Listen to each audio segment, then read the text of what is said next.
Lin Shan, Galia. A few people will be coming over in a bit. Open the door for them when they get here. Okay, I am a little sleepy, so I'm going to close my eyes for a while and wake myself up a bit. Hearing that, Galia nodded and said, okay, master. Lin Shan nodded, then went straight to the bed, lay down, and started taking a short nap. As for Galia, she stared blankly at the group of beauties outside. Meanwhile, the elves and demi-humans outside the island all looked at each other. But there was no need to choose a representative for the elves. All of them instinctively looked toward Alia. She was not only the daughter of their clan chief, but also the strongest elf among them right now. On the other side, although the demi-humans outnumbered the elves, with a total of 57, their races were not the same. Among them were 22 cat girls, 21 fox girls, and 14 rabbit girls. Well, to be precise, their races were not just 3 types, but 7 or 8. It was just that Harry clearly classified them by ears. For example, tiger ears and cat ears looked pretty similar, didn't they? The same went for the fox girls. There were also wolf demi-humans, dog demi-humans, and so on mixed in. However, all the demi-humans had been living together for quite a while, so no matter what differences there were between their races, they now had only one identity, Lin Shan slaves. Because of that, they picked a representative pretty quickly as well. The strongest one, a tiger demi-human, a tiger girl. Alia looked at the representative, chosen by the demi-humans, walked over, and introduced herself. Hello, my name is Alia. I hope we can get along well from now on. Hearing that, the tiger girl looked at Alia and said, hello, my name is Humei. Please, take care of me as well. Alia, let's go. We should go see Master now. Don't worry. From what I can tell, this master is a good person. Hearing that, Humei asked doubtfully, you re that sure, master is a good person. We only met him today. Don't tell me you know him. Alia shook her head and said, this is also my first time meeting master. But my talent lets me see whether a person is good or bad. And there's nothing bad showing on master. Humei said in surprise. There's a talent like that. Well, thinking about it, even Tubeir is afraid of master. It seems master really is a bad person. Alia Tubeir is Humei. Oh, she's a rabbit demi-human. She's extremely sensitive to malice. So sensitive that she can scare herself so badly she won't even dare move. But this time, the master who bought us, Tubeir was rarely not afraid of him. She was even a little curious. At that, Humei shook her head helplessly. She was obviously very timid, and her talent was the extremely sensitive kind. But how was her curiosity so strong? You were a rabbit demi-human, yet your curiosity was even stronger than a cat demi-human's cess. That was not good. Alia nodded, then said, that's enough chatting. We should head to the lighthouse to see master. Humei nodded. The two exchanged a glance, then prepared to walk toward the lighthouse. But when Alia saw those livestock, pots and pans, and forage, grass, she paused, then turned to the elves and said, Shinasi, take some people and move all this livestock and these items to the middle area over there. Hearing that, Shinasi nodded to show she understood. Seeing this, Humei also had the demi-humans help out. Afterward, the two looked at each other again, then walked toward the lighthouse. Everything they did was seen by Galia. Alia and Humei quickly arrived beneath the lighthouse. Looking at the lighthouse in front of them, which was only 3 stories tall, they exchanged a glance. Then Alia stepped forward and knocked on the door. Knock, knock. After hearing the knock, Galia, who had already been waiting behind the door, directly opened it. Alia, Mashman, you are. Alia had just been about to call out Master, but then discovered it was an unfamiliar woman. Could she be Master's wife? Galia, come in. I'll go call Master. Alia was briefly stunned when she heard that. So she was the same as her. With that thought, she walked in. Seeing this, Humei quickly followed. To be honest, if she were alone, she would still be a little nervous. Having someone with her made it much better. But after the two entered, they looked around and found that the room was very spacious, with not many items inside, and it was also very tidy. All of it had been cleaned up and arranged by Galia. Lin Shan was quickly woken up by Galia. He opened his eyes groggily, looked at her, and muttered, "Galia, is it morning already?" Galia shook her head and said, "It's not morning. Didn't you say earlier that if someone came to see you, I should wake you up? They here now." Lin Shan blinked blankly at first. A few seconds later, he finally remembered. Oh, right, he had bought a whole bunch of people today. After sitting up, Lin Shan rubbed his face. Only then did he become a bit more awake. Looking at Alia and Humei, Lin Shan blinked, then thought to himself that it seemed it would be better to arrange the sleeping area on the second floor. As he thought that, he stood up and walked toward the two of them. "Lin Shan, introduce yourselves first." "Alia, Master. My name is Alia Xingye. I am a forest elf." "Humei, Master. My name is Humei. I am a tiger demi-human." Lin Shan nodded, then said, "Alia and Humei. Okay, I'll remember that. As for me, my name is Lin Shan. I am a tower keeper. I assume you should know what a tower keeper means, right?" Hearing that, Alia and Humei looked at each other, then shook their heads. One had lived in the forest of elves for years, and the other had lived on the great prairie of the demi-humans for years. Both were places deep inside the continent, so they truly had never heard of tower keepers. Seeing that, Lin Shan did not mind and simply said, "It's fine if you don't know. I don't know that much myself. Anyway, next, I'll arrange your tasks from here on out. Listen carefully and remember them." Alia and Humei both nodded, indicating they would remember. Lin Shan first. "Alia, as forest elves, all of you know catalysis arts, so the plantation outside the lighthouse will be your workplace. Your top priority right now is to cultivate all the plants in the plantation and increase food production. After all, the grain brother Harry sent is teen much." Hearing that, Alia nodded. For elves, this was simple. There was no pressure at all. Lin Shan looked at Humei and said, "As for you, demi-humans, you'll raise the livestock, right? That shouldn't be difficult for you, should it?" Humei nodded and said, "Not difficult. The demi-human race is still very skilled at herding." Lin Shan nodded, then continued, "Right now, this island of mine is basically lacking in everything, so the living conditions might not even be as good as on brother Harry's ship. You can only build your own houses. I'll provide the wood." Hearing that, Alia could not help but smile and said, "That's not a problem. Actually, standing on solid ground on the island already makes people feel far more at ease than being on a ship. At least we no longer need to live in constant fear." Hearing that, Humei also nodded and said, "That's true." Lin Shan nodded and smiled. "Then, I am relieved. Although you still have the status of slaves right now. If you perform well later, then I'll consider changing all of you into island residents." Hearing that, Alia and Humei looked at each other, their eyes filled with joy. If the status of slave was not removed, it would follow them for their entire lives, and even their descendants would be slaves. Lin Shan, "All right, that's it for now. Go back and settle in first." Alia suddenly remembered the small grove she had seen on the way over, and could not help asking, "Master, can we live over by that small grove?" Lin Shan, "The small grove? Sure. Elria, in that case. Master, you need to provide wood. We can catalyze the trees and make them grow into wooden houses." Lin Shan was a little surprised when he heard that. There is even a method like this. He nodded and said,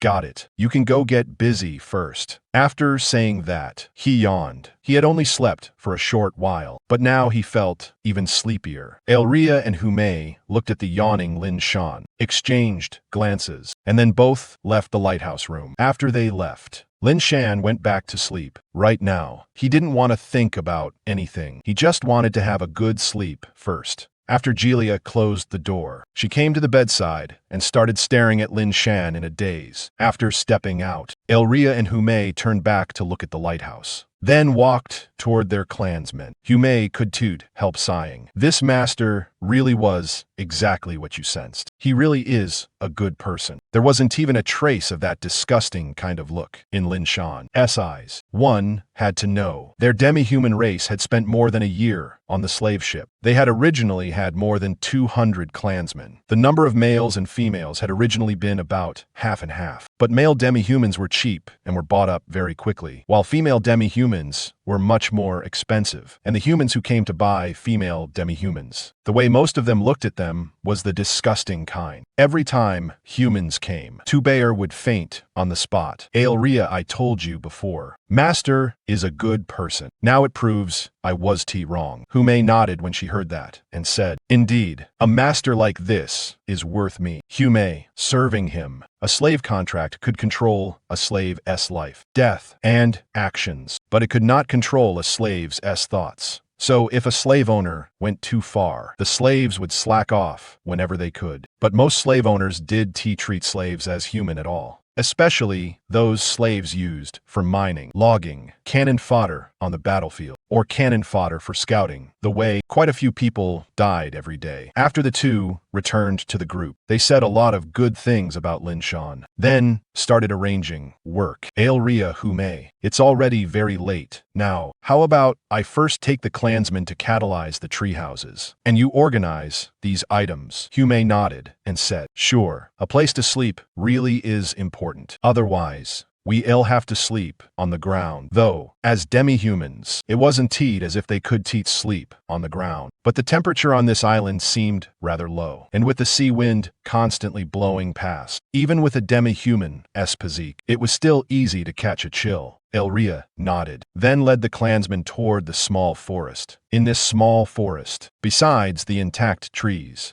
there were also broken stumps. There were still quite a lot of them now, packed densely together. There were at least several hundred. Looking at the stumps, Aelria could help examining them a few times, then said in confusion, These stumps look like they were snapped off by a slap. The other elves checked the other stumps and found they had all been snapped off. That way, although they knew they had been snapped off, Aelria and the others didn't think much of it. Maybe Master had done it. They began using modified catalysis on the trees. Normal catalysis could be used on mature plants. This modified catalysis it was a slightly altered version of catalysis developed by their race. It could let plants undergo secondary growth and guide that growth. This was a catalysis art only their race knew. After all, no one would bother modifying such an ordinary ability out of boredom. Very quickly, under the catalysis of the many elves, the small forest began undergoing earth-shaking changes. With secondary catalysis, as long as the wood element extraordinary power didn't stop, they could reshape and transform things wildly. But the trees themselves also had limits. So what they needed to do was connect the trees together, one by one, then form a treehouse. After checking the scale of the small forest, Aelria decided to catalyze 2 tree houses. One would be for them to live in, and the other would be for the demi-humans. As for the earth spirit and lake spirit,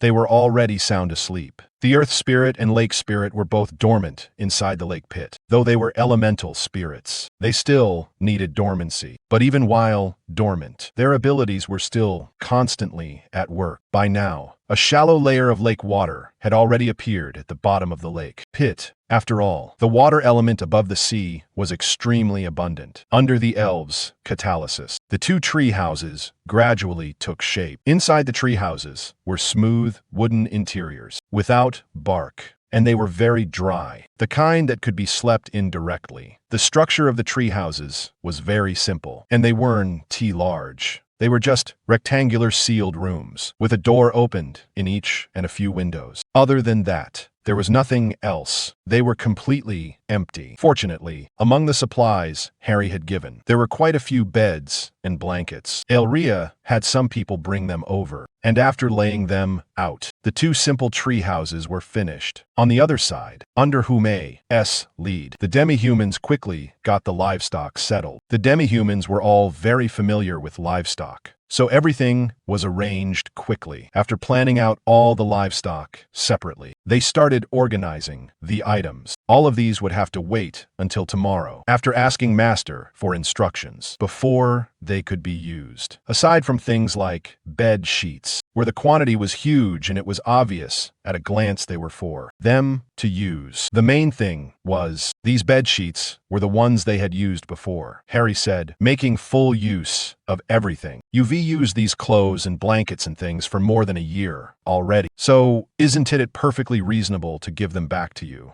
After the elves and demi-humans put all the clothes and blankets they had used on the slave ship into the treehouse, they began to rest. The pots, bowls, and utensils Harry had given them were neatly stacked under the plantation wall. The pasture grass seeds and the pasture grass were piled to one side. They would still need to use that grass to feed the livestock tomorrow. All the elves and demi-humans looked at the treehouse ceiling with a bit of unease, not knowing what their fate would be in the future. The little elves and little demi-humans, however, fell asleep very quickly, especially since they were sleeping together. Their sense of security was through the roof. The adult elves and demi-humans looked at the little ones hugging each other all over the place, shook their heads helplessly, tucked them in, and slowly began to fall asleep as well. They would know what life would be like tomorrow. Nothing happened through the night. Very soon, sunlight slowly pierced through the darkness and lit up the earth. On the beach, Heltai, who was sleeping soundly, suddenly felt an itch on the sole of his foot. He did not pay it any mind, just turned over and kept sleeping. But less than 10 seconds later, the non-stop itching made it impossible for him to sleep at all. Heltai angrily opened his eyes, sat up, and glared at his feet. He wanted to see what exactly was so bold. Then he saw a mantis shrimp sea beast launching a fierce assault on the sole of his foot. Slurp! In an instant, Heltai was no longer sleepy and no longer annoyed either, since food had delivered itself to his door if he did not eat it. Would that not be letting down the other party's good intentions? Pippy shrimp. Have you ever seen a palm descending from the sky? The pippy shrimp, who was focused on practicing boxing, did not notice the giant hand falling from above it all. By the time it reacted, it was already too late. Heltai had already happily stuffed it into his mouth. Juicy, sweet, and way more fragrant than that dry underground giant lizard. After finishing the pippy shrimp in 2 bites, Heltai did not feel like going back to sleep. He got up and started walking along the shore to see if he could find some more breakfast. Lin Shan, who was washing up, blinked when he saw the scene in front of him, then continued brushing his teeth. So Heltai just slept on the beach? Oh right. He had forgotten to arrange a place for it to stay. But on the island, there did not seem to be any place suitable for Heltai to rest either, right? Then Heltai could only find a small dirt mound and dig a cave to live in by itself. After the island grew bigger, the terrain had become random. It was no longer one flat stretch, but had high and low areas. After washing up, Lin Shan began preparing to enjoy breakfast. He had spent the whole day out at sea exploring yesterday, so today's breakfast could only be black bread. Seeing the black bread, Lin Shan's face darkened a little. He had not thought much of it before. But ever since learning that old brother Harry fed black bread to black slaves, he had instantly developed a bit of an issue with black bread. Black bread, why? Is it just because I'm black? That's skin color discrimination. Lin Shan, no, it's because you're black and hard, and freaking awful to eat. After dealing with 2 quick bites, Lin Shan opened the system panel and looked at today's weather. Today's weather, clear skies and gentle winds. Weather effect, rare. Sea beasts are more likely to appear by the shore. HM, the corner of Lin Shan's mouth twitched, and he complained. Sea beasts are more likely to appear by the shore, and that counts as a rare effect? Your effects don't distinguish between good and bad? Shaking his head, Lin Shan closed the panel and turned to use his talent. Gift of Fate, mysterious small box. Price, 1 random beachcombing treasure chest today will disappear. HM, looking at the talent, Lin Shan rubbed his chin and said, mysterious small box? In exchange for 1 of today's beachcombing treasure chests disappearing? That's quite worth it. Trade. As Lin Shan confirmed the exchange, the next second, a small box appeared in front of him. What he did not expect was that this mysterious little box actually had attributes. Name, mysterious small box. Category, mysterious item. Rating, black 9. Effect, after opening it, you will obtain 1 mysterious type item. Evaluation, mysterious little box. As for me, system, 1 just went missing from the warehouse. Wonder if it's the one in your hand? Lin Shan stared at the evaluation with a dumbfounded look. Good lord, had he just farmed wool off the system itself? Using something the system gave him to trade for something from the system? This was a huge profit. Lin Shan directly opened the mysterious small box. System, obtain Staff of Fate. HM, did something incredible just come out? Lin Shan could not help thinking that when he saw the system prompt. Then he clicked to inspect it. Name, Staff of Fate. Category, weapon. Rating, black 9. Effect, mystery, spirit. Effect, untouchable by anyone other than the Witch of Fate. Special effect, incarnation of fate. Evaluation, the exclusive weapon of the Witch of Fate. Its effects will improve according to the user's strength. Its special effects can reach up to 9 kinds, which will appear as the holder's strength grows. Lastly, don't ask why it's in the system warehouse. The system is currently encrypting the warehouse. Do not disturb. After reading the attributes, Lin Shan's eyes instantly lit up. His exclusive weapon? Lin Shan impatiently took it out. In an instant, the Staff of Fate appeared in his hand. The next second, the Staff of Fate began to emit a faint glow, as if it were confirming Lin Shan's identity. A few seconds later, the glow slowly sank into Lin Shan's body. Then, detailed information about the Staff of Fate, how to use it, and its later growth information all appeared in Lin Shan's mind. Lastly came the contract information. After confirming Lin Shan's identity, the Staff of Fate automatically formed a soul contract. And the Staff of Fate's effects were no longer question marks, but bonus 10. Lin Shan rubbed his forehead. There was a bit too much information from the Staff of Fate, making his head feel swollen right now. After resting for a while, the Staff of Fate in Lin Shan's hand began to change. Very quickly, it turned into a black iron-long spear. This was one of the Staff of Fate's traits. It could freely change its appearance and transform according to the user's preferences. Seeing that, Lin Shan could not help changing it back and forth, having a great time with it. Only in the end did he put it away into his body in satisfaction, having unexpectedly farmed himself an exclusive weapon. Lin Shan was in an amazingly good mood now. Even the black bread looked more pleasing to the eye. After simply gnawing down one black bread, he headed out with Golia. Although the system had not yet prompted that the tide had gone out, his main purpose right now was to check on the elves and demi-humans, and also whether the earth spirits and lake spirits' work had been completed. As soon as he came out and looked toward the small grove, Lin Shan's eyes instantly lit up. The changes in the small grove were way too big, weren't they? Looking at the tree houses that had appeared, Lin Shan was extremely curious right now. Lin Shan took Golia and headed toward the small grove. No, it was not suitable to call it a small grove anymore. It should be renamed House Grove. After arriving in front of the wooden houses, he could not help but look them over. TSK, this is kind of impressive. I wonder what kind of ability effect this is? Lin Shan said curiously. Then Lin Shan circled around the wooden houses and found that they really were tightly sealed up. Quite nice. Though they were simple, being able to make them in one night was already very impressive. After looking around, Lin Shan walked toward the plantation. On the way there, Lin Shan noticed that the demi-humans were already feeding the livestock. Judging by their methods, they were all very skilled. Every single animal in their hands was so obedient it was almost unbelievable. The cows and sheep stared with wide eyes at the tiger demi-humans and bear demi-humans in front of them. How could they not obediently eat grass? Meanwhile, the little demi-humans were carrying pasture grass to feed the chickens, ducks, and geese. Every one of them fed them with ease, smiles all over their faces. Clearly for them, being able to feed them was also a very happy thing. When Lin Shan arrived, quite a few beastkin girls grew tense.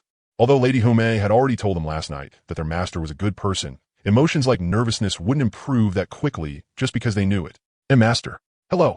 A fox-eared girl looked at the approaching Lin Shan nervously and hurriedly greeted him respectfully. Lin Shan smiled when he heard that. You're all up this early? The fox-eared girl nodded and said uneasily, Why yes. We beastkin usually get up pretty early in the morning. Lin Shan smiled. I see. That is pretty good. Early to bed and early to rise is healthy. At this moment, Hume came over. Master, you're up so early? When the fox-eared girl saw Lady Hume come over, she secretly let out a sigh of relief. Even though this new master looked gentle, kind, and even somewhat approachable, she was still a little scared. You could tell just by looking at her ears, they were twitching restlessly. That was how she showed nervousness. And there was also her tail. It had almost come out. Besides their ears, beastkin also had tails. If their bloodline concentration was high enough, they could even transform into their original forms to fight. So the beastkin's combat power actually wasn't weak. I also sleep early and get up early. But I didn't expect you all to be even earlier than me, Lin Shan said. Hume smiled. Master, we beastkin are used to it. Even when we were on the ship, we still kept early hours. Lin Shan nodded and then said, Right, are Eulalia and the others at the plantation right now? Hume nodded and said, Yes, master. Eulalia took her clansmen to the plantation to catalyze the crops. Lin Shan said, All this early too? TSK, not bad. Looks like you've adapted really well. That puts my mind at ease. Hume said, On the island, we actually feel more at ease than we did on the ship. Is that so? I thought you'd have trouble getting used to it. After all, just in terms of living conditions, Brother Harry's ship was actually pretty good. Feels like it could be remodeled into a hotel, Lin Shan said.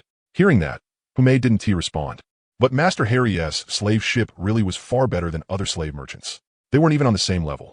Hume and her sisters had been bought by Harry from other slave merchants. On that slave ship, the cells holding slaves were filthy, chaotic, and terrible.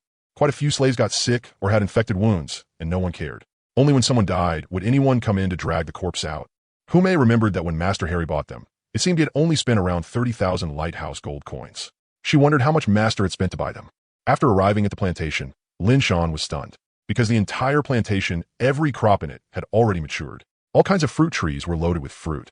The little fairies were picking the fruit now. Tiny as they were picking quite skillfully, as if they did this often. As for the adult elves, they were together with Eulalia, catalyzing the rice. TSK. Looking at it this way, the plantation S scale is still a bit too small. Lin Shan said with a smile. Hume also nodded in surprise. She hadn't expected the elves' catalysis spell to be this powerful. With this kind of catalysis spell, wouldn't there be endless fruit to eat? Jalea, meanwhile, looked at the fruits hanging on the trees with some curiosity about how they tasted. Especially the different colored ones. She wanted to try every single one. Lin Shan said, but doesn't the plantation collect fruit automatically? Eulalia had already seen Lin Shan and had just walked over. Hearing that, she quickly said, Master, I turned that off. Because it's been a very long time since we interacted with plants. So everyone was very happy to experience the process of catalyzing, harvesting, and planting again. But don't worry, Master. After the harvesting is finished, everything will be put into storage. Lin Shan nodded and said, I see. That makes sense. Seeing that Lin Shan had no objection, Eulalia let out a sigh of relief. There was no helping it. The crops here were far too similar to what they had planted before. It could be said that the overlap had reached 99%. It had made all the elves think for a moment that they had returned to the elven forest. Lin Shan nodded, then took a photo of the little fairies harvesting fruit, and another photo of the elves catalyzing wheat. The bright red fruit, paired with the little fairies' smiling faces and pointed ears, made for an especially soothing sight. Eulalia, did you plant all the seeds? There shouldn't be enough fertile fields for that, right? Lin Shan asked. Eulalia shook her head and said, replying to Master, as for that wheat, after we catalyze it, we don't plan to plant it in the fertile fields. That would be somewhat wasteful of the fertile field's excellent properties. We plan to open up a piece of land to grow it instead. After all, things like wheat are one-time crops. After they're catalyzed, they have to be replanted. Lin Shan nodded and smiled. You're the experts in this, so I won't interfere too much. But if there are any changes in the future, report to me first so I know what is going on. Yes, Master. Eulalia replied. Come on, take me around for a look. Lin Shan looked at the plantation as he spoke to Eulalia. Eulalia nodded, then began leading the way in front. Master, because different plants are different, the time needed for catalysis is also not the same. Although the catalysis spell can accelerate plants, it does consume part of the plant's lifespan. But that part doesn't really matter. As long as there are seeds, they can be planted again. Still, fruit produced through catalysis is actually a little different from fruit grown naturally. Hearing that, Lin Shan asked, what is the difference? Eulalia said, in terms of taste, catalyzed fruit is a bit worse. Lin Shan said somewhat speechlessly, then there's basically no difference, is there? One is fast, you can eat it in less than a day. The other grows naturally, which is slow, at least a few months. Eulalia nodded and smiled. That is true, but Master, the fertile field traits can increase the fruit's growth speed, while still keeping it the same as natural growth. So I'm planning to open up some planting fields on land outside the fertile fields. I wonder if that is allowed? Lin Shan said helplessly. What we have now is enough. The island is still small, after all. Once the island ranks up a few more times, then there'll be enough for you to do whatever you want with it. For now, let's leave it at this. After you finish setting up the plantation, you can plant the pasture grass first. That way the cattle and sheep can move around a bit too. Eulalia nodded and said, understood, Master. I'll arrange it in a bit. Lin Shan nodded, then looked around to the left and right. A scene where fruit trees from every season were all mixed together and all bearing fruit at once was something you could only see before in some xianxia or fantasy TV dramas. Lin Shan couldn't help taking a few more pictures. After Lin Shan came out of the plantation, he was holding a large, red peach in his hand, eating it as he walked toward the seaside. The beachcombing prompt had just popped up. Jalea was even more exaggerated than Lin Shan. She had an armful of differently colored fruits, none of them repeated, and was now eating them while following behind him. After arriving at the shore, Lin Shan discovered in some astonishment that beside Hairtie was a pile of mantis shrimp, shallow sea crabs, and even one shallow sea dark eel. Good lord, today's weather effect had really worked out for Hairtie.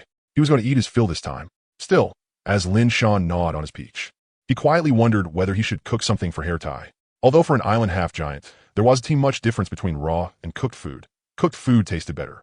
"Allah Master, look, I caught so much food," Hairtie said. Lin Shan nodded and smiled. "That really is a lot. Did you catch all of it by the beach?" Hairtie shook his head and said no. Some of it was caught in the pile of rocks over there. Lin Shan looked over. Oh, it was the reef area. Hairtie, Allah Master, this is for you. Hairtie held a rainbow mantis shrimp and handed it to Lin Shan. Lin Shan was a little surprised when he saw it. This rainbow mantis shrimp was much bigger than the one he had first seen in the coral area, and it even had roe. Most importantly, it was still alive. Its side arms were gone, though. Clearly, Hairtie had pulled them off. Lin Shan smiled and said, Hair tie, aren't you going to eat it yourself? Hearing that, Hair tie smiled and said, I've got plenty here. This one looks the best, so I save it especially for you, Island Master. Lin Shan, thoughtful of you. Then keep it for now. We'll have it for lunch at noon. Hair tie. Oh, then I'll help you keep it alive first, Island Master. Golia, Hair tie, this is for you. Golia held out a fruit with one hand and handed it to Hair tie. Hair tie was deeply moved at once. So the little she-devil was a good person too. Lin Shan looked at the fruit Golia handed him. It was a lemon. Hair tie happily took the fruit, then tossed it straight into his mouth and bit down. Slurp. His saliva started secreting wildly. Hair tie's eyes widened at once as he stared at Golia in disbelief. The little she-devil hadn't changed at all. Villain. Even though one lemon was small for Hair tie, its power couldn't be underestimated. His saliva kept pouring out, frightening him so much that he grabbed a mantis shrimp off the ground and started chewing on it. You never know until you try. But the moment he bit into it, he was shocked. The taste of the mantis shrimp meat had suddenly changed. It was delicious. Watching this, Lin Shan felt like his own teeth were about to go soft from the sourness. He shook his head, then looked toward the seaside. The tide had already started going out. The seawater quickly receded with a rushing sound. As the tide withdrew, quite a few stones and pieces of wood were exposed on the beach. At the same time, Lin Shan also spotted a bronze treasure chest, and there were 2 mantis shrimp gathered around it. Lin Shan, 2 mantis shrimp guarding it? That's rare. Hair tie and food. Island Master, I'll go catch them.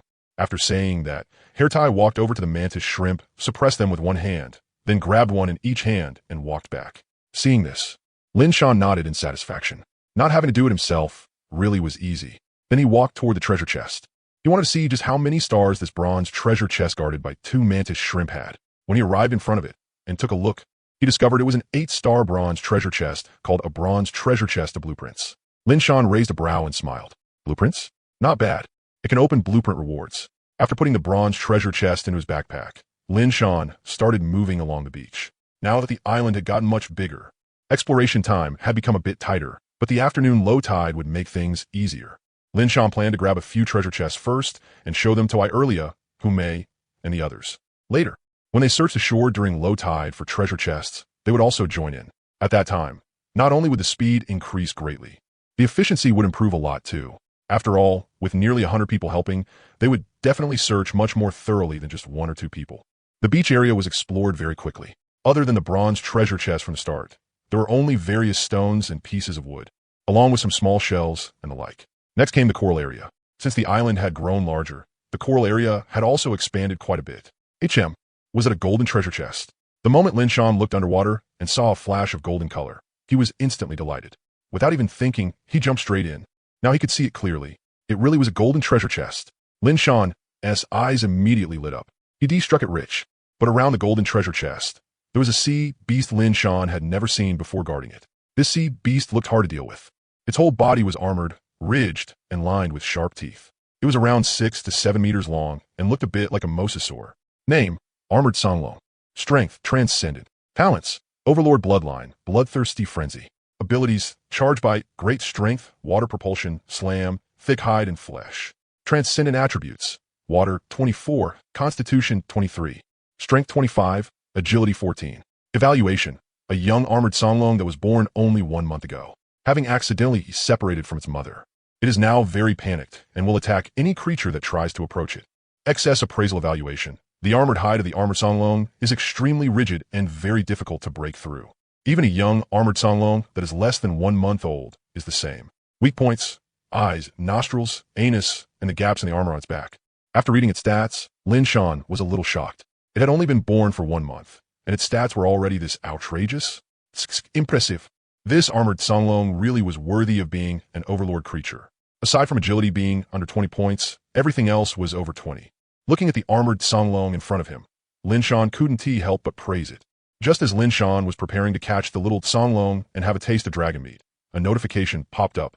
Omen, you sense a huge fluctuation of aura rushing this way. Warning, in 10 minutes, an overlord-level creature will appear. The moment he saw the omen, Lin Shan was suddenly overcome with panic and unease. He couldn't help but look at the armored songlong in front of him. Could it be this little guy, as mother had followed its scent here? That was very likely. Then this little guy couldn't be kept here. Of course, Lin Shan wasn't planning to kill it. What a joke. Its mom was about to arrive. Lin Shan planned to use the invisible hand to send the little guy away. Otherwise, when the mother armored Songlong arrived, he was afraid even the little island would get flipped over. A 1-month-old young armored Songlong already had stats like this. An adult one would be at least dozens of times stronger, right? Invisible hand out. In an instant, 4 invisible hands appeared around Lin Shan. But Lin Shan didn't grab the young armored Songlong right away. Instead, he waited quietly. The little armored Songlong's mother would arrive in 10 minutes. So just to be safe, Lin Shan planned to throw the young armored Songlong off the island during the final 2 minutes and let it go find its mom. After all, based on the evaluation, this little guy was only so panicked because it had left its mother's side. As time passed quickly, 8 minutes soon went by. Now is the time. Little armored Songlong, go find your mom. Lin Shan complained inwardly. Then the invisible hands firmly grabbed the young armored Songlong. Lin Shan rapidly consumed mental energy and didn't hesitate at all, directly controlling the invisible hands to fly toward the sea. At the same time, a growing sense of unease rose in his heart. Clearly, its mother was about to arrive. On the shore, Golia had already taken out her long spear and was staring at the sea surface with a guarded expression. Clearly, she had sensed the arrival of the armored Songlong as well. Roar! A roar rang out. At once, the entire island shook. In the center of the island, Irelia, Hume, and the others who were working all stopped what they were doing and looked toward the sea in shock. Splash! A gigantic monster slowly rose up from the seabed. Lin Shan, who had swum up to the surface, couldn't help opening his mouth wide. Wasn't he this size a little too exaggerated? Bah! The invisible hands, flying outward, instantly shattered with a snap under that roar. The young armored Songlong was freed from its restraints because of it, then swam toward its mother in a rush. Lin Shan wasn't paying any attention to the young armored Songlong at all right now. He was staring dumbfounded at the large armored Songlong. Just its head alone, measured from the sea surface upward, was already around 20 meters high. This large armored Songlong had to be at least over 100 meters long, right? If this thing rolled once onto the island, wouldn't the whole island get flattened? But clearly, the great armored azure dragon had no interest in Lin Shan's island. After seeing that the little armored azure dragon was safe and sound and happily swimming around her, she prepared to leave with her cub. After all, this sea region was about to change very soon. When that time came, things would get troublesome. She herself would be fine, as long as she stayed in the nest and didn't come out. But the cub was different. That was why she had brought the little armored azure dragon away to begin migrating. Roar! The great armored azure dragon let out a low rumble, then dove into the sea and vanished. The little armored azure dragon directly hid inside the gaps in her armor.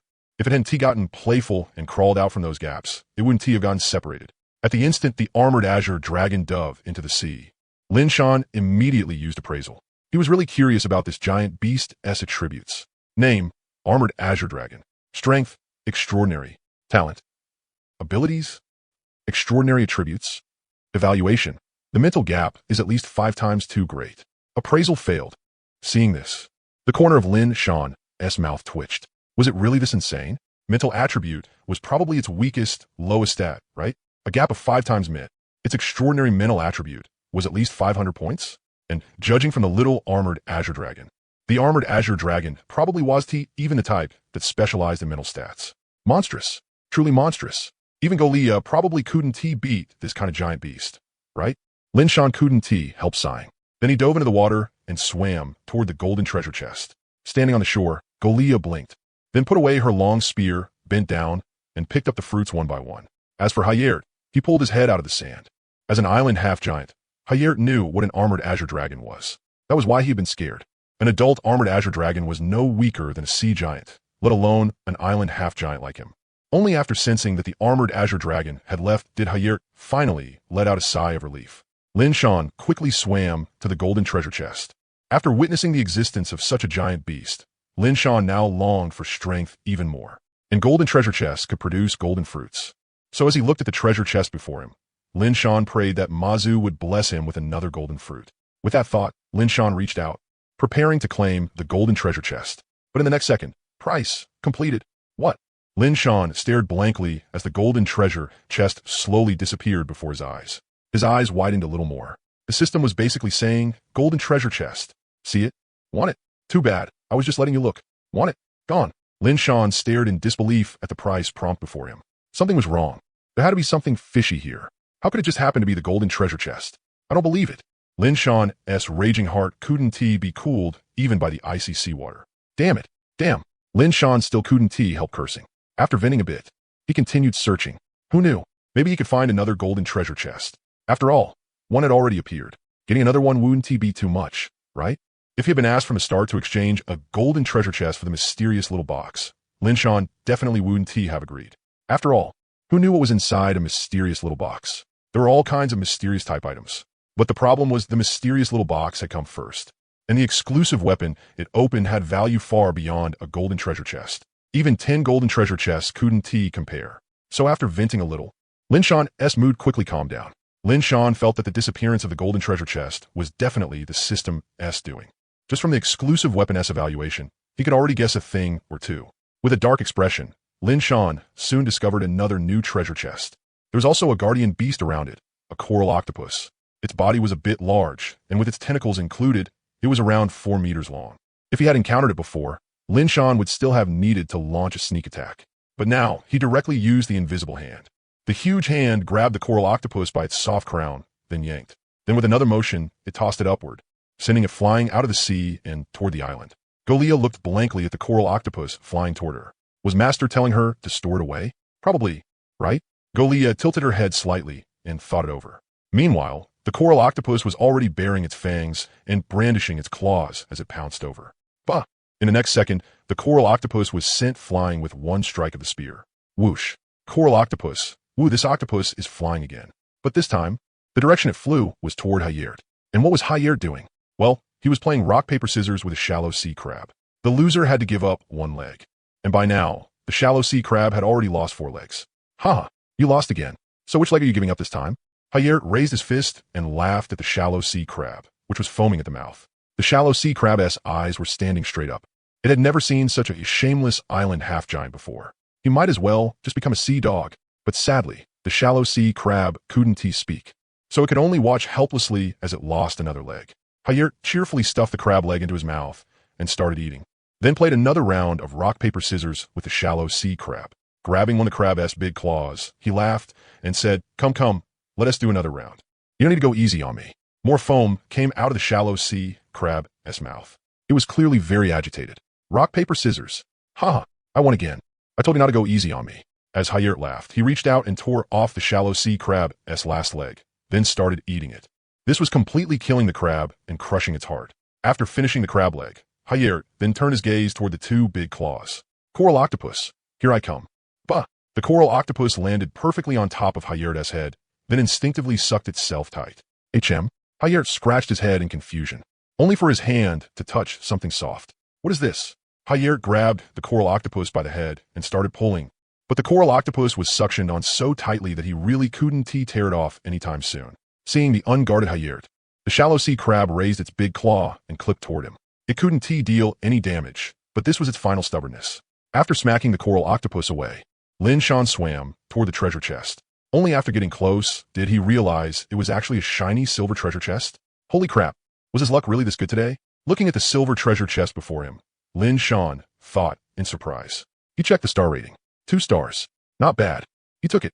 After collecting the silver treasure chest, Lin Shan continued searching. Now, there were more and more fish and lobsters in the coral zone. Every few meters he swam, he could see several. But Hayert had already prepared rainbow mantis shrimp for him at noon today, so Lin Shan didn't catch any, unless he saw extraordinary fish. Next, Lin Shan checked the blood-red coral and the purple coral one after another. He found both of them pretty good, so he ignored them and continued onward. Finally, he was nearing the last section of the reef area. Then he saw another treasure chest. Lin Shan hurriedly swam over and discovered that it was a black iron treasure chest. Not bad either. He took it. Then Lin Shan quickly shot toward the sea surface. Splash! Lin Shan burst straight out of the water, then landed steadily on a reef rock. Nice! This time he succeeded. Satisfied, Lin Shan nodded. Then looked toward Golia as she walked over. Then he noticed that she had already eaten all the fruit. That was pretty fast. Lin Shan, Golia, let us go. Golia nodded. Then followed behind Lin Shan as the 2 of them walked into the reef area. Searching the reef area could be said to be the slowest of all. After all, the uneven reef zone had too many places to hide. Treasure chests could even be wedged inside cracks. Sea beasts were a little better in that regard. Their bodies were a bit too large, so it was hard for them to hide inside. Not long after entering, Lin Shan spotted a bronze treasure chest, and it even had no sea beast guarding it. Not bad. Taking it. After putting away the treasure chest, he continued forward. Then he kept moving forward. A sea beast? Killed. Continue. A sea beast? Killed. Back and forth like this, Lin Shan had run into 7 or 8 sea beasts in total. This weather effect is kind of crazy. What number is this already? Looking at the weather effect on the panel, Lin Shan couldn't help but complain. Shaking his head, he continued onward. For the next stretch of time, Lin Shan searched all through the reef area. He kept running into sea beasts one after another, smashing them flat and leaving them where they were to serve as bait. He also found 2 treasure chests, but they were both black iron treasure chests. Up to now, he had collected 6 treasure chests in total. That was already a pretty good haul. Finally, Lin Shan brought Galia out of the reef area and onto the beach. 6 treasure chests. Not bad. Let us go. Time to head back and get lunch ready. Lin Shan closed the backpack page, then said to Galia. Galia nodded. Lin Shan directly brought Galia over toward Higher Tai. After all, lunch was 7 colored mantis shrimp. Lin Shan and Galia both looked at Higher Tai sitting on the beach with puzzled expressions. On his left was a shallow sea crab with only 1 big claw left. On his right was a coral octopus that had already lost 3 tentacles. It even seemed to be the same one he had swatted flying, and Higher Tai was playing rock, paper, scissors with him. Then the 2 of them watched in complete bewilderment as Higher Tai threw a fist and won everything. Watching Higher Tai skillfully rip off the shallow sea crab's big claw and the coral octopus's tentacle before stuffing them into his mouth and eating them, Lin Shan couldn't help twitching the corner of his mouth. Good lord, so Higher Tai had this kind of show-off side too? Shaking his head, Lin Shan walked straight over. Higher Tai, where's that 7-colored mantis shrimp? Lin Shan looked left and right, but didn't he see the 7-colored mantis shrimp? So he asked, Higher Tai, Island Master. Lin Shan nodded, then smiled and said, Higher Tai, what exactly are you doing? Higher Tai, oh, playing rock, paper, scissors with him. Lin Shan, you. Sigh, forget it. Where's the 7-colored mantis shrimp? Higher Tai, oh, it's right here. Higher Tai hurriedly stood up, then walked toward a piled-up mound of sand at the side. Then he grabbed the 7-colored mantis shrimp from behind it. He walked back and handed it to Lin Shan, laughing as he said, I'll master here. Lin Shan caught it with the invisible hand. Then, after patting Higher Tai's hand, he headed toward the lighthouse. Controlling the invisible hand, Lin Shan said goodbye to Higher Tai, then brought Galia back to the lighthouse. But halfway there, Lin Shan, right Galia? Go call Galia and Hume over. Hearing that, Galia nodded, then turned and walked toward where the livestock were. Under Galia's lead, the elves were currently planting pasture grass while also catalyzing it. By now, a small patch of land was already covered in pasture grass. Looking out, it was a lush green stretch. And for the beastkin, the appearance of grassland was without a doubt what made them happiest. It had been a long time since they had run across a wide-open prairie. The moment Galia arrived, she was immediately noticed by the beastkin. The elves were busy planting and catalyzing, so they had no time to look around. Galia glanced at them, her gaze lingering slightly on the beastkin's ears, before she walked toward Hume. Looking at Galia walking over, Hume couldn't help asking, Did Master send you to find me? Galia nodded at that and said, Master sent me to call you and Galia. Let us go. After saying that, Galia turned and walked toward Galia. Very quickly, she found Galia, who was planting and catalyzing pasture grass. Galia, Master is looking for you. Let us go. After saying that, Galia turned and walked toward the lighthouse. To Galia, Master's matters could not be delayed for even a moment. Galia looked at Hume in confusion. Hume shook her head, indicating that she didn't know either. Hume, let us go. Don't keep Master waiting. Hearing that, Galia nodded, clapped her hands, then headed toward the lighthouse together with Hume. Very soon, the 3 of them arrived at the lighthouse. Galia pushed the door open and entered directly. Seeing that, Galia and Hume followed her inside. Lin Shan, who was grilling the 7-colored mantis shrimp, heard the door open and couldn't help turning his head to look. Then he saw Galia bringing Galia and Hume inside. Galia, Master. Galia brought them here. Hearing that, Lin Shan nodded. Then he stood up and walked toward Galia and Hume. Galia and Hume both respectfully said, Master. Hearing that, Lin Shan first nodded to them, then said, I called you over this time because I have something to assign you. After saying that, Lin Shan took out the black iron treasure chest, bronze treasure chest, and silver treasure chest he had gotten. 3 treasure chests appeared on the floor. Galia and Hume looked at the 3 treasure chests of different colors in confusion, not understanding what he meant. Lin Shan, take these 3 treasure chests back and let your clansmen all get to know them. After everyone recognizes them, bring the treasure chests back to me. This afternoon, I'll have you all go beachcombing to look for treasure chests. Galia and Hume both nodded with confused looks on their faces. Things like this could appear by the seaside too. Even though they didn't understand, they still obediently left while carrying the treasure chests. Galia was holding the silver treasure chest, while Hume was carrying the black iron treasure chest and the bronze treasure chest. Watching the two leave, Lin Shan nodded in satisfaction. Many hands made light work. Close to 100 people, even after excluding the little ones, was more than enough. After all, the island still wasn't very big right now. Next, Lin Shan glanced at Galia, who was grilling the 7-color mantis shrimp, then took out the remaining 3 treasure chests. Pa pa pa. With 3 more soft sounds, the treasure chests landed perfectly on the floor. 1 black iron treasure chest, 2 bronze treasure chests. System, obtained 379 lighthouse gold coins, 1 black iron long spear. System, obtained 691 lighthouse gold coins, 1 greenwood sapling. System, obtained 814 lighthouse gold coins, 1 wooden bough blueprint, 1 purple vine wood, 1 barbaric bull tendon. Lin Shan, so it really does give lighthouse gold coins. TSK, TSK. If that is the case, then from now on, when selling things, should I just sell for lighthouse gold coins directly? But if I do that, another problem comes up. That is, you have to run into a sea merchant first. If you can't run into one, then no matter how many lighthouse gold coins you have, it's useless. Unless everyone stops bartering items in the future and starts selling directly for lighthouse gold coins instead. If that happens, then when you want to buy something, you can just choose for yourself. Thinking of that, Lin Shan opened the trading page and took a look, only to find that quite a few people had indeed already started trading around lighthouse gold coins.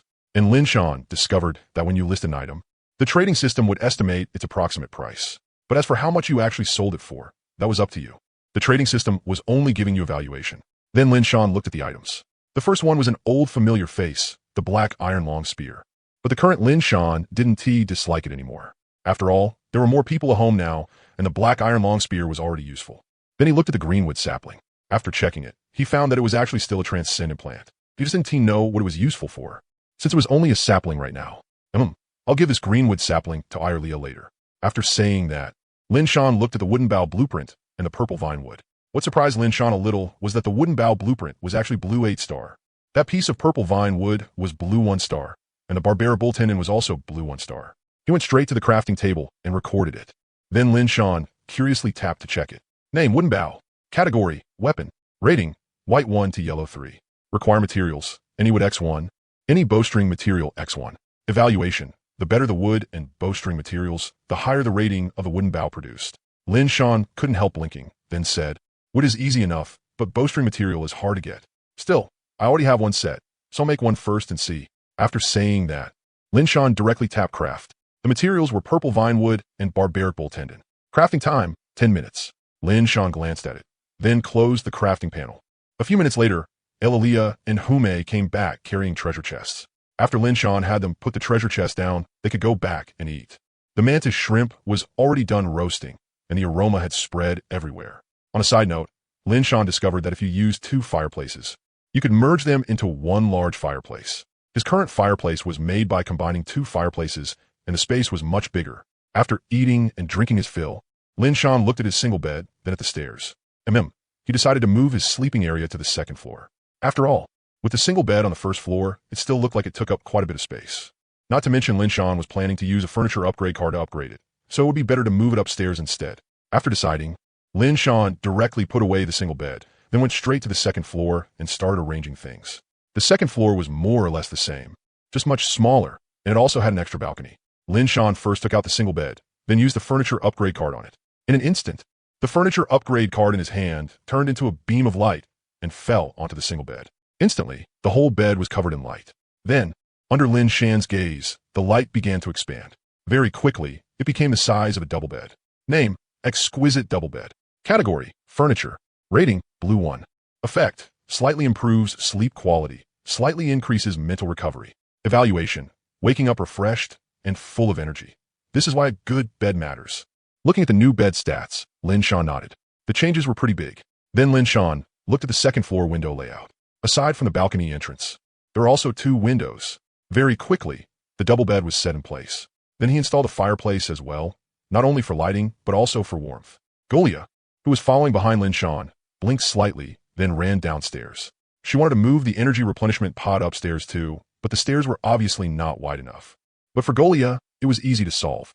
She just put the energy replenishment pod into the spatial shelf, then carried the spatial shelf upstairs. Lin Shan looked at Golia, who had suddenly gotten busy, but didn't pay it much attention. Now, it was time to open treasure chests. Black iron treasure chest, 2-star. Bronze treasure chest, 4-star. Prefix, icy. Silver treasure chest, 2-star. System, obtained lighthouse gold coins X1, 23, black iron spear X1. System, obtained lighthouse gold coins X7, 28, icy claw X1, 10-year cold, ice X1. The black iron treasure chest and bronze treasure chest were opened together. Now only the silver treasure chest was left. Lin Shan picked up the divination blocks, closed his eyes and muttered a few times, then started tossing them. Clack! Holy cup. After that, he got holy cup 2 more times in a row. Immediately, Lin Shan opened the silver treasure chest. System, obtained lighthouse gold coins X8522, silver radiance battle suit X1, holy water X1. HM, did I hit the jackpot? Lin Shan said in surprise, then opened the first item, silver radiance battle suit, to inspect it. Name, imitation silver radiance battle suit. Category, combat suit. Rating, yellow 5. Effects, extraordinary physique 10, extraordinary strength 10, extraordinary agility 10, toughness, impact buffering, energy consumption. Special effect, full power burst. Effect, doubles. After 5 minutes, the battlesuit's energy is exhausted. Evaluation, a battlesuit made by imitating the god-tier combat suit of a certain super empire. After countless modifications, it was discovered that the super empire also had lower-tier battlesuits. So after a long period of one-to-one imitation, it can now achieve half the effect of battlesuits of the same level. Note, testing has shown that during full power burst, the battlesuit has a chance of self-destructing. Product of experimental zone 788. Holy crap, this is kind of awesome. Plus 30 extraordinary stats, and the special effect can even double it. Looking at the combat suit in front of him, Lin Shan said in surprise. But in the next second, Lin Shan noticed that the battlesuit in his hand looked a bit similar to the clothes Golia was wearing. He turned to look at Golia and compared them, and found they really were somewhat similar. But after seeing the evaluation, Lin Shan understood. This battlesuit was the result of imitating the technology of the super empire Golia used to belong to. I wonder if the combat suit Golia is wearing has stats too? Lin Shan suddenly said curiously. HM, as if sensing Lin Shan's gaze. Golia turned her head and looked over, then asked in confusion, Master, what's wrong? Hearing that, Lin Shan said subconsciously, let me take a look at your combat suit first. Golia. Hearing that, Golia blinked, then started taking off her clothes. Seeing this, Lin Shan quickly shouted, stop. Golia, you don't need to take it off. Hearing that, Golia tilted her head and asked in confusion, Master, weren't you going to look at the clothes?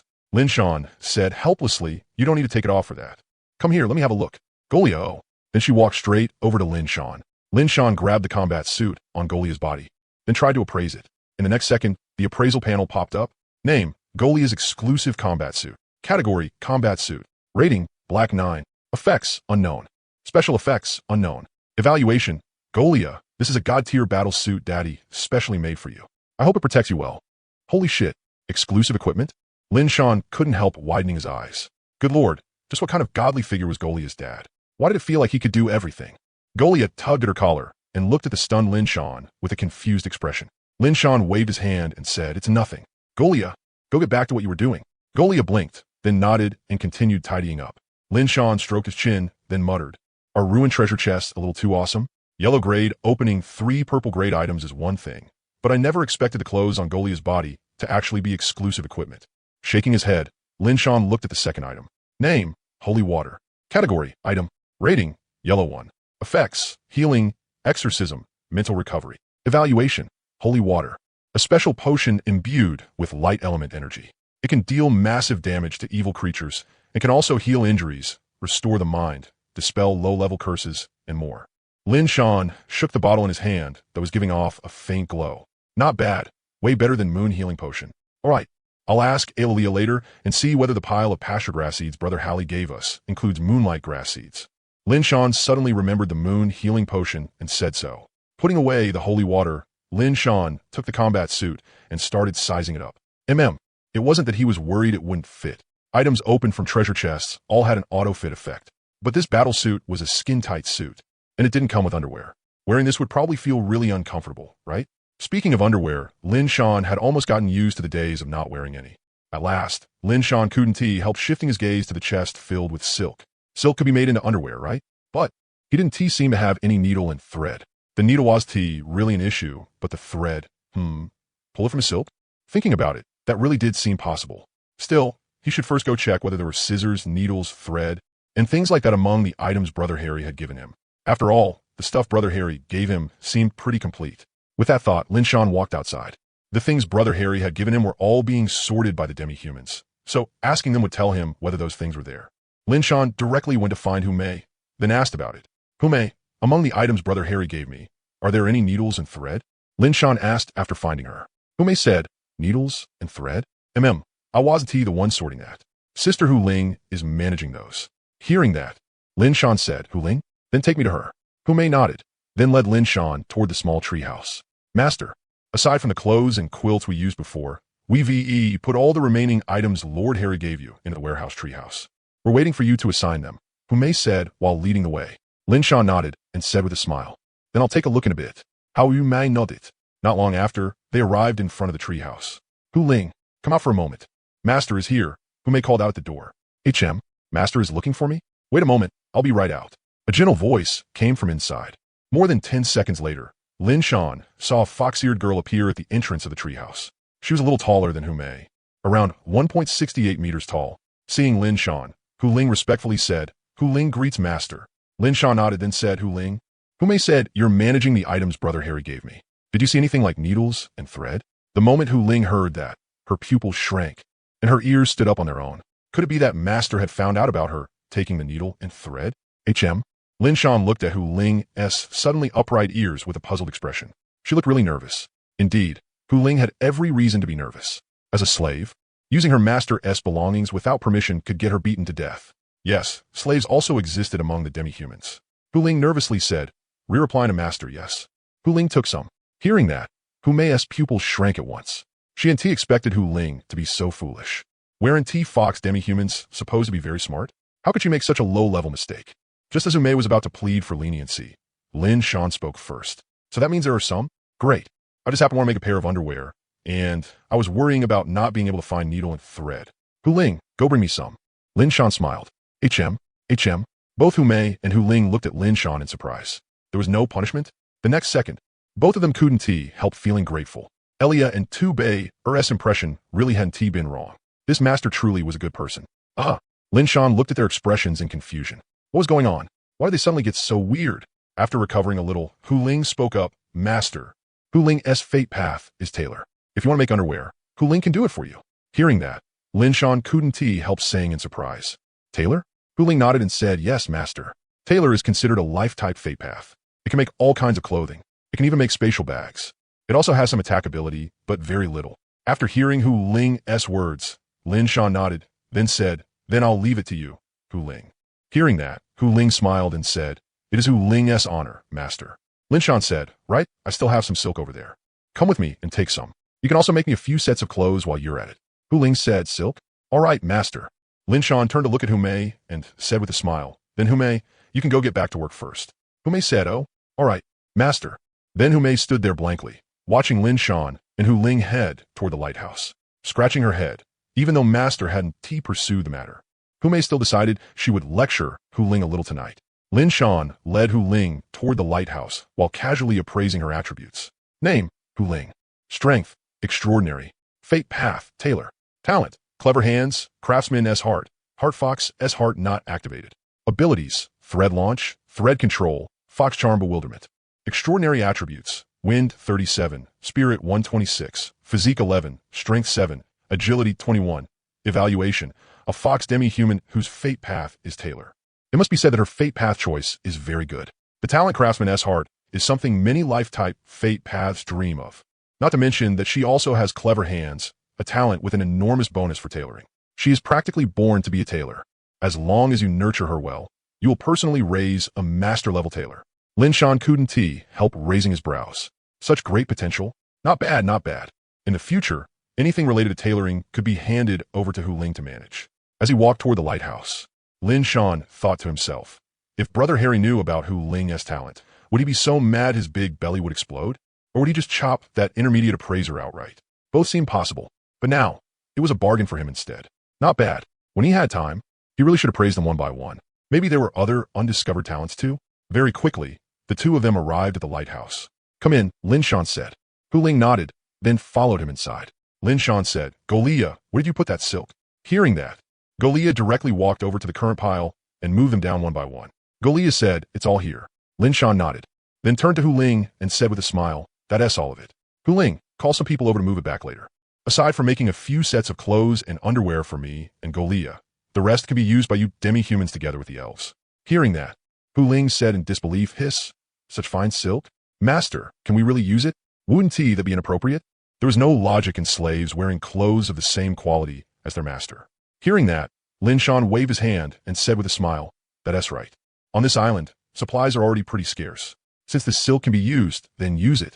Otherwise, should we just leave it there gathering dust? And since your fate path is Taylor, cloth should count toward advancing your fate path too. Right? Alright, it's decided. Go call people over to move it. But remember, make mine first. Hu Ling nodded blankly, then walked out of the lighthouse in a daze. Only after quite a while did she finally come back to herself. Turning back to look at Lin Shan inside the lighthouse, Hu Ling blinked. Then couldn't help smiling. Only then did she walk toward her clansmen. She was going to make the best clothes for Master. Sitting on the invisible hand, Lin Shan stroked his chin. What should he do next? He was planning to leave the afternoon shore gathering to the elves and demi-humans, so he could do other things with the time that followed. Am I right? He should first go check whether the Earth Spirit and Lake Spirit had finished building the lake. Lin Shan controlled the invisible hand and flew outward. Doing this not only let him travel, but also practice his ability.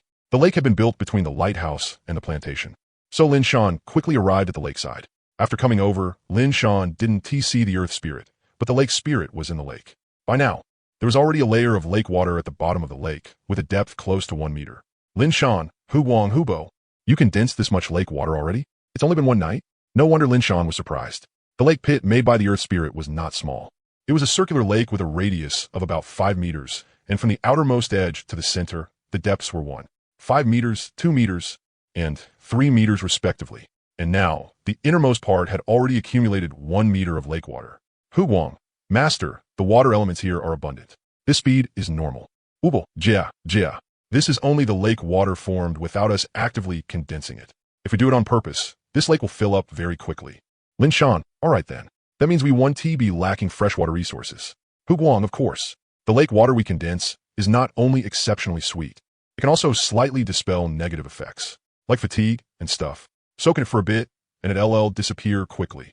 Of course, that is only for you people. It doesn't do much for elemental spirits. Lin Shan nodded. Right, we're Tumu and Tushur. Hubo, Master, the elves called them away. They said they were going to reclaim Wasteland. Hearing that, Lin Shan said in surprise, reclaim Wasteland? Using Earth spirits?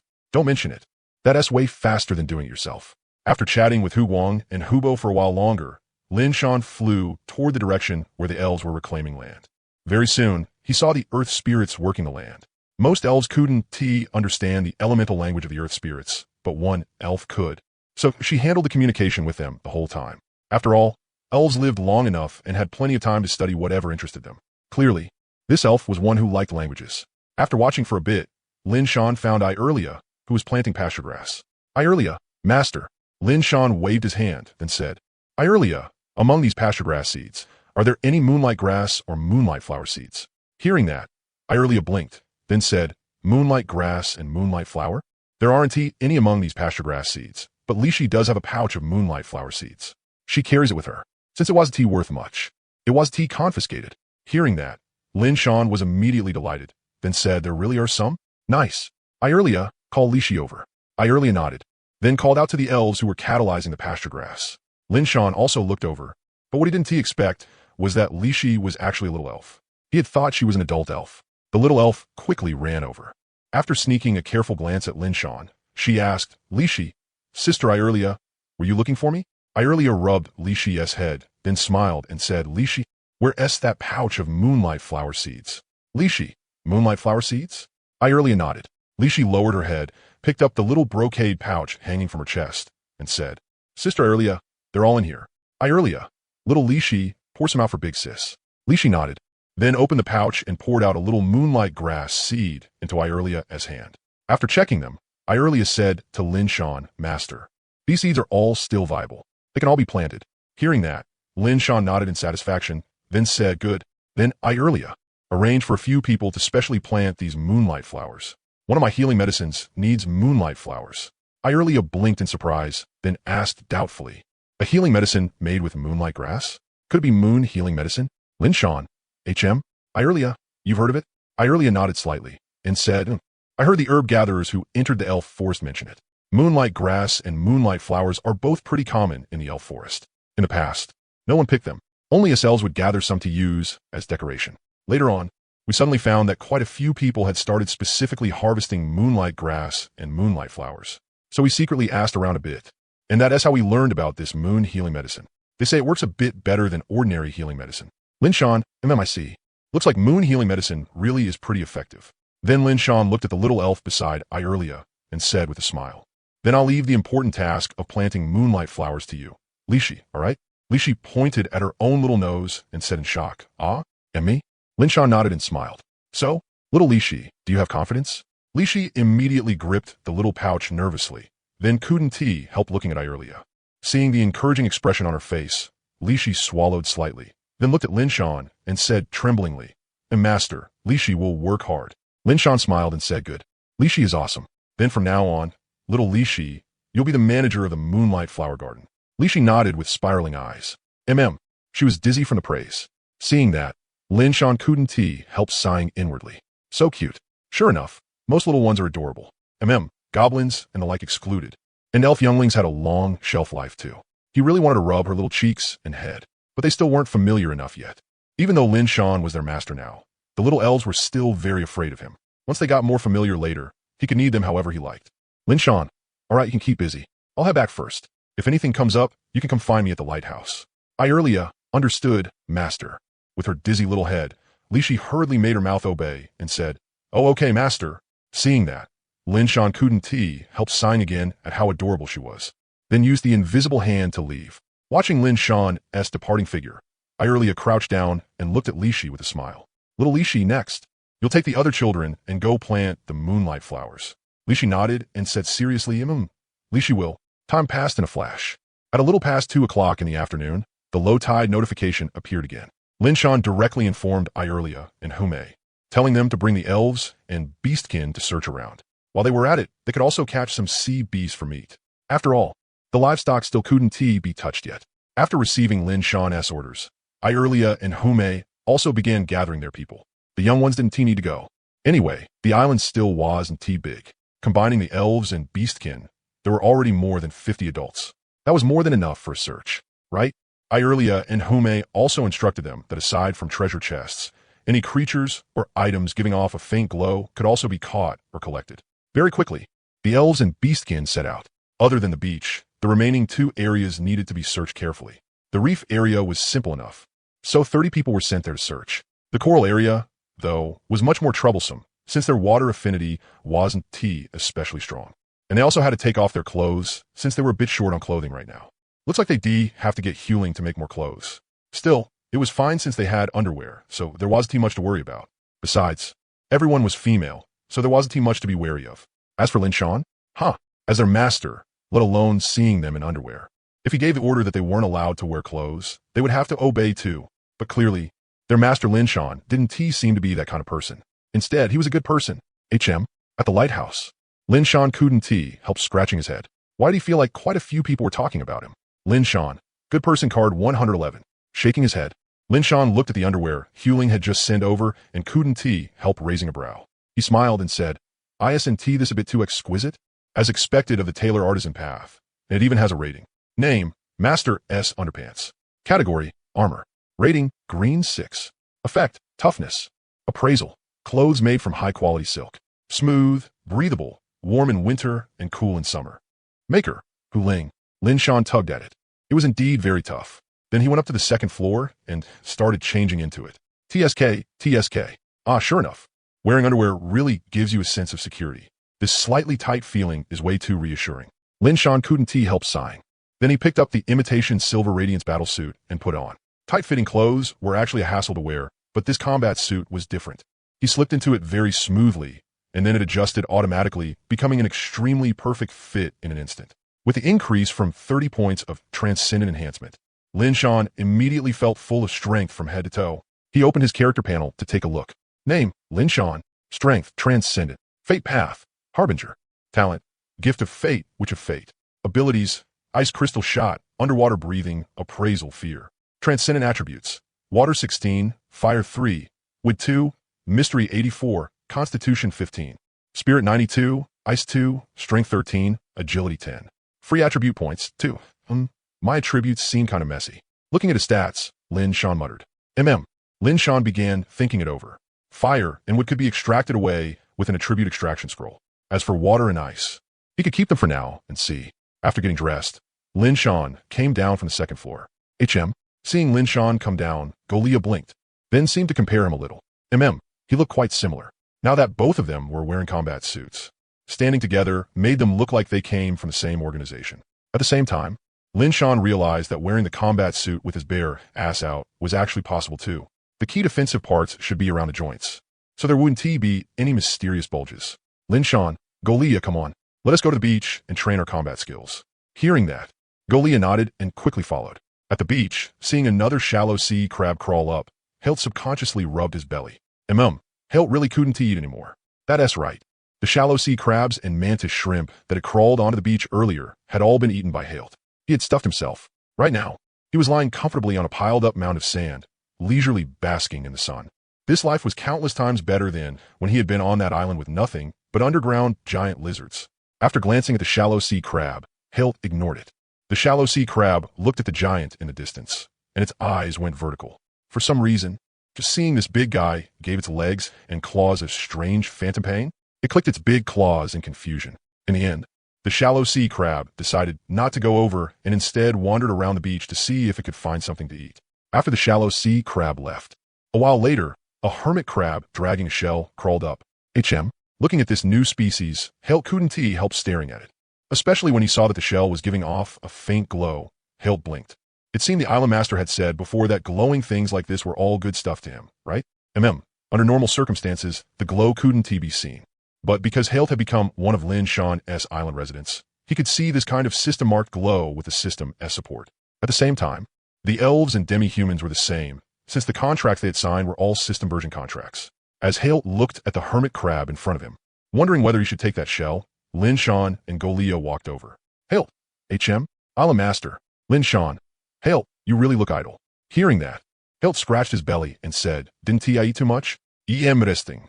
Lin Shan said in surprise, You ate too much? Damn, how many shallow sea crabs did you eat? Hearing that, Helt counted on his big fingers, then said, I ate 13 crabs, 1 soft octopus, and 8 mantis shrimp. Lin Shan looked around him and found not even a scrap left. Well, that made sense. Helt ate everything raw, shell and all, so what could possibly be left behind? That appetite was seriously huge, though it was only because today's weather effect happened to attract sea beasts. He might not get to eat his fill like this in the future. Then Lin Shan and Golia started today as training. Now that he didn't have to go gather seafood himself, Lin Shan could devote himself fully to training. Lin Shan also saw that hermit crab. Its home was even a shell he found familiar, the shell that had been swept away by the tsunami. What was it called again? He'd forgotten. So Lin Shan ignored it. Anyway, these low-level sea beasts no longer posed any threat to him now. As for the elves and demi-humans, there was even less to worry about. Their attributes were basically all pretty good now. Lin Shan felt that the natives of this world, even if they weren't beings who had stepped onto a fate path, more or less all had a few points in transcendent constitution, strength, and agility. Next, Lin Shan and Golia began training. Meanwhile, Helt lay on the sand pile and watched leisurely, rubbing his belly from time to time. Then Helt discovered that the island master was completely no match for the little she-devil. That discovery left him numb. Helt decided that from now on, he definitely wouldn't provoke the little she-devil. On the beach, Lin Shan didn't use the invisible hand. What he was training now was his body's reaction speed. After all, the combat suit had added so many attributes, so he had to adapt to it. During training, Golia was very strict. So Lin Shan started digging sand pits again. One sand pit after another gradually appeared on the beach, all of them smashed out by Lin Shan's body. And this time, with the combat suit, Lin Shan didn't feel as much pain. But at the same time, the number of sand pits on the beach had doubled.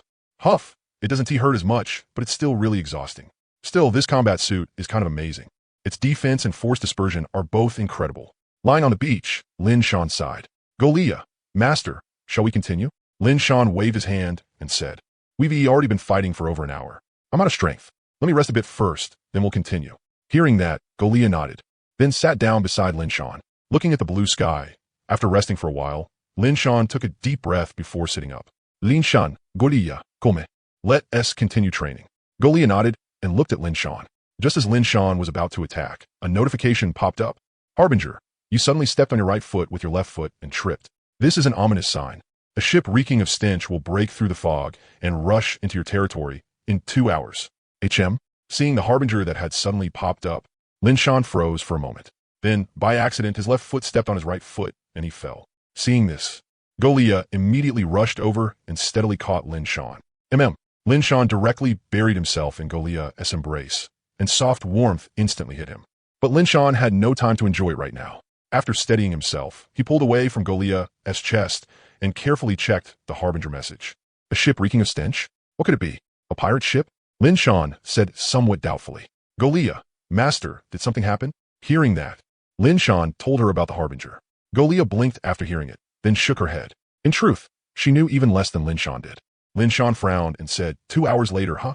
No matter what kind of ship is coming, since the harbinger shows it as an ominous sign, then it can only mean trouble. Let us make preparations first. Hearing that, Golia nodded and said, Golia will listen to master in everything. Lin Shan nodded, then walked toward the lighthouse. As he passed Hale, he called for him to follow. Hearing that, Hairtie scratched his belly, then stood up and followed behind them, keeping a distance of 10 meters. After all, the little demon girl was right in front of him. Back under the lighthouse, Lin Shan discovered 5 treasure chests piled by the entrance. 1 black iron chest, 3 bronze chests, and 1 chest he had never seen before. It was probably a special chest. Aside from the treasure chests, there was also a pile of pearl clams, around 70 or 80 of them. That number was a bit much. Did they really scoop all of them up? Then there were the stones and wood, stacked into a small hill. Lin Shan scratched his head. Hadn't he said there was no need to pick up stones and wood? Forget it. That wasn't the issue right now. Jalea, go call Irelia and Hume. Have them bring over all the adult elves and demi-humans. Lin Shan spoke to Jalea. Hearing that, Jalea nodded, then walked toward the treehouse. Lin Shan had said that once the work was done, they could rest. Hairtie, I'm a master, what about me? What am I doing? Hearing that, Lin Shan turned back to look at the huge Hairtie and smiled. You? Sit down first and wait. Once they're here, I'll tell you. Hearing that, Hairtie touched his head and nodded. While waiting, Lin Shan planned to open the treasure chest first. He looked at the new chest, wondering what kind of special chest it would be. System, obtained 325 lighthouse gold coins, 1 black iron long blade. System, obtained 662 lighthouse gold coins, 1 Qinglian flower. System, obtained 777 lighthouse gold coins, 1 pair of tiger spirit claws, 1 pair of tiger foot shoes. System, obtained 914 lighthouse gold coins, 1 sunken iron or pillar. Seeing that the black iron chest had produced a black iron long blade, Lin Shan couldn't help raising an eyebrow, then complained. Out of black iron long spears? Why do you give me a long blade instead? And why is this blade even longer than the spear? Does that make sense? That was right. This black iron long blade was the Guandao type with a long handle. Then he looked at the Qinglian flower. This was indeed a transcendent plant, but it was an aquatic one. Without the lake spirit, it wouldn't be possible to cultivate it. Next were the tiger spirit claws and tiger foot shoes.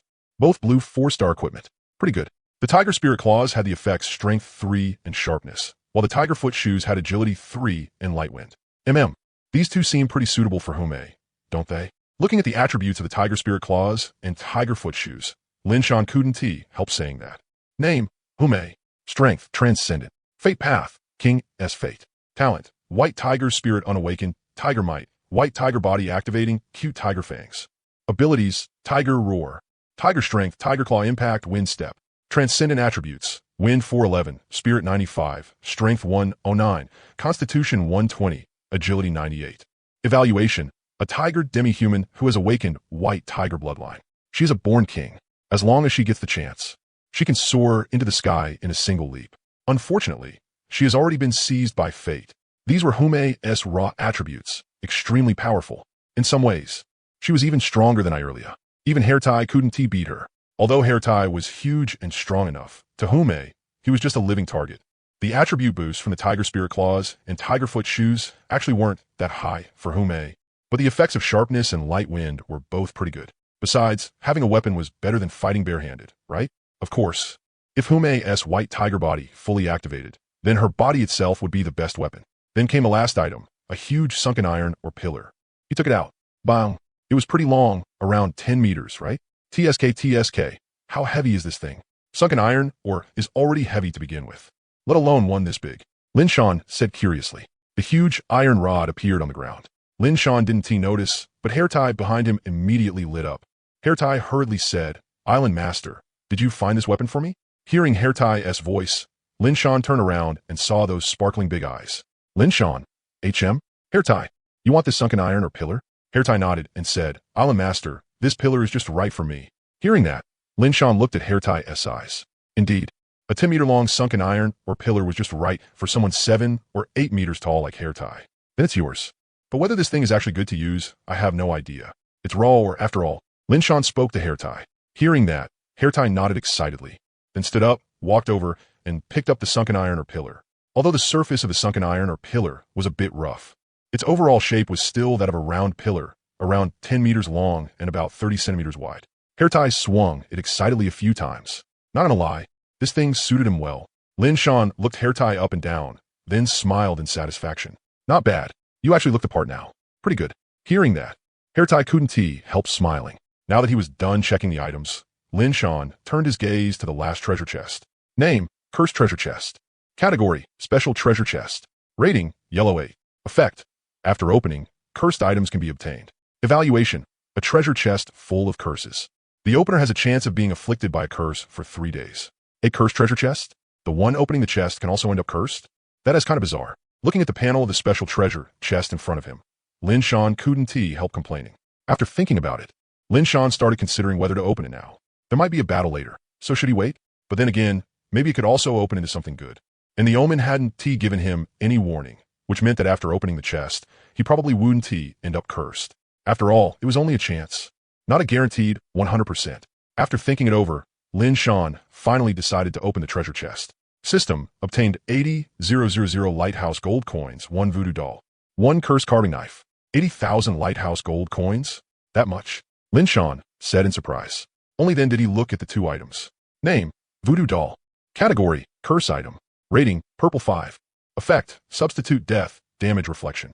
Evaluation, a powerful curse item developed by a cursed witch. Not only can it block 1 fatal injury for its owner, it can also transfer part of the damage received back to the attacker. Note, after substitute death is triggered, the voodoo doll will shatter.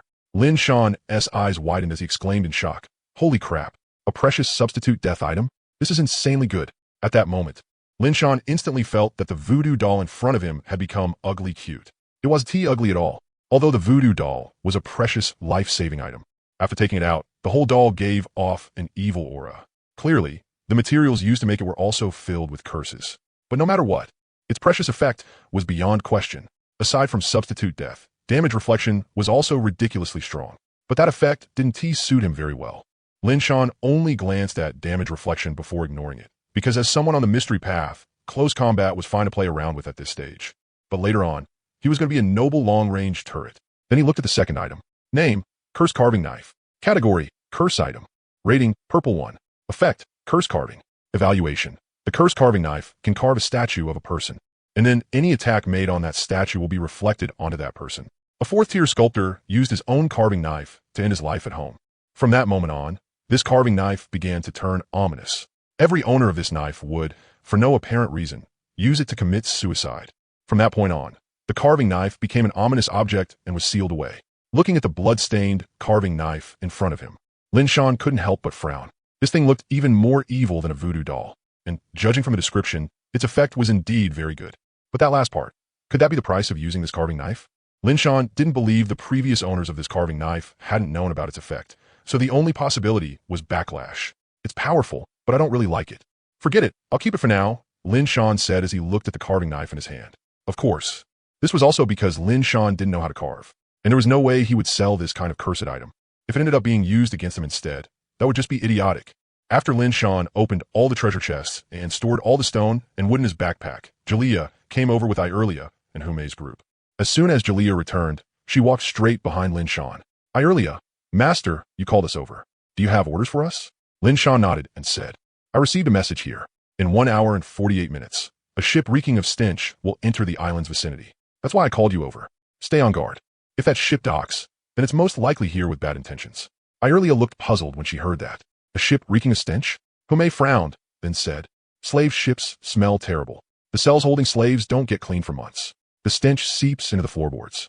Clearly, Humei still remembered the foul environment on slave ships very well. That just showed how different Brother Harry was. A high-end environment could sell for a good price. And the people who went to Brother Harry to buy slaves were basically all upper-class people. People at that level treated slaves far better than most wealthy people did. Huling. It could also be a pirate ship. The group discussed it for a bit, and in the end, it was either a slave ship or a pirate ship. Well, there was no helping it. They weren't very familiar with the sea, so they really didn't know what other kind of ship would reek that badly. It couldn't be a ghost ship, right? A ghost ship wouldn't stink. At most, it would smell rotten and decayed. Lin Shan clapped his hands and said, no matter what kind of ship it is, if they set foot on the island on their own, then they're enemies. So all of you get ready. This might turn into a battle. I early nodded. Although they couldn't use their strength very well at sea, they could still fight. Hume, meanwhile, looked eager to try. Clearly, she was very much looking forward to the coming battle. Makes sense. After all, she was a tiger beastkin. Iearlia, this is for you. This is an energy defense device. At most, it can deploy a 500-meter circular energy barrier. Its defense is very strong. Use it to protect the little elves and little beastkin. Lin Shan took out the energy defense device he had prepared beforehand and placed it on the ground. Iearlia gave the cube on the ground a curious glance, then nodded. Next, Lin Shan took out the black iron long spear, black iron long blade, tiger spirit twin claws, tiger foot shoes, and the damaged heavy iron long spear. Then said to Hume, these are for your beastkin to use. Hume looked at the tiger spirit twin claws and tiger foot shoes and felt they seemed quite suitable for her, so she nodded. Although there weren't many weapons at the moment, their combat strength was pretty good. As long as they didn't run into anything above tier 3, they could handle it. Among the elves, aside from Iearlia, there were also 3 at mid-tier 2. The beastkin side was much stronger. There were a full 6 beastkin at mid to late tier 2, and they were all carnivorous beastkin. Aside from Hume, the tiger beastkin, there was also a bear beastkin. Looking at those black ears, yeah, it looked a bit like a giant panda. Then there was 1 leopard beastkin, 1 cat beastkin, and 2 wolf beastkin. After seeing that everyone understood, Lin Shan nodded, then said to Iearlia, aren't elves good with bows and arrows? Iearlia gave a slight nod and said, I wouldn't say good at them. It's just practice makes perfect. After all, we've used them since childhood for hundreds of years. Lin Shan thought it over for a moment. The crafting table could make wooden bows now, but there were no materials for bowstrings. Right? Lin Shan turned to Huling and asked, Huling, can you make bowstrings? They don't need to be very good, as long as they work. Huling's ears twitched. Then she said, bowstrings? Lin Shan nodded. That's right, bowstrings. Huling, master, I can weave them with thread control, and with the blessing of Ming too. Making bowstrings is barely manageable. Lin Shan immediately brightened and said, very good. Then Huling, how long would 30 bowstrings take? Huling, about half an hour, I think. Lin Shan, all right. Then start making 30 right now.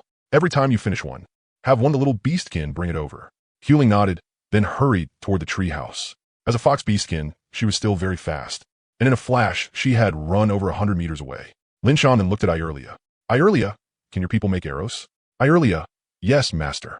But time is short right now, so we can only make wooden arrows. However, when we attack with bows, we can attach extraordinary energy to the wooden arrows, and their destructive power will increase greatly. Lin Shan, excellent. Let me think, is there anything I missed? No. Then all of you start preparing. There's a high chance battle will break out. Yes, master. Iearlia, Hume, and the others all responded. There wasn't really anywhere to hide on the island right now, so they could only choose to face things head on. It would depend on how strong the other side was. Still, the area was currently under system restrictions, so whoever came shouldn't be too powerful, right? Lin Shan looked at the sea mist and thought silently. Time quickly passed, and an hour went by. Huling had also made all 30 bowstrings, and the quality was pretty good. They were all green 2-star.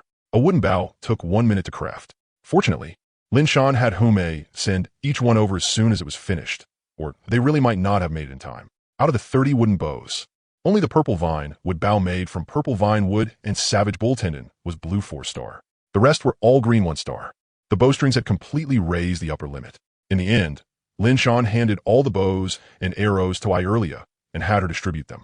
But to Lin Shan's surprise, Iearlia didn't keep the highest-rated purple vine wood bow for herself. Instead, she gave it to another elf. After that, Lin Shan went straight to the top of the lighthouse. He was going to activate the energy cannon. Bronze light crossbow? I almost forgot about this. After coming up, Lin Shan looked at the bronze light crossbow, scratched his head, and said awkwardly. But Lin Shan first turned on the energy cannon, then set the attack command, fire on my command. Only after that did he put away the bronze light crossbow and bolts. Then find Iearlia and hand the bronze light crossbow to her. When it came to bows and arrows, it was more cost-effective to let the elves use them. Very soon, the last few minutes arrived. Lin Shan stood at the top of the lighthouse, observing the surrounding sea, watching to see which direction the ship would come from. The energy defense device had already been activated, protecting the treehouse, plantation, and livestock. Everyone had also been registered, except for Earth Spirit and Lake Spirit, who couldn't be registered. It was probably because they weren't flesh and blood life forms. Now, on the entire island, aside from Lin Shan standing out in the open, Eerie, Hume, and the others were all hiding in pits. Pits dug by earth and wood, and earth and stone. That way, they could catch the enemy off guard. At the very least, the elves could use their bows to take down a wave of enemies. Finally, at 4:30, a ship broke through the mist at high speed and charged in. Seeing that, Lin Shan couldn't help frowning. Something was off, because he noticed that the ship was covered in damage and looked completely battered. This is bad. Could this be a ship being chased by mist creatures? Lin Shan couldn't help worrying, especially just now. When the ship broke through the mist and rushed in, it didn't have an isolation layer. That meant this ship had been sailing under the mist shroud. Then, under Lin Shan's frowning gaze, the ship kept charging straight toward the island. In the end, it slammed directly into it. It only came to a stop after plowing dozens of meters into the island. Seeing this, Lin Shan's brow furrowed even more. This was obviously wrong. Could there be mist monsters inside the ship? Otherwise, with such a huge commotion, there was no way not a single person would show up on board, right?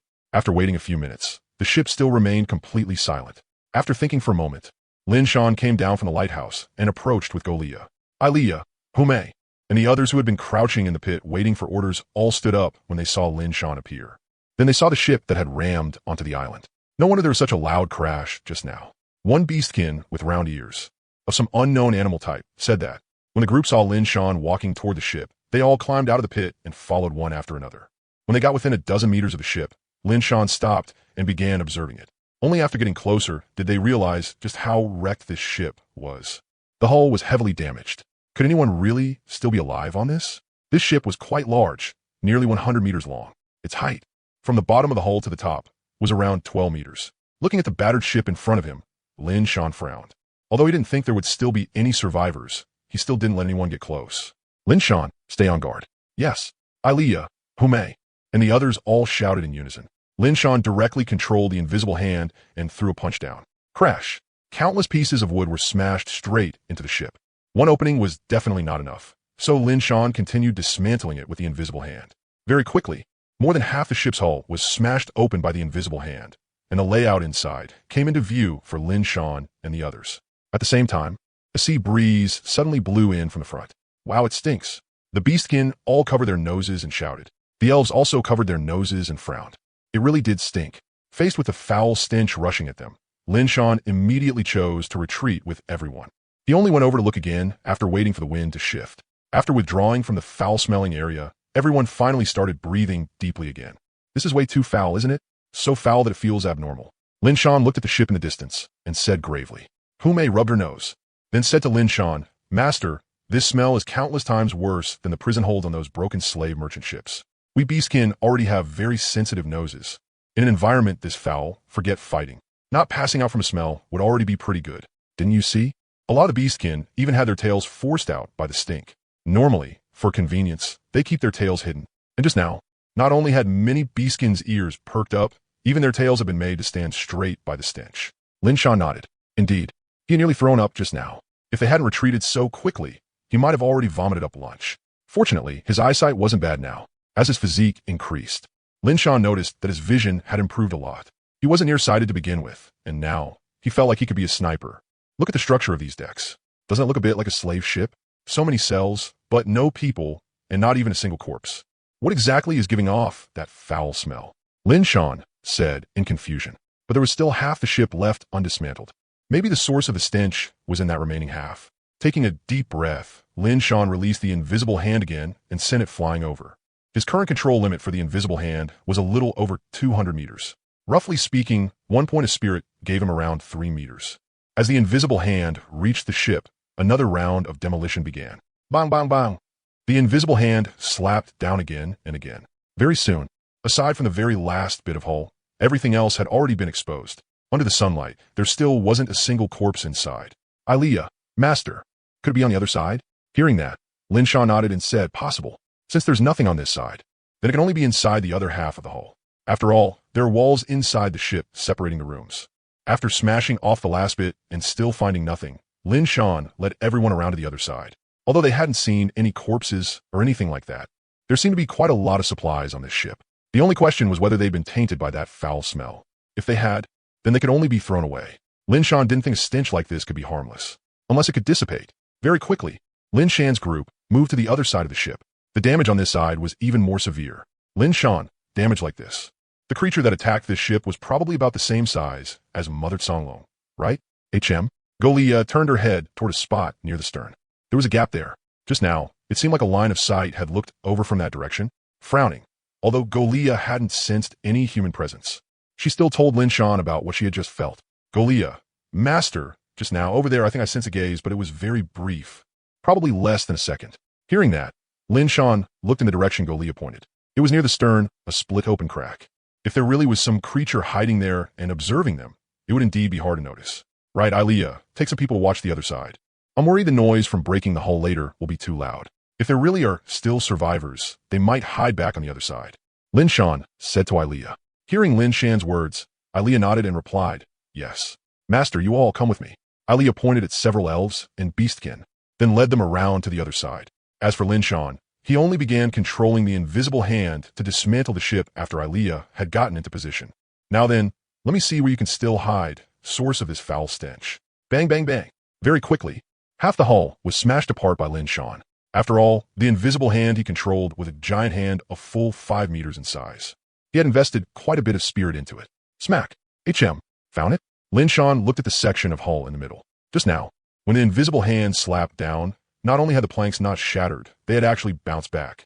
Looking at the hull covered in cracks, Lin Shan frowned, then controlled the invisible hand to keep striking. Smack, smack, smack. After several hits, the wooden planks of the hull only cracked, yet they were still firmly fixed in place. However, the surrounding hull had been shaken loose, and a thing inside appeared before everyone. Along with it came the stench. A powerful stench. Holy shit. Back, back, back. Lin Shan hurriedly led everyone into retreat. This time, the foul smell was no longer invisible. A grayish-green gas was spreading out, and one look was enough to tell it was poisonous. Only after retreating dozens more meters did Lin Shan and the others stop. After stopping, Lin Shan immediately used appraisal on it. Thankfully, his spirit attribute was high enough now. At a distance of over 100 meters, he could still appraise it. Very quickly, the status panel appeared before Lin Shan. Name, foul rotting corpse amalgamation. Strength, extraordinary. Talents, foul core, foul mist, fusion. Abilities, corrosive secretion, rapid recovery, foul spray, squirming, calling, bewilderment. Extraordinary attributes, mystery 35, spirit 67, poison 201, constitution 297, strength 313. Evaluation, an extraordinary infected by the blood of a corrosive mist dragon. After devouring and fusing with a large number of life forms, it underwent a bizarre transformation and became a new type of mist monster. Overlimit appraisal evaluation. Weakness, the foul core. Shatter the foul core to kill it completely. Otherwise, its flesh and blood will continue gathering toward the foul core and fuse. Abnormal status, dormant. A foul rotting corpse amalgamation. No wonder they hadn't seen a single corpse. So they'd all been swallowed by this monster. As Lin Shan displayed the attributes for whom Mei and the others to see, he spoke. This foul rotting corpse amalgamation's weakness was pretty obvious. It was that foul core.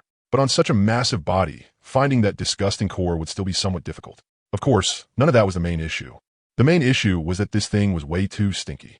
No one wanted to get close at all. Did this monster get stuck? Why isn't it moving at all?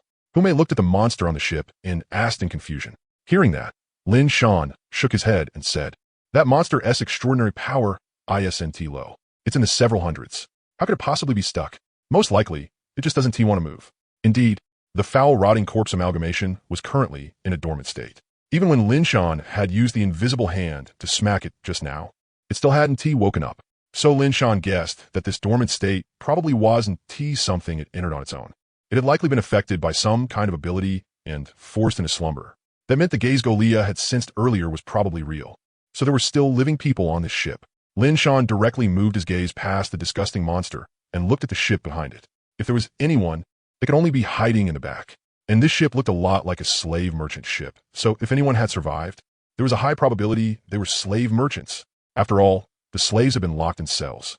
They couldn't escape at all and were probably long since devoured completely by this monster. So if anyone really had survived, then the most likely candidates could only be the people from this slave merchant ship. After glancing at the foul monster again, Lin Shan continued controlling the invisible hand and started tearing into the back. Since this monster was dormant, there was no need to disturb it. What a joke. In a bit, Lin Shan planned to push this ship into the sea and sink it to the bottom. If something this stinky fell off the ship, He was afraid the land would get contaminated, and it was so foul it would completely affect combat ability. There might still be some supplies on the ship, but compared to possibly getting some unknown materials, Lin Shan was much more inclined to throw this disgusting monster into the sea and let it fend for itself. Bang! Bang! The invisible hand struck the hull again and again, smashing apart the ship's body bit by bit and exposing what was inside. After several hits, a voice suddenly came from the ship. Stop! Stop! HM. Hearing the voice, Lin Shan raised a brow, then continued smashing downward. What a joke. You say stop, and I stop? Alaria had also returned with the others, since the monster had already been discovered. The people hiding inside the ship also hadn't expected that even after they shouted, the ship's hull was still being struck. With no other choice, the people on the ship had to jump down. Actually, they had no other options anyway. This ship was already completely ruined. In the end, they still had to get off it. Ever since being attacked by the corrosive mist dragon, they had drifted on this ship for over 10 days. Most of the people on board had already been eaten by that foul monster, and the ship spirit of this vessel had already fallen asleep. Once more than 2/3 of a ship was damaged, its ship spirit could fall into dormancy. Fortunately, before falling asleep, the ship spirit had driven the ship forward at high speed. Otherwise, the ship would have long since been torn apart by the monsters in the mist. There was still some lingering aura of the corrosive mist dragon on this ship, so even though the ship lantern had already gone out, no monsters had come looking for them. But of all things, a monster had been born inside the ship itself, and it was an unbelievably foul monster. Now that they had finally found a chance to survive, they didn't want to give it up. Hearing the repeated banging sounds, stop, stop, we're coming out right now. Please don't attack anymore. Only then did Lin Shan stop. But us? Looks like there were quite a few of them. Still, if they couldn't even deal with this foul monster, then they posed no threat at all. When the banging against the hull finally stopped, they let out sighs of relief. Then they took out ropes and tossed them out through the opening, climbing down one by one. Under Lin Shan and the others' watch, figures came down from the ship one after another. Very quickly, 7 or 8 people appeared, but more kept coming down. Lin Shan, holy crap, that is quite a lot of people. It's already over a dozen, and they're still coming down? More than 10 minutes later, the last person came down. Looking at these ragged, filthy people, they didn't seem much like merchant ship personnel. They looked more like slaves instead. Lin Shan said, go on. Why were you controlling the ship to ram in my island? If you can't give me a proper reason, then this island master can only send you all into the sea. At the same time, Lin Shan silently appraised the one who was obviously the leader. Name, Shana Li Guanglong. Strength, extraordinary. Fate path, dragon god. Talents, dragonkin, Leguang dragon bloodline, low-level magic defense, dragon language spellcraft. Abilities, dragon roar, Leguang dragon transformation, dragon claw. Dragon strike, extraordinary attributes. Lightning 499, mystery 100, spirit 130, constitution 157, strength 114, agility 139. Evaluation, dragonkin, an existence with dragon bloodline, extremely rare in number, with extremely high potential. If properly nurtured, there will be no bottlenecks before stage 6 of the fate path. Recommended to subdue. Overlimit appraisal evaluation. Forced use of dragon language spellcraft has caused her to fall into weakness, reducing her strength by half. Status, weak, hungry, uneasy, energy exhausted. These attributes were kind of outrageous. If not for her strength being halved by weakness, then aside from Golia, not a single one of them could fight her. This person had already reached the peak of Fate Path Stage 2. By Lin Shan's estimate, after 500, one would officially step into Stage 3. On one side, Lin Shan was silently amazed. On the other side, Shana couldn't help frowning. She felt like someone had just seen straight through her. This was the instinct of a dragonkin. It couldn't be wrong. Looking at the island master in front of her, Shana's first instinct was that he had done it. Appraisal? But to use an appraisal skill that could see through a person, it should at least require master level, right? And fully seeing through a person also consumed a great deal. That was why even many appraisal masters would casually use master level appraisal. Most importantly, when using appraisal, the eyes would change. Shana looked at Lin Shan's eyes, which showed no obvious change, and couldn't make sense of it. Forget it. Shana shook her head, then glanced at the still dormant foul monster before leading the children toward Lin Shan. Ever since being captured onto this slave ship, she had never recovered. Her strength had already been incomplete to begin with, not to mention that she had also used dragon language spellcraft. Weak on top of weak, her current strength wasn't even 1/10 of her normal state. As Shana walked over, all the demi-humans except who may reacted strongly. Clearly, as demi-humans, they could sense the dragon bloodline on Shana's body. After all, in a sense, dragonkin also belonged to the demi-human category, dragon demi-humans. The demi-humans suddenly grew a little restless, immediately drawing Lin Shan and the others' attention. Lin Shan, what is wrong with them? Ume instantly scratched her cheek in confusion. Clearly, She had no idea either. Well, as someone with white tiger bloodline, Hume wasn't afraid of the Thunderlight Dragon bloodline on Shauna at all, so she naturally didn't feel much. But the other demi-humans didn't have such powerful bloodlines, which was why they were reacting like this. Seeing that even Hume didn't know, Lin Shan couldn't help asking, "What is going on with you girls? Why are you all trembling like that?" The demi-human girls looked at each other. Then Hu Ling spoke up, "Master, it's the person coming over. She's giving off the pressure of a top-tier bloodline. It's very faint, but that aura of a top predator. It's making us tremble instinctively." Lin Shan, HM, she's a dragonborn and has dragon bloodline. But Hume's bloodline isn't weaker than a dragoness. I didn't see you trembling because of her. Hearing that, Hume pointed at herself and said in surprise, "Huh? Master, aren't I just a tiger demi-human? At most, my bloodline should be something like a tiger-type magical beast, right? How could it compare to a dragon?" Lin Shan rubbed her tiger ears and said, "Look, your ears have already turned white. This is a white tiger. Over here, I don't know what level that counts as. But back in my hometown, the white tiger is one of the sacred beasts. MM. Hume immediately blushed and shrank her head back a little. Demi-human ears were very sensitive. If it wasn't family or a lover, they normally wouldn't let anyone touch them. Lin Shan didn't pay much attention to that. After learning why the demi-humans were trembling, he turned back to Shauna, who was walking over. As Shauna gradually approached, Lin Shan hurriedly shouted, "Stop. That distance is fine. You all smell too bad." Hearing that, Shauna's face darkened. She didn't want to either, but after staying on the same ship as that foul-smelling monster for more than 10 days, the stench had completely seeped into her. At the beginning, she had been vomiting nonstop. She couldn't even eat. Later, though, she adapted in just 3 days, which really made one marvel at it. As expected, adaptability truly was the strongest survival ability of living creatures. Lin Shan, all right, introduce yourself. And those little ones beside you too. Looking at the bunch of little ones behind Shauna, Lin Shan was a little curious how she had managed to protect them all. From the faint marks on their wrists and ankles, they were obviously slaves. And Shauna herself was a slave too. Yet now, on the entire ship, aside from Shauna and these little ones, only that foul-smelling monster remained. Had all those slave merchants died? Shauna, my name is Shauna Li Guanglong. I'm a dragonborn.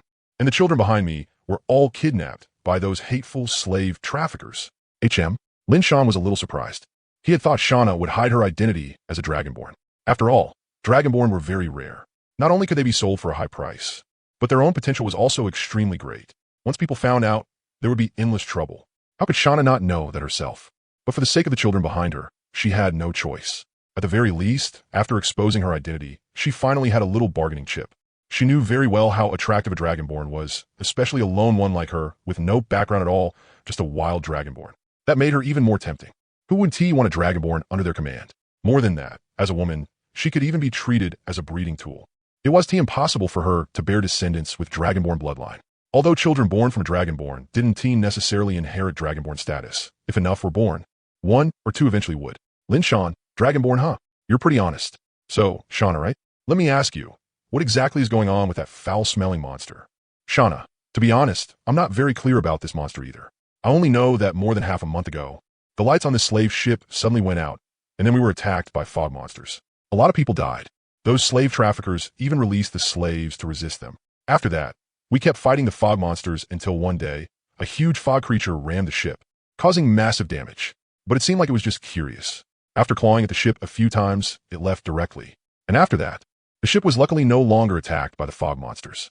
I guess maybe it was because of the aura left behind by that huge fog creature. Later, for some reason, this foul-smelling monster appeared inside the ship. This monster seems to have been the captain of the slave ship. That's what I heard them say.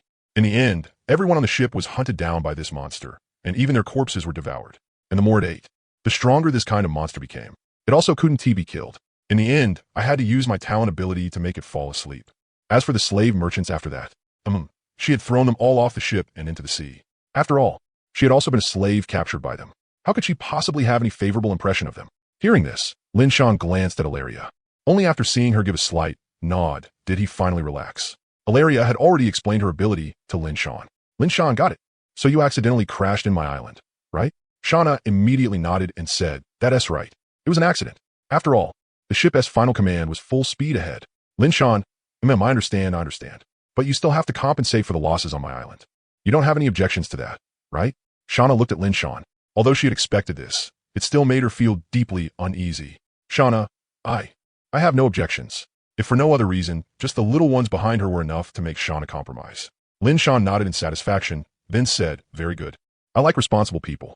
This place is basically isolated from the outside, so if you want to stay here, then you can only sign this contract. That's the only way I can feel at ease." After saying that, Lin Shan displayed the system version contract and handed it to Shauna. Looking at the slave contract before her, Shauna knew there was no escaping it after all. But after glancing at the children behind her, she still signed it decisively. Lin Shan gave Shauna an appreciative look. This person was decisive enough, someone capable of doing big things. Then he handed out more contracts to the little ones. Seeing that, Shauna was instantly dumbfounded. Shauna, and no, wait, why do they have to sign contracts too? Hearing that, Lin Shan turned to Shauna and asked in confusion, "Why wouldn't they?" "Shauna, Haven T, I already signed a contract." Lin Shan grew even more confused, then said, "You are you, and they are them. You already signed, so how could they not sign?" Shauna, sure enough, she never should have trusted a man's words. But now that she had already signed the slave contract, she had no power to stop it. She could only watch as the little ones signed the contracts one by one. Despair. Looking at Shauna's despairing expression, Lin Shan shook his head in puzzlement. Did she really not think about it? This was his island. How could he possibly let a group of strangers stay here? And it wasn't he for a short time either. If you're going to stay here, then you'd better be prepared to spend your whole life on this island. After seeing them all sign the contracts, Lin Shan shifted his gaze back to that foul-smelling stench amalgamation monster. Lin Shan, right? Shauna, this ship is a slave ship, correct? Shauna nodded and said, "That's right. A vile slave merchant ship that specifically sells women. And these children were either kidnapped or snatched by force.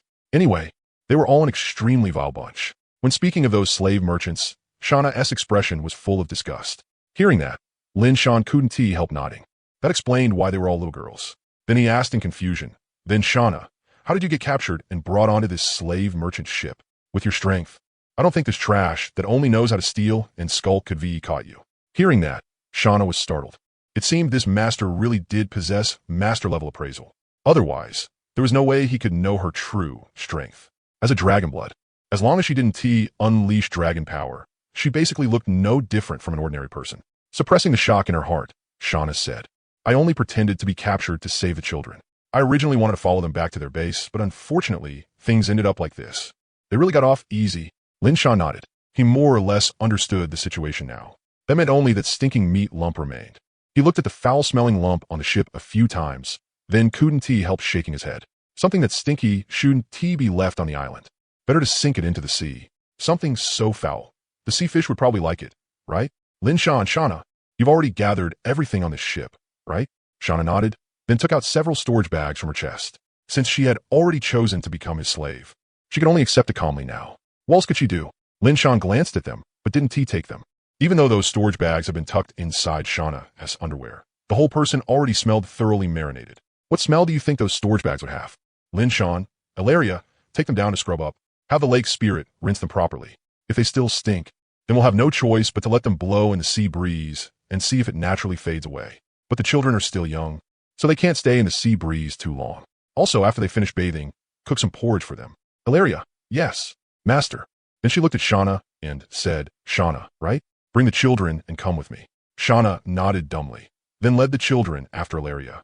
Why had Shauna suddenly become a little slow? Because she hadn't expected Lin Shan to actually think about the children. That was really hard to believe. Children this young. If you were being serious, we're all burdens. After all, at their age, not only could they basically help with nothing, they also consumed food. Lin Shan looked at the ship in front of him and rubbed his chin. How much strength would it take to push this ship frame into the sea? After thinking about it, he decided to first try controlling the invisible hand. At full power, the infinite hand should be able to drag this ship frame and that stinking meat lump into the sea together.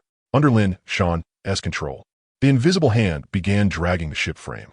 Luckily, the ship was already empty, so the invisible hand could move it. In ancient times, there was Captain Jack's Black Pearl being dragged around by rock crabs. Now, there was the invisible hand dragging a ship frame around. Lin Shan complained while dragging it. The invisible hand wouldn't get tired, and Lin Shan's mind could support the consumption, so in less than 10 minutes, it had already covered half the distance. Actually, if he wasn't worried that lump of stinking meat might fall off, it could be gone even faster. But to keep that stink from touching his island, Lin Shan would rather go slower. Slowly, the ship frame finally reached the shore. Fortunately, this wasn't a coral area. Otherwise, Lin Shan wouldn't have chosen to push it into the sea. Splash! The ship frame, together with that lump of stinking meat, sank into the sea with a rumble. But still wasn't tea over.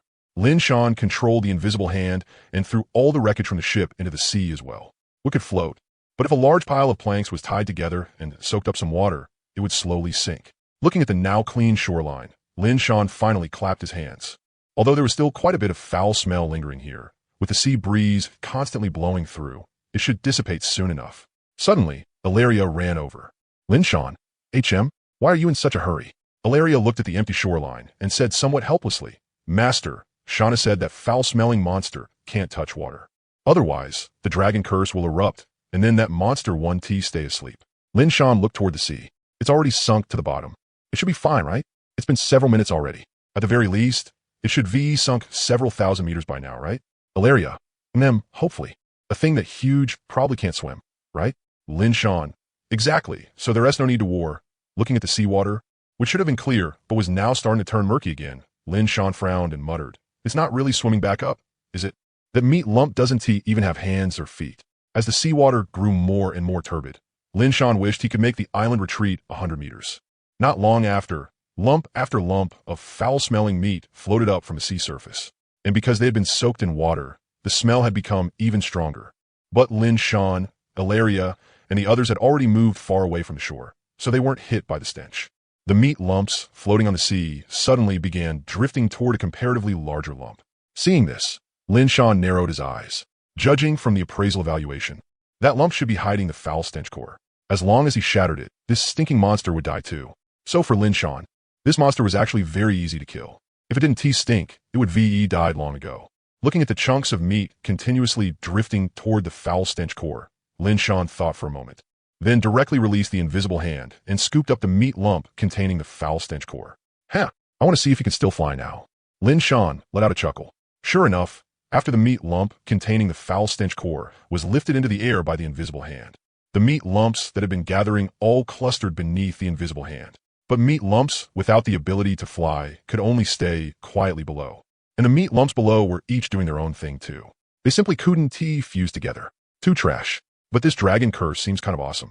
Not only can it put the target into sleep, its power is also this strong. Looking at the meat lump that had been blown into more than a dozen pieces, Lin Shan rubbed his chin and said, HM. Suddenly, Lin Shan looked at the invisible hand in confusion. The palm of the invisible hand had begun to corrode. It was happening very quickly. In an instant, a hole had been corroded through it, and then the meat lump dropped downward. If it really fell and merged with the meat lumps below, it would immediately recover completely. But how could Lin Shan let it have its way? The invisible hand grabbed the foul stench core in one motion, easily pinning it down. After all, it had already been blown half-crippled by the dragon curse. This corrosive ability? It can even corrode energy. That is pretty impressive, Lin Shan said in surprise. Then he controlled the invisible hand and squeezed. The meat lump's defensive power was actually pretty strong. After all, its physique was that high. But this lump didn't have much defensive power, because this was the inner flesh lump without that disgusting layer of skin. As the invisible hand kept tightening, the foul stench core began frantically secreting corrosive liquid. Unfortunately, the effect was poor. With support from Lin Shan's mind, the invisible hand continuously repaired itself. It simply couldn't be corroded through. As the pressure from the invisible hand kept increasing, finally, the meat lump was squeezed apart. Bits of minced flesh flowed out through the gaps in the invisible hand, then dropped into meat lumps below. After a round of crushing, a crystal core giving off a foul stench appeared in the invisible hand. The moment the foul stench core was exposed, an even stronger stench instantly spread out. Seeing this, Lin Shan immediately controlled the invisible hand to move away from the island as quickly as possible. But the farthest distance Lin Shan could currently control the invisible hand was only around 200 meters, so after moving roughly 180 meters away from the island, it stopped. Then he began crushing the foul stench core. Lin Shan poured in more mental power, then squeezed. The result was a little unexpected. The foul stench core looked very hard, but in reality, it was extremely fragile. It was crushed directly on the spot. As the foul stench core shattered, the lumps of flesh that had been gathering toward it all stopped, then were carried away by the seawater. Luckily, the sea breeze wasn't blowing toward the island right now. After dismissing the invisible hand, the fragments of the foul stench core also fell into the sea one after another and vanished. All right, perfect finish. Let's go. We can head back now, Lin Shan said to Irelia and the others. Lin Shan. Irelia, after Shauna and the others finish bathing, will that smell disperse? Irelia, at first, we use seawater to wash up, but it could only clean off some of the filth. It had no effect on the stench at all. But later, we remembered that the lake water from the lake spirits has a slight purification effect. We tried it with a just-in-case mindset, and, surprisingly, it really did remove that foul smell. Hearing that, Lin Shan nodded and said, "Good, as long as it works. Remember to wash the space bag clean too. Once it doesn't stink anymore, bring it back to me." I earlier nodded and replied, "Yes, master." Lin Shan, not bad. Everyone can dismiss now. Everyone dispersed one by one. After returning to the lighthouse, Lin Shan first went to shut off the energy cannon. As long as that thing stayed on, it would keep consuming energy, and the rate wasn't slow either. One energy stone could only keep it running for 3 days without even firing. Although with Lin Shan as current stockpile of energy stones, he could easily afford it, there was no need. Mainly because the island was still too small. So activating it was very convenient. If he went out to sea searching for islands, then he could leave the energy cannon activated. After returning to the base, Lin Shan immediately started boiling water and prepared to take a bath. Even though he hadn't come into contact with the source of the stench, he had still gotten some of the smell on him one way or another. There was no way he could skip washing. Anyway, with the lake spirits around now, water wasn't lacking, so he could use as much as he wanted. With the effects of the lighthouse renovation, Lin Shan had already built a bathroom long ago. The bathroom wasn't very big. After all, there was a bathtub in it, and with his current conditions, soaking in a bath was about all he could manage. So after putting in the bathtub, there's only about a 1 meter wide space left. Glug glug. Damn, this feels good. Lin Shan soaked in the bathtub in satisfaction. Steam rose continuously from the hot water, then slowly dissipated. It was easy to lose track of time while soaking in a bath. But Lin Shan was already used to that, so after soaking for a few minutes, he got out directly. After washing up, Lin Shan rinsed his combat suit in the bathtub to remove the smell. Wearing only shorts, Lin Shan came out carrying the still somewhat damp combat suit. "Jalea, you go wash up. Don't forget to wash your clothes too." Lin Shan said that as he walked toward the second floor. Hearing that, Jalea nodded, then went into the bathroom carrying her cute tiger pajamas. After putting away the cute tiger pajamas, Jalea looked at the bathtub, then started filling it with hot water. The heated lake water outside was already ready. Add a bit of cold water, and she could soak in it right away. The sky gradually darkened. Lin Shan lay on the bed, watching people chat idly in the chat channel. Some people showed off what they had gained that day. Some bragged about getting good stuff, or silver treasure chests, golden treasure chests. Others bragged about encountering sea merchants and buying a pile of good things. It could be said that the chat channel was lively all the time. Wearing her cute tiger pajamas, Jalea sat on the bed and blinked at Lin Shan. She felt a little sleepy. Today was the first day she had actually started feeling drowsy. A bit difficult. What Jalea didn't know was that the single bed had now become a double bed of a higher grade, and its effects had improved a lot compared to before, which was why she had been affected. She was starting to feel sleepy, and that also had something to do with Jalea not resisting it. Over by the small forest, the elves had catalyzed a relatively small treehouse for the newly arrived Shauna and the little ones who had been following her. Now, everyone had quietly fallen asleep, except for a few beast folk with night owl traits. Even though they had already played for a while during the day, they were still full of energy at night. If they didn't let it out a little, they wouldn't be able to sleep. Huff ha, huff ha. Hailtai's snoring was fierce, making the few little ones who had crept over look at each other. Bang! Hailtai's huge arm smashed directly onto the beach, instantly creating a sand pit. Hiss! The little ones immediately turned pale from fright. Good thing they hadn't gotten close. If that arm had come down on them, wouldn't they have been flattened? After no longer daring to go near Hailtai, they started running around. However, they didn't go to the place where that foul-smelling ship had landed during the day, because some of the stench still hadn't dispersed there. For them, the smell was too strong. The little ones began their adventure. Actually, they hadn't really explored the island properly yet. First, after leaving Hailtai, they ran toward the harbor, then stared at Xiao AI with curious faces. Xiao AI happily greeted them, but the little beast folk were so frightened that they all ran off. Looking at the little beast folk running into the distance. Xiao AI was full of confusion. Seeing this from shadows, Bao Bao looked at the little ones running off with a helpless smile, then continued following them. She was a mutated black panther beast folk, with both beast ears and tail black in color, so she was used to moving at night. The little beast folk ran east and west. Not only did they discover the Orvain cave that was forming, they also discovered another unknown small resource. Unfortunately, the forming glow blocked them off. Otherwise, they definitely would have gone in to take a look. The island wasn't big, so they finished running around it very quickly. After running around for so long, the little ones also started to feel tired. They yawned one after another and headed back toward the treehouse. Only after Bao Bao saw that all the little ones had returned to the treehouse to sleep did she finally relax. Then she began her night patrol. Hume had assigned this, so it had been left to the beast folk who liked moving at night. Actually, as beast folk, they were all capable of adapting. but the presence of certain instincts simply allowed them to perform better. For example, Bao Bao right now was far more energetic at night than during the day. In a few leaps, Bao Bao jumped onto the lookout platform. This was a tree the elves had catalyzed at Humei's request, and it was the tallest one around. But the highest place here was still the lighthouse. Standing on top, Bao Bao occasionally looked toward the seaside to see whether anything unknown might appear. As she watched, Bao Bao suddenly noticed a patch of faintly glowing flowers. These should be the moonlight flowers Li Shi planted, right? Didn't he expect them to actually glow? That's kind of rare. Bao Bao looked at the moonlight flowers not far from the plantation and said in surprise. She looked around again, and there was still nothing unusual. It seemed there probably wouldn't be any accidents. Someone would replace her in a while anyway. After all, she was the only one suited to being a night owl. Time kept passing. Under the candlelight, the island remained clearly visible. Bao Bao was preparing to make one more round of observation before going down to switch shifts, when she noticed something unusual. Huh, what is that? Bao Bao looked at the sea surface, where ripples were continuously being stirred up, and spoke in confusion. But just a few seconds later, Bao Bao's pupils couldn't help shrinking. One after another, strange-shaped fishmen rose up from the sea surface, then swam toward the island. Bao Bao dinte hestita.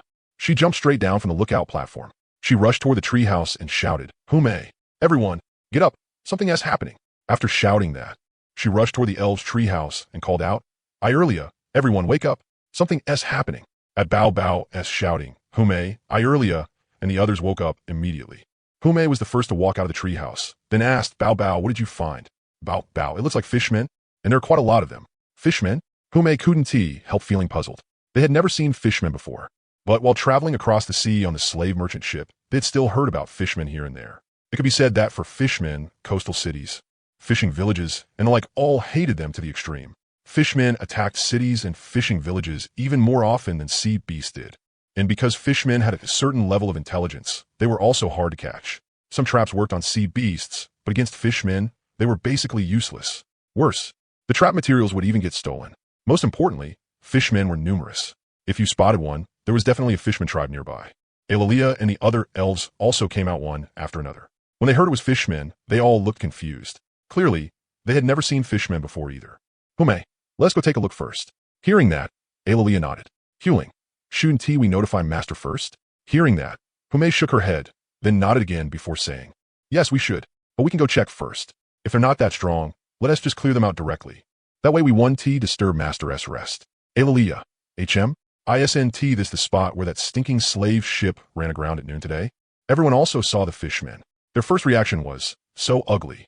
Even the cat beastkin, who liked eating fish, were full of disgust. Each fishman was short, not even 1.2 meters tall, but there were quite a lot of them, close to 100. If fish all looked like this, cats wouldn't like eating fish anymore. Humei, I don't feel any danger at all. Looks like what we heard before was true. Fishmen are about the same as goblins, the lowest level monsters. Bao Bao. Then let us go down and kill them all. Kill them, then sleep. But when everyone got close to the shore, they couldn't help but smell a foul stench. Still, nobody paid it much attention. They thought the noon stench just hadn't fully dispersed yet. The fishmen also noticed the elves and beastkin, then rushed over in a noisy wave. So smelly? No. Something is off. This isn't what was left from noon. It seems like it's coming off these fishmen. Fishmen are this smelly? Quite a few beastkin started frowning. Although the stench wasn't as bad as that lump from noon, it was still very strong. Looking at the charging fishmen, Eulalia directly used her ability. Green light spread out from her hands, and then countless vinewood spikes burst out from beneath the beach, directly striking the charging fishmen. The other elves also started using vinewood piercing attacks one after another. After all, this was just basic elf magic. As long as 1s would attribute reached 10 points. They could cast it a few times. Under the elves' attacks, the group of fishmen was wiped out in an instant. Eulalia, these fishmen, could they have eaten that stinking lump of flesh? Look, it seems like there are lumps of flesh growing on their bodies too, kind of like the one at noon. Just smaller. Humei, don't look. Western Sea. Throw them all into the sea. They stink to death. Hearing that, Eulalia shrugged and said, True enough. Fine. Throw them all into the sea. Under the elves' control, all the fishmen corpses were tossed into the sea by the vinewood spikes. Humei scratched her head, then said, Good thing you killed them before they got close. Otherwise we'd have to bathe to get rid of the smell again. After dealing with the fishmen, everyone waited a while longer. When no more fishmen came up, they returned to the tree houses to sleep. Bao Bao also went back to sleep, and the watchtower was handed over to another nocturnal beastkin. Probably because fishmen had appeared, She carefully watched every bit of movement on the sea surface. But nothing happened for the rest of the night, all the way until dawn. Aha, it's daylight. The beastkin who had replaced Bao Bao was named Lang Yu, a wolf beastkin. Now, looking at the gradually brightening sky, Lang Yu couldn't help yawning. It was time for her to catch up on sleep. After taking one final look around and finding nothing unusual, she quickly climbed down from the watchtower, then walked toward the treehouse while yawning. Meanwhile, some beastkin who were used to waking up early had just gotten up. After exchanging greetings, Lang Yu lay back down in her own bed and happily drifted off to sleep. On the other side, the other beastkin and elves also got up one after another, walked out of the tree houses, and started washing up. One benefit of their arrival was that the earth spirit and lake spirit had come too, so fresh water was no longer lacking. Washing up and bathing were both no problem. The lake spirit had already gathered lake water on its own yesterday, and now the lake was already about 80% full. Next came making breakfast. Because of the elves' catalyzation, food was very abundant now. 4 staple foods alone. There was rice, potatoes, sweet potatoes, and so on. There was even less need to mention vegetables, a whole pile of fresh ones, along with freshly laid chicken and duck eggs. As for goose eggs, there weren't any. Of course, most of those eggs had to be kept for hatching, so they wouldn't be eaten for now. Besides that, there was also milk. This was very familiar to the beastkin, especially cow beastkin, though unfortunately, there were no cow beastkin here. Meanwhile, on the second floor of the lighthouse, on the double bed, a layer of cold sweat had already appeared on Lin Shan's forehead. Lin Shan's brows were tightly furrowed. Clearly, he was having a nightmare. Suddenly, Lin Shan opened his eyes and stared blankly at the ceiling. Only after a while did he come back to himself. Then he wiped the cold sweat from his forehead and muttered, "What kind of messed up dream was that?" In the nightmare, Lin Shan felt like something was pressing down on him hard, making him completely unable to move. Even though it had only been a nightmare lasting a little over 10 seconds, it was terrifying. Looking at the sunlight shining in from outside, Lin Shan rubbed his forehead and then sat up. Just as he was about to move his legs, he discovered that his feet had already gone completely numb. The moment he moved, that sour and numbing sensation surged up instantly. Holy crap! Hiss! Lin Shan looked at his feet in confusion, then saw that Golia's lower legs were pressing right on top of them. The spots being pressed had already turned bluish. No wonder they were numb. The blood was practically not circulating anymore. Lin Shan hurriedly used the invisible hand to move Golia's little feet away. It wasn't that he didn't want to move them by hand. It was that right now, any movement at all sent waves of that sore, numb feeling through his legs. He couldn't move them at all. Phew. This feeling, anyone who gets it knows it. Looking at his somewhat bluish feet, Lin Shan said helplessly. Then he looked at Golia beside him. She was sleeping soundly. Golia, zzz. He controlled the invisible hand to bring over the combat suit, then endured the sore numbness in his feet and forcibly put it on. As soon as he wore the combat suit, the physique boost came down instantly, and his feet recovered at once. Having high physique really is different. In another hour, the bruising on my feet should be pretty much gone too. Feeling that his feet were no longer sore and numb at all, Lin Shan sighed. Then he shook Golia's shoulder and said, "Golia, wake up. The sun's at your butt." After being shaken a few times, Golia slowly moved her eyelids, then opened her eyes.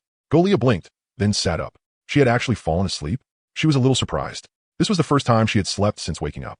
It felt really good, far more comfortable than sleeping in the energy replenishment chamber. Seeing Golia spacing out, Lin Shan waved a hand in front of her eyes. Lin Shan, Golia, did sleep make you dumb?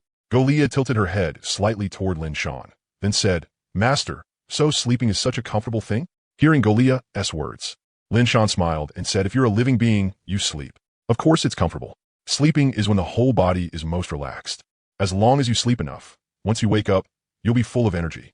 Hearing that, Golia nodded. So that was how it was. Now she understood. Actually, Golia should already know these things. Unfortunately, not only had Golia been dormant for far too long, she had also become an android. Many things only humans could truly feel were no longer something she could sense, and she had already forgotten many things. However, if they could gather all the materials required by that forbidden blueprint and successfully upgrade Golia, then Golia would truly come back to life, and, at the same time, her strength would become extremely powerful. That's right. The blueprint for the taboo experimental body was entirely designed by Jalia's father to revive Jalia. Unfortunately, even that super empire had no way to gather all the materials, and materials of that level were far too high grade. Even for Jalia's father to use them for experiments, he had to submit application after application. Lin Shan walked to the balcony and stretched a bit. Meanwhile, Jalia had just taken off her cute tiger pajamas and was putting on her combat suit. By the time Lin Shan finished facing the sun and loosening up, then returned to the room, Jalia had already changed into her combat suit. "Lin Shan, let us go, Jalia. Head downstairs, wash up, then eat breakfast. I haven't had rice in a long time, so let us have porridge today. Jalea nodded, then followed Lin Shan toward the stairs. They went downstairs and started washing up. Looking at Irelia walking over, Lin Shan rinsed his mouth, spat out the water, then asked in confusion, Irelia, do you need something? Irelia nodded and said, Master, breakfast is ready. Would you like me to bring it over now? Lin Shan blinked, then nodded. Sure. Watching Irelia leave, Lin Shan was a little curious how good an elf-esque cooking was. It shouldn't taste bad, right? After Lin Shan finished washing up, Irelia also arrived with breakfast. Irelia, Master, this is porridge, fruit salad, and boiled eggs. Then she looked at Jalea. Lady Jalea, this portion is yours. Jalea froze for a moment, then said in surprise, There's one for me too? Irelia, everyone has one. Looking at the washed raw sweet potato and the fruit salad, Lin Shan couldn't help falling into thought. Why weren't they roasting the sweet potatoes before eating them? Even though raw sweet potato was sweet and crunchy, it really wasn't as soft, glutinous, fragrant, and delicious as when it was cooked. Lin Shan picked up a piece of sweet potato with his chopsticks, then said, Irelia, why don't you roast the sweet potatoes? Roasted sweet potatoes smell amazing. Hearing that, Irelia looked at the sweet potato piece in Lin Shan's chopsticks and said in puzzlement, Isn't this a fruit? How can it be roasted? Lin Shan fell silent for a moment, then complained, Have you ever seen a fruit that grows underground? Watermelons grow above ground too. Irelia scratched her cheek and said, But, Master, we've always eaten them raw. We've been eating them like this for hundreds of years. Now even Lin Shan didn't know how to complain, because the elves' history of eating sweet potatoes seemed to go back quite a long time. Well, fine, but Irelia, you can try roasting them later. The taste will definitely surprise you. After saying that, Lin Shan put the sweet potato piece into his mouth and started eating. After not eating it for so long, sweet potato still tasted exceptionally fragrant and sweet. Irelia, Master, I'll take my leave first. Lin Shan nodded. Irelia, Lady Jalea, I'm leaving. Jalea nodded to Irelia. Only after watching her leave the room did she turn her gaze back to the fruit salad. Then she picked up her chopsticks and started eating. After taking one bite, her eyes instantly lit up. Delicious. Jalea knew how to use chopsticks because Lin Shan had taught her. After all, chopsticks were the easiest thing to make. 2 branches would do. Lin Shan took a photo of the breakfast, then posted it in one of the chat channels where people were sharing today as breakfast. In an instant, a flood of drooling emojis appeared below it. A huge number of people started asking to buy fruit, rice, and vegetables. Seeing that his goal had been achieved, Lin Shan said that he would put them up in his personal shop later, then closed the chat channel. The plantation warehouse was already full, but there was still a bunch of fruit hanging on the trees. With elves around, Lin Shan was completely not lacking in these ordinary crops. If anything, he had way too much, so taking some out to sell was definitely very worthwhile. Then he checked today's weather effect first. Today's weather, cloudless skies for 10,000 li. Weather effect, rare. There's a chance of attracting sea folk to land on the island. What kind of weird effect was that? Attracting sea folk to land on the island? Looking at the weather and weather effect in front of him, Lin Shan ate breakfast while complaining inwardly. He closed the system panel, then used his talent. Gift of Fate, Bloodline Awakening Stone. Price, 1 million lighthouse gold coins. Looking at today's talent effect, Lin Shan couldn't help rubbing his eyes, then looking again. 1 million lighthouse gold coins? Bloodline Awakening Stone? Lin Shan's eyes instantly lit up. From a name alone, he could tell what it did. It definitely helped people awaken their bloodlines. The only question was whether it was single use or if it could be used continuously. Either way, Lin Shan had to get it. If Hume's White Tiger bloodline and Shana's Lightning Dragon bloodline awakened, their strength would definitely rise by a huge margin. 1 million lighthouse gold coins? Let me see how many 10,000s I'm still short. Lin Shan opened his inventory to check. He had already had 780,000 before. And with what he got from opening treasure chests yesterday, he should have at least a bit over 800,000 now, right? He opened the inventory and saw 878,935 lighthouse gold coins. 870,000 already? Then he was still short 130,000. Good thing everyone had just been lured in by the fruit. Lin Shan hadn't chosen to sell the toilet paper and fireplaces for lighthouse gold coins, but for wood and stone instead. Fortunately, he could still open and operate the plantation warehouse from inside the lighthouse. So after opening his personal shop, Lin Shan started listing all kinds of vegetables, fruit, and rice. As for the prices, even though these crops were all grown through elf catalyzation and basically had no real-time cost, the cost of the elves' hard work still had to count for something, right? So the prices couldn't be too cheap. Rice could be a bit cheaper, though. Once catalyzed, that stuff grew in pile after pile. First, rice would be 100 lighthouse gold coins per gene. At this price, it would definitely be insanely expensive in the local city. In the supplies Brother Harry had given him, there had been several whole tons of rice that showed just how cheap rice was locally. It felt like one lighthouse gold coin could probably buy over 100 gene of rice there. Then came the fruit and such. That was a bit more troublesome.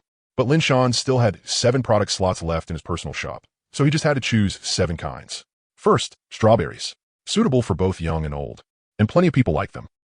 50 lighthouse gold coins each. At minimum, 1 black iron treasure chest could buy 2 of them. Then apples, pears, oranges, and mangoes. These would be 300 lighthouse gold coins per gene. At minimum, 1 bronze treasure chest could buy 2 gene, which wasn't that much. Last were watermelons and durians. For these 2, 1 watermelon would be 500 lighthouse gold coins, and 1 durian would be 1,000 lighthouse gold coins. After confirming, he listed them all one after another. Directly emptied the warehouse. There were 13,279 gene of rice, 472 strawberries in total, and 6,719 gene total of apples, pears, and the rest combined. Since watermelons took up space, after all, not many had been planted, so there were only 23. As for durians, there were 219? Huh. Lin Shan stared blankly at the durian count. Wasn't he that a bit off? But after thinking about it, it didn't seem that strange. These had all been grown through the elves' catalysis spell. They were pushed straight to full growth, so there was basically no such thing as malnutrition. So more or less, they all hit the upper limit. And if Lin Shan remembered right, 1 durian tree could grow around 200 to 300 fruits, though the final harvest would definitely be cut in half. After saying something in the chat channel, Lin Shan watched the sales in his personal shop. As a result, in less than a minute, everything was sold out. Thinking about it, that made sense. There were over 90,000 people. With only this much, there was no way it would be enough to go around. At least for now, the only fruit everyone had to eat was water apples. After checking the earnings, rice had brought in 327, 900 strawberries 23, 600 apples, pears, and the like a little over 2,000,000, watermelons 11, 500, and durians 219,000. Lin Shan scratched his head. You really wouldn't know until you looked. One look and it was shocking. He directly made several million. He opened the chat channel and took a look, only to find a bunch of people who hadn't managed to grab any fruit, urging him to hurry up and list more. Lin Shan, TSK. They're all rich people.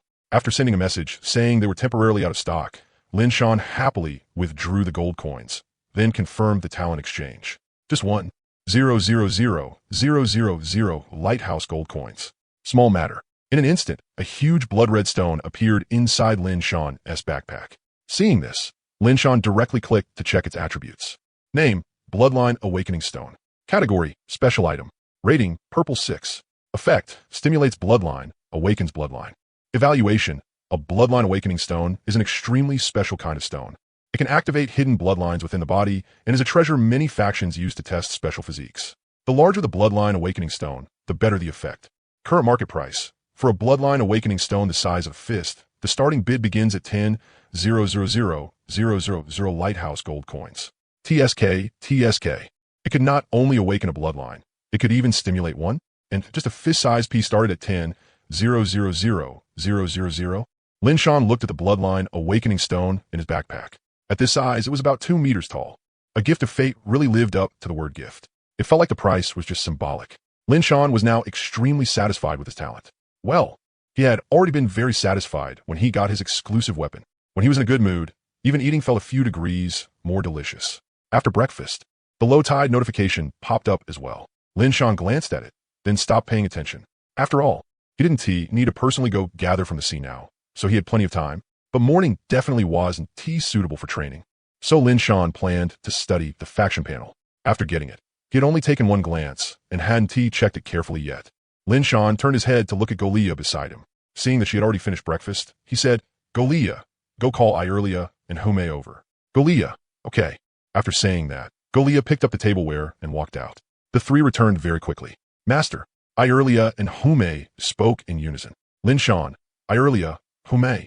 Sea folk may appear on the island today. If you see them, don't act rashly unless they attack you first. Hearing this, both Ierlia and Hume froze for a moment. Sea folk, they had never seen them before. Did fishermen count? Seeing the puzzled looks in their eyes, Lin Shan said, What is it? Hume, Master, we've never seen sea folk before. Ierlia, do fishermen count? Lin Shan, I haven't seen them either, but fishermen don't count. Anyway, if you see something you don't recognize and it's intelligent, it should be sea folk. Then come get me. Hearing that, the 2 nodded and said, Understood. Master, Lin Shan nodded, then said with a smile, All right. The seawater will reseed soon, so get ready. At noon, I prepared a reward for you. A reward?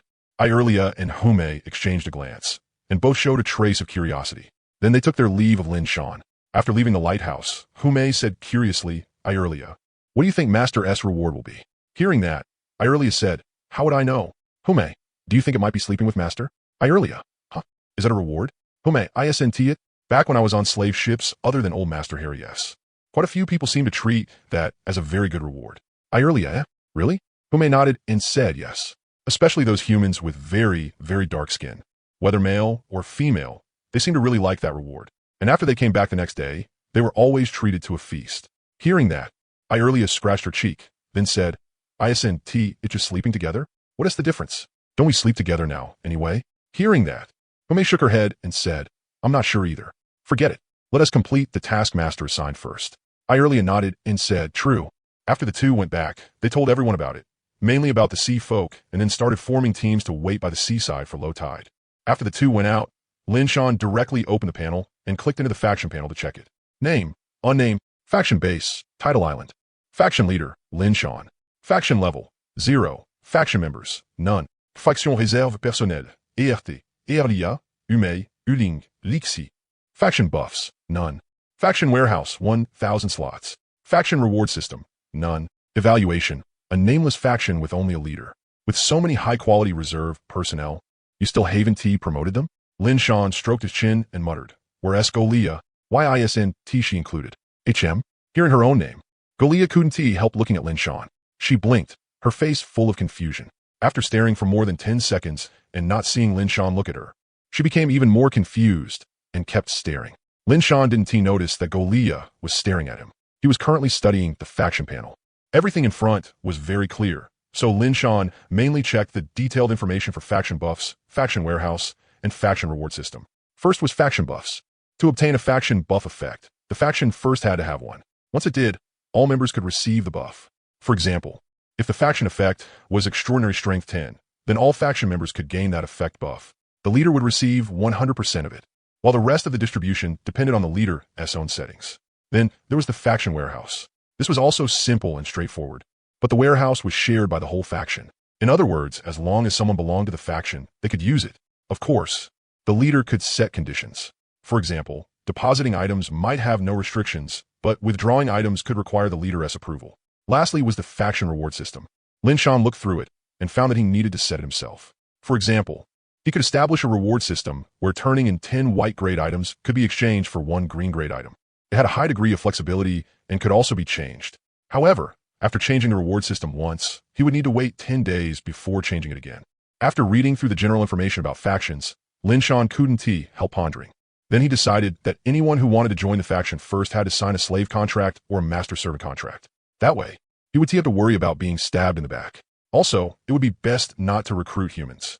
Though humans did have good people, like the good district he was currently in, human thoughts were also the most complicated. A favor of one sheng brings gratitude. A favor of one do brings hatred. That had been passed down from ancient times to the present. But when it came to elves and demi-humans, he didn't have that worry instead. It was just because their concepts of time were different. They also didn't have so many complicated thoughts. Of course, nothing could be said too absolutely. But even if there were exceptions, there wouldn't be too many. Still, as long as he was strong enough, everything else was just floating clouds. After finishing reading the faction panel, Lin Shan began moving Irelia, Hume, Hirtai, and the others into the formal member section. What should I name it?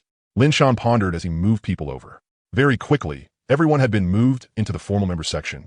But Lin Shan still hadn't thought of a name for the faction. It couldn't be helped. He was just terrible at naming things. Looking at the blank name field, Lin Shan said in a low voice, how about Super Invincible Tyrannosaurus Beast? That used to be my QQ name. Super Mighty and Domineering. Golia, Master, what are you muttering about? What's Super Tyrannosaurus Beast? Lin Shan turned to look at Golia, then said awkwardly, Golia, you heard that just now? Golia nodded at that and replied, yeah. Master, you said something about some super invincible Tyrannosaurus beast? Is that some kind of powerful creature? Damn, if no one heard it, fine, but now that someone beside him knew, this was freaking awkward. Sure enough, the internet and real life were two completely different worlds. Online, fist flying. In real life, meek and timid. Forget it. He could deal with the name later. Embarrassed beyond words, Lin Shan stopped worrying about the name. Anyway, even without naming it, what should be there would still be there. Lin Shan stood up then walked outside. Golia, let us go. Time to train. Golia nodded, then followed him. When Lin Shan and Golia arrived at the beach, they saw Hiratai piling up sand. Seeing that, Lin Shan asked in confusion, Hiratai, what are you doing? Hiratai, Island Master, I'm building a castle. Lin Shan could not help but laugh. Building a castle? With your size? How big of a castle are you trying to build? Hiratai, very big. Big enough for Hiratai to live in. Lin Shan, but Hiratai, a castle made of sand will collapse right away. Hearing that, Hiratai patted his chest and said, not afraid, Island Master. I have a way to make the sand become solid. Lin Shan asked in surprise, what way? Hiratai, earth spirits. They can help me harden the sand. Lin Shan said, doubtfully, earth spirits do have that ability, so why not just let the earth spirits help you build a castle? Hiratai shook his head and smiled. No, I want to pile up myself. That way it feels more rewarding. Looking at Hiratai's happy expression, Lin Shan nodded and smiled. All right, as long as you're happy, then take your time building it. Golia and I are going to train. After patting Hiratai on the knee, Lin Shan took Golia and walked toward a stretch of beach not too far away. Since Hiratai was building a sandcastle here, they should stay farther away. Otherwise, if they were careless, they might destroy the little bit of sandcastle Hiratai had worked so hard to build. This time, what Lin Shan was training with was a weapon. The Staff of Destiny. When she saw the Staff of Destiny, Golia blinked, then said, Master, this weapon of yours. I feel like it can break through my defense. Lin Shan looked at the Staff of Destiny in his hand, which had transformed into a black iron-long spear. He spun it once, and it changed back into its original staff form, except the color was magenta, probably the previous generation as preferred color. Golia, this is my exclusive weapon. It's called the Staff of Destiny. Its rating is already Black 9-star, even though its effects only boost mystery and spirit. It looks like its own sharpness is also ridiculously broken. It actually makes you feel threatened. As Lin Shan kept changing the Staff of Destiny back and forth, he introduced it. Golia nodded and said, Master, with such a good weapon, you have to be able to control it freely. Come on, training starts. The moment the training began, Golia instantly became extremely serious. Lin Shan nodded, then spun once, and the Staff of Destiny directly turned into the Silver Sand Formation Breaking Spear. Golia also took out her Silver Sand Formation Breaking Spear, and the spar began. In the end, training was often about forming your own combat style. Clang, clang, clang, clang. The two Silver Sand Formation Breaking Spears kept colliding. But most of the time, Lin Shan was blocking because his attacks simply could not hit Golia. Seeing this, Hiratai, who was building the sandcastle, helplessly shook his head. When would Island Master finally be able to beat that little demon girl? After sighing, he continued building. On the other side, as the seawater kept receding, Irelia, Hume, and the others also began searching. This time, Lin Shan had deliberately placed a space rack outside for them, specifically so they could store stones and wood. Otherwise, if they piled up a huge amount again, it would not only be troublesome, but tiring too. Many hands made light work. With more than 50 elves and demi-humans together, searching in pairs, their speed was something Lin Shan alone could not compare to. So very quickly, elves and demi-humans began carrying treasure chests toward the lighthouse one after another. At the same time, quite a few demi-humans, all smiles, dragged sea beasts back as well. The livestock could not be eaten for now, but the sea beasts they hunted could be. Not to mention, they had never eaten seafood before, so they were curious. And just as the elves and demi-humans were searching for treasure chests and killing sea beasts, ripples suddenly spread across the sea surface. After that, under the cover of the seawater, a figure slowly swam toward the coral area. Tiny ripples stirred across the sea surface and under the cover of the sea breeze. They were impossible to notice. Very quickly, the mysterious figure swam into the coral area. It looked somewhat curiously at the scene before it. In this sea region, it had already been a very, very long time since it had seen so many corals. It seemed today, as sudden whim, to swim up had been the right choice. Otherwise, it would not have gotten to see so many corals. Aside from the corals, it was also surprised to discover lobsters, crabs, and shells. One had to know, these had already become extremely rare. Its fingers brushed across the coral while it casually caught 1 or 2 lobsters and crabs and played with them. Very quickly, it ran into a demi-human searching for treasure chests. At a corner, for eyes met, Heli's eyes widened at once. Who was this? After freezing for a moment, Heli finally reacted. This should be the sea race lady Hume had mentioned, right? Wait, sea race. Heli's tail stood straight up, and she quickly swam toward the sea surface. As for the sea race member, seeing a demi-human for the first time, it curiously followed after her. It was very fast and caught up to Heli in an instant. Looking at Heli's fair skin, it curiously reached out and touched it. Very smooth, very soft. A bit like a Gioran or a mermaid. That made it unconsciously hold back its strength, afraid that if it was not careful, it might scratch her. After all, most sea race members had hard scales. Only a few types like Gioran and mermaids did not have hard scales. Very quickly, it followed Heli and surfaced together. Everyone, I saw a sea race member. The moment she broke the surface, Heli shouted loudly. Quite a few demi-humans and elves by the shore heard her, and all looked over. And then they saw a strange head behind Heli. Heli, look behind you. That sea race member is right behind you. A demi-human shouted to Heli. Huh? Heli was first puzzled, then turned around in shock. Sure enough, the sea race member she had seen underwater just now was actually following right behind her. You. What are you trying to do? Heli said in terror. Hearing that, the sea race member looked at Heli in confusion. It could not understand this language, but it could tell that Heli was a little frightened, so it did not move closer. Heli really was terrified, but after seeing that the sea race member did nothing, she slowly calmed down. Although she was a beaver demi-human, she was not actually that timid. Well, mainly because she had been tempered by experience. Back on the slave ship, she had seen too many things that made her afraid. Over time, she stopped being so timid. If it had been before, the moment she saw this sea race member, she would have yelped and run home. After being informed by the others, Irelia and Hume also hurried over. The moment they saw the sea race member, both were a little surprised. Master had said that sea race members might appear, but they had not expected one really would show up. Irelia, has someone gone to inform Master yet? Bao Bao went to inform Master. She should have arrived by now. Hearing that, Irelia nodded, then said, Master instructed us that if we see sea race members, we are not to act rashly. So for now, we just wait here for Master to arrive. But be careful. Don't let this sea race member hurt the sisters in the water. Yes, everyone responded one after another. On the other side, after receiving Bao Bao's report, Lin Shan brought Jalea and followed Bao Bao toward the coral area. Lin Shan said in surprise, I didn't expect a sea race to show up this fast. The odds are kind of high. After all, the weather effect had only said there was a chance to attract sea races. He expected it to attract one so quickly. The probability was a bit too high. By the time Lin Shan arrived at the coral area, it was already surrounded by elves and demi-humans. Even the little elves and little demi-humans had come over to watch. Clearly, everyone was very curious about the sea race. And since this sea race didn't seem to have any desire to attack and was just curiously looking at them, it ended up getting watched by the whole crowd. It was like the sea race and spoken, but the two sides spoke different languages, so all they could do was stare at each other.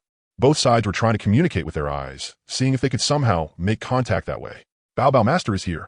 Looking at quite a few elves and demi-humans wearing, well, swimsuits, Lin Shan's eyes couldn't help but brighten. Everyone's figure was pretty good. It was a feast for the eyes. But right now, the main thing was to look at the sea race. So Lin Shan quickly shifted his gaze to the sea race in the water, currently glaring at Heli. Feels kind of familiar? The moment he saw the sea race, Lin Shan couldn't help muttering. Very quickly, Lin Shan remembered. This sea race looked a lot like the Naga race. But it didn't have as many arms as a Naga, only 2 arms, so he said it looked like one instead of being certain. Still, it really felt like the other party was a Naga. After all, its lower body was a snake tail. Whether it was or not, an appraisal would tell him. Name, Ikijuo Huilin. Strength, Transcendent. Fate Path, Tide Treader. Talent, Siren Song. Abilities, Summon, Voice of the Sea, 6 arms, Weapon Mastery, Healing Touch. Summon Sea Elementals. Transcendent Attributes, Water 441, Spirit 138, Physique 71, Strength 54, Agility 64. Evaluation, a Grayscale Naga. Among the Naga race, this is also a relatively strong branch in battle. However, Grayscale Naga are not particularly combative. They like wandering around. Because of this, Grayscale Naga possess quite a few items from underwater ruins. Many races enjoy trading with Grayscale Naga, and often make a huge profit. After reading the status, Lin Shan couldn't help smacking his tongue. These stats were powerful. Late stage, 2nd rank. Lin Shan, Ume, go call Hail Tai over. Among us, he might be the only one who knows the sea race language. Hume nodded, then ran toward the beach. With her speed, a round trip would only take a few minutes. After arriving at the beach, Hume saw Hail Tai building a sandcastle. Walking over to his side, she called out, Hail Tai, Master is calling you. Come with me. Hail Tai, who had been focused on building the sandcastle, heard that and lowered his head to look at Hume before saying, The Island Master is calling me? Hume nodded and said, Yeah, Master is calling you. Hurry and come with me. Hail Tai nodded, stood up, and strode after Hume. One in front and one behind. They quickly arrived at the coral area. Hail Tai made quite a bit of commotion, and the moment he arrived, he drew everyone's attention, including the Naga, Ikijuo. The moment she saw Hail Tai, Ikijuo's eyes lit up. An island half-giant. He understood the sea language. They could finally communicate now. Hail Tai, Island Master. Lin Shan nodded, then said, Hail Tai, can you communicate with the Naga below? Hail Tai lowered his head to look at the Naga in the sea, then nodded and said yes. Sea races all use the sea language. I'm also part of the sea race, so of course I know the sea language. It's also the only language I know. Lin Shan, that's good. Help me ask what she came here for. Actually, Lin Shan was planning to trade with her for good things like underwater ruined treasure chests. But obviously, local inhabitants could also open ruined treasure chests. On the contrary, as for the treasure chests that appeared after the tide receded, aside from himself, no one else could open them. As for the ones on the island, Lin Shan wasn't too sure. He had never opened the treasure chests Hairtie had collected. They had all been used as hammers by him.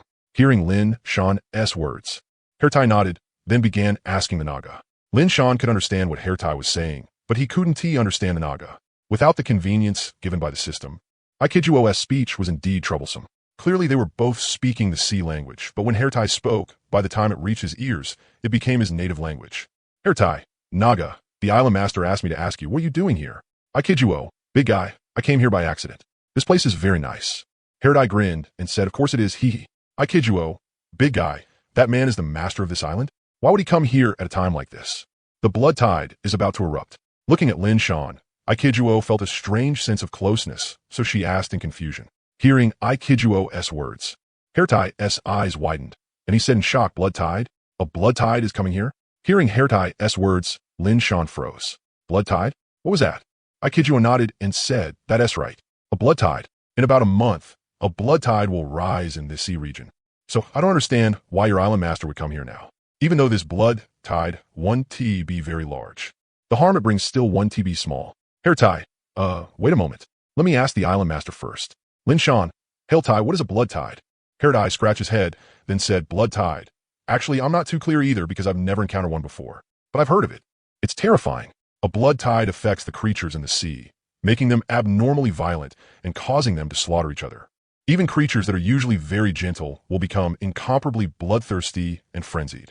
I've also heard there are other strange things, but I'm not too clear on those. Hearing that, Lin Shan couldn't help frowning. He thought of the island barrier being lifted 30 days later. Hairtie didn't know much, but wasn't there still a Naga here? Lin Shan, Hairtie, help me ask about the blood tide situation. Hairtie nodded, then asked Ikijuo. Ikijuo directly swam to the shore and looked at Lin Shan. The more she looked, the more pleasing he seemed to her. She didn't know why, but she just felt this human suited her eye. Passing things back and forth through the island half-giant was too troublesome. She might as well talk directly with the human she found pleasing. With that thought, Ikijuo said to Hairtie, big guy, I'm going to use siren song on this human so he can learn the sea language. Tell him not to resist. Hearing that, Hairtie turned to Lin Shan and said, Island master, she says she wants to make you learn the sea language. She wants you not to resist her siren song. Lin Shan said in surprise, siren song has that kind of ability too? Looking at Ikijuo, Lin Shan thought for a moment, then nodded at her. The omen had given no warning, and he himself didn't feel anything wrong. So most likely, nothing would happen. And being able to learn a language, especially the sea language, was a rare opportunity. Seeing Lin Shan accept so quickly, Ikijuo's favorability started popping up as plus 111 again. After all, a Naga siren song could also be used to bewitch enemies. It was a very powerful talent. Most people, upon seeing a Naga for the first time, would immediately cover their ears to reduce the chance of being bewitched by siren song.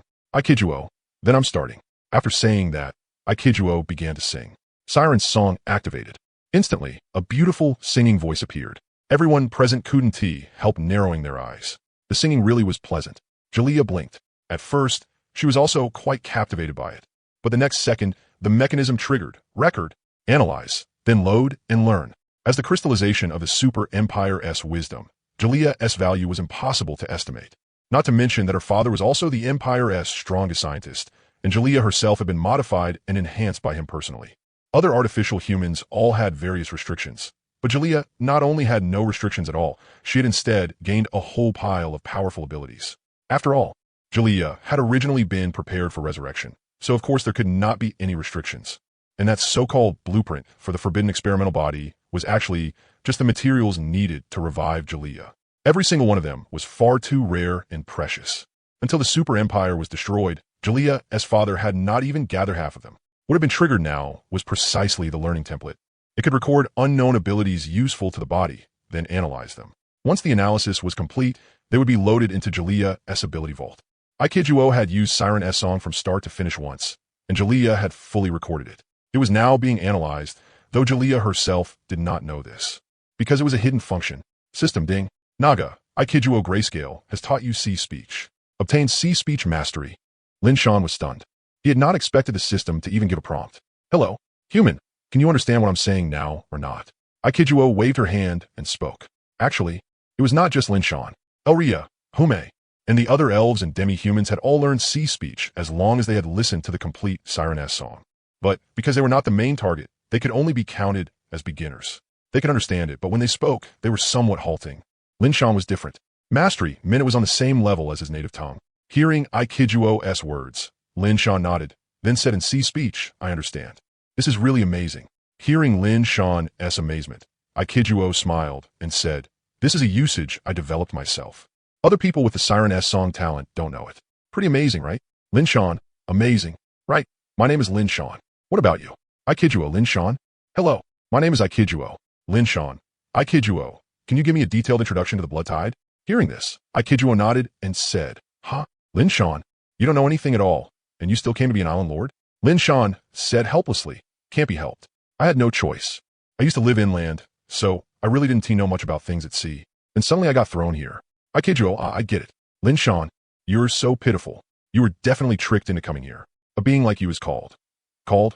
What ash again? Lin Shan, Aikijuo. Are you talking about cannon fodder? Hearing this, Aikijuo slapped the surface of the sea and said, that's right, cannon fodder. Hee, you're that kind of cannon fodder, right? Otherwise, how could you only now be coming to be an island lord? There's simply not enough time for you to develop it all. Hearing this, Lin Shan frowned and said, could it be that a lot of inland people get thrown into the Sea of Mist to develop islands? Aikijuo nodded and said, yeah, a lot. Every year, there are big batches of people carrying island hearts, spreading throughout the Sea of Mist and forming islands. I heard most of them are criminals. As long as they survive the blood tide, they'll be released without guilt. It's just that very few people can survive the blood tide. Hearing this, Lin Shan could not help frowning. Native tower keepers? He wondered whether the local tower keepers had system assistants too. They probably did, right? Lin Shan, Aikijuo. Can you tell me about it? Aikijuo, sure. Anyway, I don't really have anything to do. Hearing this, Lin Shan smiled and said, sorry to trouble you. Aikijuo waved her hand, then began to explain. Seeing Aikijuo start speaking, Lin Shan quickly instructed the little elf beside him to bring over some fruit. After all, Aikijuo was now a noble guest, so he definitely had to treat her well. Most importantly, Lin Shan still wanted to trade with Aikijuo. It should be hard for the sea race to eat fruit from land, right? Aikijuo, Lin Shan, do you want to hear about the blood moon first, or about those cannon fodder first? Hearing this, Lin Shan directly said the blood moon. The blood moon was connected to himself, so he should understand that first. Aikijuo, the blood moon? All right, then I'll talk about the blood tide first. Listen carefully. Lin Shan nodded, looking like he was all ears, and Aikijuo's sense of accomplishment instantly soared. Aikijuo, then I'm starting. Speaking of the blood tide, the first thing that appears actually isn't the seawater turning blood red, but the moon. The moon will become a blood moon, and then the next day, the seawater will turn blood red into the blood tide. And the strange thing is, once you leave the sea region of the blood tide and look at the moon again, the moon hasn't changed at all. It's still bright. Big Guy already said just now that the blood tide makes sea creatures become abnormally violent, but actually, people illuminated by the blood moon will also gradually become irritable and restless. It's just not as obvious as the blood tide. If you remain under the blood moon's light for a long time, or inside the blood tide, then your final outcome will be losing your reason and being left with only the urge to destroy everything. But if you're on an island, you just need to guard against the blood moon's light. Alright, when the time comes, you need to turn off the lights. After the blood tide begins, all affected creatures are very sensitive to light. If you keep lamps lit, you'll be swarmed. While recording, Lin Shan could not help saying, that really is a key point. I've remembered it. Then he wrote it down. Aikijuo nodded in satisfaction, then continued. Under normal circumstances, the blood tide will last at least 3 days. And if the blood tide lasts more than 7 days, then a great terror will appear. But no one has seen it. That great terror is just a rumor. After all, staying in the blood tide for more than 7 days? People would already be stupid. How can anyone still record what that great terror was? Alright, there's one more thing. The blood tide seems to have relatively little effect on the monsters in the mist. Quite a few mighty experts who investigated guessed that maybe it's because of the mist which blocks the blood moon's light. And they also haven't entered the blood tide. Although there's some effect, they aren't driven that crazy. But the monsters in the mist are already crazy to begin with, so whether it affects them or not doesn't seem to make much difference. That is about all I know. After all, once we sea race detect the appearance of the blood tide, we all evacuate the sea region where it occurs in advance. So we don't really know that much. After recording everything, Lin Shan asked in confusion. I kid you. Didn't you just say that a lot of cannon fodder enter the sea regions and become island lords? But the blood tide is generated region by region. Then it seems like there shouldn't be any need for island lords to exist, right? I kid you. That's what I was going to talk about next. I know this more clearly than the blood tide. After all, tribe members often run into these cannon fodder island lords when they go strolling around. After everyone comes back, they turn into little stories. I kid you, grew up listening to them. Hearing this, Lin Shan could not help blinking. The Naga race should not be a long-lived species, right? Not sure. Better ask. Lin Shan, I kid you, are you an adult yet? Hearing this, I kid you could not help puffing out her chest, then said, I just became an adult this year. Otherwise I wouldn't be allowed to come out and stroll around. Underage Naga aren't allowed to leave the tribe. I stayed in the tribe for over 100 years before finally becoming an adult. Lin Shan, I kid you. I heard the Jiren race only becomes adult at 500 years old. Is that true? Hearing this, I kid you patted the water's surface, then said, the Jiren race? They do indeed become adults at 500 years old. But for us Naga, we actually don't calculate it by time, but by trial. After tribe members reach 100 years, they can begin attempting the trial. If they don't pass the trial, then they can never become adults. But basically, after trying 2 or 3 times, they can pass it. Lin Shan nodded and wrote it down, but this was recorded in the notebook for Sea Clan Intelligence. This notebook definitely couldn't be casually posted in the chat channel. Lin Shan, then I kid you, tell me about those cannon fodder island lords. Master, the fruit is here. A little elf and a little demi-human walked over carrying 2 plates of fruit, then called out to Lin Shan. After that, they looked at I kid you in the water with curious expressions. I kid you didn't care about the 2 little ones' gazes at all. Right now, all her attention had been drawn to the fruit plates. Just as Lin Shan had expected, fruits from land were rarely seen in the sea. Ikidu, Lin Shan, can I eat these fruits? Lin Shan smiled and said, of course. They were prepared to treat you in the first place. After saying that, Lin Shan handed 1 fruit plate to I kid you. I kid you happily took the plate, then picked up a peach and looked at it before saying, then I 1 tea stand on ceremony. Oh, whoa, 1 bite, and it was absolutely delicious. I kid you narrowed her eyes happily. Clearly, the taste of the peach suited her very well. Seeing how happily I kid you was eating, Lin Shan quietly raised his brows. Looks like this deal could be made. After finishing the peach, I kid you looked at the yellow fruit. It looked pretty tasty too, huh? But if she kept eating, she would feel a little embarrassed. So I kid you started talking about the cannon fodder island lords. I kid you, Lin Shan, next, I'll talk about those cannon fodder island lords. Lin Shan looked at I kid you, who was staring at the lemon while speaking, and couldn't help but smile. Alright, go ahead. I kid you. First of all, as for cannon fodder, basically every year there will be 1 round of it. You could say it happens very frequently. That is also why I call them cannon fodder. Because the people who can survive are just too few, way too few. It feels like they're being deliberately sent to die. Actually, the blood tide is still alright. It only affects 1 sea region or a few sea regions. Comparatively speaking, it's still pretty easy to avoid. The truly terrifying one is actually the dark tide. When she spoke of the dark tide, I kid you's face showed some fear. Clearly, the memory was deeply etched in her mind. Lin Shan, who was writing things down, couldn't help but pause for a moment, then said, dark tide? Something even more terrifying than the blood tide? I kid you, more than just terrifying. The dark tide affects the entire sea of mist. As long as a dark tide appears, all sea clans will head to land to take refuge. Hearing I kid you's words, Lin Shan flipped through his records and quickly found what Syria had said before. One was the mist of the sea of mist. As for the other, it would appear with signs in advance. That was when the seawater turned red or black. At that time, the sea of mist would become extremely dangerous. Dangerous enough that even the sea clans would flee onto land. Everything Syria had said matched up. Turning red meant blood tide. Turning black meant dark tide. And the dark tide was an extreme danger. So dangerous that even the overlords of the ocean, the sea clans, would flee on a land for refuge.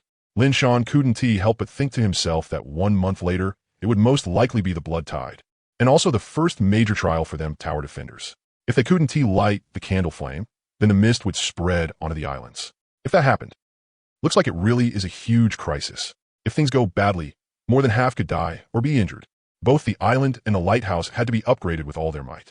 I kid you, of course, those cannon fodder aren't completely without achievements either. If they improve fast enough, there is still a chance they can survive the blood tide.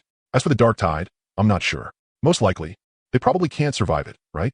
Lin Shan, I kid you, how do they increase their strength? I kid you thought for a moment after hearing that, then said, it seems like they have some kind of island lord system. It can let those cannon fodder defending islands obtain some resources to improve their strength. I don't know the exact details. Island Lord system? Looks like it probably wasn't the same system as their tower defender system. The only question was which one was stronger. It was also possible that both systems came from the same source, just with different focuses. The tower defender system provided tower defenders with ebb tide resources, as well as other convenient functions. Then the Island Lord system should also have channels for increasing strength. Otherwise, they really would just be cannon fodder. However, Lin Shan looked at Aikijuo, then asked in confusion, Aikijuo, could it be that your sea clans have always just been hiding from the blood tide and the dark tide? Aikijuo nodded and said, yeah, of course we have to avoid them. The effects of the blood tide and dark tide on us sea clans are much stronger than on creatures on land. Take the blood tide, for example. Under the blood moon's illumination, you people only become irritable, uneasy, and so on. But as long as you don't come into direct contact with the blood tide, you lose your sanity. But we sea clans are different. We already stay in the sea to begin with, so the first thing to affect us is the blood tide. It makes it very easy for us to lose our sanity. Then there's the dark tide. When it comes to the dark tide, us sea clans retreating on a land is actually for the sake of cooperating with the land side to resist the dark tide's invasion together. Lin Shan asked in confusion, the dark tide's invasion? What is that? A trace of fear flashed through Aikijuo's eyes as she said, after a dark tide begins. The first thing that appears is a solar eclipse. The sun is swallowed up. Then the seawater turns completely dark. This darkness isn't the kind caused by lack of light. It's the kind that is pitch black by nature. Then, from beneath the endless seabed, endless dark tide monsters will appear. These monsters are also the main reason why us sea clans are forced to evacuate the sea regions. They seem endless, constantly surging up from the endless seabed, and the later it goes, the stronger the monsters that appear become. No sea clan can withstand monsters attacking from all directions, let alone when their numbers are impossible to estimate. So we can only be forced to retreat from the seabed and go onto land. And even after reaching land, that doesn't mean it's safe. During the dark tide period, the dark tide monsters and the monsters in the mist will launch attacks on land. For the monsters in the mist, the appearance of the dark tide is also a great joy. Without that hateful light, they will choose to leave the mist. The dark tide is a festival day for both sides. Although the two sides are hostile to each other, to all other living beings, the dark tide is the apocalypse. As Lin Shan recorded everything, his heart shook with alarm. If there really were endless monsters attacking the islands, then probably not a single island would be able to hold out, right? After all, this was something that even forced the sea clans to leave the sea regions and enter the land for defense. Aikijuo, but the dark tide isn't something that appears so easily.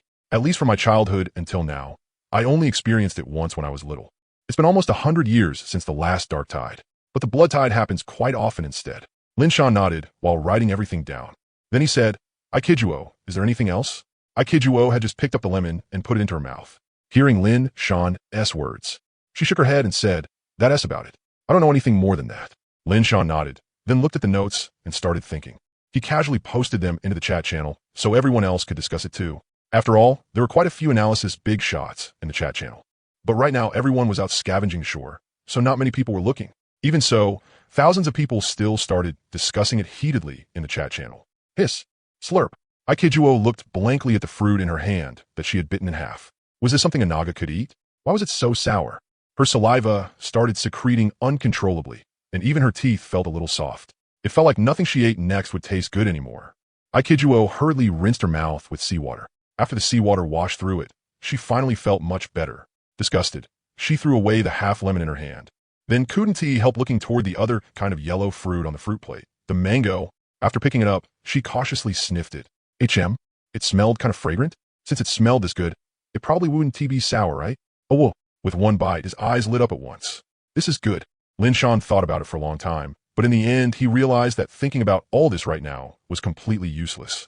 He didn't even know when the dark tide would happen. So what was the point of thinking that far ahead? He might as well focus on raising his strength, his island, and his lighthouse. In the end, strength was what mattered. If he was strong enough, so strong that neither the blood tide nor the dark tide could do anything to him, wouldn't that solve everything? And now, Lin Shan looked at Aikijuo, who was happily eating fruit. The first step to getting stronger should start with trading with Aikijuo. Lin Shan, Aikijuo, how are these fruits? Good? Aikijuo heard that, nodded, swallowed the fruit in her mouth, and said, they're good. Fruits from the land taste way better than the ones under the sea. Lin Shan was stunned when he heard that. There were fruits under the sea too? Real fruits? Shaking his head, Lin Shan smiled and said, then, AI Chidwa, I want to do some fruit trading with you. Do you have any collections? You could trade them with me for fruit.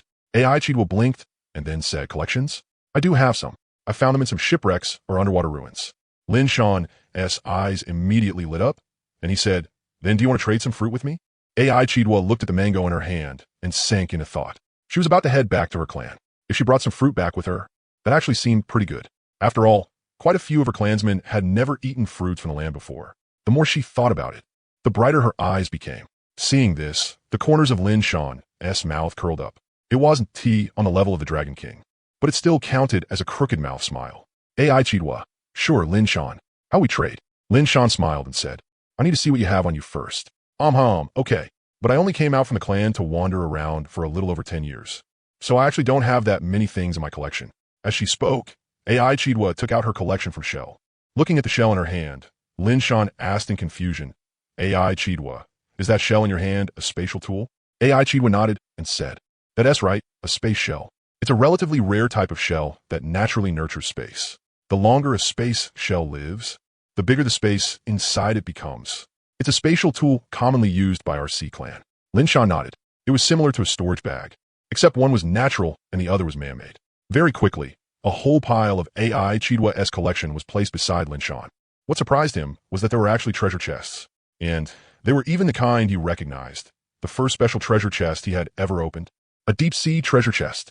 Looking at the deep-sea treasure chest, Lin Shan asked in confusion, AI Chidwa, don't you open this treasure chest yourself? Aikidwa, who was still taking out her collection, tilted her head toward the deep-sea treasure chest and said, no. The things open from it are useful to us only in very few cases. A lot of the stuff inside can't be used by us at all. Only Cannon Fodder Island lords can use them. Lin Shan, then doesn't that mean your clan has a lot of these treasure chests? Aikidwa, I think we do have quite a lot. They're all piled together. They're not really useful anyway. And a lot of the stuff open from them just feels like it takes up space. Lin Shan immediately looked at AI Chidwa with anticipation and said, AI Chidwa, then can you go back and bring them over to trade with me? I guarantee I won't let you suffer a loss. How about all the fruit you want? AI Chidwa said indifferently, sure. I was planning to go back to my clan anyway.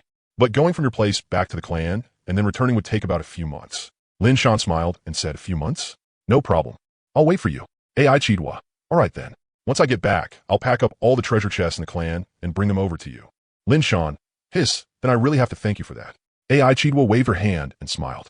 It's nothing. Mainly because you give me a very friendly feeling. But in 1 month, a blood tide is going to happen here, so you'd better live well through it. I really don't want to come back and find out you're gone. Lin Shan's expression turned a little more solemn, and then he said, don't worry. I'll definitely survive, just fine. AI Chidwa. All right, that's everything. The rest are things I like, so I'm not taking them out. Lin Shan nodded, then began checking them.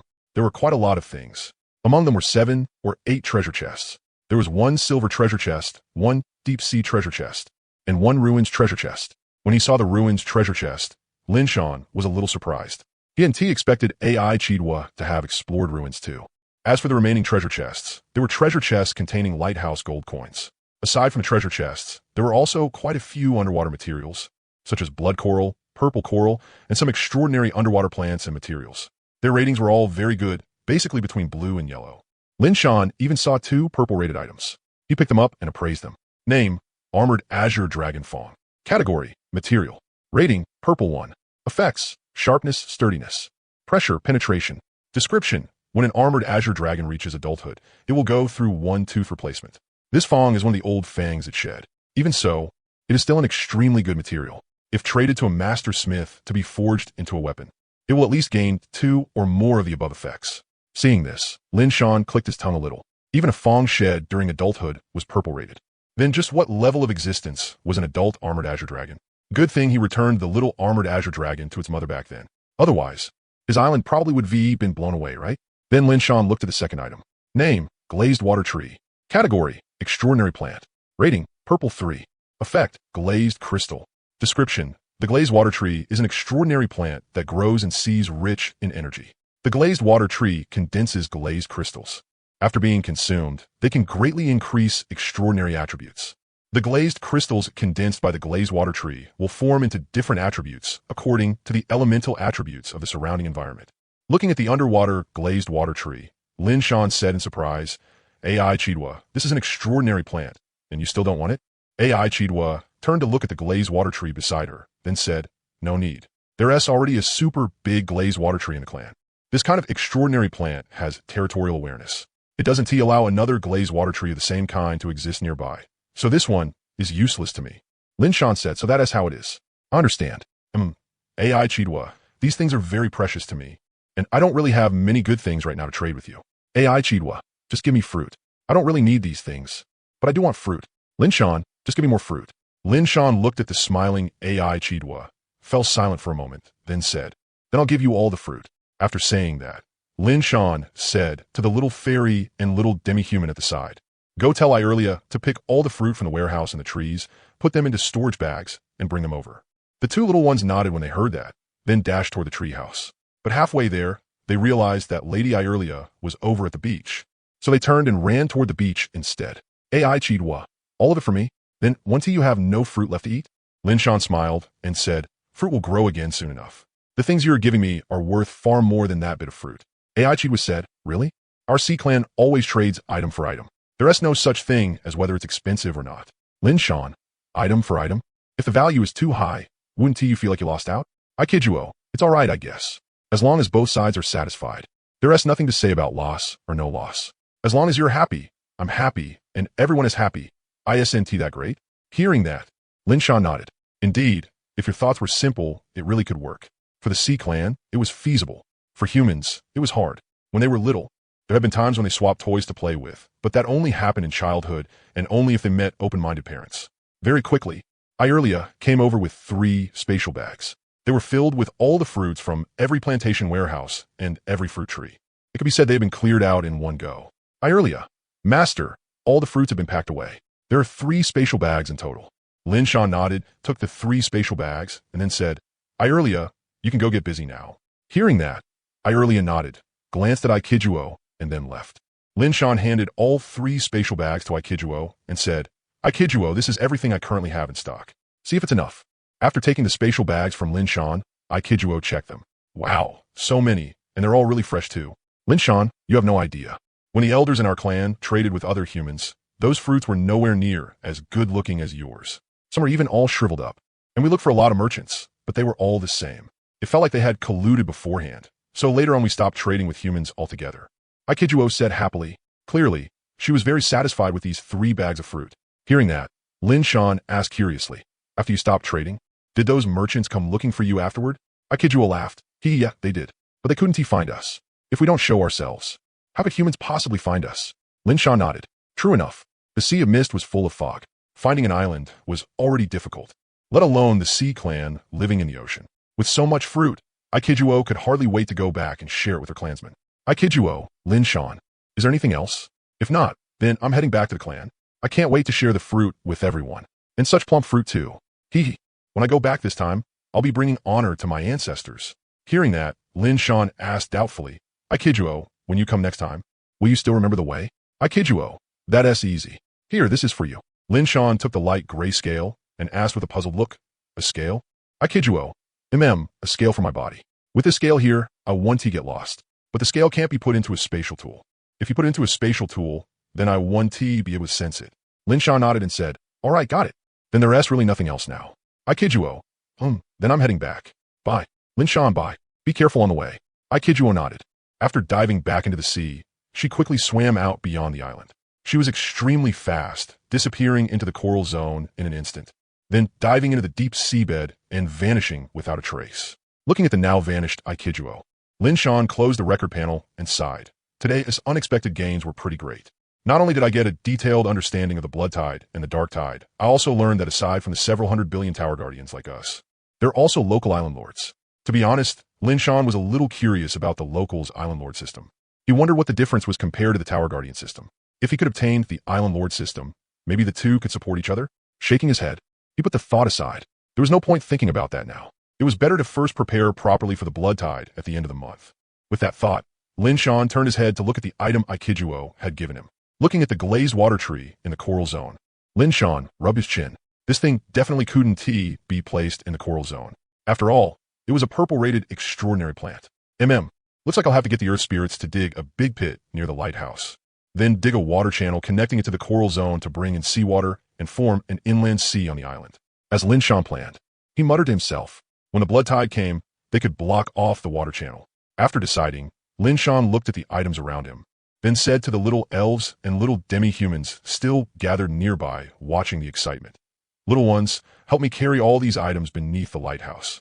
Hearing that, the little elves and little demi-humans all nodded and each carried one item as they headed toward the lighthouse.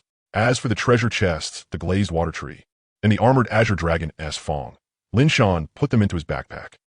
Lin Shan stood up, stretched lazily, and said with a smile, Jalea, let us head back and see how many treasure chests everyone found. Jalea nodded, then followed behind Lin Shan as they walked together toward the lighthouse. On the way, they happened to run into the earth spirits, who were all wandering around aimlessly improving the soil quality. Seeing that, Lin Shan quickly called out to stop them. Tumu, Tushur, come here for a second. I need something from you. Hearing Lin Shan call them, Tumu and Tushur immediately stopped and walked over to him. Tumu, master, what do you need us to do? Lin Shan, come with me first. We'll talk while we walk. After saying that, Lin Shan continued walking toward the lighthouse. Tumu and Tushur hurriedly followed. Along the way, Lin Shan explained to Tumu and Tushur about the inland sea lake he wanted to build. Lin Shan, so, how long will it take to finish? Tumu, this is very simple. It can be done in one day, and that includes the time needed to bring in the seawater. Tushur, but master, it would be better to dig it in a lower area. If seawater is going to be brought in, then the lake pit has to be lower than sea level. Wouldn't the area around the lighthouse be a bit too high? The height difference is over 40 meters. Hearing that, Lin Shan couldn't help nodding. That was something he really hadn't considered just now. All right, then the two of you take a look and see which place is suitable. If there isn't a suitable place, then make one yourselves. Tumu, then master. We'll head off first. Lin Shan nodded. The island's current area was 402,000 square meters. The highest point was near the lighthouse, with a height difference of roughly 40 meters. The whole island had high and low areas, so it would depend on whether Tumu and the others could find a better location.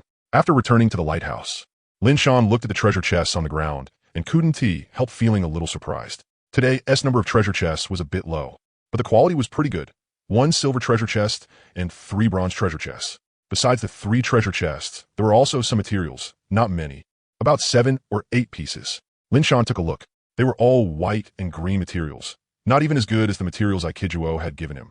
Hers included green, blue, yellow, and purple. After putting all the materials onto the spatial shelf, Lin Shan finally looked toward the treasure chests. Adding the beachcombing treasure chests and the treasure chest Aikijuo gave him, Lin Shan now had a total of 1 deep sea treasure chest, 1 ruins treasure chest, 2 silver treasure chests, and 3 bronze treasure chests. Let me see if any of them have prefixes first. Lin Shan looked at the silver treasure chests and bronze treasure chests as he spoke. As it turned out, 2 of the treasure chests had prefixes. One was a 5-star rated ability silver treasure chest, and one was a 7-star rated island bronze treasure chest. The remaining silver treasure chest was 1 star, while the bronze treasure chests were 1 star and 2 star.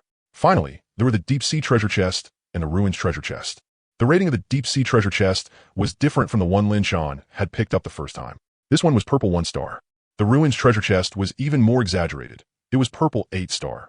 Looking at the ratings of the 2 treasure chests in front of him, Lin Shan couldn't help smacking his lips in surprise. I wonder how deep underwater Aikijuo found these. They're actually both purple rated. Happy. Now it's time to open treasure chests. The 3 bronze treasure chests were opened one by one. System, obtained lighthouse gold coins 612, island route 1. System, obtained lighthouse gold coins 784, 10 black iron spears. System, obtained 999 lighthouse coins, 1 island heart. Huh, an island route and an island heart? The quality of this chest is pretty good this time. Nice. Keep it up. Lin Shan looked at the island route and the island heart and said in surprise. He had already used 1 island heart before to upgrade the island.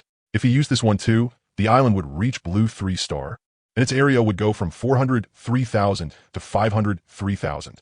Beautiful. Then he looked at the silver treasure chest and opened it directly. System, obtained 88 lighthouse coins, 1 silver fruit. System, obtained 9813 lighthouse coins, 1 mysterious summoning crystal. Another good drop? Today really is my lucky day. Lin Shan's face was full of smug delight. Name, silver fruit. Category, extraordinary fruit. Rating, yellow 4. Effect, after consumption, increases free extraordinary attribute points by 15. Evaluation, the silver fruit comes from an extraordinary fruit tree below the golden fruit. A silver fruit of each rating can only take effect once. Seeing this, Lin Shan couldn't help but beam with joy. Nice, another 15 attribute points in the bag. He ate it directly. System: obtain 15 free attribute points. Then he looked at the ability crystal. Name: Mysterious Summoning Crystal. Category: Ability Crystal. Rating: Purple 6. Effect: after use, learn Mysterious Summoning. Learning requirement: requires at least 10 Extraordinary Mystery Attribute points and 10 Extraordinary Spirit Attribute points. Evaluation: Mysterious Summoning. After use, it will randomly summon a summoned creature to help. If the summoned creature's Extraordinary Spirit Attribute is not more than 1 times higher than the summoner's, it will obey the summoner's commands. But if the summoned creature's spirit is more than 2 times higher than the summoner's, then it has the right to refuse the summoner's commands and can also cancel the summoning on its own. After looking over Mysterious Summoning's attributes, Lin Shan decisively learned it. Purple rank, and it didn't even have any harsh usage requirements? Beautiful. Lin Shan nodded in satisfaction. Was it this way better than that shitty Starlight art? Nice. Huge gains. Now, there are only 2 purple-rated chests left. The Deep-Sea Treasure Chest and the Ruins Treasure Chest. Time to throw the divination blocks. Lin Shan looked at the Deep-Sea Treasure Chest and the Ruins Treasure Chest and said in satisfaction. Lin Shan walked into the lighthouse room. He first went to the control console to upgrade the island, then walked to the table, picked up the Jiaobei blocks, and went outside.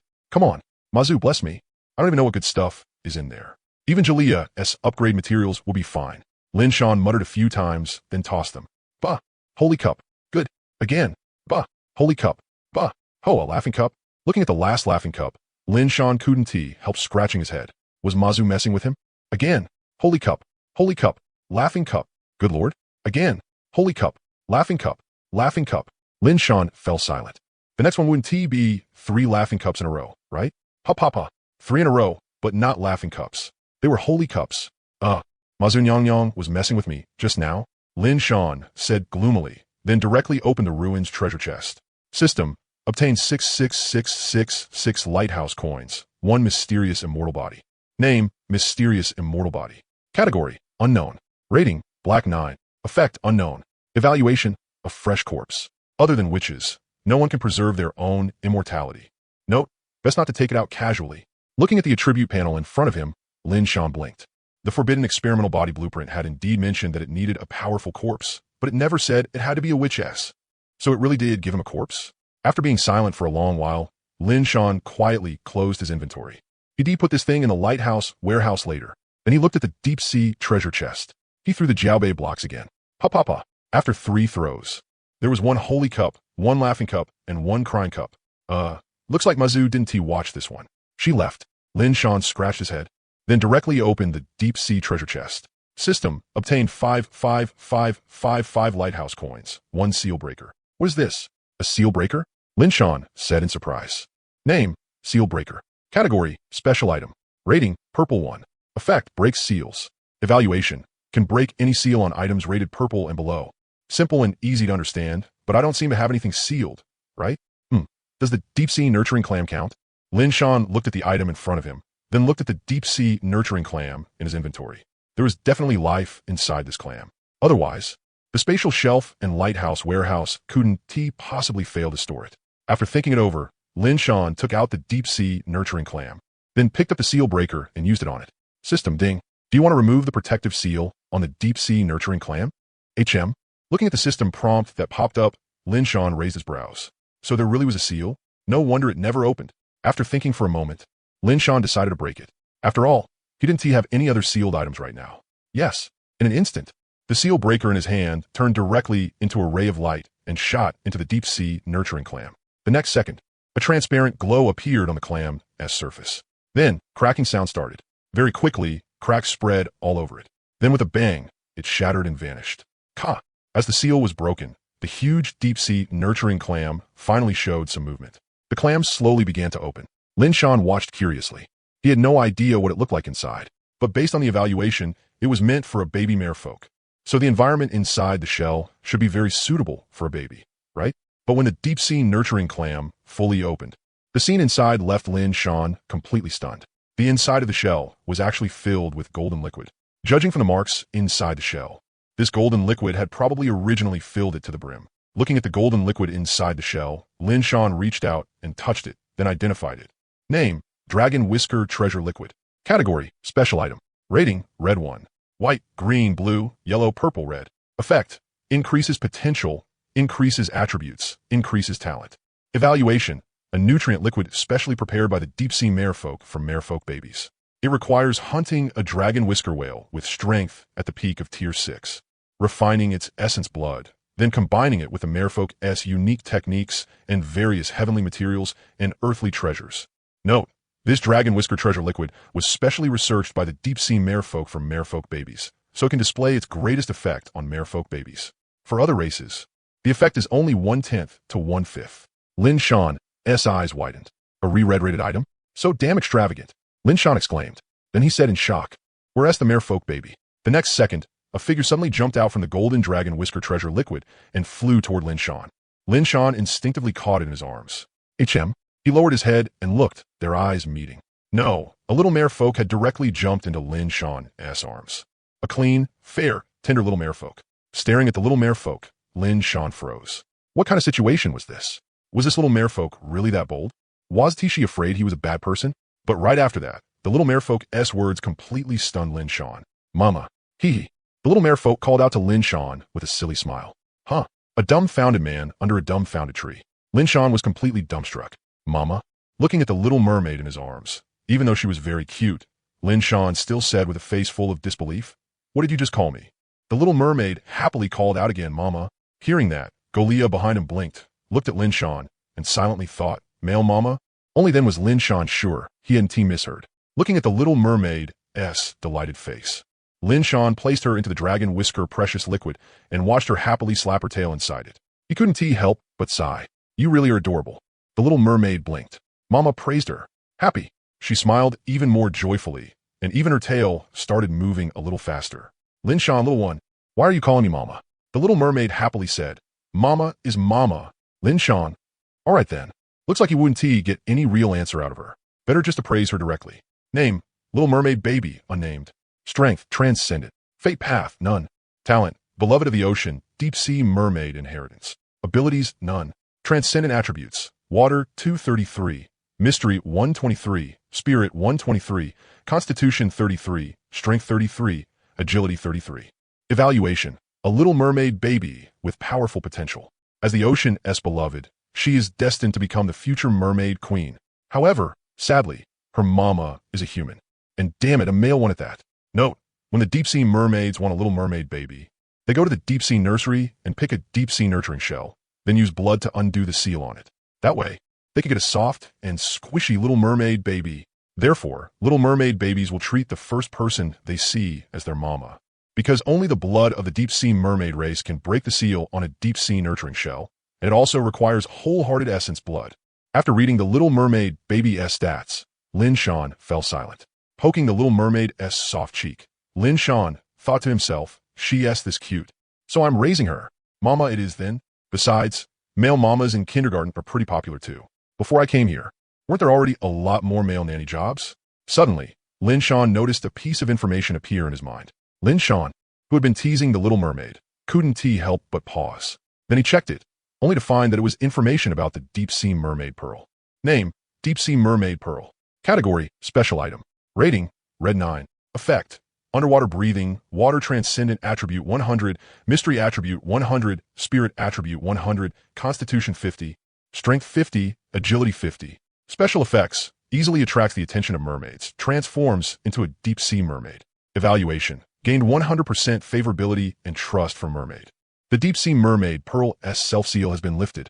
Note, up to this point, you're the first person to lift the Deep-Sea Mermaid Pearl's self-seal. Lin Shan. Wasn't this surprise a little too sudden? The Deep-Sea Mermaid Pearl actually had a hidden effect like this? Even though the condition to trigger the hidden effect was pretty rough, this change was way too exaggerated. Wasn't it? Most importantly, if just one Deep-Sea Mermaid Pearl had such ridiculous stats, then just how powerful was the Deep-Sea Mermaid race? Lin Shan didn't even dare imagine it. And then there was the Dragon Whisker Precious Liquid. This was refined from the essence blood of a peak 6th rank Dragon Whisker whale. 6th rank.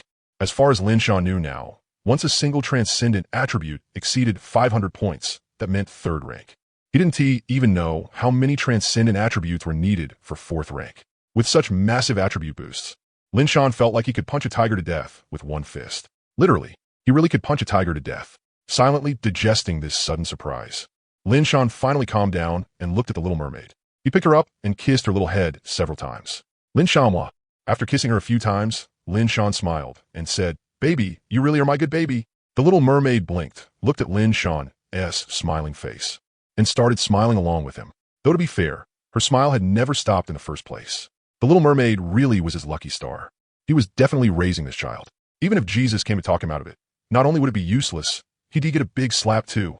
Putting the little mermaid back into the deep-sea nurturing shell, Lin Shan smiled and said, "I need to give you a name." "But baby, did that deep-sea mermaid inheritance give you a name?" Hearing that, the little mermaid blinked, then shook her head. After that, her soft and adorable voice rang out. "Little mermaid, Mama, no." Lin Shan nodded, then smiled. "Since you don't have one, then we need to give you a name. Baby, is there anything you like?" The little mermaid immediately smiled and said, "Baby likes Mama the most." Oh man, Lin Shan felt like his heart was about to melt. Now he finally understood how DaughterCon happened. No matter who it was, how could they possibly endure this? Then Lin Shan started thinking about the baby's name. First of all, the baby had to take his surname, so Lin was a must. Then, the baby's tail had golden scales of very pure gold color, shining brightly. Her tail fin was also very beautiful, shaped like a phoenix tail. Lin Shan, "Baby, your scales are all golden and shiny." So for the second character, let us choose one with the metal radical. Let me think. Looking at the baby's bright, sparkling eyes, with his reflection inside them, a character suddenly popped into Lin Shan's mind. Jing, that S right. Jing as in mirror. It even had the metal radical. Lin Shan, "Baby, I've thought of your second character." Jing. The little mermaid blinked, then repeated after him, "Jing." Lin Shan smiled. "That is right, Jing. Little mermaid, Jing." Lin Shan, Lin Jing. Little mermaid, Lin Jing. Lin Shan, "Not bad, baby. You pronounced it perfectly. Baby, yes, amazing." The little mermaid, having been praised, immediately started smiling. Lin Shan, as for the last character, "Baby, you're a deep-sea mermaid, so let us use one with the water radical. Let Mom, let Dad think about it." Little mermaid, "Mama, what is Dad?" In the mermaid world, there were no male mermaids, so naturally there was no such thing as a dad. Hearing that, Lin Shan smiled and said, "Baby, a female is called Mama, and a male is called Dad. So baby, you should call me Dad, okay?" Though male Mama wasn't impossible either. The little mermaid tilted her head, then under Lin Shan's expectant gaze, happily called out, "Mama." All right then. Lin Shan couldn't help tugging lightly at the little mermaid's cheek. By the way, since the little mermaid could already talk and bounce around, she wasn't the just-born kind.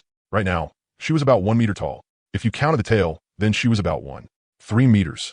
Lin Shan continued thinking about the last character. If he really couldn't come up with a good one, then a single character given name, Jing, would also work. How about Lu? But in the next second, Lin Shan couldn't help thinking of that line. There are 5 people, but the price is 3.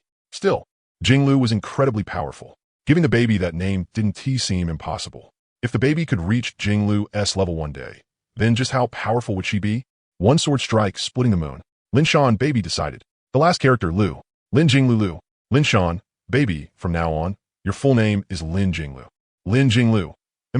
Baby is called Lin Jing Lu. Lin Shan smiled and said, "Not bad. Baby is so smart. You remembered it right away. So amazing."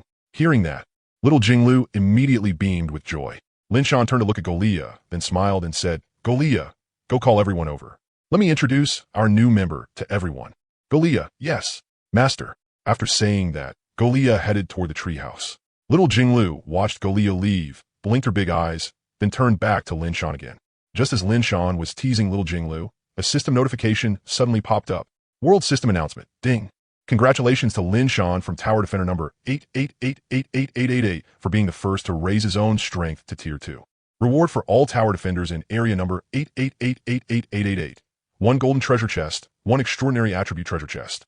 An important announcement was repeated 3 times in a row. Little Jing Lu, "Mama, look, the sky is so bright." Lin Shan, who was still in a daze, turned to look at little Jing Lu and said, "Little Jing Lu, you can see the system announcement?" Little Jing Lu asked in confusion, "What's a system announcement?" Lin Shan pointed at the sky and said, "The golden bullet screen up there." Little Jing Lu, "I can see it. Big golden words." Lin Shan blinked involuntarily. Strange. Little Jing Lu hadn't signed a contract with me, so how could she see it? Lin Shan appraised little Jing Lu's attributes again and found that something new had appeared. Guardian. And the name listed there was his own. So even the system acknowledges that little Jing Lu is my daughter now? TSK, let alone Jesus. Even if the deep-sea sharkfolk race came, it still wouldn't matter. Lin Shan said in satisfaction. Then he opened his own status panel to take a look. Name, Lin Shan. Strength, Extraordinary Tier 2. Path, Seer Tier 8. Talents, Gift of Fate, Witch of Fate.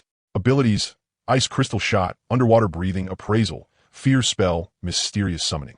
Extraordinary Attributes, Water 116, Fire 3, Wood 2.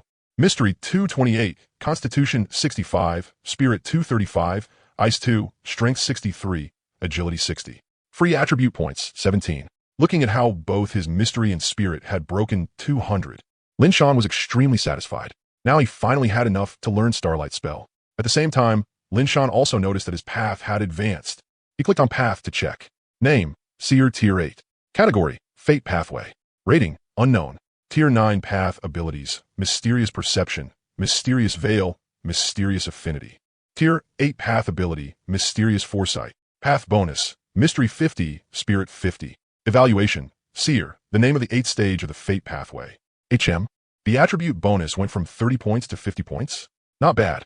If calculated under normal circumstances, after reaching Tier 2, there would be 150 points in either Mystery or Spirit. So, does that mean the attribute bonus of a Tier 8 Seer will increase somewhere between 300, 400, and 500 later on? Not bad. Lin Shan nodded in satisfaction, then looked at the path abilities. The panel has become more detailed too. Now I can pad out a few more words. Nice. Let us see what the new abilities do. Lin Shan clicked on Mysterious Affinity and Mysterious Foresight with satisfaction. Very quickly, the information for both abilities appeared in his mind. Soon, Lin Shan understood the effects of these two new abilities. First was Mysterious Affinity. As the name suggested, it increased Lin Shan's affinity with mystery. Its specific effect was to provide bonuses when using mystery-type abilities, as well as enhanced mysterious perception and so on. As for Mysterious Foresight, it could be said to be an upgraded version of Mysterious Perception. Mysterious Foresight could be actively used, though for now, it could only be used once a day. He wondered if the number of uses would increase later. Besides his strength advancing from Tier 1 to Tier 2, and his path advancing from Tier 9 to Tier 8, another ability had also changed. That was Witch of Fate, which had been converted from his cultivation method. Lin Shan swiftly opened it to check. Name, Witch of Fate. Category, Talent. Rating, Unknown. Effect, Fate Witch. Spear of Fate. Evaluation, Witch. Spear of Fate? Sounds a bit like an attack-type effect. Lin Shan rubbed his chin and said, the information given to him by Fate, which was that it was a status, a qualification, the qualification to sit in that position. So what kind of effect would Spear of Fate have? Lin Shan clicked on it, and very quickly, the information flooded into his mind. He closed his eyes and sensed it. Before long, Lin Shan understood the effect of Spear of Fate. As expected, it was an offensive ability, and its effect was simple and brutal. Spear of Fate only had one effect, guaranteed hit. Once thrown, no matter how the target tried to dodge, the Spear of Fate would still hit the target. And judging from the information, as its strength increased, the effect of Spear of Fate would increase as well. Lin Shan said in satisfaction, it finally has some use now. I just don't know how powerful the Spear of Fate is. But just the guaranteed hit effect alone is already heaven-defying. Most importantly, from the information he received, this guaranteed hit effect could not be blocked. In other words, it had to strike the target 100%. Jaliyah, with Eerie, Hume, and the others, was heading toward the lighthouse. But halfway there, golden bullet screens lit up across the sky. Whether it was Jaliyah, or elves like Eerie and the others, beastkin like Hume and the others, or Shana and the rest, all of them looked up at the sky in confusion. After hearing the system announcement, they all looked at each other. What even was all this? Jaliyah, hurry up. Don't keep Master waiting. Hearing that, everyone nodded and continued walking toward the lighthouse, though none of them knew what Master had called them here for. Very soon, they saw Lin Shan standing beside the deep-sea nurturing shell. Jaliyah, Master. Everyone here. Eerie, Hume, Shana, and the others all called out together. Master, Lin Shan, so you're all here. Good. The reason I called you over this time is actually to introduce someone to you. Hearing that, everyone grew curious. Who could be for Master to value them so much? Then very soon, they saw Master pick up a mermaid from inside that enormous shell. Lin Shan, Lin Jinglu. My daughter, little Jinglu, say hello to everyone. Little Jinglu blinked, then waved her little hand at everyone and happily called out, hello, everybody. After greeting them, little Jinglu looked at them with a curious expression. It was worth mentioning that whether shark folk or mermaids, they were all face lovers. In other words, if someone else's looks didn't pass the test, they usually wouldn't bother with them. But clearly, whether elves or beastkin, none of them were lacking in looks. Especially after seeing so many little elves and little beastkin, little Jinglu was beyond happy. So many little friends? After hearing Lin Shan's words, Eerie, Hume, Shauna, and the others were all dumbfounded. Master was human, right? How could he have a daughter from the sea race? But after hearing little Jinglu greet them, everyone responded one after another. No matter what, since she was Master S' daughter, then she was their little master. With Aruya and Hume taking the lead, everyone called out together, "Hello, little master." No, not that. Jinglu. It's Jinglu. Don't call me little master. Little Jinglu said unhappily. Clearly, to little Jinglu, the name Mama gave her was Jinglu. Little Jinglu was fine too, but she definitely wasn't some little master. Hearing that, Lin Shan couldn't help but laugh. Eerie, Hume, Shauna, Huling, and everyone else from now on just call her little Jinglu. Hearing that, Eerie and the others all nodded. Then they called out to little Jinglu again. "Hello, little Jinglu." Hearing that, little Jinglu immediately responded happily, "Hom. Hello, everybody."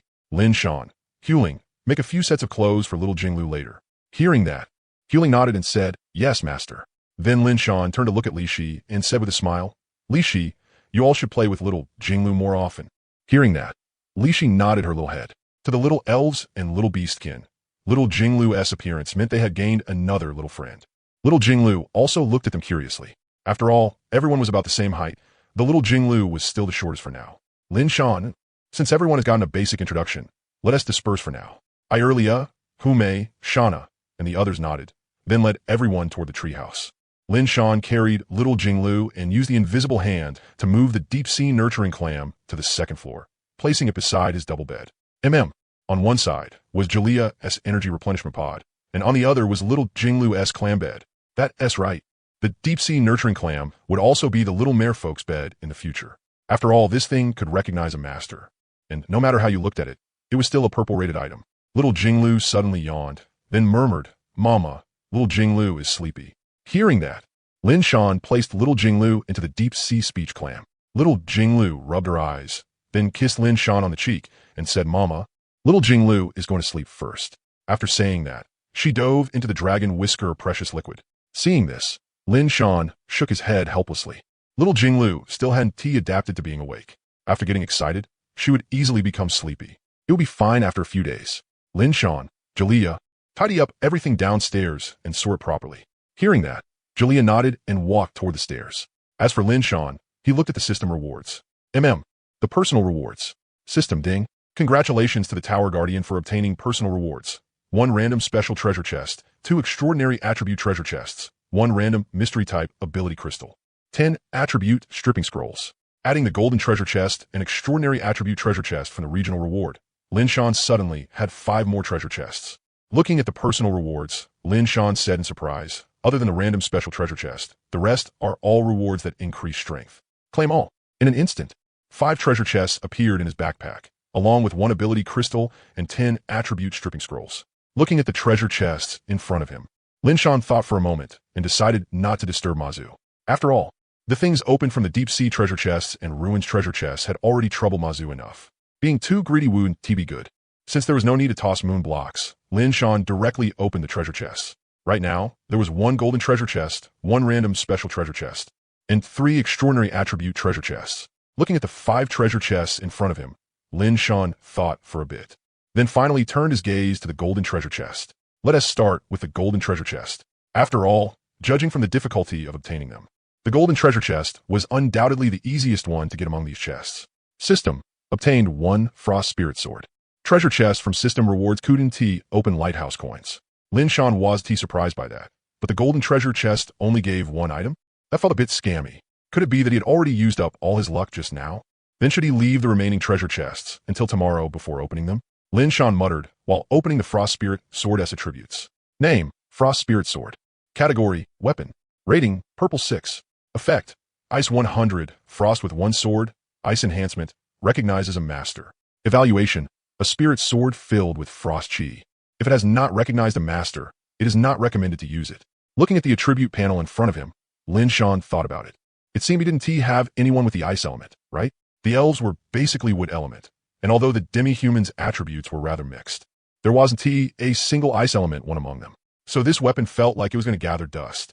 TSK, if only it were water element, then little Jing Lu could use it. Lin Shan said regretfully, a weapon that could recognize a master would become the most suitable size for its owner. So if it really were a water element spirit sword, there would be no need to worry about little Jing Lu being unable to use it. Shaking his head, Lin Shan looked at the next treasure chest. Random special treasure chest, use. In an instant, the random special treasure chest slowly dissipated and turned into a deep-sea treasure chest. Lin Shan. A deep-sea treasure chest? Not bad. Lin Shan didn't check it and directly chose to open it. If he had checked, he would have seen that its rating was purple 9-star. System. Obtained 1 water like ice. Obtained 1 frost moon sword art. 2 items? Not bad. More generous than the golden treasure chest. Lin Shan smiled in satisfaction. Name, water like ice. Category, talent. Rating, red 6. Effect, water as ice. Water same as ice. Evaluation, water like ice is an extremely rare talent.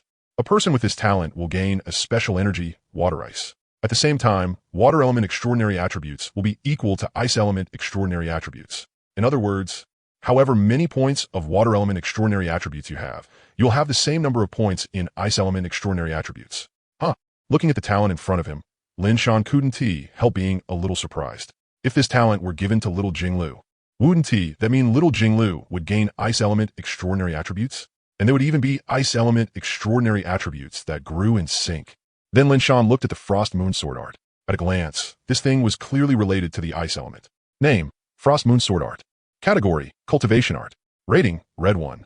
Effect, frost moon sword art inheritance. Learning requirements. Ice element attribute exceeds 100 points. And one must also gain the approval of the frost moon sword art. Evaluation. Sword light like the moon, as if slashing the moon. Lin Shan scratched his head, then said in surprise, why does it feel like the things I opened formed a complete set? Could it be the system wants me to properly nurture little Jinglu, so it's specially arranged this? Not gonna lie, that really was possible. After all, based on the information Lin Shan had gathered so far, the purpose of the Tower Guardian system was to let the Tower Guardian survive as much as possible. And little Jinglu's attributes were extremely powerful. Darling of the Ocean was a talent that could let someone become the king of the deep-sea merfolk race. That alone showed just how high her potential was. He took the items out one by one. Crack! Lin Shan turned his head to look at his hand. Good lord. The hand holding the Frost Spirit Sword was already covered in a layer of ice. Clearly, the Frost Spirit Sword had not acknowledged him. Bang! Lin Shan directly exerted force and shattered the layer of ice, then rolled his eyes. Rare for him to complain, he simply placed it beside the deep-sea nurturing clam. As a result, the Frost Spirit Sword began to glow. Then little Jinglu groggily poked her little head out from the dragon whisker precious liquid. Little Jinglu said sleepily, Mama. Little Jinglu feels like she heard something calling me. Mama, was it you calling me? Hearing that, Lin Shan rubbed little Jinglu's head, then smiled and said, This sword is calling you, little Jinglu. Why don't you touch it? Little Jinglu adorably yawned, then blinked and looked at the Frost Spirit Sword at the side. She stretched out her little hand and touched it. Instantly, the Frost Spirit Sword directly recognized her as its master. Then it went straight into little Jinglu's body. Seeing this, Lin Shan rolled his eyes wildly inside. So wasn't he even pretending anymore? Didn't he say people without ice element extraordinary attributes shouldn't he touch it? Little Jinglu clearly didn't he have any ice element extraordinary attributes right now. Okay. Then Lin Shan took out the water like ice talent and the frost moon sword art as well. Then, under Lin Shan's twitching gaze, both of those items directly recognized little Jinglu as their master too. Really not pretending anymore. Lin Shan didn't even know how to complain anymore. After the 3 items entered little Jinglu's body, she started yawning like crazy. Little Jinglu, Mama, little Jing-Lu is so, before she could finish speaking, her little head disappeared from sight. Lin Shan shook his head helplessly. Even though the system wasn't even pretending with him, the items were still very good. So he generously decided not to argue about it. Finally, he looked at the extraordinary attribute treasure chests. Name, extraordinary attribute treasure chest. Category, special treasure chest. Rating, purple 3. Effect, after opening, obtain 1 to 30 points of free extraordinary attribute points. Evaluation, a treasure chest made by the system using golden fruit. Looking at the chest's attributes in front of him, it was far inferior to the random extraordinary attribute chest. He opened it directly. System, obtained 15 free extraordinary attribute points. System, obtained 20 free extraordinary attribute points. System, obtained 30 free extraordinary attribute points. Lin Shan scratched his head. If the system wasn't secretly manipulating this, he wouldn't believe it. Since you're already rigging it behind the scenes, why not just max it all out for me? It's straight up 25 points short. Lin Shan complained. System, ding. Please stop slandering this system, Tower Keeper. This system handles all items fairly and justly. It will not do whatever it wants. Lin Shan. Good lord, the system is getting worked up? Look, it's panicking. This is hilarious. After calming himself down, Lin Shan finally looked at the random mysterious type ability crystal. The effect of this thing was very simple. After using it, he would randomly obtain one ability, and it would definitely be a mysterious type ability. So Lin Shan used it directly. System: obtained Moonlight Art Crystal. HM. Lin Shan stared at the ability crystal in his backpack with a confused look. Moonlight Art? Could it be an advanced version of Starlight Art? Very likely. Lin Shan carefully tapped it open to check the attributes. Name: Moonlight Art Crystal. Category: Ability Crystal. Rating: Red 7. Effect: Moonlight Attack, Moonlight Defense, Moonlight Healing. Learning requirement: at least 100 mysterious extraordinary attribute points required. Evaluation: a perfect ability integrating attack, defense, and healing. Unfortunately, the usage requirements are harsh. If your mysterious extraordinary attribute and mental extraordinary attribute are below 1,000 points, using it is not recommended. Of course, if your mysterious extraordinary attribute and mental extraordinary attribute don't even reach 2,000, then you're not even qualified to use it. Seeing the evaluation, Lin Shan couldn't help rolling his eyes. This was seriously half-assed. It was just copying the Starlight Art template directly, though it did add mental extraordinary attribute. Shaking his head, Lin Shan opened his character status panel again. Looking at the panel in front of him, Lin Shan rubbed his chin and muttered, My free attribute points have reached 82 now. Mysterious is 228. If I had another 80 points, then LL go past 300. Then fate should grow again, right? And I should gain another ability, too? I can learn Starlight Art now. So all my main attribute points should shift from mental to mysterious. At least for this stage. Once mysterious reaches 2,000, then I can start adding mental. Once he made up his mind, Lin Shan directly added all 82 free attribute points into mysterious. In an instant, his mysterious attribute rose from 228 to 384, and mental also increased from 235 to 295. Lin Shan clicked on Fate and took a look. Sure enough, the Fate boost had risen from 50 points to 100 points. At the same time, there was an additional 8th tier Fate ability, Mysterious Critical. Its effect was simple and brutal. Mysterious type abilities had a chance to trigger double damage. Looking at his flashy attributes, Lin Shan couldn't help sighing. Finally got at least some ability to protect myself. Then he glanced at little Jinglu. Seeing that she still hadn't gotten up, he headed downstairs. After going down, he walked straight to the spatial shelf, then took out Starlight Art and put in Moonlight Art. Looking at the Starlight Art in his hand, Lin Shan muttered, Hope you don't disappoint me. After saying that, he learned it directly. In an instant, the Starlight Art crystal turned into a ray of light and shot into the space between his brows. A huge amount of information surged in, making Lin Shan feel a stinging pain in his head. But that was all. Most likely, it was because his mental strength had improved. After all, no matter how you looked at it, the mental extraordinary attribute had to be connected to the brain. So once his mental extraordinary attribute became higher, he could also process the information received from abilities better. The stinging pain passed quickly. Lin Shan began sensing it carefully. Then, to his surprise, he found that the effects of Starlight Art were just as simple as the evaluation said: attack, defense, and healing. There were no other extra abilities. The whole ability system revolved around those 3 functions. For example, Starlight Art's attack was to launch Starlight Energy to attack, but the attack mode could be changed by the user. For instance, he could choose Direct Energy Bombardment. He could also condense it into a Starlight Sword for attacks, or form a rain of Starlight Arrows, and so on. It was highly flexible. At the same time, defense and healing worked the same way. That is kind of awesome, but also kind of scam. If your extraordinary mental attribute is below 200, then using Starlight Art becomes extremely rigid. Why wasn't that written in the evaluation? Lin Shan first marveled, then immediately complained as expected. Next came the time to test Starlight Art. But Lin Shan looked at the stairs. He detest defense and healing first. Once little Jinglu got up, he would go outside and test the offensive side of the ability. After deciding, he returned to the 2nd floor and began testing. Meanwhile, on an island, a lively young girl was holding a sharp long sword and besieging a group of fishmen. That's right. One girl had surrounded more than 30 fishmen, and behind her already lay more than a dozen fishmen corpses. In other words, this girl had started out facing more than 50 fishmen. Huang Xin let out a breath, then continued attacking. Under normal circumstances, she wouldn't be this impulsive, even if the fishmen posed no threat to her at all. But as the old saying went, a gentleman does not stand beneath a crumbling wall, let alone a woman like her. However, the world system announcement had stimulated her. Lin Shan's growth rate was way too fast, wasn't it? He had already reached 2nd tier this quickly. According to Huang Xin's estimate, 2nd tier required at least 1 extraordinary attribute to reach 100 points. 100 points. Right now, her highest attribute, Agility Extraordinary Attribute, was only 74 points, and that was including equipment bonuses. TCH, damn it. Looks like this young lady has to admit defeat for now. Huang Xian looked at the fishmen and said helplessly. Having dissected over a dozen fishmen, Huang Xian fully understood all of their weak points. So even though there were more than 50 fishmen, they still weren't her match. The long sword in her hand smoothly pierced a fishman's fatal weak point. Then she pulled the sword back out and continued. After more than 10 minutes, another dozen or so fishmen fell to the ground. At that point, the remaining fishmen began to flee. Without a fishman king directing them, fishmen were about the same as goblins.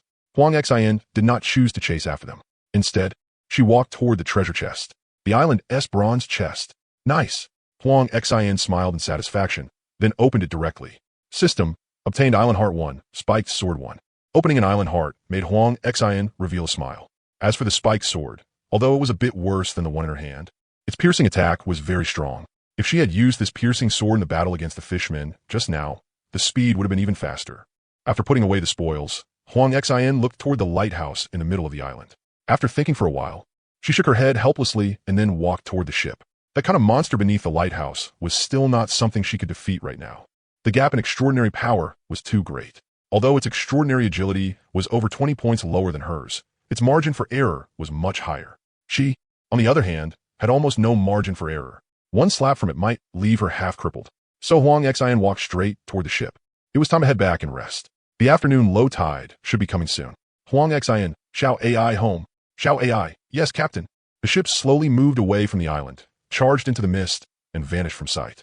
Meanwhile, on the other side, Gerald swung his twin swords and slaughtered his way through a group of fishmen with wild abandon. With his immense strength, every strike he made chopped off a fish head.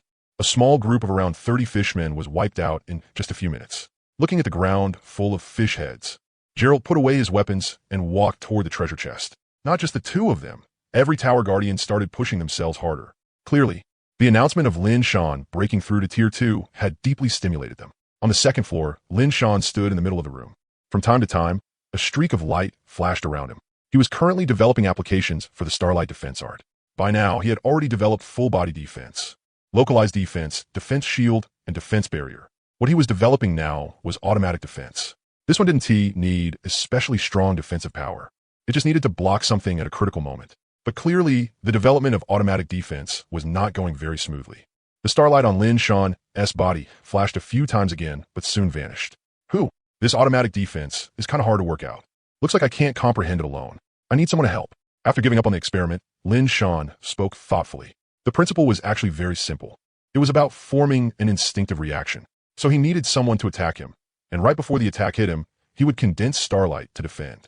It definitely wouldn't be easy at the start, but if he could really turn it into an instinctive response, then it would be incredible. Still, this definitely wasn't something that could be done in a short time. Lin Shan planned to experiment with it while training with Golia. After all, Golia had excellent control over her strength. The testing of the Starlight Defense Art was finished, and as for the Starlight Healing Art, using it was quite simple. He just had to condense starlight to heal wounds. There really wasn't much to test there, mainly because the usage methods of the Starlight Healing Art and the Starlight Defense Art were pretty similar. Full body coverage healing, partial healing, long-range healing, and so on. The three abilities of the Starlight Art actually had pretty similar application methods, but the arrangement of the starlight energy within them was different. Even though it was all starlight energy, 3 different arrangements produced 3 completely different effects. After briefly trying out the Starlight Healing Art, Lin Shan couldn't help but sigh. The creator of this Starlight Art is kind of awesome. Time quickly passed as Lin Shan familiarized himself with the Starlight Art. Very soon, it was time for the afternoon low tide.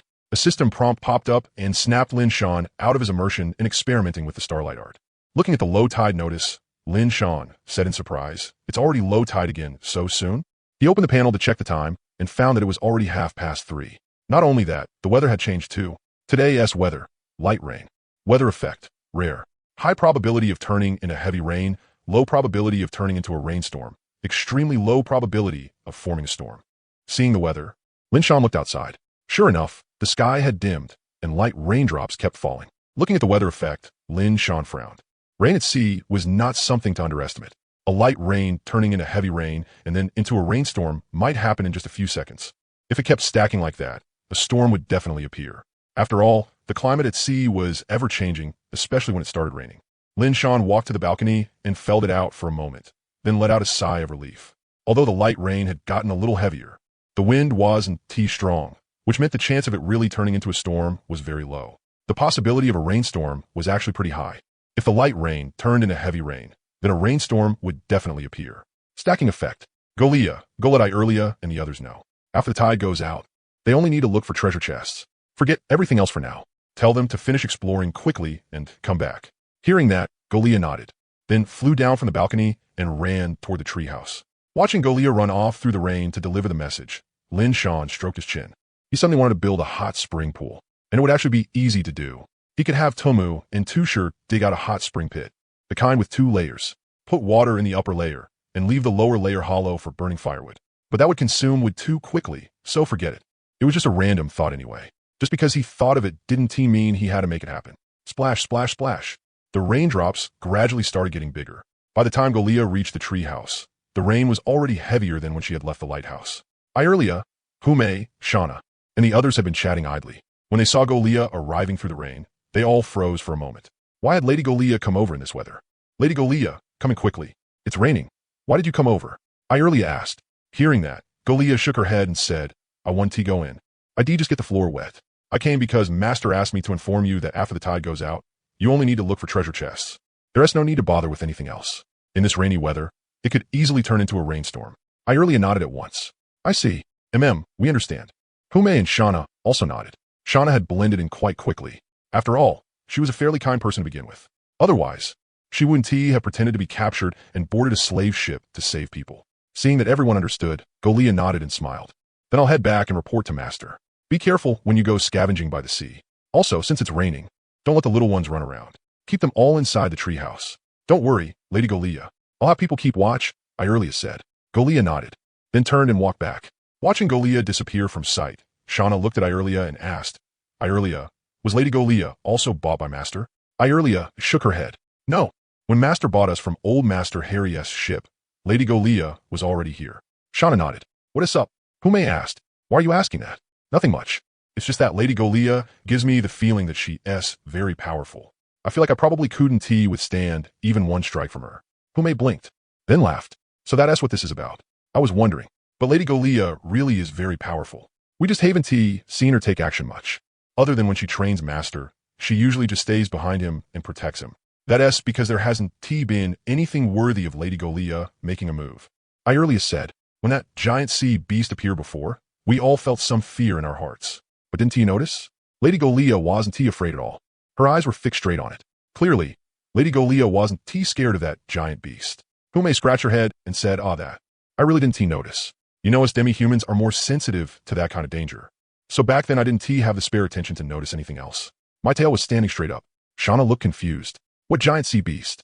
Hume briefly explained what had happened with the armored azure dragon 2 days ago. From what Master said, that giant beast seemed to be called an armored azure dragon. Irelia added, what? An armored azure dragon? And an adult one? Shauna blurted out. Hume looked at Shauna in confusion. Shauna, do you know armored azure dragons? Shauna nodded, then shook her head, then said, I've never seen one in person, but I did read an introduction about armored azure dragons in a book. A very simple introduction. The book said this. Armored azure dragon, an overlord-class creature of the outer mist sea. Once it reaches adulthood, its strength is already tier 4. Tier 4? That's strong? It reaches tier 4 as soon as it becomes an adult? TSK. Good thing Master didn't kill that little armored azure dragon back then and threw it back instead. Otherwise, facing an enraged tier 4 giant beast, we wouldn't have survived, Irelia said with a sigh. Hume blinked, then said, wait, Irelia. How did Master know there was an adult armored azure dragon behind it? Seeing this, Shauna said in confusion, don't tell me you didn't know the Master knows appraisal? And the level of his appraisal is at least that of a Master appraiser. But I can't really see through exactly what level the Master's appraisal is. When Irelia and Hume heard that, they looked at each other. Irelia said, well, we really didn't know that. After all, we were bought by the Master. And you know, as slaves, if you want to sell for a good price, you'll basically be appraised first. So the Master must have already seen our information. It wouldn't be strange for him to know. Hume nodded and said, yeah, but I didn't expect the Master himself to know appraisal too. It's Master level. TSK, a noble appraiser. That profession is really in demand. After all, appraisers don't just appraise slaves' attributes. There are also treasures adventurers get from the wilderness, ruins, and dungeons. Every appraisal comes with an expensive appraisal fee. Every single one of them is filthy rich. I earlier said, still, I didn't expect Master level appraisal to be able to appraise connections too. That's kind of hard to imagine. Master appraisers, don't talk nonsense, or we'll sue you for slander. You're slandering us. Shauna crossed her arms and said, how would I know? Anyway, my feeling wasn't wrong, but whether master appraisers have that ability, I don't know either. After all, people like that are rarely seen. Hume said, that's about enough. Let's go tell everyone to get ready. Tama looked for treasure chests. On the other side, Jalea had already returned to the lighthouse. Jalea said, Master, I've already informed Irelia and the others. Lin Shan, who was checking the chat channel, looked at Jalea and said with a smile, you've worked hard, Jalea. Jalea shook her head and said, not hard. Looking at the soaking wet Jalea, Lin Shan said, you're drenched by the rain, Jalea. Change into a clean set of clothes. Put your combat uniform by the fireplace to dry first. When Jalea heard that, she lowered her head and looked at herself. She really was soaked all over, and there were already a few wet marks on the floor. She went straight to her energy replenishment pod, then started changing clothes. Seeing this, Lin Shan felt a little helpless. Jalea never guarded against him, and that made his blood boil a little. But the ahob on her head would guard against him. Watching the swaying ahob begin to move, Lin Shan wisely turned around. Looking at the raindrops outside, they were already slowly getting heavier. In a few more minutes, it might turn from light rain into heavy rain. After spacing out for a while, Lin Shan opened the Destiny panel and took a look. Mysterious foresight could now be used once a day. Judging from this rain, it looked like it was going to last all day anyway. So, why not use it now and see? Once he decided, he acted. Lin Shan directly used mysterious foresight. The next second, Lin Shan felt like his mind had arrived in a mysterious place. It was a lot like outer space, filled all around with glittering points of light. But before he could take a careful look, the very next second, he directly exited that strange state. Then, a new prompt popped up. Foresight, your soul traveled to a mysterious land and sent some information. In 2 days, a sea demon invasion event will appear. A powerful sea demon leader will lead its subordinates in preparing to attack all tower guardians. System ding. Affected by the unknown, your attributes have grown. Your mystery attribute +1, spirit attribute +1. HM? Looking at the 2 prompts in front of him, Lin Shan couldn't help raising his brows. Then said in surprise, didn't expect using mysterious foresight could even increase my attributes? 2 points a day? That's pretty good. After all, it's basically free. After looking at the attribute increase, Lin Shan finally shifted his attention to the foresight, then frowned and said, a sea demon invasion event in 2 days? And it's an event that all tower guardians will face? Counting it out, 2 days later seemed to be their 10th day here, right? So this was the first trial? He wasn't afraid of a sea demon invasion, but the others were another matter, especially the zones that had never gotten a region-wide reward. As for their zone, Lin Shan actually wasn't too worried. As long as the lighthouse had enough energy, everyone could completely kill the sea demons one by one. Still, he had to give a reminder, so Lin Shan organized his thoughts, typed it out, and posted it in the chat channel. By now, Lin Shan had already been specially marked by everyone. As long as he posted a message, everyone would receive a notification. So in an instant, everyone in the chat channel saw the message Lin Shan posted. After reading it, the chat channel immediately exploded. They didn't doubt the big shot's information. But the sea demon invasion still made quite a few people worried. It was a good thing that the big shot had broken through to Tier 2 today, letting them get rewards. Among them, the attribute treasure chest had raised everyone's strength a bit. Otherwise, they would have been even more panicked.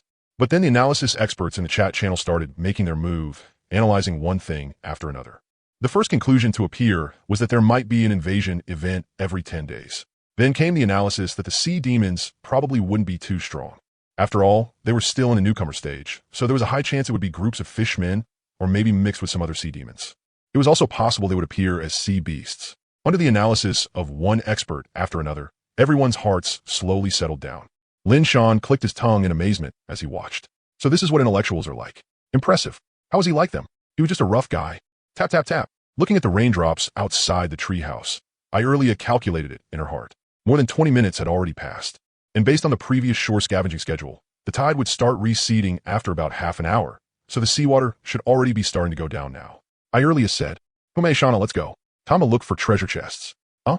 Oh, okay, coming. Hume rubbed her eyes and replied, rainy days really did make people sleepy.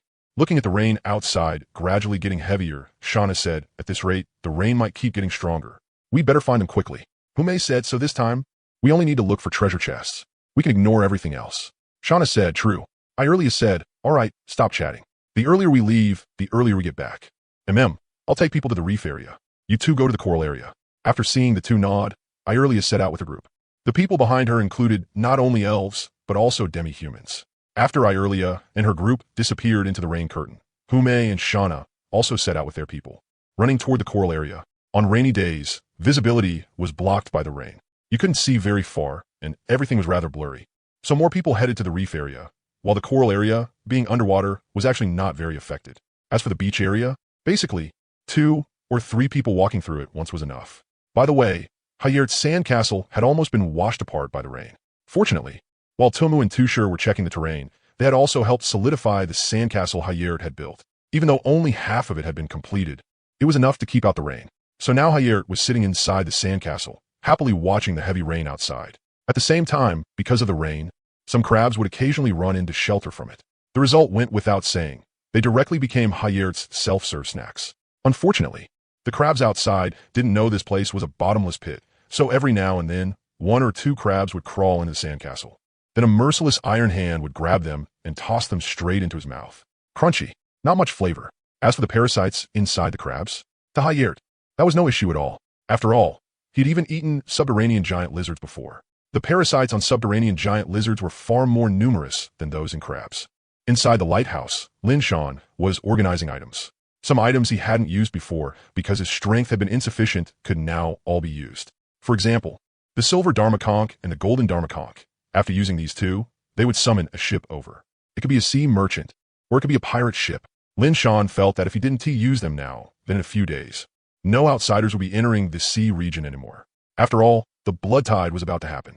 No one would pass through the sea region at all. Even if crossing this area was shorter, they would most likely choose to detour, right? Aside from the Dharma conches, the shark bait could also be used. He just didn't know what kind of shark it would attract. Judging from the rating, the golden shark should be the best. After looking through things, Lin Shan saw the mysterious immortal body. This item was to be used with Golia's forbidden experimental body blueprint. The name of that blueprint was actually just there to mislead people. Its real purpose was to revive Golia. Only while reviving her, it would also strengthen her a bit. As for how strong she would become, no one knew. After all, Golia still hadn't been revived. There were more than a dozen revival items. Who knew how long it would take to collect them all? Looking at the mysterious immortal body, Lin Shan couldn't help but complain. Shaking his head, Lin Shan put the golden Dharma conch and silver Dharma conch into his backpack, then returned to the second floor. The rain was getting heavier and heavier now. With the sound of rushing water, it had gradually turned from a light rain into a torrential downpour. With weather like this, there wouldn't be a tsunami again, right? Lin Shan looked at the weather effect on the panel and muttered. He stared at it for more than 10 minutes. In the end, after the weather changed into a torrential downpour, there were no further changes. The weather effect had also turned ordinary, but this storm would last at least until tomorrow. Phew. Closing the panel, as long as it wasn't a tsunami, it was fine. It didn't matter if the heavy rain lasted longer. Anyway, he was the one going tide pooling now. Still, Lin Shan rubbed his chin and looked at the bloodline awakening stone in his backpack, then started muttering. Judging from these past 2 days, Erlia and Hume had both been very diligent and obedient. Since that was the case, tomorrow he would accept them as island residents. After that, once they awakened their bloodlines, their strength should improve by another wave, right? After all, the blood tide would arrive at the end of the month. If their strength could rise, then it should rise quickly. Otherwise, when the time came, trying to pray at the last minute, they'd get kicked away. Once converted into island residents, Erlia and the other slave contracts would also become island resident contracts. Actually, in terms of effect, the difference wasn't that great. Either way, they still couldn't harm him, the island owner. It was just that the slave contract could control the other party's life and death, while the island resident contract could not. It could only expel them from the island. In the sea of mist. Leaving the island basically meant death wasn't far away. Expelled island residents couldn't step onto the island that expelled them, so they could only face the endless ocean and the monsters in the mist. Under those circumstances, only a ghost could survive. Erlia, the rain is getting heavier and heavier. Sisters, there's only a small section left to search. Keep it up. Yes, Lady Erlia. The elves and demi-humans responded one after another. Now all of them had spatial bags in hand, so they no longer had to send treasure chests back to the lighthouse the moment they found them. As a result, their progress was much faster. Under everyone's search, after more than 10 minutes, the last small section was finally explored. No treasure chests were found, but they did find 1 or 2 sea beasts. Erlia. All right, sisters, we're done. We can go back and change clothes now. Oh yeah, it's over. I can finally go back to sleep. I can't even lift my tail anymore. If you sleep like that, you'll soak the bed. You definitely have to wipe the water off first before sleeping. Ugh, no, I'm so sleepy. You wipe it for me. On the other side, Hume and the others in the coral zone had also finished searching the entire coral zone. Without rainwater getting in the way, They searched even a bit faster than Aurelia's group, but they didn't find many treasure chests. Instead, they found a sparkling fish. One look, and anyone could tell it was a treasure. So in order to catch that fish, they actually ended up slower than Aurelia's group. Only after catching the fish did they all come ashore together. Hume, phew, good thing Shauna electrocuted this fish unconscious. Otherwise, it really wouldn't have been easy to catch. Shauna looked at the fish in Hume's hands and said, a sparkling fish. First time I've seen one. I wonder how it tastes. Hume looked at the fish, which was about 1 meter long, then said, I'm curious too, but this is from Master. All right, y'all head back first. I'm going to the lighthouse. After handing the fish and treasure chests over to Master, I really need to take a good bath. Shauna watched Hume leave with some reluctance, then took the lead in heading back to the treehouse. On the way back, she rubbed her hair and body. After all, she had just come out of seawater. It was raining right now anyway, so she could use it to wash off the seawater. She also took off her clothes and rinsed them clean. There were spare clothes in the treehouse, so after going back like this, she wouldn't wet the floor either. Huling. I sewed them all. Right now, Huling was researching spatial bags. As long as she fully understood them, then she would be able to sew spatial bags herself. With Huling's artisan heart talent, she could completely research them thoroughly. After all, the artisan heart talent wasn't specialized in just one thing, but all around. It was just that Huling's destiny path was tailor artisan. So the effects of artisan heart were shifted toward the tailoring field. On the other side, Aurelia and Hume were heading toward the lighthouse together. Looking at the sparkling fish in Hume's hand, Aurelia said in surprise, a glowing fish. Hume, how did you catch it? Hume smiled and said, that's thanks to Shauna. If she hadn't electrocuted it unconscious, it wouldn't have been easy to catch. Aurelia nodded, then said, how many treasure chests did you find over there? The reef zone only had 4 treasure chests. Hume, I found fewer. The entire coral zone only had 2 treasure chests. There were quite a few other faintly glowing things, but we didn't take them. This fish was just too eye-catching. So we caught it. The two chatted as they walked toward the lighthouse. Very quickly, they arrived below the lighthouse and were just about to call out, since Lin Shan was now living on the 2nd floor. But then the door opened. Aurelia, HM, Lady Golia, Hume, Lady Golia, Golia, Komein, Master is waiting for you. As soon as the two entered, they saw Lin Shan sitting in front of the fireplace, adding charcoal. The two said in unison, Master. Hearing that, Lin Shan smiled and said, you've worked hard. So no one got hurt, right? Aurelia and Hume both shook their heads. That's good. HM, a transcendent fish? After seeing the fish in Hume's arms, Lin Shan said in surprise. Hume looked puzzled and said, Master, this is a transcendent fish? Then why doesn't it have any offensive power at all? It only darts around everywhere. Its speed is pretty fast though. Lin Shan smiled and said, transcendent fish are like transcendent fruits. They don't really have any combat power themselves, but they're rare and not easy to obtain. Cool, me. Let me appraise it and see what rating this transcendent fish has. Hearing the word appraise, Hume and Aurelia could finally confirm that Master possessed an appraisal skill. Walking up in front of Hume, Lin Shan looked at the completely motionless transcendent fish before him and asked in confusion, why isn't this fish moving at all? If its mouth hadn't twitched a little, I would thought it was a dead fish. Hume, replying to Master, this fish was electrocuted unconscious by Shauna. Electrocuted unconscious? Wait, you were electrofishing underwater? That's illegal. Lin Shan instinctively complained. After finishing his complaint, Lin Shan started appraising it. Name, Longli Baijiao fish. Category, transcendent fish. Rating, yellow 3. Effect, after consumption, can increase 5 points of transcendent agility. Evaluation, the Longli Baijiao fish likes to appear on rainy days. It swims quickly, has a slender body, and a silver-white body without scales, hence the name. It is said that it even has a relative called the Longli Galang fish. Excess appraisal evaluation, Longli Baijiao fish. It only needs simple cooking. After that, consume 500 grams to gain the effect. Note, for one fish, each person can only trigger the effect once. Eating more is useless. Lin Shan directly showed the attributes to Aurelia and Hume. Hume looked at the Longli Baijiao fish in her hand in surprise, then said in shock, 500 grams can increase extraordinary agility by 5 points? This fish is pretty heavy. It's at least 20 gene. Even after removing the inedible parts, there should still be at least over 10 gene, right? Lin Shan, that's right. It's enough for at least a dozen people. Aurelia, Hume, do either of you know how to cook? Lin Shan's own cooking skills were pretty average. He only knew 1 or 2 basic home dishes: steamed rice, porridge, egg fried rice, boiled eggs, fried eggs, shredded potatoes, and tomato scrambled eggs. That was about it. Of course, for seafood like this, food that only needed simple cooking to taste good, Lin Shan could handle that much too. Once boiled, just dip it in some chili or soy sauce, and the taste wouldn't be too bad. Elves aren't very good at cooking. We've always been pretty casual about eating. Most of the time, we just eat some fruit. We rarely eat meat. So you could say our cooking skills are basically non-existent. Irelia spread her hands and said. Hume thought for a moment, then said, Ma Bao seems to like cooking a lot, but I don't know how good she is at it. Lin Shan Ma Bao? How you may? Yeah, Mo Bao. She is a black and white bear, demi-human. The one with the round black ears on top of her head. Lin Shan nodded. Now he remembered. A panda, demi-human. There was no way he wouldn't remember that. Lin Shan. In that case, Hume, go call Ma Bao over to deal with this longly baijiao fish.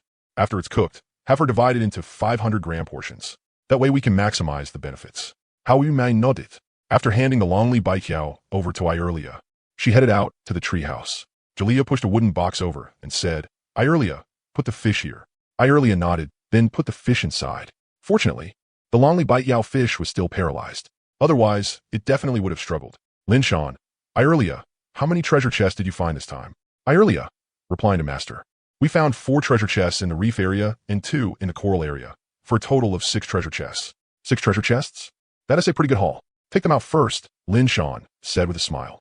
Irelia nodded, then took out 2 storage bags and removed the treasure chests from inside. 3 bronze treasure chests, 2 black iron treasure chests, and 1 wooden treasure chest. Humea's storage bag had been carried by Irelia, mainly because Hume had been holding the fish and it wasn't convenient for her to free up a hand to take out the chests. Looking at the 6 treasure chests in front of him, Lin Shan nodded in satisfaction.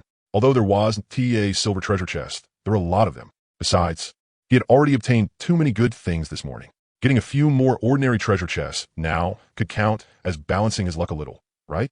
With 6 treasure chests, Lin Shan directly chose to open all of them, starting from the wooden treasure chest to the bronze treasure chests. System, obtained lighthouse gold coins 68. Haijia, soy sauce 1. System, obtained lighthouse gold coins 100, black iron spear 1. System, obtained lighthouse gold coins 101, black iron longsaber 1. System, obtained lighthouse gold coins 850, light water iron shield 1, black iron spear 1. System, obtained lighthouse gold coins 500, hoe or wine blueprint 1. System, obtained lighthouse gold coins 999, lighthouse room facility blueprint 1. Looking at the 2 black iron spears in his backpack, Lin Shan was no longer surprised. If there were ever a day when he didn't open a black iron spear, that would be the strange part. Then he looked at the 2 blueprints. Tap to view. Name, hoe or wine blueprint. Category, blueprint. Rating, blue 9. Effect, can be recorded in the crafting table. Hoe or wine can then be made. Evaluation, hoe or wine, also called 100 fruit wine, is brewed from more than a dozen kinds of fruit, or even more. Depending on the brewing environment and the kinds of fruit used, the taste can vary greatly. The better the fruit used, the better the effect of the finished hoe or wine. Hoe wine? Lin Shan couldn't help raising his brows. He was quite interested in this kind of wine, especially when he was young. Hoe or wine had been mentioned all the time in TV dramas and novels. Back then, he had been extremely interested in this wine. Actually, the blueprint recorded the full detailed process. If you didn't want the crafting table to record it, you could also make it by hand yourself, but there was no need for that. The crafting table saved both time and effort, though the system might be taking a cut. Name, Lighthouse Room Facility Blueprint. Category, Blueprint. Rating, Blue 3.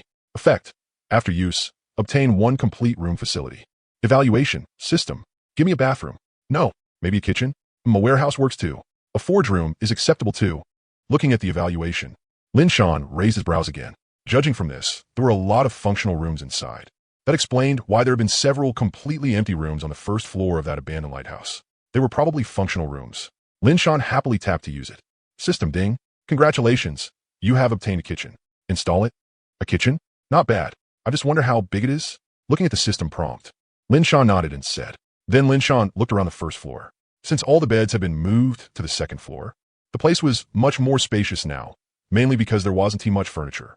Back at his old home, all kinds of electric appliances had filled the place, making it seem pretty cramped.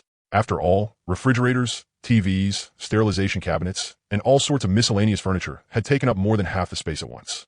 He found a spot by the window, then Lin Shan tapped install. The next second, the floor plan of the first floor of the lighthouse appeared.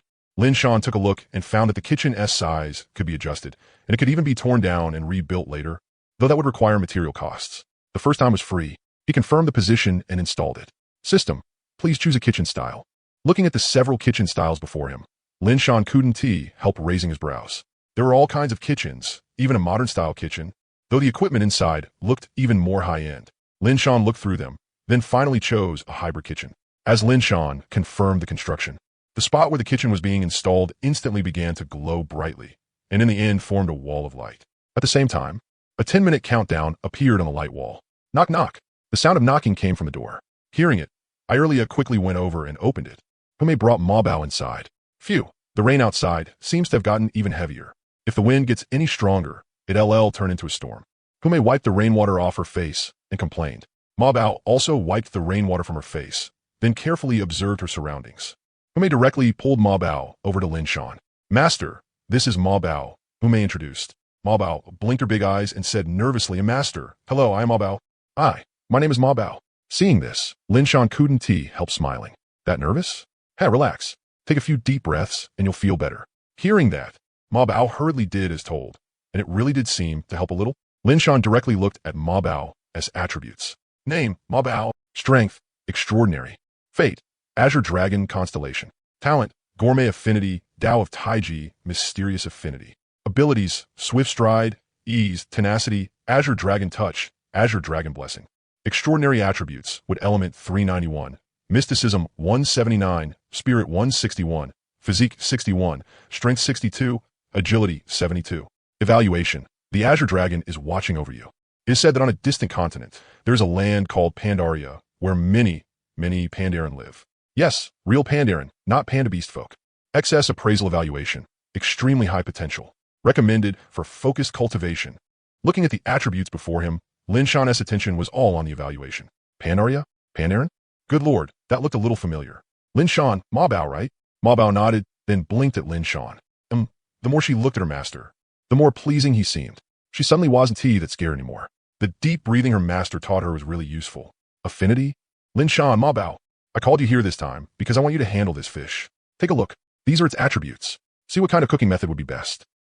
Looking at the attributes of the Longli Baijiao fish in front of her, Ma Bao's eyes brightened a little. This ability was pretty good. If she had this ability, cooking would become even more effortless for her. After reading it, Ma Bao lowered her head to look at the Longli Baijiao fish in the wooden box, then crouched down and started studying it. Seeing that, Lin Shan didn't disturb her. Instead, he called Elria and Hume over to one side. Lin Shan, Elria, Hume, both of you have performed very well during this period. So after thinking it over for a long time, I've decided to accept both of you as island residents. What do you think? Hearing that, Elria and Hume both widened their eyes. Island residents? Although they didn't know exactly what island residents meant. It had to be better than slaves, right? After all, it had the word resident in it. Maybe island residents meant commoners? It was just because they were on an island, so they were called island residents? Elria and Hume exchanged a glance. Their eyes were full of shock, because both of them had already resigned themselves to being slave for life. Elria, and Master, of course we do want something like this. After all, no one wants to be a slave, right? Hume nodded and added, right? Master, have you really decided? Lin Shan smiled and said, that's right. I've already made up my mind. Tomorrow morning, after you finish combing the shore, gather everyone at the lighthouse.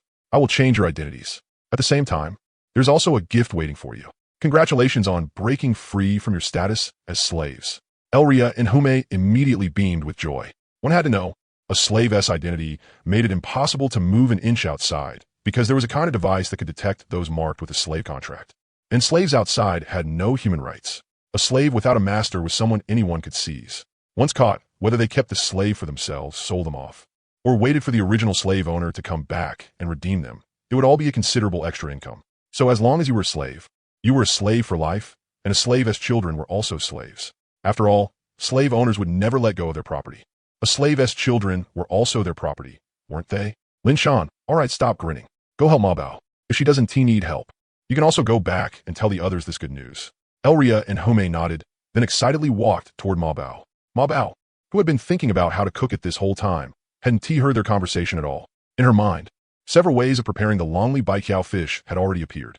Although simply cooking it could trigger the effect, careful cooking would make the effect better. Otherwise, there wouldn't be paths related to gourmet food. Maybe an effect that originally needed 500 grams to activate could be reduced to 400 grams or even 300 grams. But if she wanted that, she would need some extraordinary seasonings to bring it out, at least one or two kinds. Ma Bao thought of quite a few cooking methods, but either she lacked the ingredients or there was no place for her to show her skills. Alas, even the cleverest housewife can't cook without rice. Ma Bao sighed. Hume's tiger ears twitched, then she happily said, Ma Bao, what rice are you talking about? Mobile, huh? Oh, nothing. It's just an old saying from my dad's hometown. Lin Shan, who had walked over, asked in surprise, Ma Bao, is your dad from the eastern side? Hearing that, Ma Bao looked at Lin Shan, nodded, and said, I guess so. Dad never really talked about things back in his hometown, so I don't know much either. But he often says things that sound very profound. It's just that most of the time, even he doesn't know how to explain them. I see. Then Lin Shan looked toward the glowing kitchen wall. The countdown only had a little over 20 seconds left. Lin Shan smiled and said, Ma Bao, the kitchen you wanted is here. Ma Bao looked around in confusion. Aside from a glowing wall with a countdown on it, she didn't see any kitchen at all. The only unusual thing here was that glowing wall, and the countdown on it was almost at 0, so Ma Bao couldn't help looking over. Very soon, the countdown on the glowing wall began counting down. 3, 2, 1. The next second, the wall burst with light. Lin Shan, Ma Bao, Elria, and Hume, who had all been staring at it, couldn't help closing their eyes. Jaliyah, on the other hand, didn't feel much at all. She just blinked. This bit of light wasn't enough to affect her. When Lin Shan and the others opened their eyes again, a kitchen appeared in everyone's field of vision. Seeing that, Ma Bao's eyes lit up, and she looked at Lin Shan eagerly as she said, Master, can I go in and take a look? Lin Shan, of course. The moment he finished speaking, Ma Bao had already run into the kitchen. Looking at all the fully furnished equipment, her eyes grew even brighter. Clearly, Ma Bao really did love cooking. Elria and Hume also walked into the kitchen to look around, only to find that this kitchen was a little big. 3 people could walk side by side. After checking every piece of kitchen equipment one by one, Ma Bao was already itching to cook the longly baijiao fish. After all, seafood tasted best when it was fresh. After coming out of the kitchen, Ma Bao grabbed Elria and ran outside. Master, I'm taking Lady Elria to plant some seasonings. We'll be right back. Ma Bao shouted as she pulled Elria into the curtain of rain, charging toward the plantation. Lin Shan shrugged helplessly and said, Actually, I'd be fine with just something simple. Hume blinked. She, on the other hand, didn't want to try Ma Bao's cooking. Tap, tap, tap. Raindrops kept striking the ground, making tapping sounds. Elria said helplessly, Ma Bao, where are you dragging me? Aren't you supposed to be making fish for Master? Ma Bao, to the plantation. I need to find seasonings like scallions, ginger, garlic, and things like that. I'm not sure whether the plantation has them, so I can only drag Lady Elria along with me. Hearing that, Elria smiled helplessly and said, So you drag me here to be free labor? Ma Bao, sorry to trouble you, Lady Elria. Later on, Ma Bao will make something tasty for you. How about it? Elria, then it's settled. I'll look forward to your feast. Ma Bao. Very soon, the two of them arrived at the plantation in the rain, looking at the now empty fruit plants. Elria couldn't help smiling as she said, Good thing Master picked all the fruit this morning for trading. Otherwise, with such heavy rain, they definitely would been wiped out. Ma Bao, Lady Elria, do you grow seasonings? Hearing that, Elria rubbed her chin, then said, I'm not sure. After all, I wasn't the only one doing the planting. Come on, let us go take a look at the section for seasonings and we'll know. The plantation was divided into different areas for different crops, making it easier to find and harvest them. Elria remembered that the chili peppers seemed to be planted over there. After arriving at the spice planting area, they did indeed find chili peppers, but only some relatively green ones were left. Elria scratched her head and said in surprise, So few? Those little guys didn't treat the chilies like fruit too, did they? At the thought of the Sea clan eating chili peppers wasn't that basically poisoning them? This is troublesome. I'll tell Master about it later, Elria said helplessly. Ma Bao had already started searching around. Although many of the spices had been left half dead by the heavy rain, anything that had already matured could still be used. Lady Elria, lend me the spatial bag for a moment, Ma Bao said. Hearing that, Elria directly handed the spatial bag over. Knock, knock. Hume went over and opened the door once. Only then did Elria and Ma Bao walk in. In both their hands, they were each carrying some lobsters, crabs, and the like along with eggs. Originally, Ma Bao had even wanted to catch a chicken. Unfortunately, there were too few of them. The livestock were currently hiding inside earthen houses built from wood and packed soil, so there was no need to worry about them getting drenched. Hume said, You two just made one trip out and brought back this much stuff? Elria smiled helplessly and said, Can't be helped. Ma Bao needs it. Otherwise, are we just making fish? That won't fill us up. Ma Bao had already taken the ingredients into the kitchen. As for the kitchen equipment as energy, Lin Shan had already installed an energy stone into it. If used normally, meaning for 3 meals a day, one energy stone could probably last around a month. Ma Bao took out the spatial bag and removed all the seasonings inside, along with some vegetables, since Aikijuo had only asked for fruit. Once Ma Bao entered cooking mode, she became extremely serious. She bustled back and forth by herself, leaving no chance for anyone else to help. Elria and Hume stood at the kitchen doorway, watching the busy figure inside. Hume said, the kitchen is obviously huge, so why do I feel like I can't get involved at all? Elria nodded and said, I feel the same way. The whole space is filled with Ma Bao's presence. This is her domain. Hume twitched her ears, then said, "Then what do we do now? Just stand here and watch?" Aria said, "What else?" The two of them could only silently watch Ma Bao cook at high speed in the kitchen, trying to learn a bit of cooking skill from her, but the longer they watched, the more silent they became. At this point, Elria and Hume had no choice but to admit that they simply didn't have this kind of talent. Up on the second floor, Lin Shan sat in a chair, chatting nonsense with others in the chat channel while waiting for dinner. The sea region they were in was all under heavy rain. With nothing much to do, everyone could only idle away the time in the chat channel. Other than chatting, there was also buying and selling goods. Free trade could still be used right now. Time passed little by little. "Master, dinner is ready. You can come downstairs to eat now." Golia's voice sounded by his ear. It pulled Lin Shan's thoughts back from the chat channel. Lin Shan said, "HM, Golia, dinner s ready?" Golia nodded and said, "Ma Bao has already finished cooking. She is waiting for Master to go down and taste it." Hearing that, Lin Shan smiled and said, "Let us go. Let me see how good Ma Bao's cooking is. After all, every Pandaran is a cooking master. As a panda beastkin, she shouldn't be bad either, right?" With that said, Lin Shan headed downstairs with Golia. "Master." Seeing Lin Shan come down, Elria, Hume, and Ma Bao called out in unison. Lin Shan nodded to them, then looked at the table, which was already covered with delicious dishes. Walking over to the table, Lin Shan couldn't help but praise, "Wow, it's already got 2 out of color, aroma, and taste. I wonder how it actually tastes." "Master, please try it," Ma Bao said. Lin Shan's gaze landed on the longly baijiao fish. Looking at the cooking method, it seemed to have been slowly pan-fried over low heat. Name, crispy skin longly baijiao fish. Category, delicacy. Rating, yellow 4. Effect, consumed 400 grams to gain extraordinary agility +6. Evaluation, after being cooked by a culinary master, the longly baijiao fish has become even more dazzling. Not only did its rating rise by 1 star, even its effect was strengthened. Unfortunately, the seasonings used were all of ordinary grade. If extraordinary grade seasonings were used, the effect would be even better. Lin Shan said, the star rating increased. "Ma Bao, your cooking skills are impressive. From now on, if there are any extraordinary ingredients, I'll leave them all to you." Hearing that, Ma Bao's eyes instantly lit up, as she said gratefully, "Really? Thank you, Master." Lin Shan waved his hand and said, "No need. Just looking at it has already made me hungry." Ma Bao, separate 400 grams of this longly baijiao fish. As for the rest, take it back and split among yourselves. 400 grams gives 6 points of extraordinary agility. That effect is already very strong. If you divide it up, there should be at least a dozen portions. Ma Bao nodded, then began cutting it apart. She sliced off the most delicious part, placed it onto a plate, and set it in front of Lin Shan. Then Ma Bao looked at Lin Shan expectantly, waiting for him to pick up his chopsticks. Marine fish basically had very few bones, so Lin Shan directly picked up a piece and put it into his mouth. After chewing it, he nodded in satisfaction. Delicious. This time, it was genuinely delicious. Unlike before, when it had just been casually boiled or roasted over fire in a perfunctory way. Lin Shan said delicious, crispy on the outside and tender on the inside. The flavor goes all the way through. "Not bad, Ma Bao. Your cooking really is amazing. This is the best fish I've ever eaten." After receiving her master's praise, Ma Bao's face visibly turned red. Not from shyness, this was from excitement. Ma Bao grinned foolishly and said, "Thank you for your praise, Master. Ma Bao will work even harder." Lin Shan smiled and said, "Do you all want to stay and eat together, or take it back?" Elria said, Master is slaves. We can't sit at the same table. We'll take it back and eat there instead." Lin Shan was stunned for a moment, then nodded and said, "That works too. Then take the longly baijiao fish back as well. Divide it into 400-gram portions and share it with everyone. After all, it's a good thing that can increase strength." Elria and Hume nodded.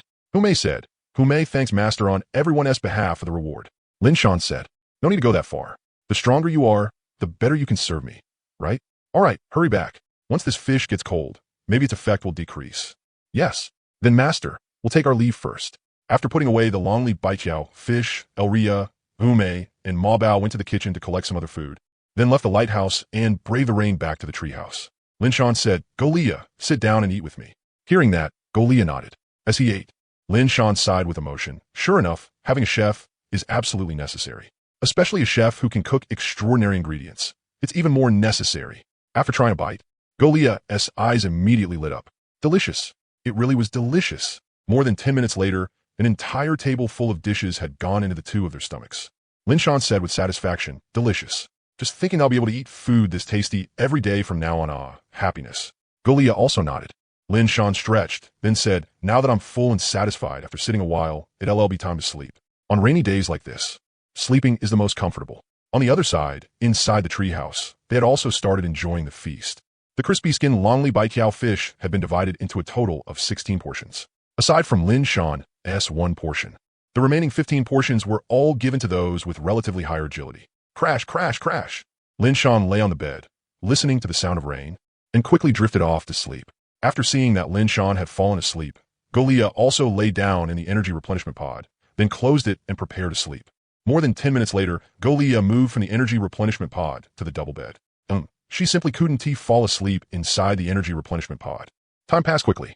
At the fourth watch of midnight, Shout Jinglu groggily poked her little head out from the dragon whisker treasure liquid, looking at the dim sky around her. Little Jinglu's eyes lit up. She could see everything clearly at once. After all, she was a deep-sea mermaid.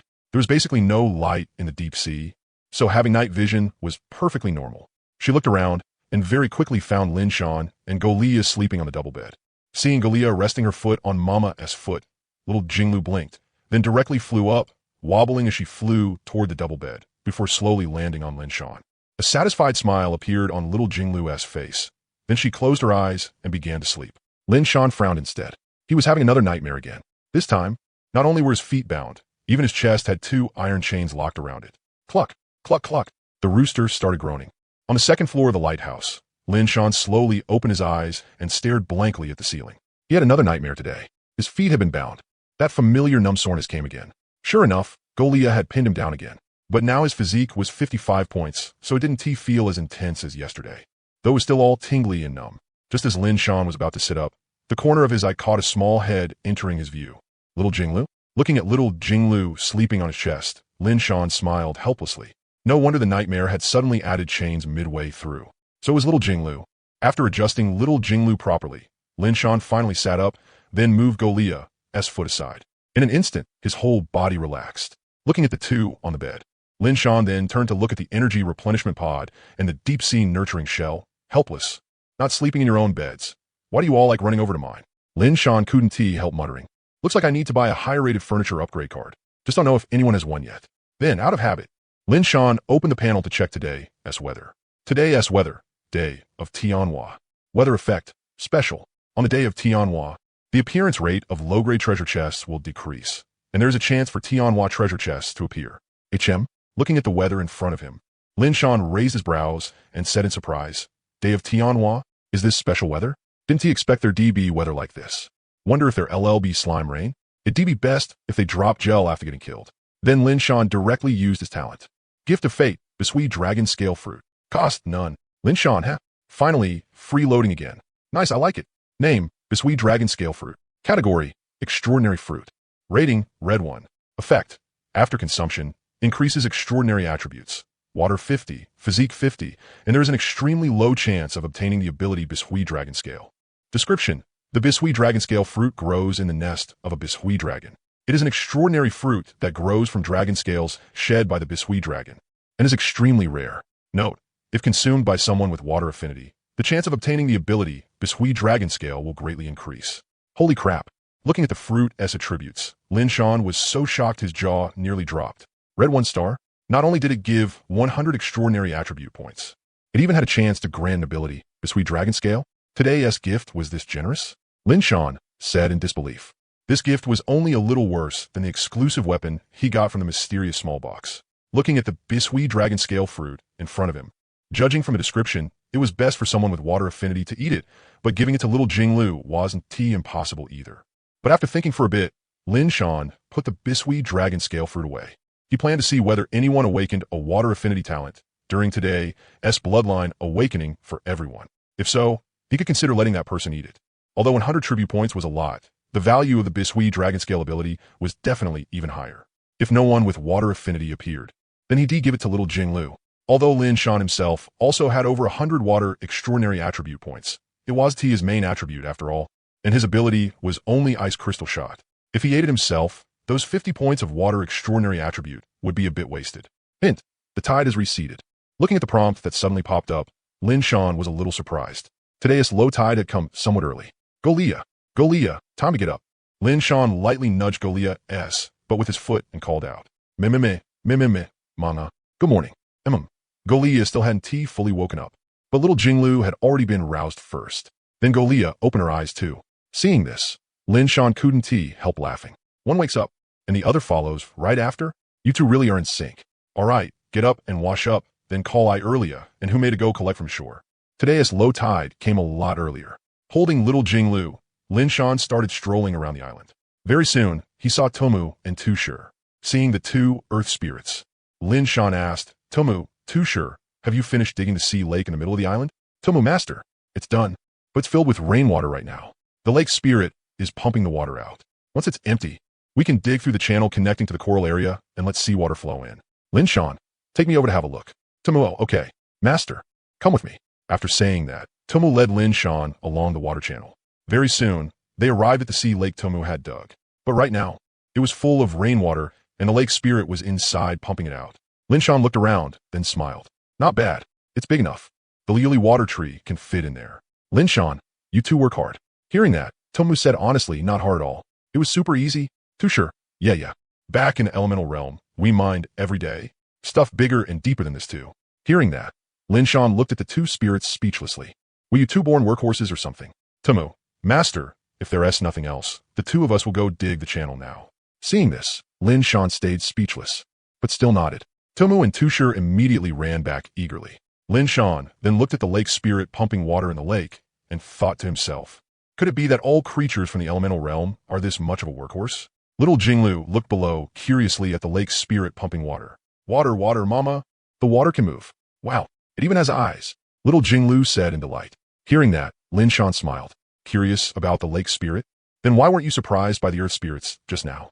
Little Jinglu blinked, then giggled, trying to change the subject. Seeing that, Lin Shan couldn't help pinching her little cheek, then said helplessly, you. Seriously, you. All right, let us go see Irelia and the others looking for treasure chests. After saying that, he carried little Jinglu and walked toward the coral area. Very soon, they arrived at the coral area. Looking at the seawater, little Jinglu was clearly much more excited. Water, seawater. Mama, little Jinglu wants to go down and play. Little Jinglu said excitedly. Clearly, as a deep-sea mermaid, she was naturally close to the ocean. Hearing that, Lin Shan smiled. Go down and play, then I'll go with little Jinglu. Splash. A huge sound of water splashing rang out. It startled away quite a few sea fish that had been leisurely swimming around. The coral area had already completely formed an ecosystem. In this stretch of sea, this place had already become a paradise for many kinds of fish. As soon as she entered the seawater, little Jinglu began swimming happily. Her joyful laughter echoed through the coral area, and before long, it attracted many sea fish to gather around her. As a deep-sea mermaid, and with the Talon Ocean's darling, probably any sea creature would feel close to little Jinglu, right? Of course, sea demons might be an exception. Even if the merfolk really were close to little Jinglu, Lin Shan would still treat them to a chopped chili fish head feast. Little Jinglu, oh boy, you guys are so annoying. Stop crowding around me.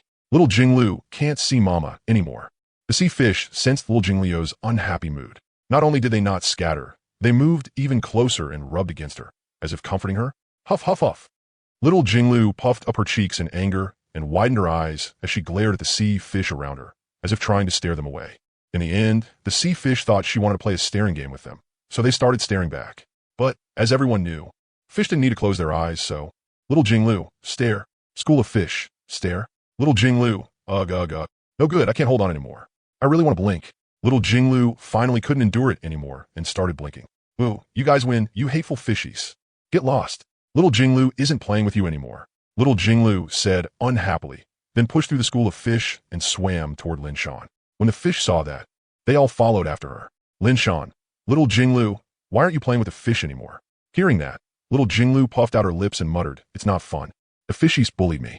Lin Shan heard that and comforted little Jinglu a bit, then smiled and said, then we won't play with the fish anymore. Come on, I'll take you to see the elf big sisters and demi-human big sisters looking for treasure chests, okay? Little Jinglu blinked. Treasure chests? Lin Shan nodded and said with a smile, treasure chests. Come on, let's go take a look. Though it's already pretty late now, so they might already be done. Little Jinglu, then Mama. Little Jinglu will go first. As soon as she finished speaking, little Jinglu shot forward with a whoosh and swam ahead at high speed. As a Jaren, her speed in the sea was unmatched. Even though she was still little, with the seawater carrying her along, her speed was still extremely fast. Little Jinglu quickly found one of the demi-human big sisters, and it was Hume. Hume hadn't noticed little Jinglu's arrival. She was focused on searching for treasure chests right now.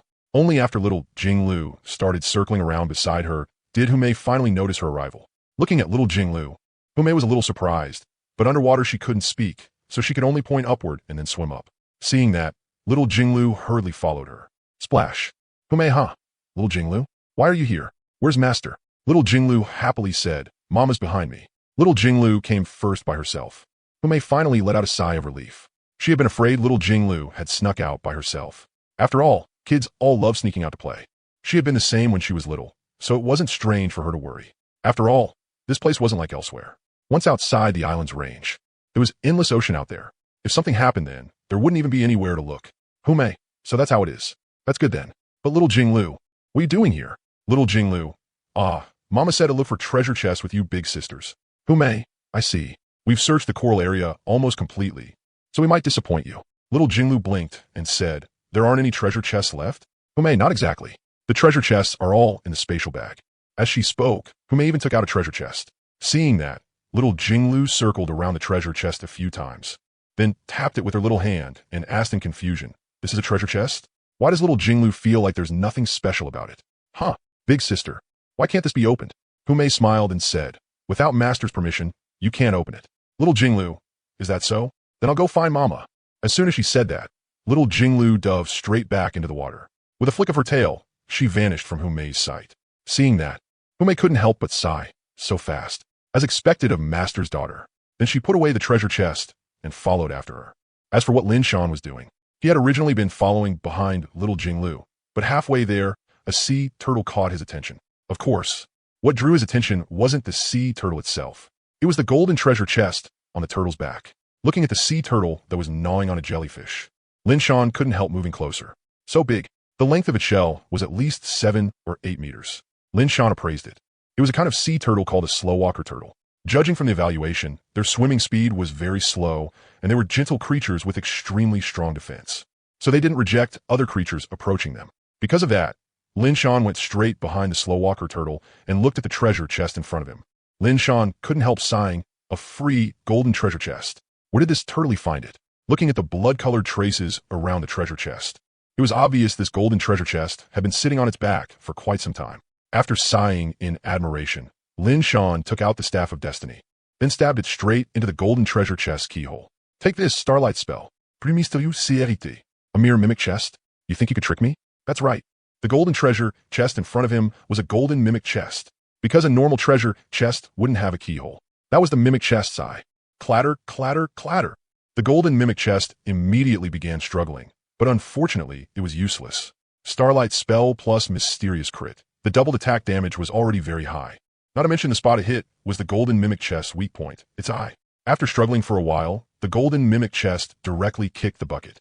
Looking at the dead mimic chest in front of him, Lin Shan smiled and said, I'm not some certain elf. A mere mimic chest is easy to catch. Mama, what are you doing? Little Jingliu's voice came over. As a deep-sea Jaren, little Jingliu's voice was also very clear in the sea. As for Lin Shan himself, probably because of the deep-sea merman pearl, his speech in the sea was fairly clear too. Little Jingliu quickly swam over and immediately noticed the golden mimic chest on the turtle's back. Huh, Mama, treasure chests can have tongues? Looking at the dead golden mimic chest with its tongue hanging out, little Jingliu asked in confusion. Lin Shan smiled and said, this isn't a treasure chest. It's a kind of monster called a mimic chest. It attacks whoever opens the treasure chest. But this kind of mimic chest also has a lot of good stuff inside. Little Jingliu nodded, then said, then if there are mimic chests, wouldn't the big sisters be in danger? At this time, Humei, who had followed over, also saw the golden mimic chest. Looking at the sharp teeth around its mouth and the barbed tongue, Humei couldn't help frowning. There was even this kind of monster? Good thing they hadn't run into one. Otherwise, at the very least someone would have gotten hurt. If it were serious, even getting an arm bitten off wouldn't be impossible. Little Jingliu also noticed Humei had arrived. She directly pulled Humei onto the turtle's back, then pointed at the mimic chest and said, Little Jingliu, big sister, look, a mimic chest. Mama said mimic chests attack people, so you big sisters have to be careful. Humei rubbed little Jingliu's head and sighed inwardly. The little master is really kind and adorable. Lin Shan, I did overlook that. Mimic chests are rare, but they're not non-existent. If someone accidentally runs into one, carelessness can easily lead to injury. Humei, you should all be about done searching by now, right? Although only about an hour had passed. For the large number of elves and demi-humans, it was enough to search through everything. How Humei nodded. Lin Shan, very good. Then let's head back now. We can also let everyone learn what a mimic chest looks like. After saying that, Lin Shan put away the golden mimic chest, then smiled and said, let's go. We're heading back. Little Jinglu waved at the slow walker turtle and said bye-bye, turtley. The slow walker turtle also waved its forelimb at little Jinglu. Without the mimic chest on its back, it felt much lighter. After all, the mimic chest was pretty heavy, and it was even a golden mimic chest. Its whole outer shell was gold, so it was very heavy. After coming ashore, Lin Shan had just shaken his head when Xiao Jinglu pinned him down. Xiao Jinglu mama, you got water all over Xiao Jinglu's face. Hearing that, Lin Shan pinched Xiao Jinglu's cheek, then said to Hume, go gather everyone under the lighthouse. I told you yesterday, I'm going to turn all of you into island residents. Also, I'll introduce you to the existence of treasure chest monsters while I'm at it. Hume nodded excitedly. Then, suppressing her excitement, she said, yes, master, I'll go gather everyone right now. After saying that, Hume ran toward the treehouse. Lin Shan, meanwhile, carried Xiao Jinglu and headed toward the lighthouse with Golia. All right, Xiao Jinglu, can your tail turn into legs? Lin Shan turned his head to look at Xiao Jinglu and asked. If not, then Lin Shan would have to consider whether to have Tumu and Tusher dig out a water channel specifically for Xiao Jinglu's movement. Xiao Jinglu lowered her head and looked at her golden tail, then said, yes, but Xiao Jinglu's extraordinary physique has to reach 100 before I can switch freely. Hearing that, Lin Shan nodded. 100 points of extraordinary physique? If he let Xiao Jinglu eat the bisui dragon scale fruit, she would reach it in one go. Yesterday, Xiao Jinglu's physique stat had been 33, but now all her stats had increased and it had become 45 points. If she slept in the dragon beard treasure liquid tonight, breaking past 50 points would be guaranteed. And all attributes increased in sync, which meant it wasn't just physique. Xiao Jinglu's other extraordinary attributes had also gone up by 12 points. When Lin Shan first saw that, he had been a little shocked as well. Even with the dragon beard treasure liquid S enhancement, if Xiao Jinglu's own potential had been lacking, there was no way she could have absorbed that much, right? So the deep-sea shark merfolk race was most likely extremely powerful. If I Kijuo knew, she would definitely sneer and say, why do you think they're called deep-sea shark merfolk? The prefix is deep sea, and in the sea of mist. The deep sea was the most dangerous region, because the farther down you went, the closer you got to the endless seabed. Although the monsters within the endless seabed would only surge out during the dark tide, that didn't mean there was no danger. On the contrary, the area around the endless seabed was extremely dangerous. Not only would the endless seabed occasionally spit out some dark tide monsters, but the sea beasts living nearby, affected by the endless seabed, were also incredibly powerful. Because of that, the deep-sea shark merfolk were one of the overlords among the sea races. After returning beneath the lighthouse, Lin Shan handed Xiao Jinglu to Golia. Xiao Jinglu cooperatively spread open both arms. She was simply adorable. Golia carefully took Xiao Jinglu into her arms. Soft. Lin Shan walked straight into the first floor, then took out the enormous bloodline awakening stone. Looking at the huge bloodline awakening stone in front of him, Lin Shan couldn't help rubbing his chin. Did he have any bloodline he could awaken? He was a little curious, but it felt a bit uncertain. After all, his previous world had just been an ordinary world. There had been no extraordinary power there at all. Any awakened bloodline would most likely be an ancestor's bloodline. Though he was curious, Lin Shan had no intention of trying himself. At the very least, he would first let the elves and demi-humans awaken theirs, then see later. After placing the bloodline awakening stone properly, all that was left was to wait for Irelia, Hume, and the others to bring everyone over. He didn't have to wait long before he saw them coming. Irelia took the lead and shouted, Master! Master! Hearing that, Lin Shan waved his hand, then said, I assume Irelia and Hume already told you yesterday, right? I'm going to convert all of you from slaves into my island residents. So from now on, don't call me Master anymore. Just call me Island Master. After saying that, Lin Shan opened the faction panel and changed everyone's slave contracts into island resident contracts. System ding. Do you wish to change the slave contracts into island resident contracts? Looking at the system prompt in front of him, Lin Shan didn't immediately click confirm. Instead, he asked, System, can you notify everyone about the contract change? System ding. Yes. Service fee, 100 lighthouse gold coins per person. Total, 400 lighthouse gold coins. Seeing that, Lin Shan couldn't help rolling his eyes. Changing the contracts was free, but sending the notice charged money? That was really bizarre. System, I agree. Change the contracts for me now. System ding. Completed. System ding. Lighthouse gold coins reduced by 400. System ding. Notifications sent. Lin Shan, although he was a little speechless, when he saw on the faction panel that everyone had gone from pseudo-formal members to formal members, Lin Shan still nodded in satisfaction. Not bad.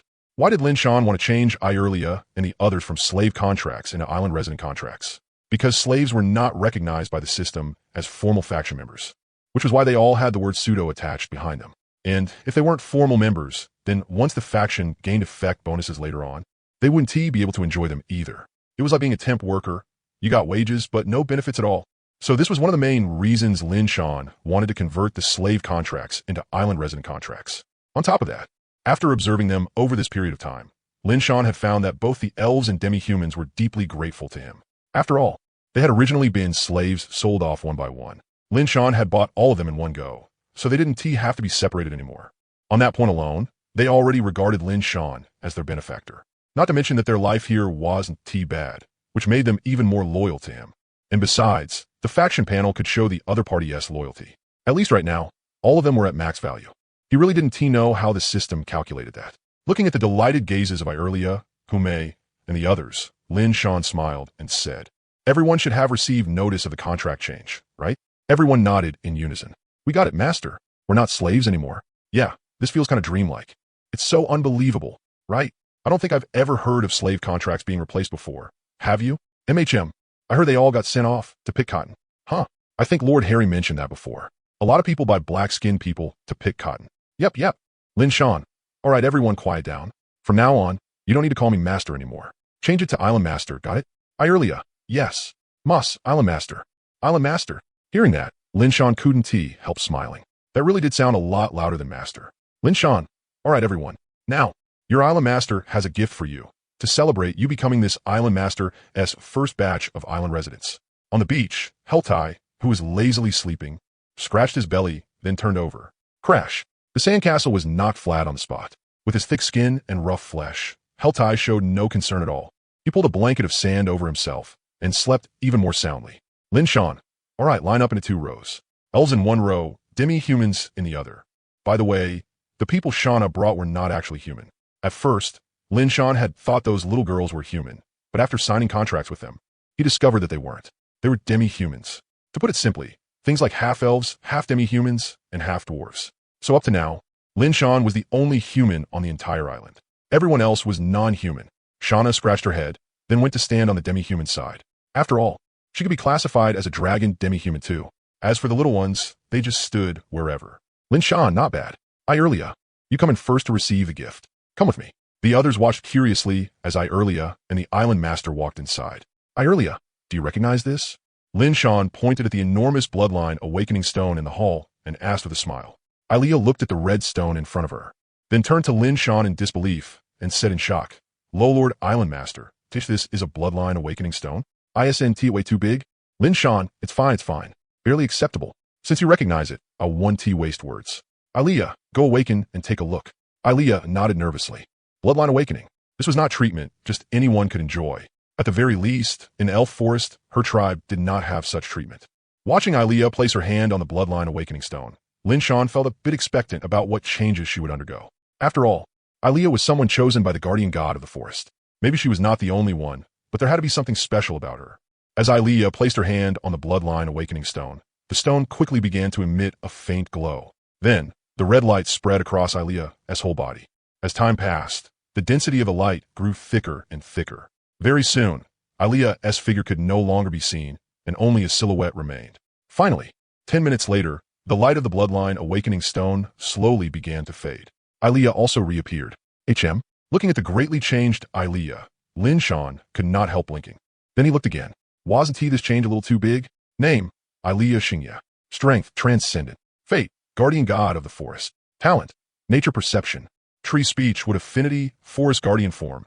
Ancient elf bloodline, awakening in progress.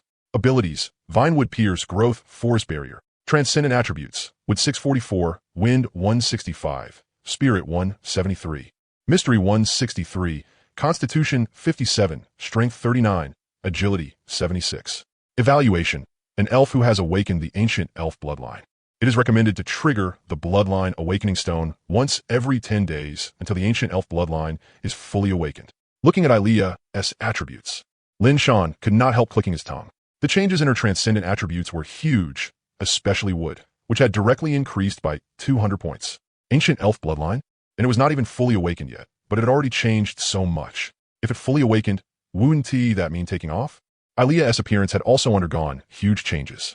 First, her ears had become slender and long, though they were a little shorter than before. They somehow looked even better. At the same time, a mysterious rune had appeared on her forehead, and her hair color had also changed. It had originally been emerald green, but now it had become a gradient, with the roots turning silver white. It seemed that if she fully awakened, her hair would probably become silver white. In that sense, she was somewhat similar to Jaliyah. Looking at the almost transformed Aaliyah, Lin Shan asked, "Aaliyah, how do you feel? Is there any discomfort anywhere?" Aaliyah looked at her hands, sensed herself for a moment, then shook her head and said, "Lo Lord, I'll master, I don't feel any discomfort. On the contrary, I feel better than ever before. My whole body is filled with some kind of strange energy. I can't really describe that feeling. Lin Shan, as long as you're fine, then go out first and let the others come in to awaken." Aaliyah nodded, then walked inside. The moment she moved, she realized the changes were too great. Her body had become much lighter. As Aaliyah walked out of the lighthouse, she immediately triggered cries of surprise from everyone. The changes were a bit too great, but they felt like good changes. Hume could not help asking, "Aaliyah, what did the Island Master do to you? How did you change so much?" Hearing this, Aaliyah smiled and said, "About that, you'll know once you go in. I want to say more." Hume rolled her eyes speechlessly, then walked straight toward the door. However, the ears on top of her head kept twitching nonstop. Clearly, she was still very nervous. Seeing Hume walk in, Lin Shan directly beckoned to her. When Hume saw that, she hurriedly trotted over. "Hume, Island Master." Lin Shan nodded, then said with a smile, "Hume, come, touch this bloodline awakening stone." "HM?" Hume turned her head to look at the large red stone nearby. Bloodline awakening stone? She seemed to have heard of it. In the imperial palace of the Beastman Empire, there seemed to be one about the size of a watermelon. That bloodline awakening stone was even a supreme treasure of the Beastman Empire, and only princes could use it after coming of age. But this one was way too big. Wasn't it? Although she was a little shocked, Hume quickly came back to her senses, then excitedly placed her hand on it. This was treatment only nobles and dignitaries could enjoy, and now the Island Master was actually letting them use it? The Island Master was simply too amazing. Watching Hume's ears twitch nonstop, Lin Shan looked at her in confusion. Nothing went wrong, right? Aaliyah did not seem to have shown this kind of reaction. Very quickly, the bloodline awakening stone began to glow. Hume, this, Island Master, is this normal? Hume had seen awakening ceremonies from afar before, but this situation had not seemed to happen back then. Hearing this, Lin Shan smiled and said, "Aaliyah was the same. Don't worry. Actually, he did not know either. Anyway, Aaliyah had been fine, so Hume should probably be fine too, right? Write it down. Write it down." Lin Shan opened a record panel again and started recording. Very soon, 10 minutes passed, and only then did the red light slowly recede. Hume's figure also appeared. Holy crap, this change was even more exaggerated than Aaliyah's. Her hair had turned completely white, and even her eyebrows and ears had become white fur. Not only that, there were golden stripes on her ears. Lin Shan quickly appraised her attributes. Name, Hume. Strength, transcendent. Fate, King's mandate. Talent, white tiger spirit awakening in progress. Tiger might, white tiger body awakened, cute tiger fangs. Abilities, tiger roar, tiger strength, tiger claw impact, treading wind. Transcendent attributes, wind 653, spirit 146, strength 219, constitution 241, agility 216. Evaluation, the white tiger body has already awakened, and the white tiger spirit is awakening in progress. It is recommended to awaken once every 10 days until the white tiger spirit is fully awakened. Lin Shan blinked as he looked at Hume's transcendent attributes. This bonus was even more ridiculous than Aaliyah's. As expected of a white tiger, Hume looked at her hands. It seemed like she could now achieve partial beastification. With a thought, in the next second, her palms turned into tiger claws on their own. What was surprising was that the claws were actually golden. After Lin Shan quickly finished recording, he smiled and said, "Hume, that's enough. Go out and call the others in." Hume nodded blankly, then walked out. No wonder Aaliyah had not said anything. If you did not experience this yourself, there was simply no way to explain it clearly with words alone. Wah! Hume's appearance also triggered a burst of exclamations. Next, an elf walked in. Lin Shan first checked her attributes and recorded them, then asked about her name. "Lin Shan, what is your name?" "Elf," reporting to Island Master. "My name is Imi." Hearing this, Lin Shan nodded, then said with a smile, "Imi, HM? Good, I'll remember it. Come, touch this big red stone." Imi nodded, then reached out and touched it. Red light instantly spread out and enveloped Imi, but after 3 minutes, it receded. Seeing this, Lin Shan hurriedly recorded the time. Then he looked at the changes in Imi's attributes. They were far behind Aaliyah and Hume's. She had not awakened anything particularly powerful, but she had gained a physique. The bonus to her transcendent attributes was also not very high. Lin Shan, all right, Ami, that is fine. Go back and call the others in. Ami nodded, then obediently walked inside. Although her changes were not as great as Ilia's and Humay's, they still caused a burst of exclamations. Now, everyone began to look forward to it. Then one went in, and a few minutes later, one came out. Then another went in, and a few minutes later, another came out. Very soon, 1/3 of the people had awakened, and by then it was already around noon. Gur! His stomach growled. Lin Shan, zigzag after you go out, tell everyone to eat first. After they finish eating, come back and continue the awakening. Also, call Ma Bao in for me. Hearing that, Zigzag nodded and said, okay, Island Master. Not long after, Ma Bao walked in. Ma Bao Master. Lin Shan. Didn't I say it already? Call me Island Master from now on. Ma Bao immediately changed her words. Island Master. Lin Shan shook his head helplessly, then said, Ma Bao, it's time for lunch. Ma Bao instantly understood. Island Master. I'll go prepare the ingredients right away. Lin Shan nodded, then said, right, call Illyria and Hume over too. They still haven't given me the treasure chest from this morning. He'd been busy with the awakenings and had forgotten to check how the morning's sea-forging treasure chest haul had gone. Today was Tianhua Day. He wondered if there would be a special Tianhua treasure chest. Ma Bao nodded and said, received. Then Island Master, I'll head out first. A few minutes later, Illyria and Hume came over. Illyria, Island Master, today's harvest wasn't very good. We searched the reef area for a long time and only found 2 treasure chests. Hume, same on my side. There wasn't really any treasure in the coral area today either. I only found 1. Hearing the 2 of them, Lin Shan wasn't surprised. After all, today was Tianhua Day, which lowered the appearance rate of low-grade treasure chests. And if nothing unexpected happened, low-grade treasure chests meant wooden treasure chests and black iron treasure chests. As for whether bronze treasure chests were included in the low-grade range, Lin Shan wasn't sure. Both Illyria and Hume felt a little guilty, but there was nothing they could do. There had really been very few treasure chests this morning. Because of that, they had searched the area several extra times, but still couldn't find any more. Lin Shan smiled and said, I already know treasure chests were scarce this morning, so you don't need to blame yourselves. Take them out first. Hearing that, Illyria and Hume nodded and took out the treasure chests. Pa, ba, ba. With 3 soft sounds, 3 treasure chests landed on the ground. 1 bronze treasure chest, 1 silver treasure chest, and 1 new type of special treasure chest. Lin Shan's gaze was instantly drawn to the new special treasure chest. Could it be a Tianhua treasure chest? After glancing at the 2, Lin Shan remembered that he still had a golden mimic chest. After taking out the golden mimic chest, Lin Shan introduced it to Illyria and Hume. Lin Shan, Illyria, Hume. This is a kind of monster called a mimic chest.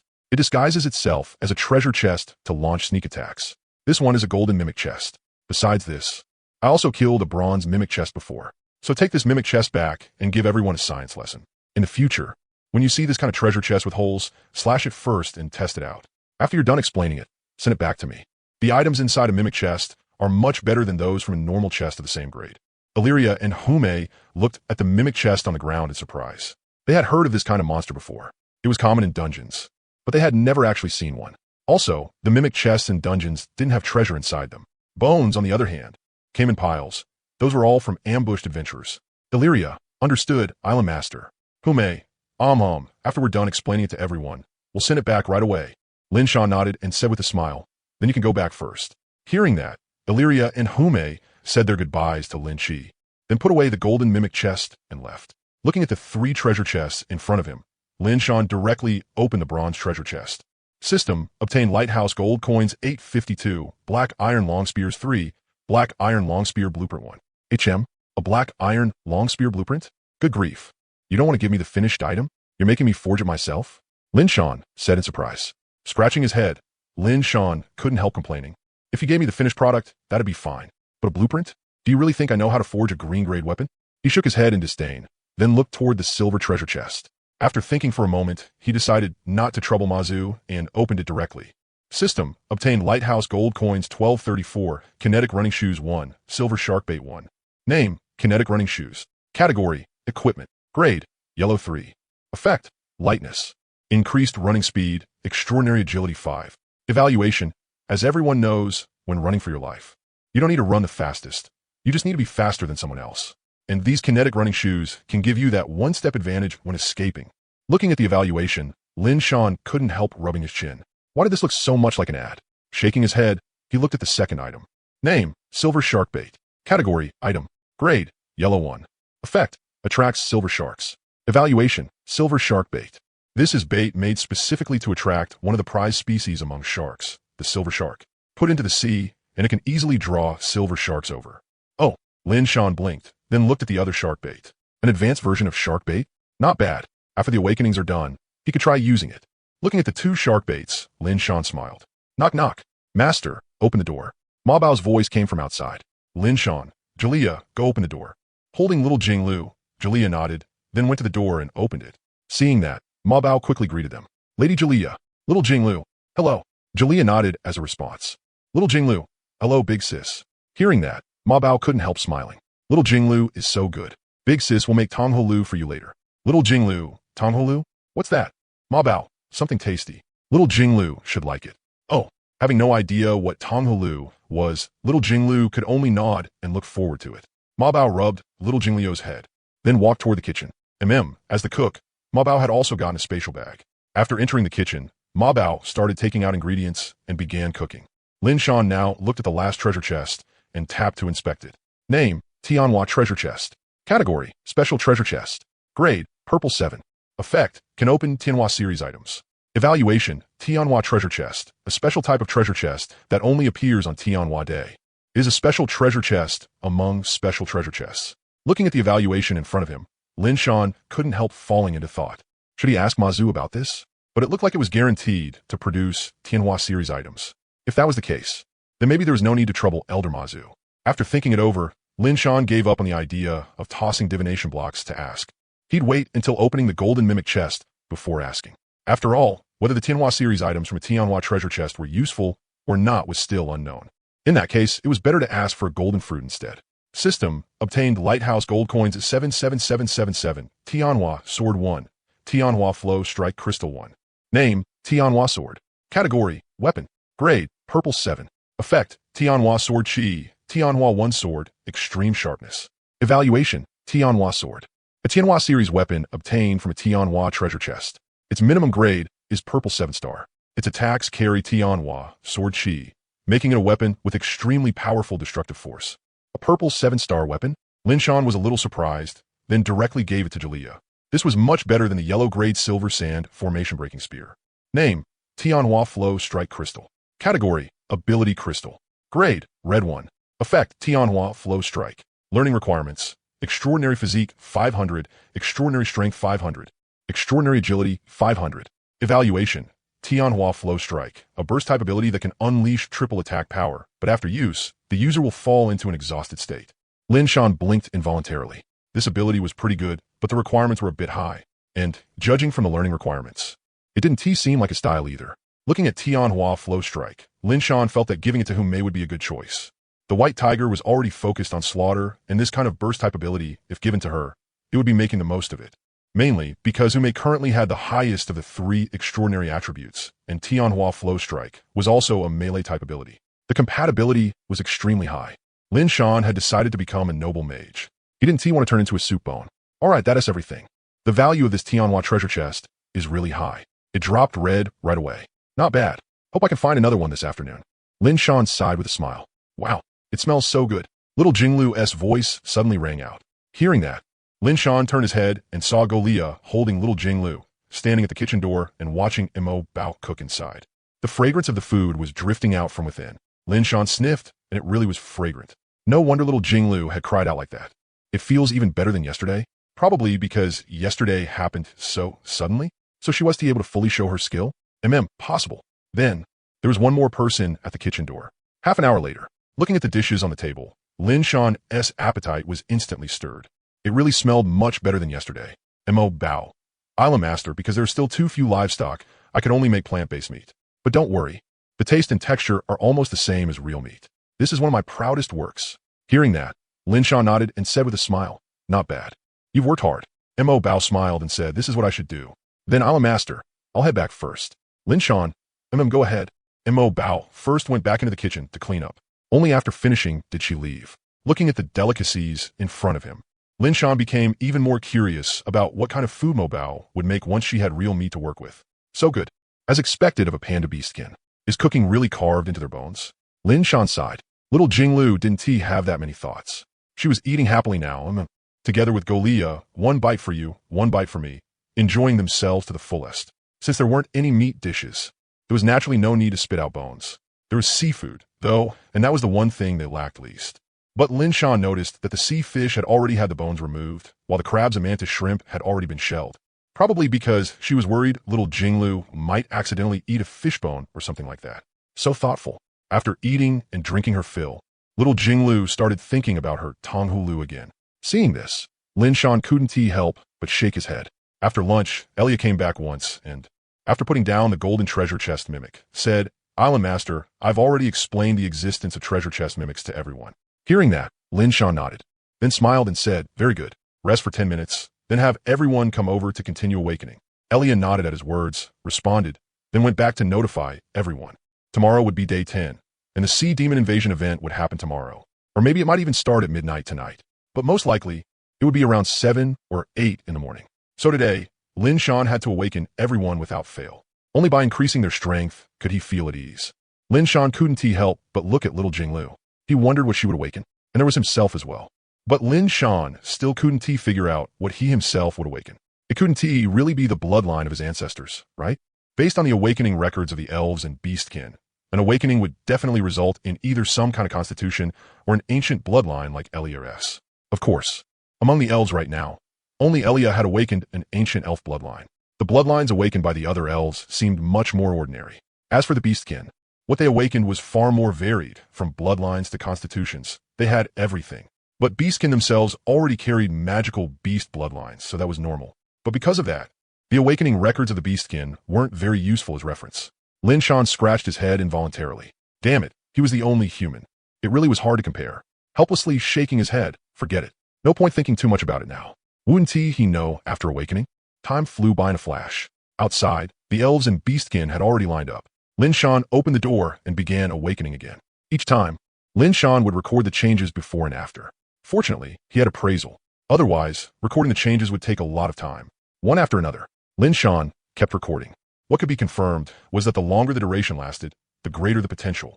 But so far, the longest had only been a little over 10 minutes. Golden Elia and Hume. Among the others, the longest was someone named Lilith, 6 minutes. She was a beastkin who had awakened an ancient bloodline, the Ancient Blood Clan. Lin Shan scratched his head. So she was a blood clan? But Lilith was a wolf beastkin. Still, fortunately, she wasn't afraid of sunlight, nor did she drink blood. It seemed the blood clan here was different from the ones in the west. As time passed, fewer and fewer adult elves and beastkin remained who had not yet awakened. Hu Ling, I haven't seen you lately. What have you been doing? Seeing the person who came in, Lin Shan said in surprise. Hu Ling, replying to Master. Hu Ling has been practicing sewing recently. I feel like I'm about to break through, so I've been practicing the whole time. Lin Shan, you can call me Island Master from now on. About a breakthrough, huh? Not bad. Keep it up.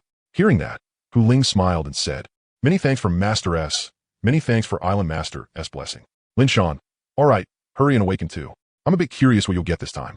Hearing that, Hu Ling said somewhat nervously, I'm just an ordinary fox beastkin. I might disappoint Island Master. Hearing that, Lin Shan only smiled without speaking. Hu Ling's talent still had an unactivated heart fox heart. How could she possibly be an ordinary fox beastkin? Hu Ling nervously walked up to the bloodline awakening stone, then took a deep breath and placed her hand on it. The bloodline awakening stone instantly emitted red light, which quickly enveloped Hu Ling. Seeing this, Lin Shan raised his brows. This speed made her the third after Elia and Hume. I knew it. Hu Ling's potential was recognized even by the system. How could her awakening be ordinary? Lin Shan smiled. Then he started calculating the time. As time continued to pass, it quickly reached 10 minutes. Lin Shan nodded in satisfaction at that. She had broken past 10 minutes. After passing 10 minutes, another 2 minutes went by before the light of the bloodline awakening stone slowly dispersed. Holy crap, this change is even bigger than Elia S. and Hume S. Lin Shan said in shock. As the light faded, Hu Ling appeared in Lin Shan's field of vision, but the changes were huge. First, Hu Ling's ears had turned red, and her tail had gone from 1 to 3 red foxtails. Had she awakened a 9-tailed fox or something? As Hu Ling inspected herself, Lin Shan directly used appraisal. Name, Hu Ling. Power, extraordinary. Fate path, Taylor. Talent, dexterous hands, craftsman S heart. Heart fox heart awakened. 9-tailed heart fox bloodline awakening in progress. Abilities, thread ejection, thread control, fox charm bewilderment. Extraordinary attributes. Wind 137, spirit 501, physique 41, strength 27, agility 61. Evaluation, a fox demi-human who awakened the 9-tailed heart fox bloodline. The nine-tailed heart fox excels in mental-type abilities and charm abilities. The heart fox itself is already extremely skilled at charm-type abilities, let alone the nine-tailed heart fox. Its abilities will only be even more powerful, making it the best candidate to serve as a diplomat. It is recommended to awaken once every 10 days until the nine-tailed heart fox bloodline is fully awakened. Looking at the status panel in front of him, Lin Shan compared it with the one he had taken a picture of before. This increase was way too huge. Wasn't it? The other attributes were one thing, but her spirit had gone directly from 126 to 501, straight into the third tier. Now, Lin Shan was even more looking forward to his own awakening. Besides him, there was also little Jinglu, right in higher tie too. If it were him, would he awaken into a sea giant? Lin Shan, healing, how does it feel? A little hard to get used to, especially the three tails behind me. They're a bit hard to control. Huling looked at the red tails swaying non-stop behind her and said helplessly. Lin Shan smiled and said, "You did grow 2 extra tails after all. You'll be fine once you get used to them.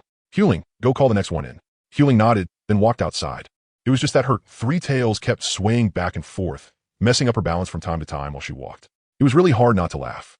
The cries of surprise caused by Huling were even bigger than the ones for Ilea and Hume. After all, the change was genuinely huge. Her tail count had turned into 3. Next came a series of fairly ordinary awakenings. They all lasted just a few minutes, and the longest didn't even exceed 5 minutes. There was one whose awakening lasted around 8 minutes. It was a leopard demi-human named Bao Bao, who awakened the clouded leopard bloodline. It should be pretty strong, as one adult elf and demi-human after another finished awakening. Soon only Ma Bao and Shauna were left. After the 2 of them finished, it would be the little elves and little demi-humans' turn. The next one to come in was Shauna. After entering, Shauna respectfully said to Lin Shan, "Island Master." Lin Shan nodded, then said with a smile, "Shauna, hurry and give it a try. I'm pretty curious what you'll awaken." Hearing that, Shauna smiled and said, "Island Master, I'm Dragonborn. I already have the Leguang dragon bloodline. If I awaken, the change is probably 1T be too big. It should just purify the concentration of my Leguang dragon bloodline, right?" Lin Shan shrugged and said, "1T you know after awakening?" "Shauna, that is true." After saying that, she walked to the bloodline awakening stone and placed her hand on it. Very quickly, she was enveloped by light. Lin Shan started timing it. Based on his guess, Shauna's awakening time should be around 11 minutes, right? After all, dragons were top predators. Very soon, 10 minutes had passed, and Lin Shan wore an expression that said it was just as expected. Then after another 2 minutes passed, the light slowly faded away. 12 minutes, about right. Lin Shan directly appraised her. Name, Shauna Leguang Dragon. Strength, Transcendent. Fate, Dragon God. Talent, Dragonborn, Leguang Dragon Bloodline 50. Intermediate Magic Defense, Dragon Language Spellcraft. Dragon Clan Inheritance, activating. Abilities, Dragon Roar, Leguang Dragon Transformation, Dragon Claw, Dragon Strike. Transcendent Attributes, Lightning 799, Mystery 200, Spirit 230, Constitution 257, Strength 214, Agility 239. Evaluation, Dragonborn. After awakening through the Bloodline Awakening Stone, the concentration of the Leguang Dragon Bloodline has increased to 50, and she already has the qualification to transform into a dragon. She can turn into a giant dragon to fight. If the Leguang Dragon Bloodline reaches 100, then the Dragonborn will become a true giant dragon, the Leguang Dragon. At the same time, the Dragon Clan Inheritance will be activated. It is recommended to undergo Bloodline Awakening once every 10 days until the Leguang Dragon Bloodline reaches 100. Lin Shan, Shauna, your changes are huge. You've even grown dragon horns and a dragon tail. HM? Hearing Lin Shan's words, Shauna raised her head to look. She only saw the ceiling. After coming back to her senses, she immediately reached up and touched her head. Sure enough, she felt dragon horns. Then she lowered her head and looked at the blue dragon tail covered in lightning patterns and said in shock, "Island Master, to grow dragon horns and a dragon tail. My Leguang dragon bloodline should need to be raised to at least 50, and just one awakening got to 50? Isn't that way too exaggerated?" Lin Shan, it's not exaggerated, Shauna. You should know that a bloodline awakening stone this big would be what's truly exaggerated outside. All right, go call the next one in. Hearing that, Shauna couldn't help glancing at the bloodline awakening stone. Weren't they all this big? With that doubt in mind, Shauna walked out. After earning a chorus of shocked cries, she called Ma Bao in, since the latter was now the only adult demi-human left. I'm the last one. That made Ma Bao a little nervous. Then, under everyone's expectant gazes, she walked into the lighthouse. Lin Shan, Ma Bao, it's you. Hurry up and touch the bloodline awakening stone. Ma Bao, oh, I'm going right now. After saying that, Ma Bao jogged over and hurriedly placed her hand on it. The next second, she was enveloped by red light. Seeing that, Lin Shan smiled helplessly and said, "Why are you in such a rush?" Then he started recording the time. Very quickly, 10 minutes passed. Lin Shan wasn't too surprised by that. He just didn't know whether it would be 11 minutes or 12 minutes. What he didn't expect was that the light only dispersed at 14 minutes. Name, Ma Bao. Strength, Transcendent. Fate, Azure Dragon Constellation. Talent, Gourmet Affinity. Tao of Taiji, Mystery Affinity. Yulong Bloodline Awakening, Azure Dragon Bloodline Awakening, Dragon Clan Inheritance Awakening. Abilities, Fleet-Footed, Ease, Tenacity, Touch of the Azure Dragon. Blessing of the Azure Dragon. Transcendent Attributes with 791, Mystery 379, Spirit 361, Constitution 261, Strength 262, Agility 272. Evaluation, a panda demi-human who awakened the Dragon God bloodline. No need for me to say the rest, right? Same as before. Once every 10 days until fully awakened. Lin Shan. This doesn't seem right, does it? Looking at Ma Bao's attributes, Lin Shan couldn't help feeling a bit dumbfounded. Why could she awaken two bloodlines? Wouldn't they conflict? But Yulong bloodline? Yulong. If I'm not mistaken, could that be that one for Pandaria? But Yulong is a name, right? ISNT, the original form, still the Azure Dragon? Lin Shan felt a strong urge to complain, but didn't know what exactly to complain about. Looking at Ma Bao, Lin Shan sized her up from head to toe and found that her changes weren't very big. Even though she had awakened the Azure Dragon bloodline and the Yulong bloodline, she hadn't grown dragon horns or dragon scales or anything like that. She still had round ears and somewhat chubby cheeks. Aside from her attributes soaring, the other changes were very subtle. After recording everything, Lin Shan spoke up. Ma Bao, how do you feel? Seeing that Ma Bao didn't react at all, Lin Shan couldn't help frowning, then shouted loudly, Ma Bao? Ma Bao? Huh? Oh, Island Master. It's you. You scared me. Only then did Ma Bao come back to her senses. She patted her chest and spoke. Lin Shan asked in confusion. You didn't react at all, just now. Did something go wrong? Hearing that, Ma Bao scratched her head and said, Island Master, just now. I think I saw two huge Azure Dragons saying something to me, but I couldn't hear clearly. Two Azure Dragons? From the looks of it, not only had Ma Bao's bloodlines not conflicted, they were even very harmonious. Lin Shan glanced at Ma Bao's talent, Tao of Taiji. Could it have something to do with that? After thinking about it, he shook his head. Why think so much? As long as it was a good thing. That was enough. Lin Shan, all right, Ma Bao, you can go call the others in. Hearing that, Ma Bao said, Island Master, all the adult elves and demi-humans have already finished awakening. Only the children are left. Lin Shan, the children can awaken too? Ma Bao, the children are awakening now too? Lin Shan, yeah. What else? Ma Bao nodded in a daze. Then walked out. Huh? A wave of puzzled voices rose outside, because Ma Bao's change was just too small. It was basically no change at all. Very soon, a little elf walked in. Children didn't have as many concerns as adults, so the little elf ran straight to Lin Shan and asked with an expectant look, Island Master Big Brother, what should Nana do? Lin Shan rubbed her little head a few times, then said with a smile, Nana, right? Come, just touch this stone. Hearing that, Nana turned to look at the blood-red boulder, then nodded and walked over, pressing it with her little hand. The light of the bloodline awakening stone covered her for a moment, but after a little over 10 seconds, it faded away. Seeing this, Lin Shan could not help frowning. He checked Nana's status, and found that in the evaluation, it said, awakening conditions not met, potential increased. In other words, although Nana still did not meet the conditions for awakening, the bloodline awakening stone had raised her potential. Nana looked herself over. It didn't seem like anything had changed. Seeing that, Lin Shan smiled and said, Nana, go back and call the other little friends in. Nana nodded blankly, then walked out, her little hand still touching her head. Sadly, there were no horns there. Very soon, one after another, the little elves and little demi-humans kept going in and out of the lighthouse. Not a single one awakened successfully, but all of them had their potential increased. Looking at it this way, that was still not bad. Soon, everyone had finished awakening. Even Hailtai had been called over to awaken. Hailtai also failed to awaken. It was still that the conditions were not met. Clearly, minors really were not allowed to awaken. However, Hailtai's potential had also risen greatly. In the end, only little Jinglu and Lin Shan himself were left. Lin Shan, little Jinglu, it's your turn. Little Jinglu nibbled on her candied hawthorn and nodded. Golia carried her over directly. Her little hand touched it. Red light lasted for over 10 seconds, then vanished. Sure enough, it still only enhanced potential. Little Jinglu was not surprised. After all, so many of her little friends had been like this. What a pity. She still could not turn into 2 legs yet, otherwise she could play with her little friends. Finally, Lin Shan slowly walked up to the bloodline awakening stone. He felt a little expectant. What would he awaken? A bloodline or a physique? Swallowing, Lin Shan took a deep breath, glanced at the time, then reached out and pressed down. Watching the red light spread upward, Lin Shan thought to himself, not asking for much. At least 7 or 8 minutes, right? Very soon, the red light covered Lin Shan's whole body. The next second, Lin Shan felt countless scenes rapidly flash through his mind. The scenes started from the modern era, then kept retreating to recent times, ancient times, and the remote ancient era. Like a revolving lantern, they kept flashing through his mind. It felt like it was searching for the ancestral bloodline most suitable for him. What shocked Lin Shan was that later on, demons, monsters, and ghosts actually began appearing. Holy shit. So in their world, cultivators had really existed, but demons, monsters, and ghosts were still not the end. The scenes kept retreating further back, and Lin Shan was dumbfounded. What appeared now were no longer demons and ghosts, but all kinds of divine beasts and immortals. There were many he recognized, and many he did not. He recognized some because he could guess a little from their clothes. He did not recognize others because their appearances were different from what they looked like now. On the other hand, those divine beasts were easier to identify. Lin Shan felt like he no longer recognized the world he used to live in.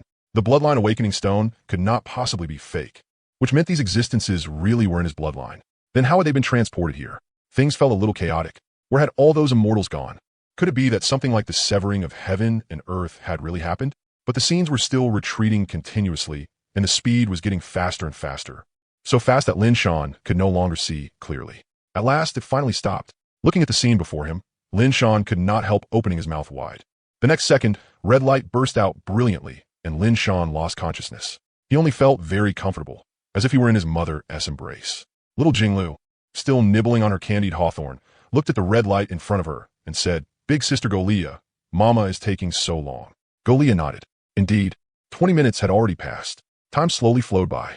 Finally, at 30 minutes, the light of the bloodline awakening stone gradually receded. Lin Shan also slowly opened his eyes. The color of his pupils seemed to have changed, but only flashed by for an instant before turning back into black pupils again. Hiss! Lin Shan rubbed his head. Strange. During the awakening just now, those scenes were now starting to blur. All the scenes gradually became fuzzy, making his mind sting a little. In less than 3 seconds, Lin Shan completely forgot every scene that had appeared during the awakening, except for the last one, which instead became clearer and clearer. Looking at the scene in his mind, Lin Shan could not help stroking his chin. No matter who saw this scene, they would instantly understand it. Of course, that only applied to the descendants of Yanwang. In the scene, a goddess with a human body and a snake tail was molding people out of clay. Nuwa creating humans. That was why Lin Shan was so shocked. So they really had been created by Lady Nuwa? It was just that Lin Shan did not understand what bloodline he had awakened. It could not possibly be Lady Nuwa's bloodline, right? This was a creator goddess. Then there was only one possibility. Lin Shan shifted his gaze to those clay figures. These humans, personally molded by Lady Nuwa, in a certain sense, could also be counted as Lady Nuwa's own children. As for those flung out with tree branches, well, that counted too, I guess. Wildborn. But what bloodline it was exactly, he would know just by checking his status. After withdrawing from the image of Nuwa creating humans in his mind, Lin Shan blinked, then opened his status to check.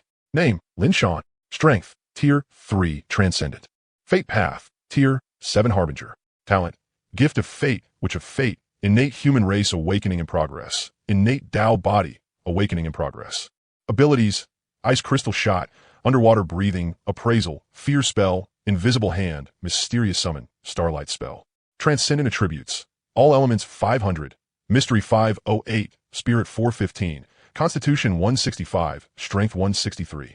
Agility 166. Evaluation, Awaken the innate human race from ancient times, personally molded by the creator goddess. This system used up quite a bit of energy, so I'm too lazy to explain. Same as usual, once every 10 days. Lin Shan. Looking at the evaluation, Lin Shan felt that the system was getting lazier and lazier. However, when he saw the innate human race personally molded by the creator goddess, even his front teeth showed. No wonder I'm so damn handsome. So it turns out I was personally molded by Lady Nuwa. Sure enough, that's just different. Lin Shan was grinning from ear to ear. World System Announcement. Ding. Congratulations to Tower Keeper Lin Shan from number 88888888 for being the first to raise his personal strength to Tier 3. Rewarding all Tower Keepers in region number 88888888. 1 golden treasure chest, 2 transcendent attribute treasure chests. As the World System Announcement rang out, everyone was dumbfounded. After the second and third people to reach Tier 2 had appeared, everyone already knew that 100 points meant Tier 2. But Tier 3 definitely was not 200 points. Most people guessed it was 300 points, or 400 points, or 500 points. But whether it was 300, 400, or 500, It was not something anyone could reach in a short time. So what the hell was this now? Wasn't he this guy named Lin Shan growing way too abnormally fast? This was even more outrageous than cheating, wasn't it? Could this damn guy be a planted account? The people in the evil region were even more dumbfounded. So are you the evil region, or are we the evil region? Group rewards only existed in the good regions. In the evil regions, rewards were all individual. By the time the seafaring merchants arrived, everyone had already gradually learned this information. The 7-8 zones and the 9-8 zones were once again filled with frustration. Why couldn't they just have one more or one less 8? Alalia, Humeshana, and the others who were scavenging along the shore looked at the golden subtitles in the sky, all somewhat shaken. It seemed their master had awakened some incredible bloodline. He had actually broken through straight to Tier 3. After sighing in amazement for a while, they went back to searching for treasure chests. For some reason, there were pitifully few treasure chests today, so they had to search more carefully. They couldn't let even the tiniest crack go unnoticed. After all, their master treated them far too well. Right now, they had no other way to repay him. So all they could do was search for treasure chests with everything they had. Meanwhile, inside the lighthouse, Lin Shan looked at his personal rewards. Compared to when he broke through to Tier 2, there was one more item. But the attribute stripping scroll was already useless to him now. System ding. Congratulations to the Tower Guardian for obtaining personal rewards. 2 random special treasure chests, 3 extraordinary attribute treasure chests, 2 random all-type ability crystals, 20 attribute stripping scrolls. He took out all the rewarded treasure chests. In an instant, 1 golden treasure chest, 2 random special treasure chests, 5 extraordinary attribute treasure chests, and 1 golden treasure chest monster appeared on the ground. Looking at the treasure chests on the ground, little Jinglu blinked. But after lowering her head to look at the Tonghulu in her hand, she gave up the idea of opening chests. How could treasure chests smell better than Tonghulu? There had been a few too many surprises today, so Lin Shan didn't have much of a reaction to the treasure chests anymore. He opened one directly. System obtained 1 golden crispy chicken. Lin Shan? Sure, he wasn't as excited about golden treasure chests anymore. But that didn't mean he had no expectations at all, right? What was the meaning of giving him a golden crispy chicken? He clicked to check the information on the golden crispy chicken. He wanted to see what kind of chicken could actually be worth a golden treasure chest. After reading it, Lin Shan fell silent. It really was one damn precious chicken. The effect was simple and brutal. It increased attributes. It could feed 3 people and could increase 10 points of extraordinary attributes: constitution, strength, and agility. Among them, the wings increased agility, the drumsticks increased strength, and the body increased constitution, for a total of 30 points of extraordinary attributes. Since it was actually a good item, Lin Shan generously forgave it, then opened the attribute treasure chests. System, 20 free attributes. System, 20 free attributes. System, 20 free attributes. System, 20 free attributes. System, 20 free attributes. Lin Shan, good lord, it's giving again. Then he looked at the random special treasure chests. Were these 2 going to start giving handouts too? System, obtained Island Heart treasure chest. Extraordinary plant treasure chest. Oh, looking at the 2 treasure chests in front of him, both were new types of special treasure chests. Just from the names, he could tell what type they were. Simple and direct. I like it. The Island Heart treasure chest could open 1 to 10 Island Hearts. The Extraordinary Plant treasure chest could open extraordinary plant seeds, saplings, or mature plants. Both were pretty good. They were exactly what Lin Shan was currently lacking. System, obtained 6 Island Hearts. System, obtained 1 500-year war tree. 6 Island Hearts? That seemed enough to upgrade the island to Blue 9-star, right? Just enough. Then there was the war tree. Lin Shan took a look. A 500-year war tree was actually just at adulthood. It could transform into war form, and if assisted by elves, its combat power would become even more ferocious. Not bad. This was exactly the kind of direct combat unit he wanted. Finally, Lin Shan looked at the golden treasure chest monster on the ground and started looting. The first item, an axe. The second item, a pickaxe. The third item, a golden treasure chest monster crystal core. As the 3 items appeared, the chest monster's corpse also slowly dissipated and vanished. After checking them, the axe was yellow 5-star equipment, but the pickaxe was actually purple. Name, enchanted golden pickaxe. Category, tool. Rating, purple 2. Effect, mining speed 10, or 1 to 10. Evaluation, dear mine owner, is it true that going into mine for 1 day only costs 100,000 lighthouse gold coins? Looking at the attribute panel in front of him, Lin Shan said in confusion, mining speed 10? Could it mean 1 swing counts as 10 swings? If that is really the case, then it does kind of deserve being purple. But this pickaxe had come at just the right time. Once he upgraded the island to Blue 9-star, its area would reach 102,000 square meters. That should be enough to place the lowest grade small mine vein, right? After all, those 3 resource veins were still in the process of forming. Lin Shan, Golia, go inform Elia and Hu Mei and the others who are searching for treasure chests. I'm going to upgrade the island. The island will get bigger. So tell them not to panic. After the changes stop, they can continue searching for treasure chests. Hearing that, Golia nodded, then went out carrying little Jinglu. Little Jinglu had no objections at all, because she was going to find Ma Bao and ask for another skewer of Tong Hulu. After seeing Golia leave, Lin Shan withdrew his gaze, then looked at the last items in his backpack, 2 random all-type ability crystals. Looking at the ability crystals, Lin Shan rubbed his chin and guessed. Could these things be given based on extraordinary attributes? The possibility was very high. If that really was the case, then he wouldn't have to worry about getting ability crystals that didn't suit him. He opened them directly. System. Obtained 1 5 elements technique crystal, 1 sky dance technique crystal. HM. Lin Shan blinked. Did he just see something out of place? He blinked again and looked. It was still there.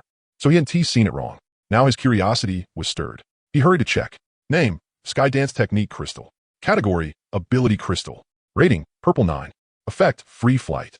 Learning requirement. Requires 500 Extraordinary Spirit, 500 Extraordinary Wind. Evaluation, look, I can fly now. I can pretend to be a Tier 6 expert. Flight and Free Flight. It really was very similar to that Sky Dance Technique. Lin Shan sighed in admiration, then clicked Learn. What a joke. This was Free Flight. Who had never fantasized about soaring freely through the endless sky, looking down on the earth, crossing mountains, flying toward the ocean. Then he looked at the 5 elements technique. Name, 5 elements technique crystal. Category, Ability Crystal. Rating, Red 9. Effect, can cast metal, wood, water, fire, and earth abilities and can freely combine them. Learning requirement, requires metal, wood, water, fire, and earth, all 5 elements, to reach 500 points. Evaluation, I don't know much. I just know a tiny bit of everything. Holy crap. Red 9 star? Being able to cast metal, wood, water, fire, and earth was one thing. But it could even combine them freely? That made it completely different. Lin Shan said in shock. Instant learn. In an instant, a huge amount of information about the 5 elements technique flooded into his mind all at once. Holy shit. Damn careless. Lin Shan only felt his vision darken. Then waves of stabbing pain came from his forehead. There was too much information in the 5 elements technique. It hit hard. As Lin Shan rubbed his forehead, he checked the information about the 5 elements technique in his mind. While reading, he said helplessly, this is the painful part about learning abilities. But it really is reassuring too. After all, once it's in your brain, can it still be stripped away? Immersed in studying the 5 elements technique, it shocked Lin Shan even more than starlight technique. As expected of Eastern spells, the difficulty was also much higher. It wasn't as easy to learn as starlight technique, but was already in his head. As long as he practiced silently, he would master it sooner or later. Moreover, with his extraordinary spirit increased, Lin Shan found that his memory had improved a lot, and extraordinary spirit should be related to comprehension as well. Anyway, when he looked at the information on these abilities, he felt it wasn't that hard. It was the kind of thing he could completely learn by reading books on his own. Just as Lin Shan was immersed in the 5 elements arts, Golia came back carrying little Jinglu. At the same time, little Jinglu now had 2 candied hawthorn skewers in her hands. Ma Bao had made a lot of candied hawthorn skewers. After all, there were quite a few children. Fortunately, among the supplies given by Old Master Harry, there was plenty of white sugar. They were all made from freshly catalyzed fruits, and each skewer was strung with colorful little fruits. Golia, Master, I've already informed everyone. Huh? Oh, all right, got it. Lin Shan was stunned for a moment, but snapped back to his senses the next second and quickly replied. Then he walked to the control console, clicked open the island panel, and began upgrading. Tap, tap, tap. The island instantly went from blue 3 star to blue 9 star. As Lin Shan raised it 6 levels in a row, the island began to emit a strong light. Elia, Hu Mei, and the others who were searching for treasure chests by the seaside did not panic when they saw this. Instead, they chose to wait where they were. Then everyone saw white light envelop their bodies as well, but they did not feel any shaking at all. They only watched as the light grew larger and larger. At the same time, they realized they were getting farther and farther away from the lighthouse. As the light faded, the island's area had directly more than doubled. When Elia, Hu Mei, and the others saw this, they were all amazed, and then continued searching for treasure chests. On the lighthouse, however, Lin Shan looked at the island advancement requirements and could not help raising his eyebrows. Lin Shan sighed. 10 island hearts. It doubled, sure enough. Looks like the further you get, the more island hearts you need. After advancing, the upgrade requirement should probably become 2 island hearts too, right? Shaking his head, he stopped thinking about it. In any case, it wasn't something he could solve in a short time. Opening the status panel and looking at his 100 free attribute points, his indecisiveness flared up again. Should he add them to all elements? Or should he add them to mystery? Lin Shan began to struggle. Theoretically, his path was of the mystery system, so it would be best to specialize in mystery. But the 5 elements arts were just too appealing. After all, the 5 elements arts were currently his highest level ability, and adding 100 points to all elements extraordinary attributes was equivalent to increasing all elemental extraordinary attributes. The cost-performance ratio was extremely high. After thinking for a long time, Lin Shan decided to temporarily give up on assigning the points. He still hadn't fully adapted to his current attributes yet. He would wait until he had completely digested them first, then decide where to put them. After deciding to set aside attribute allocation for now, he had nothing much to do. After thinking about it, Lin Shan decided to go see whether those small mineral veins had formed. Though it felt a bit uncertain, since even though the island had already been upgraded to Blue 9-star, its area still wasn't that large. Looking from the island to the seaside, it was visually a little over 500 meters, meaning the diameter was at most around 1000 meters. Still not big, but whether they had formed or not, he would only know by going over to take a look. Lin Shan took little Jinglu from Golia's hands, then brought her along as they walked toward the entrance of the small mineral vein cave. However, looking at the candied hawthorn skewer in little Jinglu's hand, Lin Shan asked in confusion, "Little Jinglu, where did you get that candied hawthorn skewer?" "Little Jinglu, I got it from Big Sister Maobao. It's super tasty. Mama, try some." Looking at the candied hawthorn skewer little Jinglu held out to him, covered in her tiny bite marks, Lin Shan smiled and said, "No need. You can eat it yourself." Hearing that, little Jinglu blinked, then pulled her hand back and continued nibbling on it. On the way to the mineral vein cave entrance, Lin Shan looked at the island, now much bigger than before, nodded in satisfaction, and said with a smile, "Now this finally looks like an island." When the island upgraded and expanded, the entire area would increase. But some places would not change, such as the lighthouse, the small grove, the little lake, and so on. It was probably the system S doing. As long as it was something artificially made, it would not be damaged. It would first be protected, and after the island finished expanding, it would be put back in its original position along the same route. So the distance between the lighthouse and the small grove was still the same as before. It had not changed. On the way to the mine cave, Lin Shan first arrived at the small grove. Then, after looking around and finding a spot, he placed down the war tree, calling it an extraordinary plant. It would be more accurate to say it was a tree ant, but fortunately, it had been categorized as an extraordinary plant. Otherwise, it wouldn't have been possible to draw it. If that was the case, then the tree of wisdom and the tree of life should exist too, right? After finding a good spot, Lin Shan directly placed the war tree down. Instantly, a giant tree over 50 meters tall and 15 meters thick appeared in Lin Shan's field of vision. After the war tree was placed, Lin Shan immediately gained a connection with it. Clearly, this thing really was a tree ant. Looking at the giant in front of him, Lin Shan could not help sighing. As expected of a war tree, with this size, it would be unstoppable on the battlefield. The appearance of the war tree instantly attracted eerie, Hume, and the others, who were still searching for treasure chests. Hume and the other beastkin did not react much. To them, it was just one more super huge tree. But to eerie and the other elves, it was somewhat surprising. A war tree? To elves, the war tree was not unfamiliar. In the elven forest, war trees existed in many places, but under normal circumstances, they would not transform into war mode. So they would look no different from ordinary trees, and many creatures would even build nests on them. If a war tree was activated, that meant war had appeared. It was said that the last time war trees were activated was several hundred years ago, when a human empire invaded the elven forest. As a result, the completely unprepared human army was beaten black and blue by the suddenly activated war trees. Before reaching 500 years of age, a war tree was no different from an ordinary tree and could not switch into war mode. But once it reached 500 years, after transforming into a war tree, its strength could reach the late 4th rank. Moreover, its defense could reach the 5th rank. It was an extremely troublesome existence. Not to mention that if a war tree grew to 500 years, it would become an ancient war tree, and its strength would directly soar to the late 6th rank. It could be said that the longer a war tree lived, the stronger it became. However, ancient war trees existed only in the Elven Royal Capital. They were the guardians responsible for protecting the Elven Royal Capital.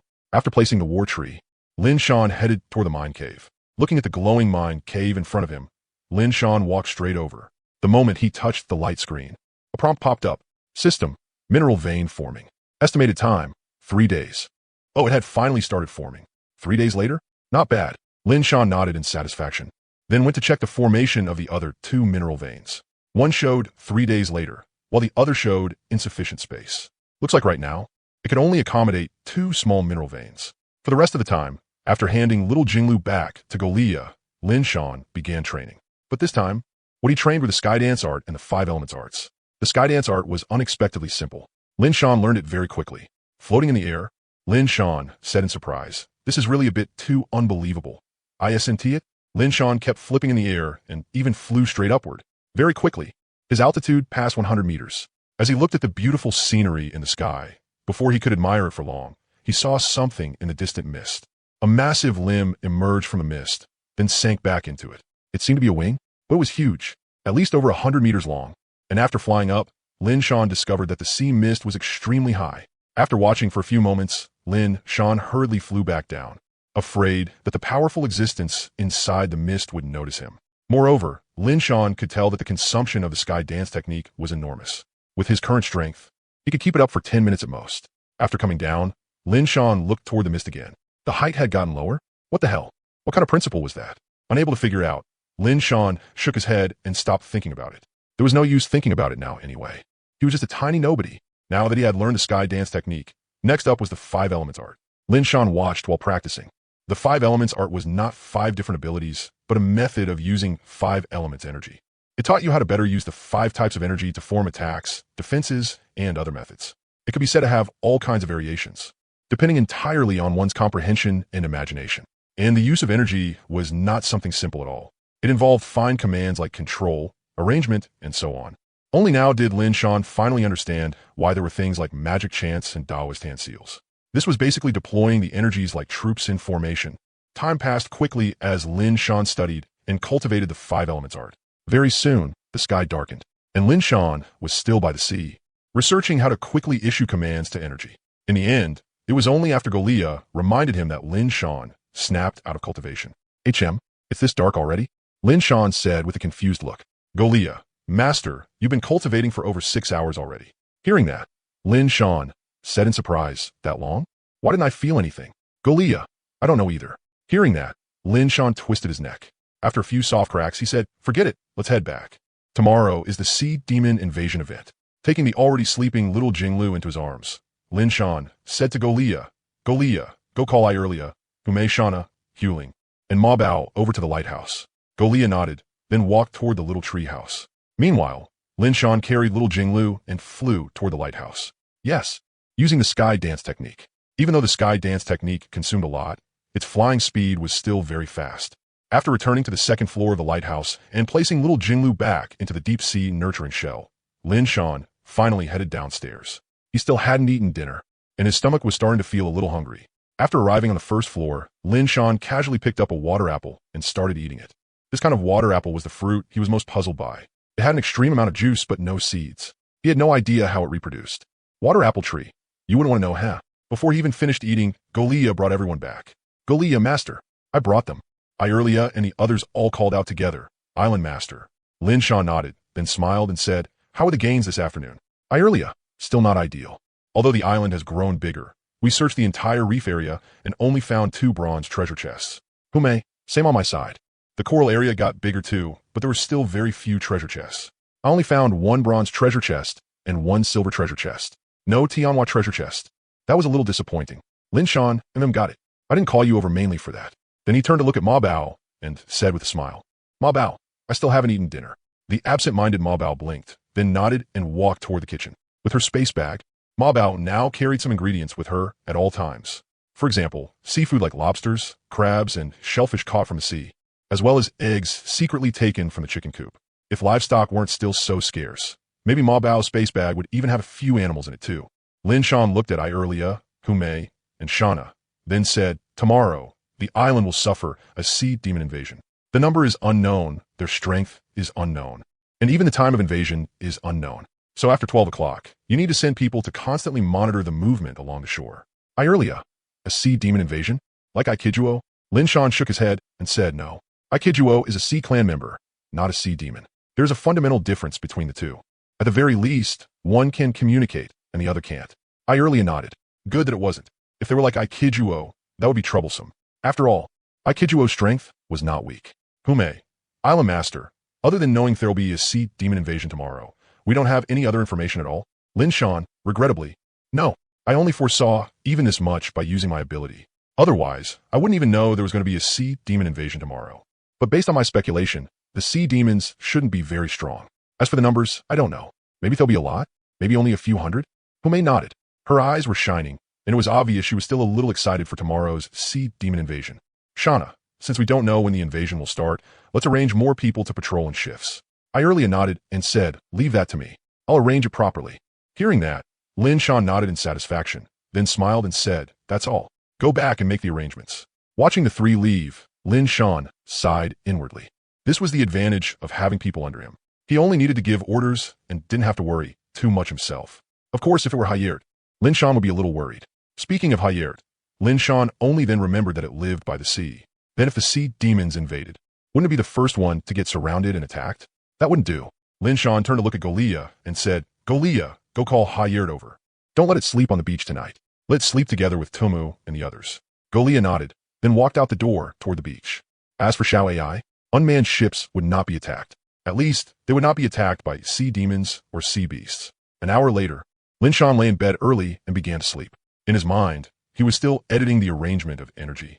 As long as the arrangement was done properly, using abilities in the future would become extremely convenient. With a single thought, an attack would take shape. Who could be faster than him? The whole point was to move one step ahead. And at this time, the innate Tao body began to show its effects. Although it was still in the awakening stage, arranging a mere bit of energy was still very easy. If the innate Tao body were fully awakened, energy, wouldn't that be the kind of thing he could command however he wanted with ease? As Lin Shan drifted into sleep in his dream, he turned into a great general and began arranging troops and deploying formations. It was just that all the soldiers were the various elemental energies. Lin Shan felt that in the dream, he had become Han Xian, frantically counting troops, and counting troops again from 1,000 at the start, to 10,000 later, then 100,000, a million, 10 million. Looking at the endless army before him, Lin Hanshin Shan nodded in satisfaction. This was the army Lin Hanshin Shan should be leading. Lin Hanshin Shan, HM, what are you all coming up here for? Why aren't you down there lining up? Do you know the consequences of leaving the ranks without permission? Energy soldiers in the form of little footmen. Great general, the weather has turned cold. So we specially made you a piece of clothing. Please put it on first. Lin Hanshin Shan looked at the sky. It wasn't cold though. Then he asked in confusion. I don't feel cold at all, so there's no need for extra clothing. Hurry back. If you do this again next time, military law will deal with you. Energy footman. That won't do. Great general. You better put on this imperial, yellow robe. Gome, we'll drape it over you. After saying that, they all pounced on him. How dare you all commit insubordination for below? Lin Shan cried out in alarm, then sat bolt upright in bed. The morning sunlight shone in from the balcony, lighting up the whole room. Lin Shan scratched his head and said, so it was a dream? TSK.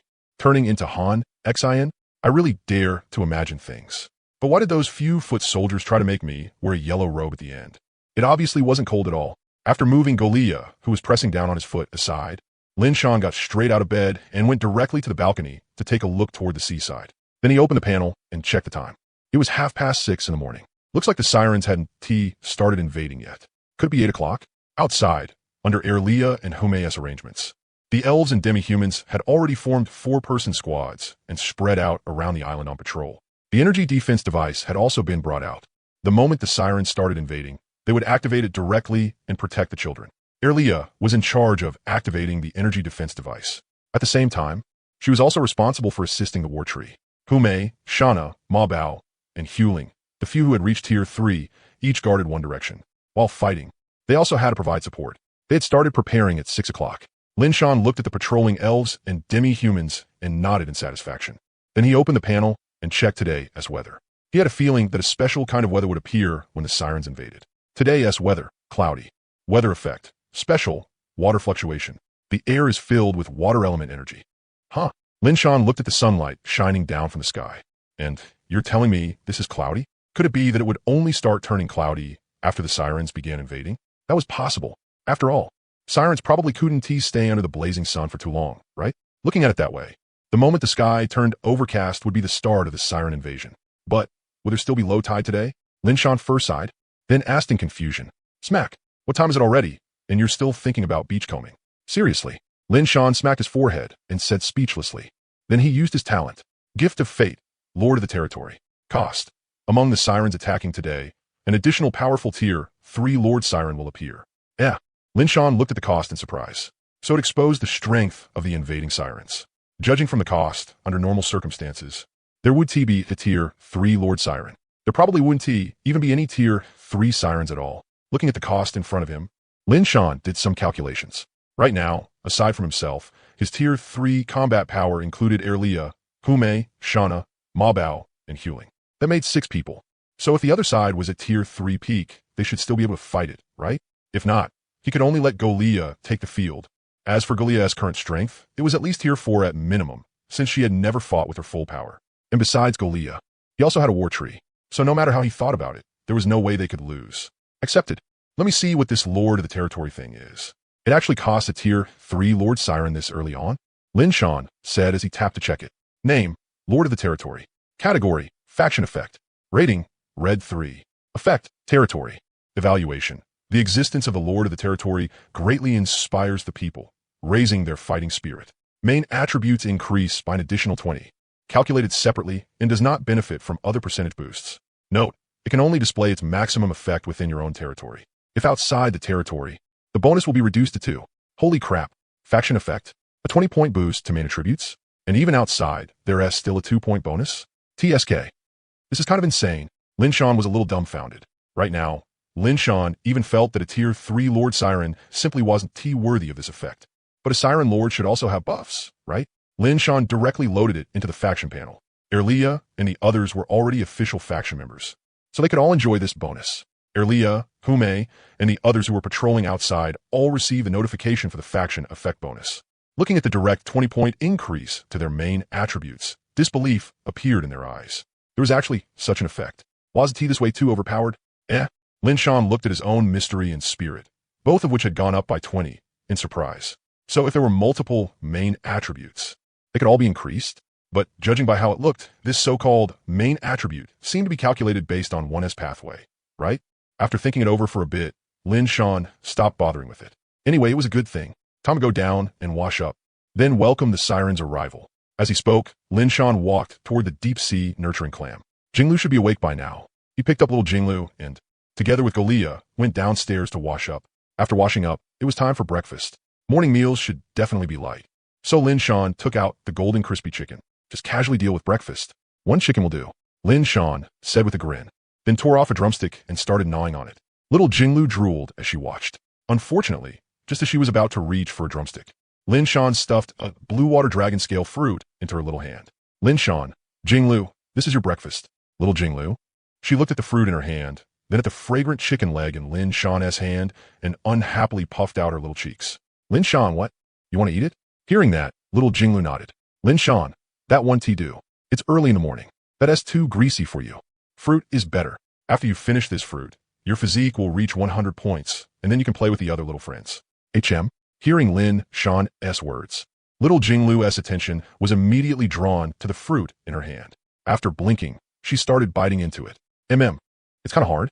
Doesn't tea taste good? But in order to turn her tail into legs, little Jinglu still frowned with her tiny brows and slowly nibbled through the entire blue water dragon scale fruit. After eating it, little Jinglu felt that she could turn her tail into legs. She immediately transformed excitedly, under the curious gazes of Lin Shan and Golia. Little Jinglu's golden tail quickly turned into a pair of little feet. Holy crap. Golia, get little Jinglu back here. Running outside bare-bottomed. What kind of look is that?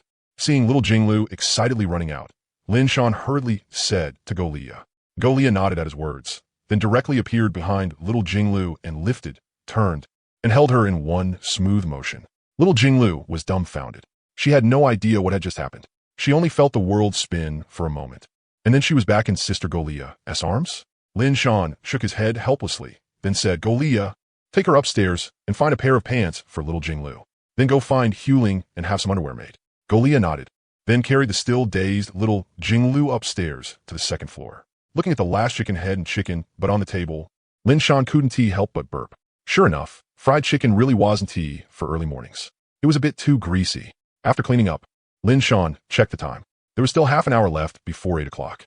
After walking out the front door, Lin Shan discovered that the previously bright and sunny morning had already started slowly turning cloudy. Looks like the siren invasion really did start at 8 o'clock. At 7:50, a system prompt popped up. System ding.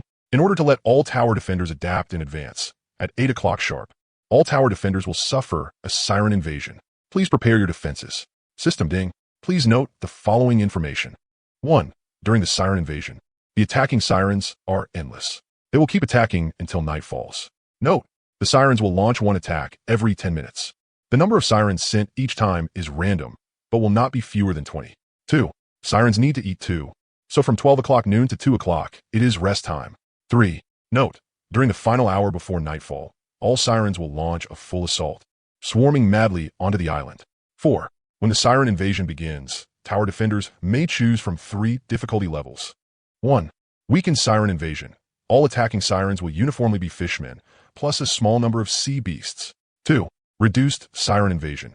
The main attacking force will be fishmen, plus a large number of sea beasts. 3. Under normal sea demon invasion, the attacking sea demons are extremely difficult. A small number of second and third tier sea demons will appear, and there is no attack limit. No rest time. 5. Tower defenders who successfully survive the sea demon invasion will receive abundant rewards. The more sea demons they kill, the richer the rewards. 6. Countdown 10 minutes. Looking at the prompt in front of him, Linshan raised his brows and said in surprise, adapt in advance. 3 difficulty levels? Damn. So this sea demon invasion is meant to let the tower defenders adapt ahead of time? Adapt to what? The blood tide? Very likely. After seeing Linshan come out, Elria, Hume, Shana, and the others all came over to him. Island Master, Linshan nodded, then said, the sea demons will begin invading exactly at 8 o'clock. Their numbers are endless, and second and third tier sea demons will also appear. We need to hold out until nightfall. In other words, we need to defend until 6 in the evening. Hearing that, the 3 of them couldn't help but frown. Endless sea demons? That would be troublesome. After all, they would get tired too. Once their stamina ran out, they would become lambs for the slaughter. Linshan immediately began giving orders. Elria, go gather the little elves and the little demi-humans into the lighthouse first. After that, all of you gather around the lighthouse. We use the lighthouse as the center and fight back from there. The 3 nodded. Linshan said, gather everyone at the lighthouse now. There are only a few minutes left. The 3 nodded again, then dispersed. A few minutes was enough for everyone to assemble, since everyone's attributes were fairly good. Linshan said, Elria, lead the elves and carry out ranged attacks from the second floor of the lighthouse and from the top. Hume and Shana, you 2 are responsible for close-range defense. Got it. The 3 nodded and answered in unison, got it. System, sea demon invasion is about to begin. Please choose a difficulty. Looking at the system prompt that popped up, Linshan directly selected normal difficulty. What a joke. If his current force couldn't even hold off a normal sea demon invasion, then when the blood tide came at the end of the month, they might as well just wait to die. As Linshan confirmed the difficulty, the next second, disturbances began appearing across the surrounding sea. Very soon, sea demons started surfacing one after another. At a glance, the entire sea was packed full of them, with only the edge of the mist still empty. The moment the sea demons appeared, they began advancing toward the island. They surged over in a black mass, so dense that Linshan was almost afraid the island would be crushed under the pressure. Linshan said, Elria, just attack freely. All right, have someone control the energy cannon and bombard the sea. Don't hit the island, or it'll blow craters into it. Yes, Island Master. The elves responded in unison. Very quickly, the sea demons began landing on the island. The fishmen took the lead, but mixed among them were some sea beasts too, such as shallow sea crabs and mantis shrimp. And the fishmen were all riding on those sea beasts. Fishmen sea beast cavalry? Linshan didn't pay too much attention to the fishmen. Judging from their speed alone, he could tell they were just ordinary fishmen. He was looking for second and third tier sea demons, as well as that third tier Lord Sea Demon. But judging from the current situation, it seemed they still hadn't appeared this early in the morning, sleeping in, because Linshan had gathered everyone near the lighthouse. The sea demons all charged toward that part of the island. As for the plantation and the small forest, well, they ignored them completely, since they didn't sense the presence of life there. Likewise, the war tree that had not been switched into war mode was also ignored. Linshan wasn't surprised by this. After all, sea demons weren't maniacs that hacked at whatever they saw, not to mention anything else. Xiao AI at the harbor was doing just fine too, quietly staying on the sea surface while the sea demons ignored it completely. As the fishmen got closer and closer, their gurgling cries also reached everyone's ears. Linshan said, Elria, start free attack. Elria said, yes, Island Master. Sisters attack. Yes. Arrows carrying wood element energy continuously shot into the fishman horde. One fishman after another died under the rain of arrows. The elves fired quickly, but they had also prepared plenty of wooden arrows. Each elf had a quiver on her back. and a huge pile of arrows have been stored inside the lighthouse as well. Moreover, the little elves and the little demi-humans weren't idle either. The little elves were catalyzing bamboo, while the little demi-humans were shaving it into wooden arrows. The little ones were all quite skilled. Boom!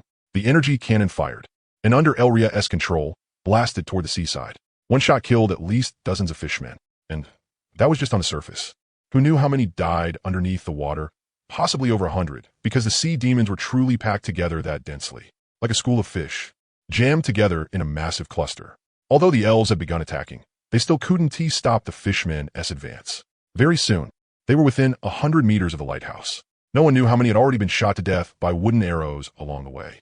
Starting from 50 meters outward from the lighthouse, Lin Shan had set up quite a few iron frames. They were like cheval de frise, and because they were made of iron, they were quite heavy and also very sharp. If a fishman rammed into one, it would definitely be impaled to death. And sure enough, the dark mass of fishmen completely ignored the barricades. There was nothing they could do, since the fishmen behind them were pushing them forward. Aside from a few of the frontmost fishmen that managed to get around them, the rest slammed right into the spikes and instantly turned into dead fish. Lin Shan frowned.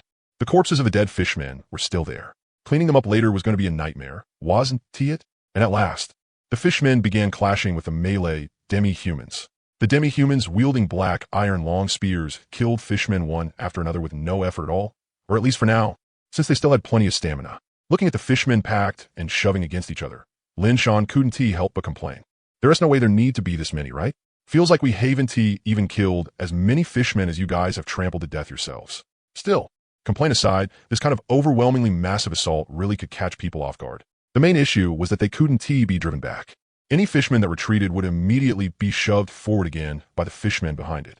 There was no choice. They had to use abilities. These were all awakened demi-humans.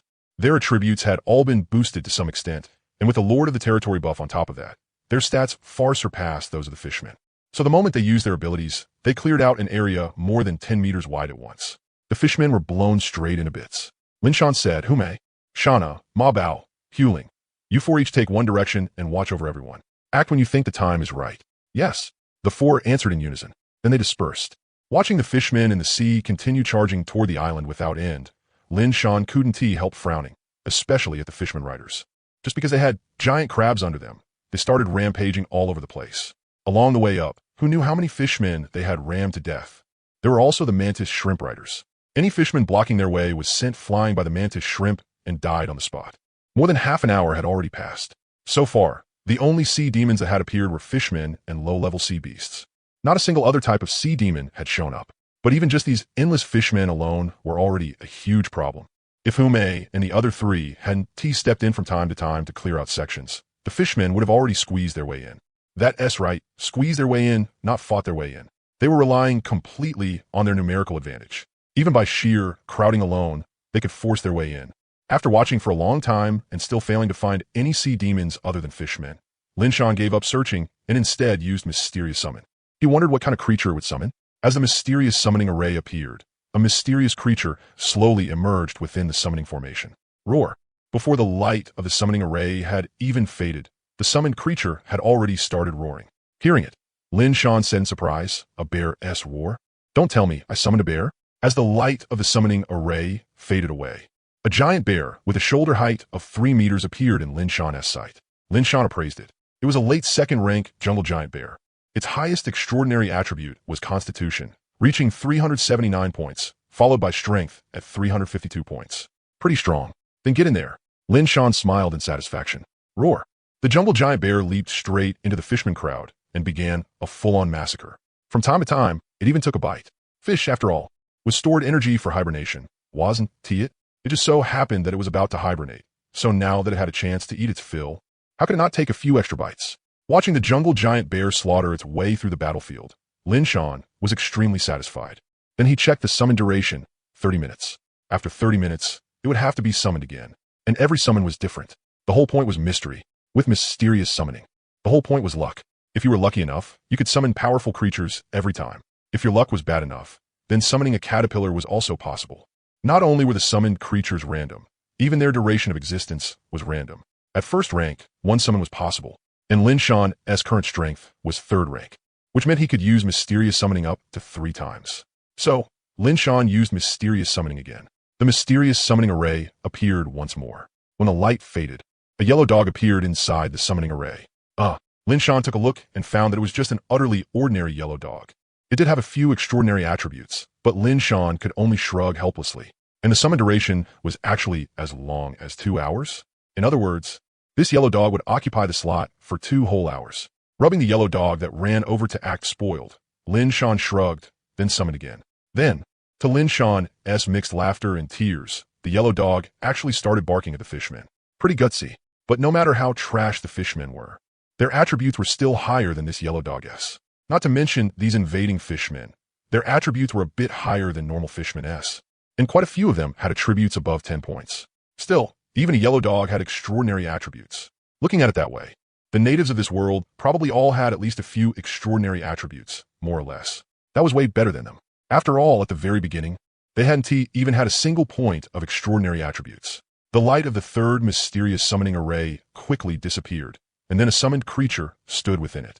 Quiet and silent, not making a sound. Looking at the stiff stone statue in front of him, Lin Shan was dumbfounded. Even a stone statue could be summoned? What was this thing supposed to do? But after appraising it, Lin Shan let out a sigh of relief. It was a stone statue, but a creature called a gargoyle, early 3rd rank. Judging from the description, this kind of creature liked disguising itself as a stone statue. It would stand in one place for no reason and turn into a stone statue. Its spirit was lower than Lin Shan's. So Lin Shan directly ordered the gargoyle to cancel its stone statue disguise and go attack the fishmen. The gargoyle's summon duration was 1 hour, twice as long as the jungle giant bear's. Not bad. Watching the gargoyle begin slaughtering the fishmen, Lin Shan nodded and said with a smile, "Not bad, not bad." A 5-meter tall gargoyle already counts as a major killing machine. It's not only tough and durable, it's also a 3rd-rank creature. Killing fishmen is more than enough. With the jungle giant bear and the gargoyle outside drawing attention, everyone felt much more relaxed. The yellow dog was kind of dog-like. It would sneak attack the fishmen's feet, bite once, then retreat. What a dog. As time passed, the number of dead fishmen had already exceeded 1,000. Very soon, half an hour passed, and the jungle giant bear, which had been eating happily the whole time, directly disappeared. Back in the forest, the jungle giant bear looked at the familiar surroundings and happily shook its head. It was the first time it had ever eaten its fill so freely. Still, it had eaten enough food today. It could go back and sleep well now. The bear disappeared? Then I'll just summon another one. After noticing the bear had vanished, Lin Shan spoke. Then he rubbed the yellow dog's head and summoned again. Very quickly, the summoning array appeared once more. As the light faded, a huge turtle entered Lin Shan's sight. Seeing it, Lin Shan couldn't help saying in surprise, "What a huge bastard turtle." The turtle lowered its head and looked at Lin Shan. Lin Shan checked its attributes and was shocked to discover that this bastard turtle was actually a late 3rd-rank existence. And it was a turtle that lived in volcanic regions, called a blazing fire turtle. No wonder its shell was red. Under Lin Shan's command, the blazing fire turtle began launching attacks at the fishmen. Although the blazing fire turtle was a ranged unit, its huge fiery red turtle shell gave off an intense temperature. As soon as fishmen got close, they directly turned into dried fishmen, even if they barely managed to get close to the blazing fire turtle. The fishmen no longer had the strength to attack. Not to mention, as a turtle, the blazing fire turtle's defense was anything but weak. The scales on its limbs, head, and tail all had a substance similar to obsidian. One look, and it was obvious they were hard as hell. It could be said that the blazing fire turtle was an extremely sturdy turret. The blazing fire turtle's attack method was also very simple. It directly spat fireballs to strike its targets. It was just that the power of those fireballs was a little too high. Since it was a late 3rd-rank fire attribute magical beast, its fire extraordinary attribute had reached 873 points. One shot out, and it directly vaporized every fishman along the path, until the fireball slammed into the ground, exploded, and killed over 100 more fishmen. Only then did that single attack finally end. Lin Shan, now that has some power. This is what you call artillery. Lin Shan happily patted the stone-like object on the blazing fire turtle's leg. Blazing fire turtle, woo. After letting out a breath, it condensed another fireball and fired again. Launching one fireball took about 5 seconds. Of course, as a 3rd-rank magical beast, it definitely had more than one attack method. But its other attack methods, they involved using its turtle shell to trigger powerful flames against nearby enemies, as well as stomping. However, those were all close-range abilities. The blazing fire turtle's main attack style was still using fireball shots for long-range bombardment, especially when standing in the middle of a lava pool. Enemies could do nothing to it, and it could fire to its heart's content. Achoo! Achoo! Achoo! Blazing fire turtle. I spit. I spit. He speed. With Lin Shan's summoned beasts joining the fight, the pressure instantly dropped a lot. Though honestly, the pressure hadn't been that great to begin with. They were just ordinary fishmen. How could they possibly be the girls' opponents? It should be known that elves and demi-humans were all second-rank existences. The little ones didn't count. Even though their attributes were also higher than the fishmen's, there was no need for them to take the field.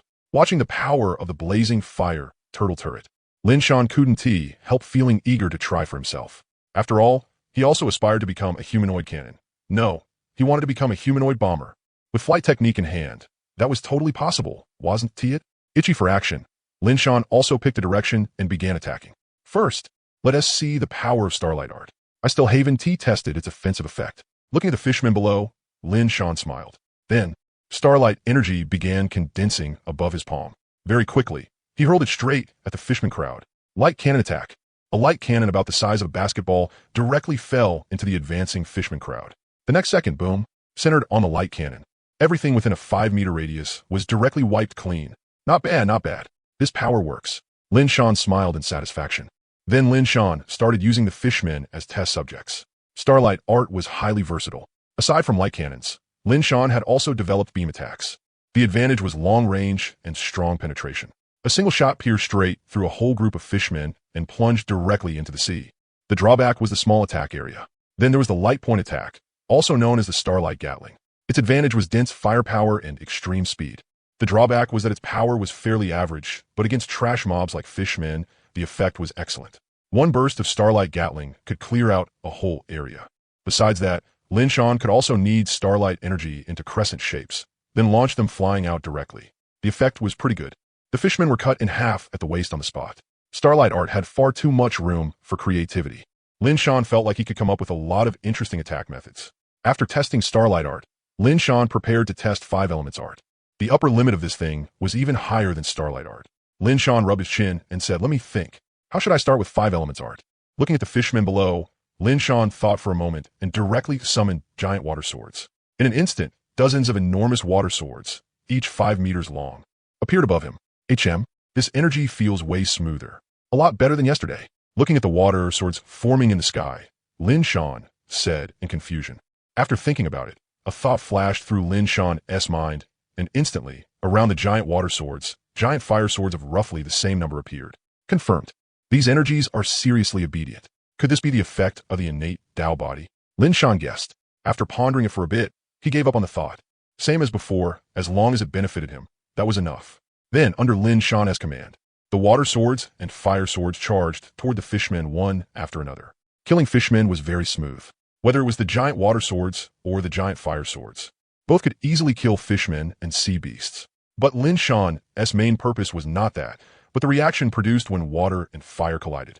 As Lin Shan controlled the giant water swords and giant fire swords to collide head-on, the next second, a huge amount of steam appeared, instantly evaporating the surrounding air.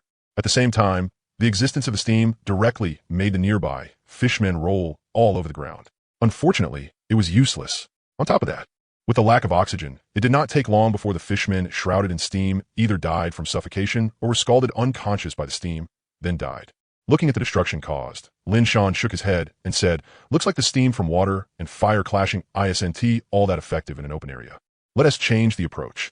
After thinking about it, Lin Shan dismissed the giant water swords, then condensed giant rock swords.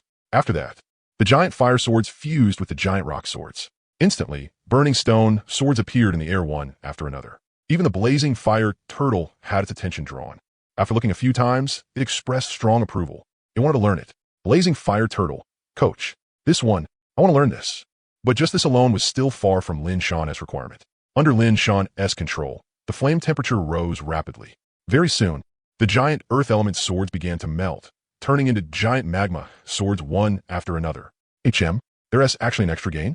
Looking at the blazing giant magma swords in the air, Lin Shan could not help but say in surprise. Because with the appearance of the giant magma swords, next time, Lin Shan would not need to prepare fire and earth and combine them to form magma. Instead, he could directly condense giant magma swords. He had already memorized the violent special energy of the giant magma swords. Next time, he could just directly use this kind of magma energy. Go! Lin Shan pointed at the fishmen and said. Instantly, the giant magma swords shot toward the fishmen. Everywhere the giant magma swords passed, all fishmen melted one after another. Unfortunately, the giant magma swords did not stay glorious for long, and under the regretful gaze of the blazing fire turtle, they disappeared. Lin Shan's view was simple. He was conducting experiments. Once he knew the effect, he would naturally switch to other ideas. After dispersing the giant magma swords, Lin Shan discovered that the energy consumption of giant magma swords was several times greater than that of pure giant fire swords, giant water swords, or giant rock swords. Still, with that kind of power, high consumption was normal. Lin Shan began testing other combinations again. For example, fire and wood combined into burning vines. The binding effect plus the burning effect directly cremated the fishmen on the spot. There was also metal. No matter which element metal combined with, it could greatly increase destructive power. It was the ultimate all-rounder. Of course, metal's own destructive power was also extremely outstanding. Right now, aside from the 5 types of energy control that came with 5 elements art, Lin Shan also had ice element energy control, as well as the magma element energy he had accidentally activated just now. In nature, many things could not be separated from the 5 great elements, but for now, Lin Shan still could not combine them freely on his own. But even so, with the current 5 elements art, Lin Shan had already played around with more than 100 variations. Burning vines, binding plus burning attack, requiring only a simple combination of fire and wood. Metal stone giant sword, a combination of hardness and sharpness, metal plus earth. Metal stone explosion, a combination of metal, earth, fire, and water. In other words, the steam produced by the clash of water and fire was sealed inside a metal stone container and exploded. To put it simply, it was a pressure cooker explosion, just that the power was a tiny bit bigger. With all these combination abilities, Lin Shan felt like he had already become a complete humanoid bomber. Just look at the area in front of him. It was full of craters and pits, all damage caused by the abilities he had tested. Fishmen? The fishmen had long since been so frightened that they did not dare walk this way anymore. Very soon, an hour passed, and the stone golem that had been slaughtering its way through the fishmen slowly disappeared. Seeing this, Lin Shan used mysterious summon again. As the light of the summoning array faded, another turtle appeared before Lin Shan. Another blazing fire turtle? That's right. Standing inside the summoning array was a huge blazing fire turtle, and it was even somewhat bigger than the one summoned before. Lin Shan took a look and was shocked to discover that it was actually a peak tier 3 blazing fire turtle. Its fire attribute had reached 998. The huge blazing fire turtle looked around to the left and right, showing that it did not like the environment here very much. But very soon, it saw the beautiful turtle of its dreams. At once, the blazing fire turtle's eyes lit up, and it eagerly moved over. Seeing the beautiful turtle attacking fishmen, the newly arrived blazing fire turtle did not even need Lin Shan's orders. It condensed fireballs and started bombarding them, all while trying to strike up a conversation with the beautiful turtle. Unfortunately, the beautiful blazing fire turtle had no intention of paying attention to it. Right now, its mind was full of the blazing giant swords and magma giant swords. It also wanted to develop abilities like those.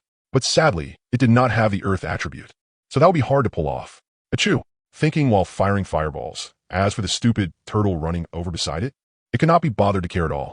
Seeing this, Lin Shan thought the 2 turtles knew each other, so he did not separate them.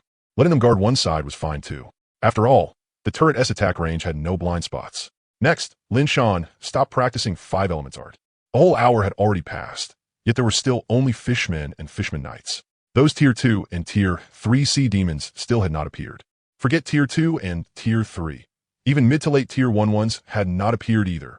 Still, this invasion battle lasted an entire day, and it was only 9 o'clock now. It was understandable that they had not appeared yet. It was just that, aside from him, there probably was not anyone else who would choose normal mode, right?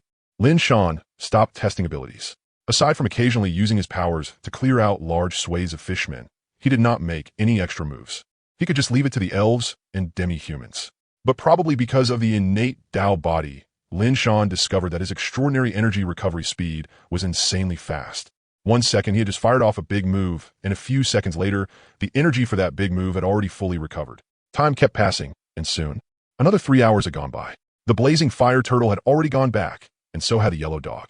One thing that left Lin Shan not knowing whether to laugh or cry was that before the yellow dog returned, it ran off to bite a fishman. Unfortunately, before it could even bite the arm off, it disappeared. Shaking his head, Lin Shan summoned a new summoned beast again. Very quickly, the new summoned beasts began a massacre. 3 of them, 1 third rank and 2 second rank. Holding the line was completely effortless now. The only question was what kind of scene it would be like when the blood tide came at the end of the month. Looking at the heavily dead and wounded fishmen, Lin Shan crossed his arms and said, "And that sea demon lord, why still hasn't he shown up? It's almost noon already. Half the time is nearly gone." Lin Shan sounded a little puzzled. Still, during the sea demon invasion, the tide really didn't recede. Thinking about it, that made sense. Even if the tide did go out now, who would have time to look for treasure chests? Then Lin Shan looked toward the coral area and said worriedly, "These damned sea demons. They shouldn't trample the coral, right? Probably not. If the tide hasn't gone out, the water should still be 5 or 6 meters deep. They shouldn't be able to reach it, right? HM." Just as Lin Shan was watching the fishmen climbing up through the coral zone, he suddenly noticed that the newly landed fishmen seemed a little different. Their bodies seemed to have turned a dim gray color. Lin Shan made a round and discovered that all the fishmen coming ashore later were gray fishmen. Not only were they a bit taller than normal fishmen, even their highest extraordinary attributes had reached a little over 30. They've gotten stronger, huh? It's exactly 12 o'clock. So by 2 or 3 in the afternoon, second or third rank sea demons should start appearing, right? Lin Shan said after glancing at the time. Looks like the stronger sea demons do have some intelligence after all. At least they know how to use fishmen as cannon fodder to wear down the enemy's energy and war resources. The second and third rank sea demons would have said, "We can't move right now. Otherwise, when would it ever be the fishmen's turn? We have charged in ourselves." Unfortunately, this was a world with extraordinary power. Their plan was doomed to be useless. The newly landed fishmen were no different from the earlier ones. They still died in one hit. No one felt things had become harder. After all, they were only first-rank fishmen. Whether in the early stage, middle stage, or late stage, the effect was more or less the same. Second-rank elves and demi-humans completely crushed them in terms of strength. Not to mention that all of them had already awakened. Could it be that there really wasn't too much change? After the summoned creature from mysterious summoning disappeared, Lin Shan summoned again. This time, a 4th-rank magical beast actually appeared. Looking at its 1203 spirit, Lin Shan blinked. Good lord, its extraordinary spirit attribute was even higher than his. It could refuse his commands now. But this summoned beast didn't choose to leave. Instead, it stayed where it was completely motionless. Looking at the 4th-rank magical beast in front of him, Lin Shan curiously sized it up. It looked like a cat. No, it was just an enlarged black cat. After circling around it once, Lin Shan quickly found the reason it wasn't moving. On its hind leg, a huge wound was slowly bleeding. No wonder it wasn't moving. So it was afraid of pulling the wound. Had he summoned it over in the middle of a battle? Then was this big cat in the advantage or at a disadvantage? But judging by the cat's lifeless expression, it was probably the one getting pressed and beaten. The big cat listlessly watched Lin Shan wandering around in front of it. Through the temporary contract of mysterious summoning, it knew this human was its current summoner. So it didn't bother with him. Besides, no matter what, the other party had saved this cat's life, keeping it from being captured. Name, 4-tailed Shin cat. Strength, extraordinary 4th rank. Talent, 9-tailed Shin cat bloodline, 9 lives, fate wish. Abilities, Shin dark flame, shadow strike, illusion realm. Extraordinary attributes, mystery 941, spirit 1203, physique 531, strength 514, agility 846. Evaluation, the 9-tailed Shin cat is a mutated variant of the 9-tailed cat. It is stronger than ordinary 9-tailed cats, and its fate wish ability is even more outstanding. Fate wish, a 9-tailed cat can grant a person's wish, but that wish will cost the cat one of its lives, which is also 1 tail. Therefore, a 9-tailed cat has never cultivated a 9th tail, because the 9th tail must be obtained through fate wish. But basically no one would give up their own wish just to help a cat, even if that wish is given by the 9-tailed cat. Status, weak, severely injured, dying. After reading the 4-tailed Shin cat's status, Lin Shan couldn't help looking at its butt. Where were the 4 tails? There was only one. The 4-tailed Shin cat looked at the summoner in front of it and felt like he was thinking something rude. But whatever. It was going to die soon anyway. Still, in order to keep its corpse from falling into those people's hands, the 9-tailed Shin cat planned to save up some energy and self-destruct later. For tails, chopped down to only 1 left, and they still wanted to catch it as a contracted beast? Pure delusion. The 4-tailed Shin cat had been summoned over in the middle of battle. In other words, the other side might be waiting right where it disappeared. It was even possible they would set up an array at that spot. Because of that, the 4-tailed Shin cat made up its mind. Once the summoning time was up, it would directly activate its core energy and self-destruct. While the 4-tailed Shin cat was thinking, Lin Shan had already come behind it. Looking at the wound on its thigh, he directly used starlight healing. In an instant, countless strands of starlight energy covered the wound on the 4-tailed Shin cat. Holy crap, this injury doesn't look that serious, does it? Why is the consumption this huge? Feeling the massive drain, Lin Shan complained in confusion. Luckily, Lin Shan's recovery speed was fast enough now, so he could barely sustain it. Very quickly, the four-tailed Shin cat felt the injuries inside its body recovering at high speed, which shocked it greatly. After all, it had been wounded by a 5th-rank hunter of the hunting path. People of the hunting path had a huge suppressive effect on magical beasts chosen as the hunting target of their path. And this person's chosen prey was obviously cats. Once the hunting path locked onto a target, it dealt the greatest damage to that type of magical beast. It also gained a certain bonus against related kinds, such as tiger-type magical beasts from the same feline category, but it would not create a suppressive effect. However, hunting was relative. Once the hunting path selected a target and gained a suppressive effect against it, that person also became prey in the eyes of the hunted target. Unfortunately, they could equip targeted extraordinary defensive gear and items to narrow the gap. More than 10 minutes later, the wound on the four-tailed Chien cat's hind leg finally healed. It was just bald now with no fur. Lin Shan. Holy crap, that took the equivalent of 3 of my energy reserves? Good thing my recovery speed is fast enough now. The main reason Lin Shan healed this four-tailed Chien cat was to see how effective starlight healing was. Who would have thought the consumption would be this huge? Still, looking at the perfectly restored wound, Lin Shan was quite satisfied. Why did the tail become 4 tails?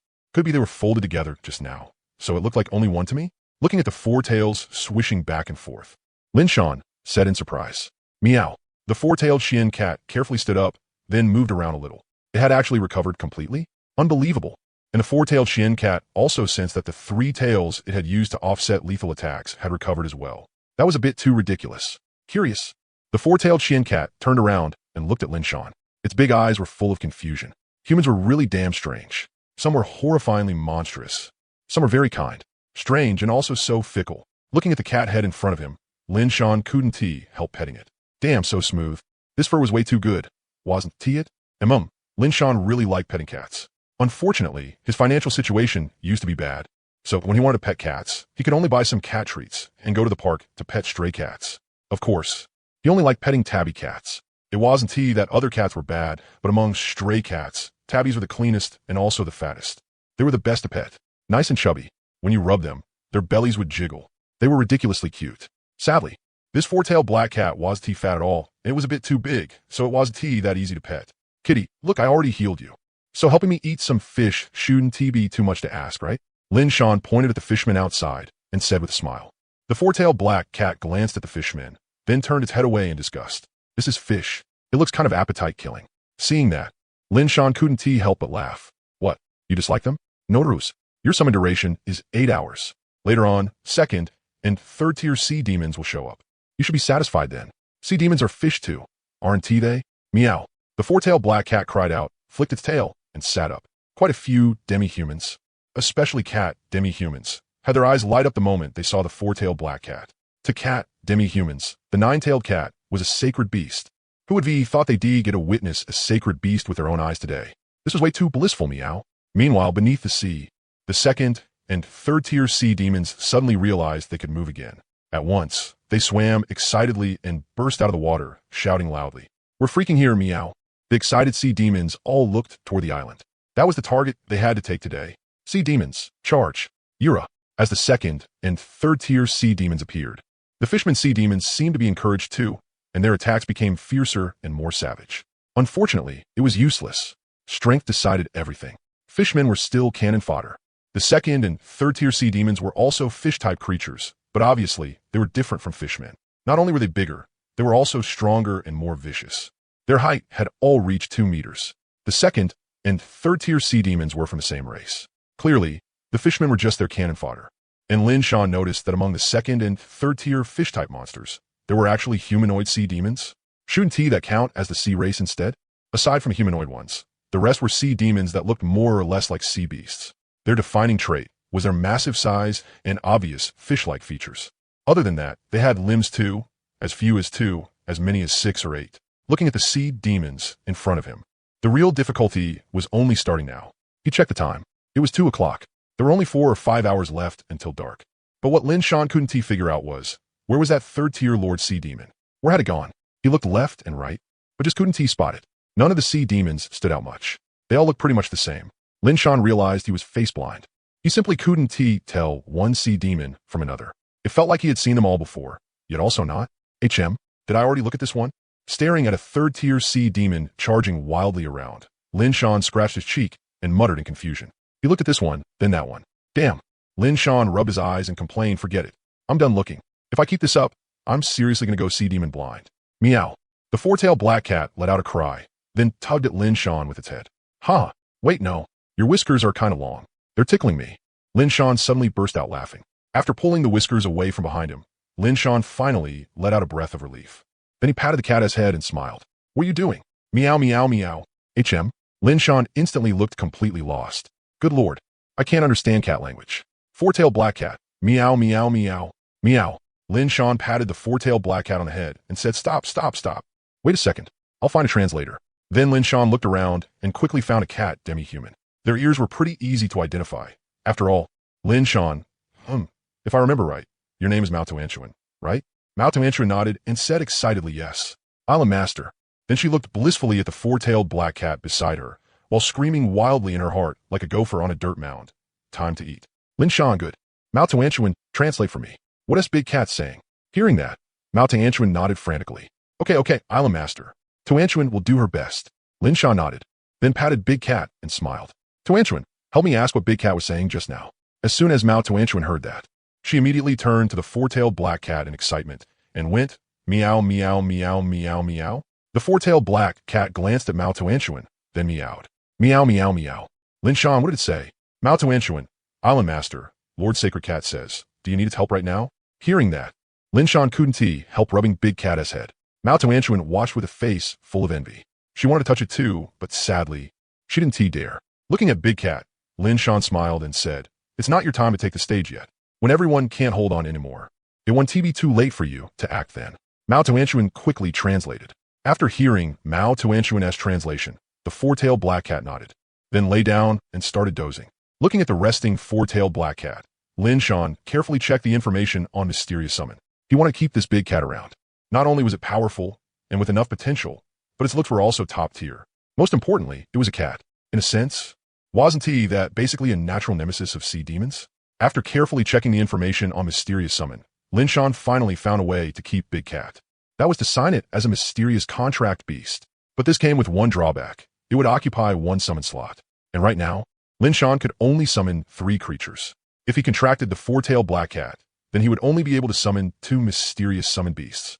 But was that a problem? No, not at all. If anything, if Mysterious Summon brought out a summon beast with crazy potential, and you didn't contract it, that was what being an idiot looked like. Still, there was one drawback after making the contract.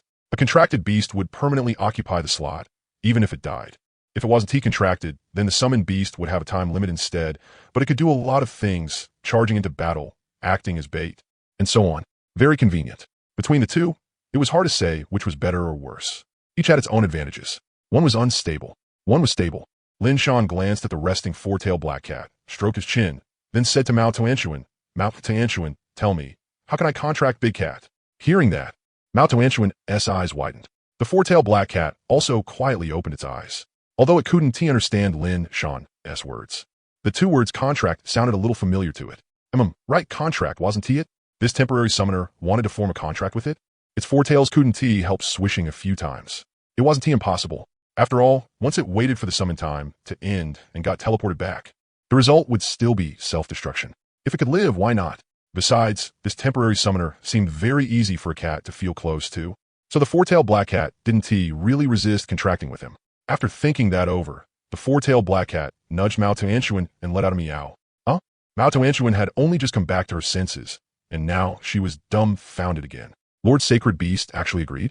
How unbelievable. You had to know, from ancient times until now, no one had ever contracted a 9-tailed cat. It was one of the symbols of freedom and ease. And today, she was actually witnessing history. On top of that, she was even serving as the translator between both sides. Ah, Mama, Tuanchuan has made it. I'm going down in history. Hello, Mao Tuanchuan. What is up with you? Lin Shan waved a hand in front of Mao Tuanchuan's face and called out. Mao Tuanchuan, huh? Oh, right. Island Master. Lord Sacred Beast agreed to contract with you. Hearing that, Lin Shan couldn't help looking at Big Cat and saw that it was looking back at him too. Seeing that, Lin Shan couldn't help smiling. Looks like we really are on the same wavelength. Nice. Then I'm starting. Summoned beasts called out through mysterious summoning could only form the contract that came with mysterious summoning itself. It directly occupied one slot. After setting the information controls, Lin Shan quickly initiated a contract with the big cat. The four-tailed black mystic cat sensed the contents of the mysterious contract, took a look, then directly pressed down its paw. The instant the four-tailed black mystic cat pressed its paw down, the contract was formed. The mysterious contract notified both the human and the cat that the contract had succeeded. They could communicate now. Lin Shan rubbed the big cat's head and said with a smile, "Big cat, you can understand what I'm saying now, right?" Four-tailed black mystic cat, "I can understand, meow."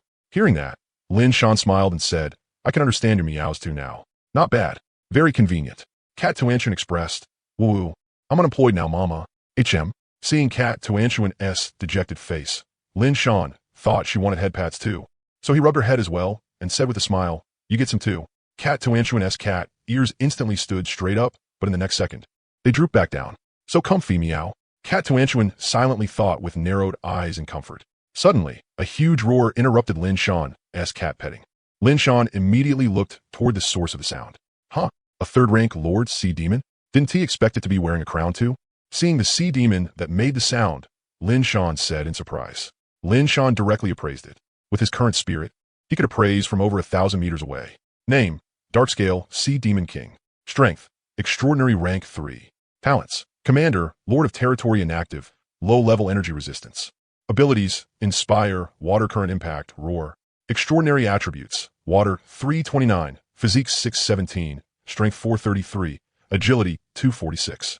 Evaluation, a Darkscale Sea Demon King is born from over 1,000 Darkscale Sea Demons, but not everyone can possess the Lord of Territory talent. Because of that, it is an extremely rare individual. The existence of a Darkscale Sea Demon King not only inspires the sea demons under its command and makes them fearless. Its commander talent even gives its subordinates +5 to their main attribute. Excess Appraisal Evaluation, a Darkscale Sea Demon King filled with rage, because somewhere in the dark, a voice told it, "Your talent, Lord of Territory, is gone." Rage fills the Darkscale Sea Demon King's heart, making it extremely irritable and likely to neglect its own defense. Use rapid movement to get close and strike weak points like its scaleless neck and armpits. After looking at the Darkscale Sea Demon King's stats, Lin Shan blinked. Its strength was too much, huh? But after reading the excess appraisal evaluation, Lin Shan scratched his head and asked in confusion, could it be that the Lord of Territory from Destiny's gift was stripped from this guy? So the price I have to pay is facing the original owner's rage? Lin Shan curled his lips, then complained, sure enough in fate, everything comes with a certain price. Darkscale Sea Demon King. So not only did I lose the Lord of Territory talent for nothing, I even have to come here and die? This is the price? Lin Shan flew straight up. Since this was his price, he'd ego solve it himself. That Darkscale Sea Demon King. Seeing this, the four-tailed black mystic cat swayed its tail. In the next second, its body directly shrank, instantly becoming about the size of an ordinary house cat. Then with a light leap, it jumped onto Lin Shan's shoulder. Lin Shan, HM, big cat, you want to come with me too? Four-tailed black mystic cat. No matter what, you're my contract partner now. How could I let you fight alone by yourself? Meow. Hearing that, Lin Shan directly picked the four-tailed black mystic cat up from his shoulder into his arms and started petting it. As expected of my good partner. Your fur is silky smooth and the feel is excellent. Lin Shan said in satisfaction. The four-tailed black mystic cat glanced at Lin Shan, then licked its paw. Before long, Lin Shan flew directly above the Darkscale Sea Demon King. Looking at the Sea Demon King below, overflowing with rage, Lin Shan lightly snapped his fingers. In an instant, light spears formed behind him from the energy of every element. Then Lin Shan softly said, go. Whoosh, whoosh, whoosh. The energy spears all shot downward. This kind of attack had no technique to speak of, simple and brutal, just pure energy bombardment. But against this kind of attack, aside from dodging, the only option was to tank it head-on. Not to mention that among those energies were mysterious type attacks. Those could deal double damage. And after different types of energy came into contact, some of them would trigger certain reactions. So a series of reactive explosions immediately broke out below, causing secondary destruction. Watching the scene, the four-tailed black mystic cat couldn't help licking its paw again. Or rough attack method, meow. In the forest, even the lowest magical beast, the delicious rabbit, used its abilities with more finesse than this. Roar. The massive attack finally made the furious Darkscale Sea Demon King notice Lin Shan in the sky. After roaring, it casually grabbed a surviving fishman from the side and threw it upward. Glug-glug-glugga. Smack. Lin Shan directly slapped the fishman, flying away. Then he looked at the Darkscale Sea Demon King below and couldn't help laughing. In the early stages, aerial strikes are completely dimensionality reduction strikes. But then again, Brother Harry is actually a 6th rank powerhouse. You really can't tell it all. Lin Shan couldn't help sighing. He hadn't forgotten that Brother Harry had flown over from his own ship. So those Amazon huntresses were for Brother Harry to confuse people with, right? Snap. With another finger snap, energy spears formed again, then bombarded downward. Not gonna lie, this kind of firepower bombardment was unexpectedly satisfying. This was what a bomber should be. It wasn't that Lin Shan couldn't make it more refined, but there was no need. What he wanted was brutality. What he wanted was easy explosions. If the energy attacks were too stable, it would be hard to trigger chain reactions. With the innate Dao body, Lin Shan was completely unafraid of energy consumption. At least for now, his rate of consumption still couldn't catch up to his rate of recovery. Bang, bang, bang. Roar. Boom, boom, boom. Roar. Papa, papa. Roar. The Dark-Scale Sea Demon King was dumbfounded. In its rage-filled state, Lin Shan had forcibly blasted it back to clarity. It looked around in confusion. Yeah, aside from itself, all that remained was a bunch of wailing sea demons. What the hell? What happened? Lin Shan didn't notice that the Dark-Scale Sea Demon King had regained its senses. Well, even if he had noticed, he still wouldn't have been able to tell. With a fish face like that, what kind of expression could you expect to see? So the energy bomber started up again. Of course, against beings of the same level. This kind of simple, brutal attack was a bit less effective. That said, this referred to extraordinary beings of the same level, not sea demons, sea beasts, or magical beasts like these, because this kind of crew bombardment was easy to defend against. Normally, no one would do this, because after spending a huge amount of energy, the resulting damage would be far from ideal. Wouldn't that just be wasting energy for nothing? So normally, you had to calculate everything carefully and do it like a sniper. Best if one shot could kill one enemy. But for Lin Shan, that wasn't an issue at all. What he played with was Gatling guns. What he played with was full artillery fire. Energy supply guaranteed. The sound of explosions kept ringing out below. Bombing feels good for a moment. Keep bombing, keep feeling good. Then, after coming back to his senses, Lin Shan looked at the pockmarked island and went dumbfounded. Holy shit, I forgot this ISNT over the sea. The corner of Lin Shan's mouth twitched. Helpless, he rubbed the cat in his arms. Got too addicted to the blasting. Looking around, there were already no sea demons left on his side. There were still sea demons continuously surging onto the island from the sea, but all of them chose to go around the area Lin Shan had bombarded. What a joke. Who would run into an artillery bombardment zone? Even though it had stopped now, no sea demons came over. They were scared, really scared. Even if you wanted to die, this wasn't how you did it. Looking at the Dark-Scale Sea Demon King below that was barely hanging on, Lin Shan smacked his lips, then condensed an ice element energy spear and casually threw it at its head. With Spear of Fate activated, it would hit the target 100% of the time. No matter how trash his aim was, he didn't have to worry about missing. Ha! And just like that, the Dark-Scale Sea Demon King came to a miserable end. Other than stirring up a bit of spray when it came ashore and landed on the island, it hadn't raised even the slightest wave after that. With the fall of the Dark-Scale Sea Demon King, the sea demons that had been boosted by the commander bonus all started showing aftereffects like they had come off stimulants. Each one turning weak as hell. The elves and demi-humans, who had been under mounting pressure because of the large number of second-order sea demons and the small number of third-order sea demons joining the battle, along with the commander bonus, immediately began to counterattack when they saw this. Illyria, Hume, Shana, Mabao, and the others even took the chance to kill several third-order sea demons. There weren't many third-order sea demons, only 11 or 12. Well, actually, that was already a lot. But with Jalea watching over the field, they couldn't cause too much damage. Not to mention, Illyria had also activated the Tree of War. The massive Tree of War transformed into a war treant, and with a single slap, it crushed dozens of sea demons to death, whether they were fishmen or second-order sea demons. None of them could withstand a single slap from the war treant. There was also Hairtai. Maybe because he was still a minor, the Bloodline Awakening Stone had only strengthened his potential.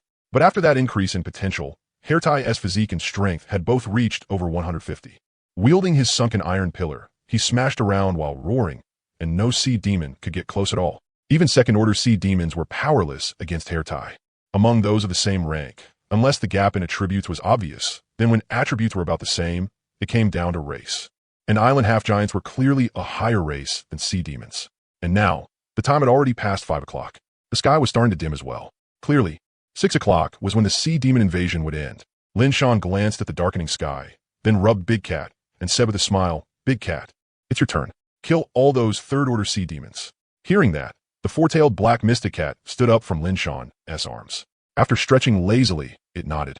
The next second it vanished. Among the sea demons, the remaining third-order sea demons all shivered, as if some danger were approaching. The next second, one third-order sea demon lost its head. In less than 3 minutes, all the remaining third-order sea demons below had been killed by the four-tailed black mystic cat, leaving the cat, demi-humans, so excited they were practically glowing. They were almost about to turn into the holy flame, meow, meow church. The four-tailed black mystic cat flicked its tail. Looking at the remaining second-order sea demons, it thought for a moment, then started hunting them too, silent and soundless. The pitch-black kitty was like a reaper, mercilessly harvesting the lives of the sea demons. Floating in the air, Lin Shan nodded in satisfaction, as expected of a fourth-order kitty. As time passed little by little, 6 o'clock soon arrived.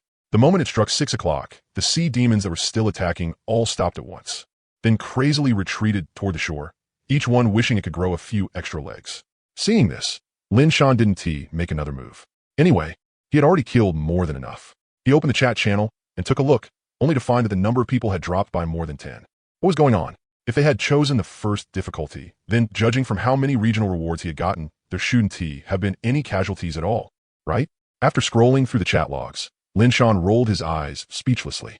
All he could say was, if you bring it on yourself, you can't blame anyone else. Why challenge the second difficulty for no reason? Did they think second-order enemies were that easy to deal with? Shaking his head, Lin Shan closed the chat channel and flew back to the lighthouse. After landing, the four-tailed black mystic cat shrank again, jumped onto Lin Shan's shoulder, and lay down. Lin Shan rubbed its head, then quietly waited. Before the system made the announcement, even if the sea demons had already retreated, they still couldn't let down their guard.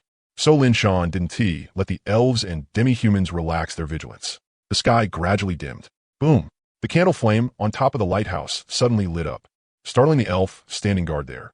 As the candlelight ignited, the system announcement finally popped up as well. As golden subtitles appeared in the sky, all the tower defenders let out a sigh of relief, then looked up expectantly at the slowly emerging text. Who knew what rewards there would be? As the golden subtitles began to appear, the system's voice rang out as well. System ding. Congratulations, tower defenders. You successfully survived the sea demon invasion. System ding. Reward distribution is beginning. System ding. Congratulations to all tower defenders. You have received 1 golden treasure chest, 1 random extraordinary attribute chest, and 1 random extraordinary class chest. System ding. Congratulations. For the weekend sea demon invasion, tower defenders in the top 10,000 regions with the highest sea demon kill counts will receive 1 golden treasure chest, 2 random extraordinary attribute chests, and 1 random ability crystal. System ding. Congratulations. For the reduced sea demon invasion, tower defenders in the top 10,000 regions with the highest sea demon kill counts will receive 1 golden treasure chest, 3 random extraordinary attribute chests, and 2 random ability crystals. System ding. Congratulations. For the normal sea demon invasion, tower defenders in the top 10,000 regions with the highest sea demon kill counts will receive 1 golden treasure chest, 4 random extraordinary attribute chests, and 1 advanced ability crystal.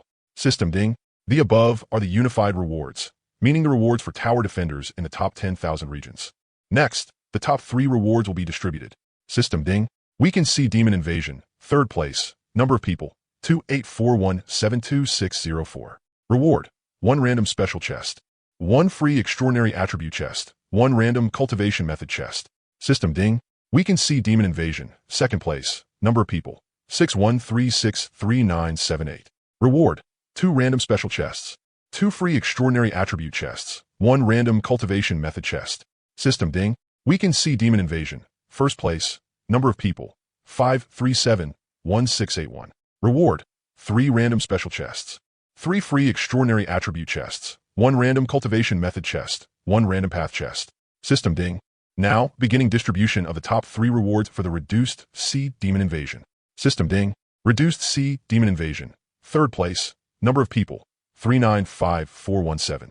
Reward, 3 random special chests, 3 free extraordinary attribute chests, 1 random cultivation method chest. System ding. Reduced sea demon invasion, 2nd place, number of people, 159541. Reward, 4 random special chests, 4 free extraordinary attribute chests, 1 random cultivation method chest. System ding. Reduced sea demon invasion, 1st place, number of people, 74716. Reward, 5 random special chests, 5 free extraordinary attribute chests, 1 designated attribute cultivation method chest, 1 random path chest. System. Now beginning distribution of the top 3 rewards for the normal sea demon invasion. System ding. Normal sea demon invasion, 3rd place, number of people, 0. Reward, 6 random special chests, 6 free extraordinary attribute chests, 1 random exclusive cultivation method chest. System ding. Normal C, demon invasion. Second place, number of people, 0. Reward, 8 random special chests, 8 free extraordinary attribute chests, 1 random exclusive cultivation method chest. System ding. Normal C, demon invasion. First place, number of people, 1. Reward, 10 random special chests, 10 free extraordinary attribute chests, 1 tailor-made cultivation method chest, 1 tailor-made path chest. System ding. Rewards will be distributed together in 10 minutes. Note, for the top 1,000 regional rewards, only the highest tier reward can be claimed. As an example, in a certain region, if someone simultaneously obtained top 1,000 before weakened C demon invasion and top 1,000 before reduced C demon invasion, then they could only receive the reward for top 1,000 before reduced C demon invasion. Looking at the golden subtitles in the sky, Lin Shan blinked.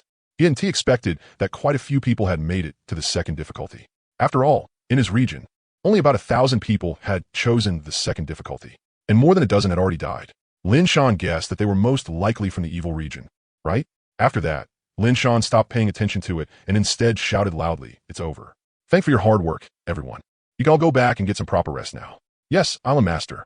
After the elves and demi-humans replied loudly, they started heading back to their tree houses. Luckily, the sea demon corpses had already been cleaned up by the system. Otherwise, just clearing that many corpses alone would have been a huge project. Not to mention that such a heavy smell of blood would easily attract powerful sea beasts and monsters from within the mist. Lin Shan quickly called out to Ma Bao, then shouted, "Ma Bao, come here a second." Ma Bao, who was holding her black iron spear and about to head back, immediately ran over when she heard him. "Ma Bao, Island Master, what do you need me for? Is it to make dinner?" Lin Shan shook his head and said with a smile, "Everyone is too tired, so there is no need to make dinner. I called you over because I want you to make a big feast tomorrow after you get up. The livestock are all on the plantation gnawing on the fruit trees right now. Tomorrow, pick 1 male each from the cattle, sheep, and pigs, then catch a few chickens. Ducks and geese too. Make a big feast so we can celebrate." Ma Bao's eyes lit up at once. Then she nodded and said, Island Master, just leave it to me. I guarantee I'll get it done. Then I'll head back first. I need to think about what dishes to make." Lin Shan, "Then I'll have to trouble you." Ma Bao, "Not at all. I really like the feeling of cooking."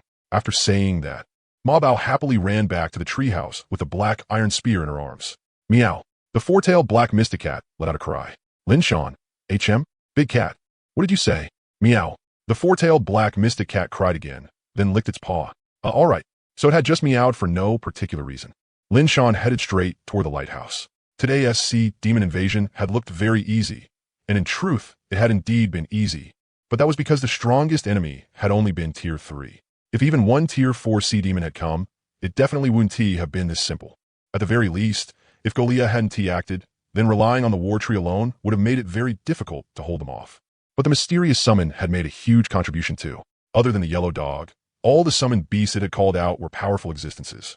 And it had also given him a 4-tailed black mystic cat with enormous potential. A big cat with a 9-tailed black mystic cat bloodline could absolutely become 9-tailed. After returning to the lighthouse, Lin Shan waited. The rewards would arrive in just a few more minutes. Very soon, 10 minutes passed. All tower defenders had been waiting for this moment. As the reward prompt sounded, everyone hurried to claim their rewards, afraid that if they were even a step slower, the system would embezzle them. System ding. Congratulations, tower defender Lin Shan. You have received rewards. 2 golden treasure chests, 5 random extraordinary attribute treasure chests, 1 random extraordinary class treasure chest, 1 high-level ability crystal, 10 random special treasure chests, 10 free extraordinary attribute treasure chests, 1 tailor-made cultivation method treasure chest, 1 tailor-made path of fate treasure chest. Looking at his rewards, Lin Shan directly clicked claim. TSK, 31 treasure chests in total. I really struck it rich this time. Lin Shan smiled happily. Bang, bang, bang. Under Lin Shan's gaze, countless treasure chests slowly appeared, then dropped onto the floor one after another with a series of snaps. The 4-tailed black mystic cat looked completely dumbfounded. Where had all these treasure chests come from? As for Golia, well, she was already used to it. She was only a little surprised that there seemed to be quite a lot of treasure chests this time. And little Jinglu? Well, after turning into having 2 feet, she had gone wild playing with her little friends and now had gone off to sleep with them. Kids just like sleeping together. Looking at the treasure chests in front of him, Lin Shan directly opened all the extraordinary attribute treasure chests. Most people were probably making the same choice, right? After all, the 2nd and 3rd place rewards for tier 3 had still been obtained by someone. But the cap of 500 points probably wasn't something anyone could reach anytime soon. Even using the current treasure chest rewards, that would still be the case. Unless it was a first-place reward like his 10 free extraordinary attribute treasure chests, then there was a very high possibility. Because the ratings of these free attribute treasure chests were all red 1 star. Name: free extraordinary attribute treasure chest. Category: special treasure chest. Rating: red 1. Effect: after opening, obtain 20 to 100 points of free extraordinary attribute points. Description: a treasure chest made by the system using red rainbow fruit. The rating of the treasure chest represented the upper limit of the free extraordinary attribute points. The ratings of other people's chests probably weren't as high as his. Most likely, theirs were purple rated. Lin Shan moved with 0 frame startup and opened the 5 random extraordinary attribute treasure chests first. From what he saw, these were the same random extraordinary attribute treasure chests he had obtained after killing the Fishman group. They could open into extraordinary fruits, extraordinary items, extraordinary abilities, and extraordinary cultivation methods. System: obtained 3 extraordinary fruits. System: obtained 1 extraordinary fruit, 1 stun baton. System: obtained 1 heavenly strike crystal. System: obtained 2 extraordinary fruits. System: obtained 3 extraordinary fruits. Looking at the items he had obtained, there were the most extraordinary fruits among them, which wasn't too surprising. It was already pretty surprising that 1 chest had opened into an extraordinary ability crystal. After glancing at the items he had gotten, Lin Shan didn't hurry to check them. Instead, he opened all 10 free extraordinary attribute treasure chests. System: obtained 50 free attribute points. System: obtained 40 free attribute points. System: obtained 60 free attribute points. System: obtained 40 free attribute points. System: obtained 40 free attribute points. System: obtained 70 free attribute points. System: obtained 90 free attribute points. System: obtained 100 free attribute points. System: obtained 80 free attribute points. System: obtained 50 free attribute points. Lin Shan smacked his lips. The lowest was even 40 points, which meant that right now, he could increase some extraordinary attributes by 400 points, putting them close to the peak of Tier 3. He opened his character panel and took a look. 720 free extraordinary attribute points. Lin Shan remembered that he still had 100 unused free extraordinary attribute points before this, which meant these 10 free extraordinary attribute treasure chests had opened into 620 points. Very nice, more than half the maximum. Looking at the attributes in front of him, Lin Shan nodded in satisfaction. Suddenly, a world system announcement began sounding in the air, notifying everyone that someone had broken through to Tier 2. The second and third places were announced together, only a few seconds apart. Lin Shan took a look and found that the second place was someone familiar, Gerald. He didn't know the third place. After a glance, he stopped paying attention. At most, everyone else could only reach Tier 3 anyway, so Lin Shan wasn't worried about someone snatching the first place spot for Tier 4. Rubbing his chin, he thought, should he raise mystery to 1,000 first, then add spirit? Or should he add all elemental types? After thinking for a moment, he decided to wait first. He'd open all the treasure chests, then take another look. Anyway, aside from him, no one else could reach Tier 4 right now, so there was no need to rush. Looking at the treasure chests on the ground, Lin Shan looked at the random class treasure chest, then at the Path of Fate treasure chest, and asked in confusion, isn't class the same thing as Path of Fate? After thinking about it, maybe not. Forget it. He didn't know once he opened them. System: obtain class Elementalist. System: ding. Detected that Tower Defender already has an extraordinary system, Path of Fate. Do you wish to replace it? System: ding. Detected that the Tower Keeper's path is the Path of Fate, an extremely rare one. Changing it is not recommended. Looking at the system prompts that popped up one after another, Lin Shan raised an eyebrow. It seemed the Path of Fate really was extremely rare. Even the system treasured it. Then what about my Elementalist class? Just from the name, it actually suits my all-element affinity pretty well. Lin Shan looked at Elementalist and said helplessly, after all, this came directly from opening the treasure chest. If he didn't accept it now, wouldn't that mean he opened the chest for nothing? System: ding. Detected that the Tower Keeper already possesses a supernatural system. The following plans have been prepared by the system. 1. Class Elementalist. Store it and let someone else use it. 2. Class Elementalist. Extract its traits and merge them into the Tower Keeper's path. The elemental supernatural attribute will become a main attribute. Looking at the two choices, Lin Shan decisively chose number 2 and merged the traits into his Path of Fate. That way, he would have 3 main attributes: all elements, mystery, and spirit. Lin Shan opened his character panel again and took a look. Sure enough, all elements had become 700 points, and it had also gained an extra 140 point bonus. The effect of Lord of the Territory had taken effect. Beautiful. Lin Shan lowered his head to look at the custom-tailored path treasure chest. After thinking about it, he decided not to open it. He was certain there was no path more suitable for him than the path of fate. After all, his path hadn't been opened from a chest. It had been forcibly transformed. As for this one, yeah, leave it for little Jinglu. There was no need to say anything about little Jingliu's talent. It was terrifying beyond measure. As the ocean's favored child, once she grew up, she would become one of Lin Shan's greatest sources of support. Not to mention that little Jinglu was also his good daughter. Keep opening. He first glanced at the custom-tailored cultivation method treasure chest. Lin Shan, this cultivation method isn't going to turn me into a fate witch again, is it? Forget it. I'll wait until I've used all my attributes before opening it. Off to the side with you. After saying that, Lin Shan placed both the custom-tailored cultivation method treasure chest and the custom-tailored path treasure chest aside. Then he looked at the remaining treasure chests, 10 random special treasure chests, and 2 golden treasure chests. After looking them over, he directly opened the golden treasure chest first. System, obtained advanced forging room X1. System, obtained advanced weaving room X1. Looking at the 2 rooms he had obtained, Lin Shan couldn't help widening his eyes. That's it. Frowning, Lin Shan opened the advanced forging room to inspect it. Name, advanced forging room. Category, lighthouse special room. Rating, purple 9. Effect, after use. An additional advanced forging room can be opened on the first floor of the lighthouse. Evaluation, in the advanced forging room.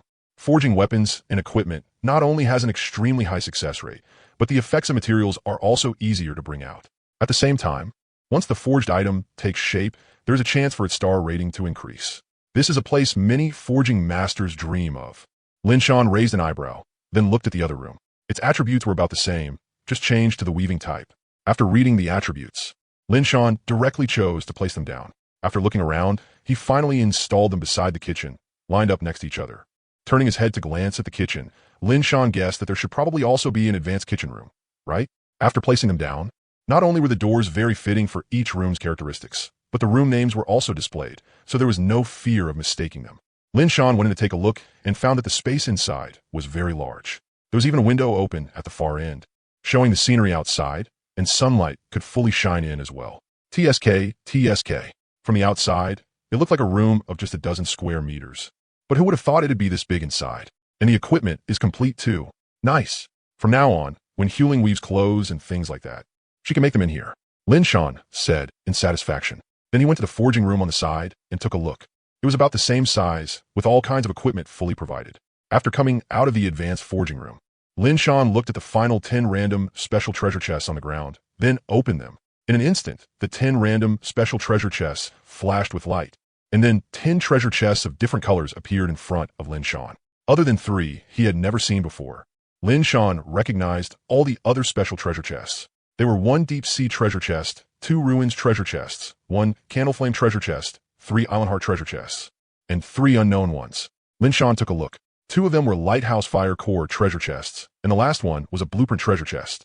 Lin Shan turned his gaze toward the island heart treasure chests and the lighthouse fire core treasure chests, then opened them. System, obtained island heart X7.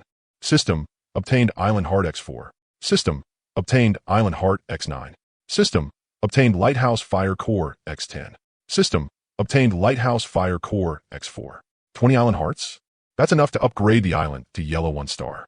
And the lighthouse can also advance to a blue rating. Lin Shan directly walked to the control console, then clicked to upgrade the lighthouse first. Consume 5 lighthouse fire cores and 10,000 wood.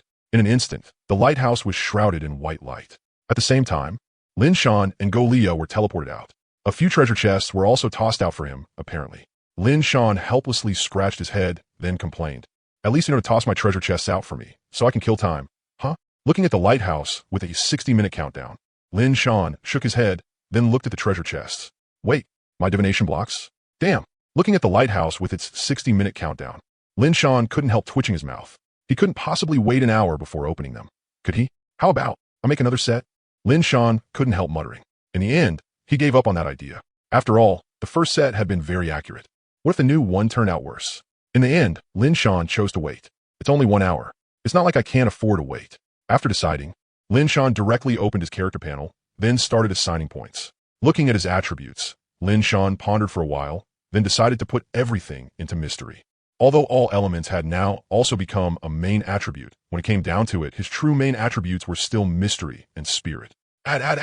Very quickly, his mystery attribute reached 999 points. As the final point was added, instantly 1,000.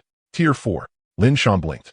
He didn't feel anything. The next second, the World System announcement rang out. World System announcement. Ding. Congratulations to Tower Keeper Lin Shan from number 88888888 for becoming the first to raise his personal strength to Tier 4. Rewarding all Tower Keepers in region number 88888888. Golden Treasure Chest X1. Free Supernatural Attribute Treasure Chest X3. The other Tower Keepers merely glanced at the World System announcement in the sky, then went back to whatever they were doing. They were already numb to it. This guy was obviously the system's favorite son. It wasn't even pretending anymore. And the number 1 spot in the sea monster invasion definitely had to be his too. 10 free supernatural attribute treasure chests. For the other party to reach Tier 4, they weren't surprised at all, and definitely not jealous, really. No lie. Looking at the 4 extra treasure chests, Lin Shan turned to look at his personal reward. System ding. Congratulations, Tower Keeper, on obtaining the personal rewards. Random Special Treasure Chest X3. Free Supernatural Attribute Treasure Chest X4. Random All-Element Ability Crystal X3. Attribute Extraction Scroll X50. Lin Shan, holy crap. Feels like some guy's gonna get flamed badly today, huh? Padding. This is way too much padding. HM. Lin Shan scratched his head in confusion. What had he just said? Turning to look at Golia, he asked doubtfully, Golia, what did I just say? Why do I feel like I don't remember it? Hearing that, Golia replied in confusion, Master, you didn't say anything just now. You were just spacing out. Lin Shan blinked after hearing that. Spacing out? Was an illusion? How strange. Forget it. No point dwelling on it. Lin Shan looked at the 11 extra treasure chests and couldn't help breaking into a delighted smile. These treasure chests just keep piling up. I can't even finish opening them all. Lin Shan said with a laugh. Jelia, Master, are you really okay opening so many at once? Don't you usually pray first? And toss that cup thing? Hearing that, Lin Shan froze for a moment. It actually made a lot of sense. The items he had just opened were all pretty good. You're right, Jelia. Good thing you reminded me in time. I'll pray first, then continue opening them. Standing up, Lin Shan patted Jelia on the shoulder and said solemnly. They closed his eyes and started muttering. Sanchin, Jade Emperor, Buddha, Virtuous, God, Satan, and Cthulhu believers. I offer up 1 year, no, 2.5 years of the other Tower Keeper's lifespans in exchange for this treasure chest opening streak continuing to explode. Better not include Mazu and Lady Nuwa. Mazu saves people from suffering, and as for Lady Nuwa, that goes without saying. After experiencing his bloodline awakening, Lin Shan was now certain that these gods probably all existed. But that was fine. He was the number 1 believer under Mazu and Lady Nuwa now. Not scared. Not scared at all. After all, he both gives and asks. How damn normal was that? Prayer complete. Lin Shan felt he was terrifyingly strong right now. With the blessings of so many great gods, what was there to fear? Jelia blinked. How many names had Master just said? And why did some of those titles not sound like good ones at all? Also, was it really okay to put them all together? If this really worked, then how were they supposed to split it? Lin Shan felt that wasn't Tia's problem. They could fight over it themselves. Open. System. Obtained 30 free attribute points. System. Obtained 10 free attribute points. System. Obtained 20 free attribute points. System. Obtained 15 free attribute points. System. Obtained 30 free attribute points. System. Obtained 10 free attribute points. System. Obtained 15 free attribute points. What the hell? The great gods aren't pulling their weight. There were actually 2 pity pulls? Lin Shan complained in dissatisfaction. Then he looked at the other treasure chests and opened the golden treasure chest. System. Obtained 1 golden big slap. HM. Name. Golden big slap. Category. Item. Rating. Purple 6. Effect. Slap faces remove bad luck. Evaluation. HM. A suddenly appearing golden big slap. The harder you slap your own face, the more effective it is. Just no one knows who gave it? Tong Tong is very confused. After reading the attributes, Lin Shan. No, wait. I was just joking, okay? Why are you taking it seriously? Lin Shan looked at the golden big slap in his inventory with tears in his eyes. Which board god made this thing? Looking at the golden big slap in his bag, Lin Shan was speechless. He had no idea which god was messing with him. Still, the effect was really amazing. It removed bad luck. He looked at the golden big slap in his inventory, then lowered his head and looked at the treasure chests on the ground. Now Lin Shan had to face an important problem. Whether or not to use this slap was a very serious matter, because some things really couldn't be crossed the first time. Otherwise, once there was a first time, countless more would be waiting afterward. But this effect was really too good, especially at a time like opening treasure chests and gambling on luck. He struggled intensely. But in the end, Lin Shan still took out the golden big slap. Looking at the shining golden big slap, Lin Shan suddenly asked in confusion, but how am I supposed to tell whether I'm unlucky right now or not? Still, one thing was certain. Whether you were very unlucky or not unlucky at all, once this slap landed, it would remove bad luck either way. In that case, I should just do it directly, right? Lin Shan frowned, then handed the golden big slap to Jelia. After taking it, Jelia tilted her head in confusion, her face full of bewilderment. Even the little ahogue on top of her head seemed to turn into a question mark. Lin Shan, Jelia, slap me with this. Hearing that, Jelia's eyes widened in shock. What kind of request was that from her master? Although Jelia was very obedient, this time she still couldn't help asking. Jelia, master, you really wanted to hit you? Lin Shan looked at the golden big slap in Jelia's hand, swallowed hard, then nodded fiercely and said with determination, yes. Hit me, and put some force into it. Jelia blinked, then looked at the golden big slap in her hand and said then, Master, I'm really going to hit you. Lin Shan closed his eyes and nodded. The next second, he only felt a fierce gust of pressure rushing at him. And then, smack. Holy shit. Lin Shan cursed inwardly, and the next second, his whole body was sent flying. Jelia stared blankly at the black light that had been knocked out of Lin Shan by the golden big slap, her face full of confusion. But the black light vanished the moment it appeared. She had no way to catch it, so Jelia hurriedly looked toward Lin Shan, only to see that after spinning a few times in the air, her master was now floating there. Then her gaze couldn't help drifting to his swollen cheek. Had she used a bit too much force? Floating in the air, Lin Shan felt his head was completely muddled. Good thing he had instinctively used the art of flight to rise up. Otherwise, he would suffered secondary damage for sure. Good lord, seriously, good lord. He hadn't gotten hurt during the siren invasion, but after the invasion ended, he got heavily injured instead, and he had asked for it himself. Lin Shan hissed in pain inwardly, damn. Am I some kind of masochist? Why the hell did I ask to get hit? After coming back to his senses, Lin Shan felt like an idiot, especially when he saw his swollen cheek. Other than waves of stinging pain, he couldn't feel anything else anymore. Jelia, master, are you okay? Hearing that, Lin Shan gently shook his head, then mumbled, IMB 5B. Why'd he Thad Gold in slap hit so hard? Jelia? Seeing her reaction, Lin Shan shook his head. His cheek was swollen, his tongue was numb, and even his speech had become slurred and unclear. He directly used Starlight Healing Art to recover. Actually, the 5 Elements art also had healing effects, but Lin Shan hadn't tested that before, so using Starlight Healing Art was the safer choice. A few minutes later, Lin Shan finally recovered. Ababa. After moving around a bit and confirming there was no problem, Lin Shan finally let out a sigh of relief. Jelia, why did this golden big slap become dim?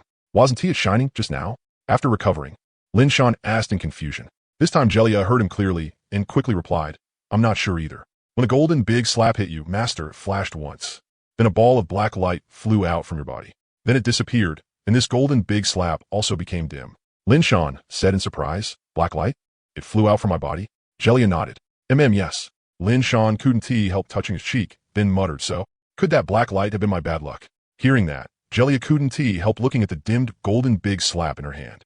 It could knock away bad luck. There was even an item like that. Lin Shan had already walked up to the treasure chests. Whether that was true or not, he'd know after opening them. Looking at the deep-sea treasure chest, the 2 ruins treasure chests, the candle flame treasure chest, the blueprint treasure chest, and the 3 random special treasure chests, he said, open them for me. Open. System. Obtained 1 deep sea ruins route. System. Obtained 1 black whale submersible. System. Obtained 1 balanced combat suit blueprint. System. Obtained 1 crimson ghost candle flame, 1 7-color candle basin. System. Obtained 1 advanced livestock pen blueprint. Looking at the items in front of him, Lin Shan blinked. Other than the candlelight treasure chest giving 2 items, why did all the others only have 1? Was it because that person was too weak? Lin Shan scratched his head. Did he forget something just now? After thinking it over, he found nothing. Must have been his imagination. Forget it. Better see what ratings these were. His bad luck had already been beaten away, so no matter how he looked at it, good stuff should be coming now, right?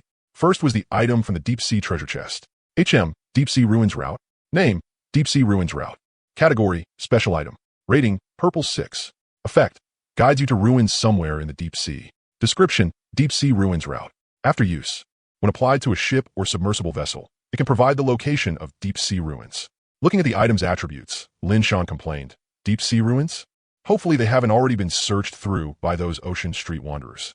Thinking of how Aikijuo's whole race were ocean street wanderers, Lin Shan no longer held much hope for deep sea ruins. It just felt, like secondhand goods. Shaking his head, Lin Shan looked at the second item. The one from the ruins treasure chest. Name, Black Whale, Submersible. Category, Vessel. Rating, Red 1. Effect, diving, camouflage, aura concealment, extremely sturdy.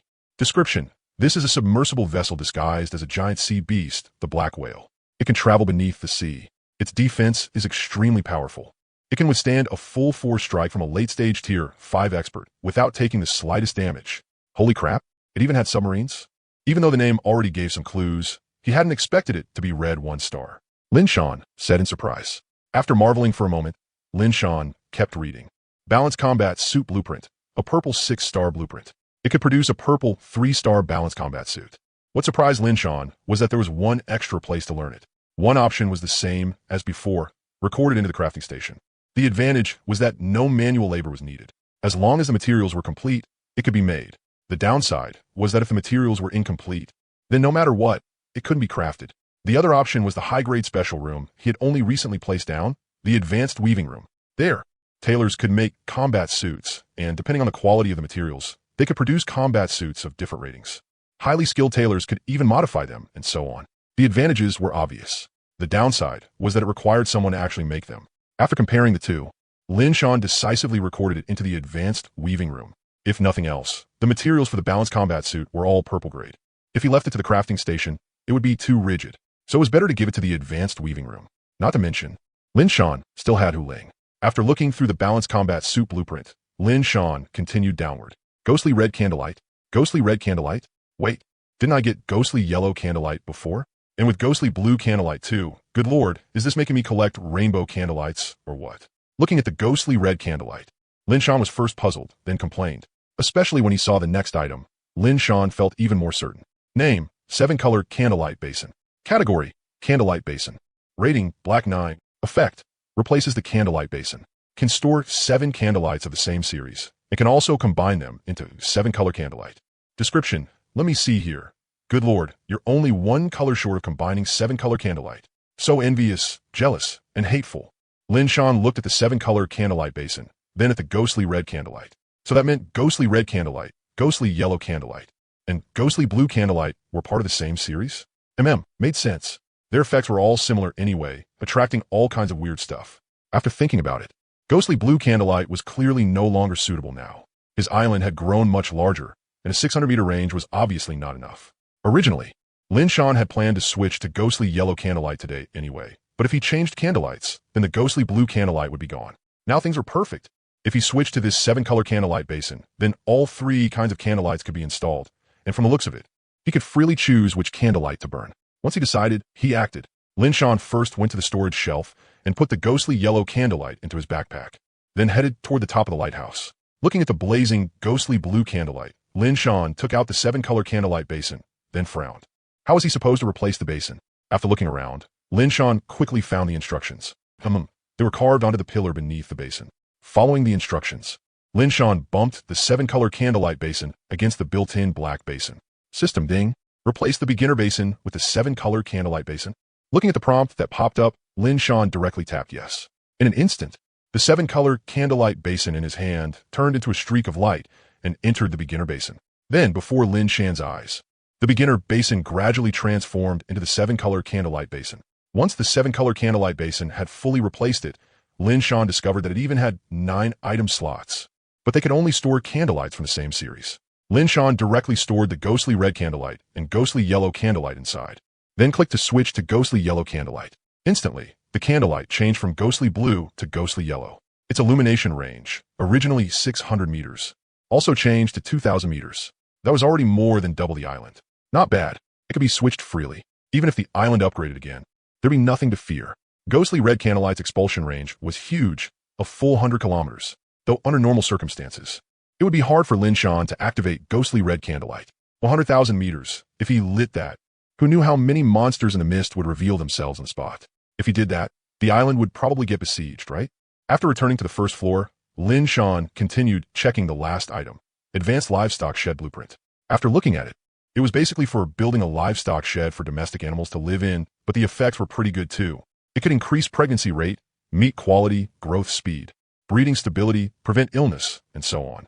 The functions were quite complete, and it would even clean automatically, maintaining a clean and hygienic environment. Next, Lin Shan looked at the 3 random special treasure chests by his feet and opened them directly. 2 island route treasure chests and 1 weapon treasure chest. System, obtained island route 3. System, obtained island route 5. Obtained. White bamboo long staff X1. Purple gold hammer X1. There was no need to say much more about island routes. The highest rating was purple 7-star, and the lowest was yellow 3-star. As for the weapons, both were purple 3-star. After looking at them, the white bamboo long staff could be given to Ma Bao. Today she had been swinging the black iron spear like a staff and hadn't thrust even once. As for the purple gold hammer, for the moment, Lin Shan really couldn't think of who to give it to. How about Shauna? Thunderclap purple gold hammer sounded pretty famous, didn't it? Let's do that. The treasure chests were finally all opened. That was really tiring. Lin Shan twisted his neck and sighed. But there were still things left unchecked. There was still 1 high-grade ability crystal, 3 random all-type ability crystals, 1 custom-tailored cultivation method treasure chest, and 1 custom-tailored fate path treasure chest. Among them, the custom-tailored fate path treasure chest was being kept for Xiao Jinglu. As for the custom-tailored cultivation method treasure chest, that could be left for last. He still had quite a few attributes that hadn't been added yet. As for the high-grade ability crystal, after checking its attributes, it guaranteed at least a purple 5-star ability. He used it directly. System. Obtained Heaven's Crippled Foot Ability Crystal X1. Lin Shan. Heaven's Crippled Foot? He glanced at it. Holy shit. What trash was this? Putting aside that it was only the guaranteed minimum purple 5-star, this ability even had side effects. Either the foot got bigger or smaller. Cursing nonstop, Lin Shan directly threw the ability crystal onto the storage shelf. Let it gather dust. No, wait, am I getting unlucky again? Even a high-grade ability crystal only gave the guaranteed minimum. Then these 3 random all-type ability crystals probably wouldn't be any better, right? Lin Shan rubbed his cheek and complained. After thinking about it, he decided not to open it after all. His current abilities were already more than enough for now. So he might as well leave it for the time being and talk about it after tomorrow. Maybe then, Lin Shan subconsciously glanced at the golden giant slap in Jalia's hand. This thing was really useful. At the very least, its effect of getting rid of bad luck was the real deal. All right, done. Other than adding points, Lin Shan put away the 2 custom-made treasure chests, then headed for the bathroom. He took a shower, then planned to lie on the bed and study where to put his remaining attribute points. After a simple 5-minute wash, Lin Shan walked toward the 2nd floor, looking refreshed. Lying on the bed, Lin Shan looked at his character panel. It had changed drastically now. Name, Lin Shan. Strength, Extraordinary rank 4. Fate Path, rank 6 of Fate. Talents, Gift of Fate, Witch of Fate, Innate Human Race, Awakening in Progress. Innate Tao Body, Awakening in Progress. Abilities, Ice Crystal Shot, Underwater Breathing, Appraisal, Fear Spell, Invisible Hand, Mysterious Summoning, Starlight Spell, Skydance Spell, 5 Element Spell. Extraordinary Attributes, all Elemental Types, 1000. Mystery, 1820, Spirit, 775, Constitution, 165, Strength, 163, Agility, 166. Free Attribute Points, 316. Lin Shan stared at the 1820 points of Mystery, along with all Elemental and Spirit, completely dumbfounded. What the heck? How did all Elemental end up higher than Spirit? Something was off. Lin Shan checked halfway through and quickly found the reason. After his Fate Path became rank 6, the bonus had directly become 500. And because the Elementalist had fused into the Fate Path of Destiny, all Elemental had also become a main attribute and now receive the bonus. TSK. Well, that solved the problem. He might as well dump all his remaining free attribute points in a Spirit. Then all his main attributes would be over 1,000. Lin Shan directly added all of it to Spirit. System ding. It has been detected that the Tower Keeper's Spirit Extraordinary attribute is about to exceed 5 times the Extraordinary Constitution. For your health, please keep the gap between Spirit and Constitution within 3 times. Looking at the system prompt that popped up, Lin Shan blinked, then asked in confusion. But I don't have any free attribute points left now? System ding.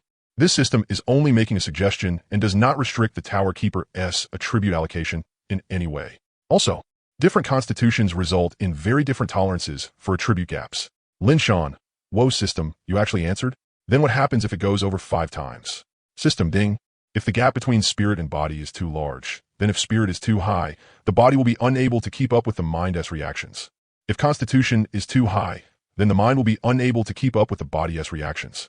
Hearing that, Lin Shan immediately understood and said, got it. So it's either the body can't keep up with the brain, or the brain can't keep up with the body, right? Easy to understand. Then system. Can I take out a loan for attribute points? System. Lin Shan, hello. Hello. System, are you there, dear? Seeing that the system gave no response, Lin Shan pouted and complained, so stingy. Then he sat up, took out the custom-made cultivation method treasure chest, and opened it directly. System ding. Planning the optimal cultivation method based on the Tower Keeper's attributes. Please wait. System ding. Planning complete. Cultivation method is now being created. Estimated time, 11 hours. Please wait. Looking at the system prompts, Lin Shan stared fixedly at them. A few minutes later, when there was still no change, he finally let out a sigh of relief. Looks like it wasn't T being interfered with. The talent gift of fate and the key of fate quietly resting in his mind both flickered slightly, but soon calmed down again. Probably because they felt that this generated result really suited him this time. Since nothing unexpected had happened, Lin Shan could sleep in peace now. He had opened too many treasure chests today and was exhausted. On top of that, there was the giant slap he had brought on himself. Right now, Lin Shan was tired as hell. Sleep, sleep. If he didn't sleep soon, it felt like his soul was about to leave his body. The moment he closed his eyes, he instantly fell asleep. Yeah, a side effect of having overly high spirit. His body was telling him that the burden on it right now was a tiny bit heavy. It could still hold on, but its reactions would inevitably be a little slower. It was a good night's sleep, except Lin Shan once again felt like something was pressing down on him. A nightmare instantly struck. Still wearing her cute tiger pajamas, Jalea once again didn't sleep in the energy replenishment pod and chose the bed instead. Mainly because the energy replenishment pod was cold. Lying inside it, she felt no sleepiness at all. But the Master's big bed was different. The moment she lay down, drowsiness slowly came over her. Her aho began spinning wildly, checking this and that. In the end, it discovered that all of this behavior came from Jalea's own heart. So there was nothing to check anymore, and it just lay back down. Lin Shan's mouth hung slightly open as he muttered in a low voice. So heavy. I can't breathe. Time passed quickly in the nightmare, and soon sunlight streamed in. In his dream, Lin Shan was gnawing on a peach. He had turned into the monkey trapped under Five Finger Mountain. He felt uncomfortable all over, and aside from one arm and his head being able to move, the rest of his body couldn't move at all. It was truly terrifying. At last, he finally waited for Tang Sanzang to arrive. He was just about to get excited, but in the very next second, he was completely dumbfounded. Tang Sanzang, Ba, you dare block this poor monk's path. It seems you already have a death wish. Namo Gatling. Da-da-da. My God, Tang Sanzang. Lin Shan shouted directly. Huff, huff. Touching the cold sweat on his forehead, Lin Shan muttered, so was a dream. Scared the hell out of me. He let out a breath of relief and was just about to sit up. Still dazed, Lin Shan looked down. Good Lord. There was a tiny Jalea hanging off his body, but she was insanely heavy. No wonder he had dreamed that his whole body couldn't move. There was no way he could move like this. Lin Shan complained, then used his free left hand to move Jalea's arm away. It was too tight. He couldn't pull it off. Then he'd have to use another method. Smack, smack. Jalea, wake up. The sun's on your butt. Patting Jalea's cheek. Lin Shan called out. After shouting a few times, Jalea groggily opened her eyes. But in the next second, she sobered up right away. Jalea, morning master. Lin Shan, morning my ass. Hurry up and move your hands and legs.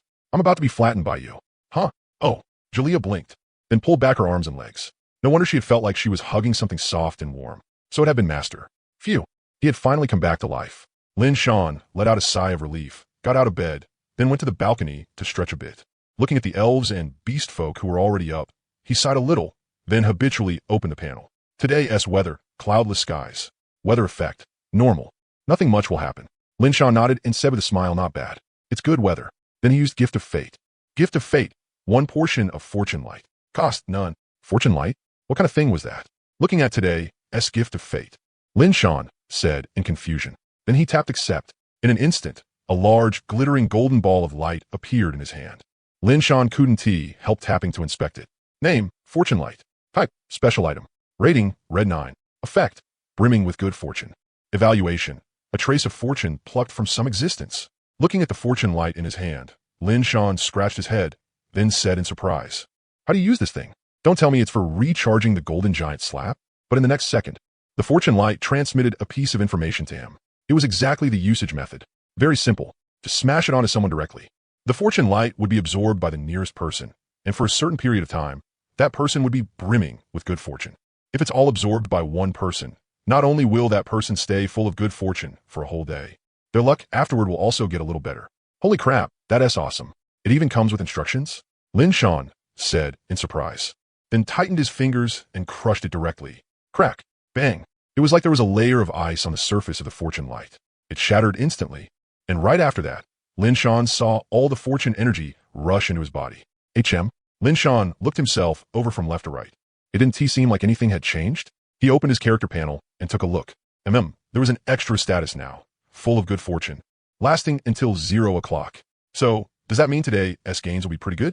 Looking at the full of good fortune status, Lin Shan said with satisfaction. Then he went downstairs to wash up. But as soon as he got there, he saw Ma Bao busy in the kitchen. Looking at the kitchen, which was filled to the brim with half-prepared ingredients, Lin Shan said in surprise, "Holy crap. Ma Bao, what time did you get up?" Ma Bao, Island Master? Morning. Busy as she was, Ma Bao heard someone call her and instinctively looked toward the kitchen doorway. Then she saw Lin Shan staring at her with a shocked expression and quickly greeted him. Lin Shan nodded and said, "Morning to you too, Ma Bao. But isn't this a little too early?" Ma Bao, Island Master, didn't you say yesterday that we were making a big feast to celebrate? So I spent the whole night thinking about the dishes, then got up early to start preparing. Otherwise, I wouldn't finish by noon. Hearing that, Lin Shan scratched his head and said, "I see. That is really hard on you. Ma Bao, it's fine. I'm full of energy right now." Lin Shan, "Oh well, Ma Bao, you could also ask the others and see if anyone likes learning how to cook. You could teach them. That way you'd have it easier too." Hearing that, Ma Bao tilted her head and said, "We'll see when the time comes. Anyway, I can still handle it by myself right now." Lin Shan, all right then. As long as you like it. I won't disturb you then. I'm gonna wash up. Ma Bao, home. All right, Island Master. I'll make you some breakfast first. Come get in a bit. Lin Shan, okay. Thanks, Ma Bao. Ma Bao, no trouble. Lin Shan scratched his head. Ma Bao really did love cooking. More than 10 minutes later, Lin Shan ate the breakfast Ma Bao had prepared while opening his backpack and looking at the random all-element ability crystal he and T used yesterday. Right now, he was in full of good fortune status. He'd definitely get a good ability. Open. System. Obtain Flash Extreme Crystal Stone ×1. Element Arrow Crystal Stone ×1. Leijiao Strike Crystal Stone ×1. Looking at the 3 crystal stones in front of him, wasn't T this way better than Heavenly Crippled Foot from that day? Though Leijiao Strike did feel kind of weird, Lin Shan looked at his backpack. Other than the 3 ability crystal stones he had just opened, there was also the Heaven Strike Crystal Stone from yesterday, as well as quite a few transcendent attribute fruits. Lin Shan himself had no plans to eat those transcendent attribute fruits. Random bonuses were not very friendly to him right now. He had eaten one blue 4-star fruit before. It could randomly add 15 attribute points, but in the end, not a single point showed up as an increase. After studying it a bit, he discovered they had all gone into his elemental system. But unless all elements were increased once, they wouldn't show any increase. So giving those transcendent fruits to him would be a bit of a waste. Giving them to Irelia, Hume, and the others would have the highest cost performance. For now, better look at the attributes of the ability crystal stones. He started with Heaven Strike, the one he got yesterday. Name, Heaven Strike Crystal Stone. Category, Ability Crystal Stone. Rating, Red 4. Effect, Unleash a full power strike. After use, the user will overexert and collapse from exhaustion. Learning requirement, requires 444 points in any transcendent attribute. Evaluation, once I throw out this strike, you're done for. Note, the more transcendent attributes you have, the greater the power. Oh, so it's a burst type ability, and the more attributes you have, the stronger it gets? Then with my all-element system, plus the boost from Mystery and Spirit, how much power can it produce? I'm kind of curious. Lin Shan rubbed his chin and wondered. And this learning requirement number is pretty auspicious too. 444 points. Lin Shan opened his own panel and took a look. He really didn't have this kind of one-shot, full power burst ability. It was worth learning. Whether he'd use it was another matter, but he should have it, right? Since he didn't have one, Lin Shan learned it directly. Then he checked the other 3 abilities. The first was Flash Extreme Crystal Stone. Purple rating. And 9-star too. Not bad, not bad. Then the effect.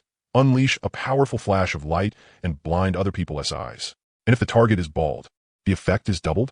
Lin Shan stared blankly at the Flash Extreme Crystal Stone in front of him, then complained, "What the hell? I thought this was something like a blink ability, but you're telling me it's a super light bulb? So after all that, you're giving me a Gandalf? How should he put this ability? At least it was better than Heavenly Crippled Foot, and releasing an intense light was, in a way, still a pretty strong ability. After thinking about it, he put it aside for now and moved on to the next one. Element Arrow. Purple 9-star. The effect was to condense elemental arrows for attacking, and each type of elemental arrow would also carry an elemental effect. It really was pretty suitable for him, but came too late. It conflicted a bit with 5 elements art, and it could only fire a single elemental arrow. Lin Shan shook his head helplessly. Still, the item was pretty good. He could give it to Irelia. Elves all use bows, so this ability suited them pretty well too. Element Arrow wasn't even as good as Flash Extreme. The last ability now, and also the one Lin Shan was most curious about, Leijiao Strike. Was it the Leijiao he was thinking of? The kind with chili peppers? Name, Leijiao Strike Crystal Stone. Category, Ability Crystal Stone. Rating, Red 7. Effect, summon Leijiao flavored lightning to strike. Learning requirement, Requires 1,000 points in lightning type transcendent attribute. Evaluation. My eyes, my mouth, my butt, my who. Who the hell put chili water into the lightning? Note. Rumor has it this was a self-created ability by a lightning type transcendent who loved spicy food. From then on, he became unmatched under heaven. Lin Shan, what the hell? Is this for real? Lei Jiao flavored lightning? What kind of genius was the creator? How the heck did he add chili water to lightning? Looking at Lei Jiao's strike, Lin Shan nodded. Now, this was worthy of his full of good fortune status. But Lin Shan had no plans to learn this Lei Jiao strike. Although his all-element attributes included lightning, it would be a bit of a waste if he learned it himself. He planned to let Shana learn it, then have her zap him once so he could memorize the attributes of Lei Jiao strike. That way, he'd be able to use it too, just like with lava. Once he had combined it out once, the next time he could directly bring out the lava element. With the all-element system, as long as Lin Shan knew the elemental arrangement, he could use it. As long as it didn't go beyond all elements, then he could use it. Most importantly, once he knew the elemental arrangement, Lin Shan could directly create abilities himself. Because 5 elements art was the foundation that let you freely create abilities. It taught you how to efficiently weave elements together to produce powerful destructive force. Although it only covered the weaving of the 5 basic elemental types, elements were basically all similar. It was just that Lin Shan still didn't know the properties of the others yet. But once he knew them, then he didn't know how to use them. He had finished looking through all the items, but Lin Shan felt like something was off somewhere. Strange. Why do I feel like I'm missing something? Lin Shan rubbed his chin, puzzled. Just as he closed his backpack and was about to think about it properly, he glanced at the island heart and lighthouse flame core inside the backpack, and his eyes immediately lit up. Right? He remembered. The lighthouse. That's right. Didn't I upgrade the lighthouse to blue 1-star yesterday? Where's the reward? Lin Shan first came to a realization, then asked in confusion. And also, this lighthouse, looking at it now, nothing has changed at all? Lin Shan looked around and found that the room was still the same size, without the slightest change. So did that mean he had advanced for nothing? Lin Shan, system. What's going on? System ding. The lighthouse has already finished advancing, but a special option was triggered. The tower keeper must personally go to the control console to make a selection. Seeing that, Lin Shan said in surprise, a special option? Fine. Then let me see what this special option actually is. I almost missed out on the first place reward for the blue lighthouse. I'll just upgrade the island too while I'm at it. Since the tide still hasn't gone out, I'll advance the island too, then level it up a few more times. After arriving at the control console, Lin Shan first opened the lighthouse panel. A prompt instantly popped up. System ding.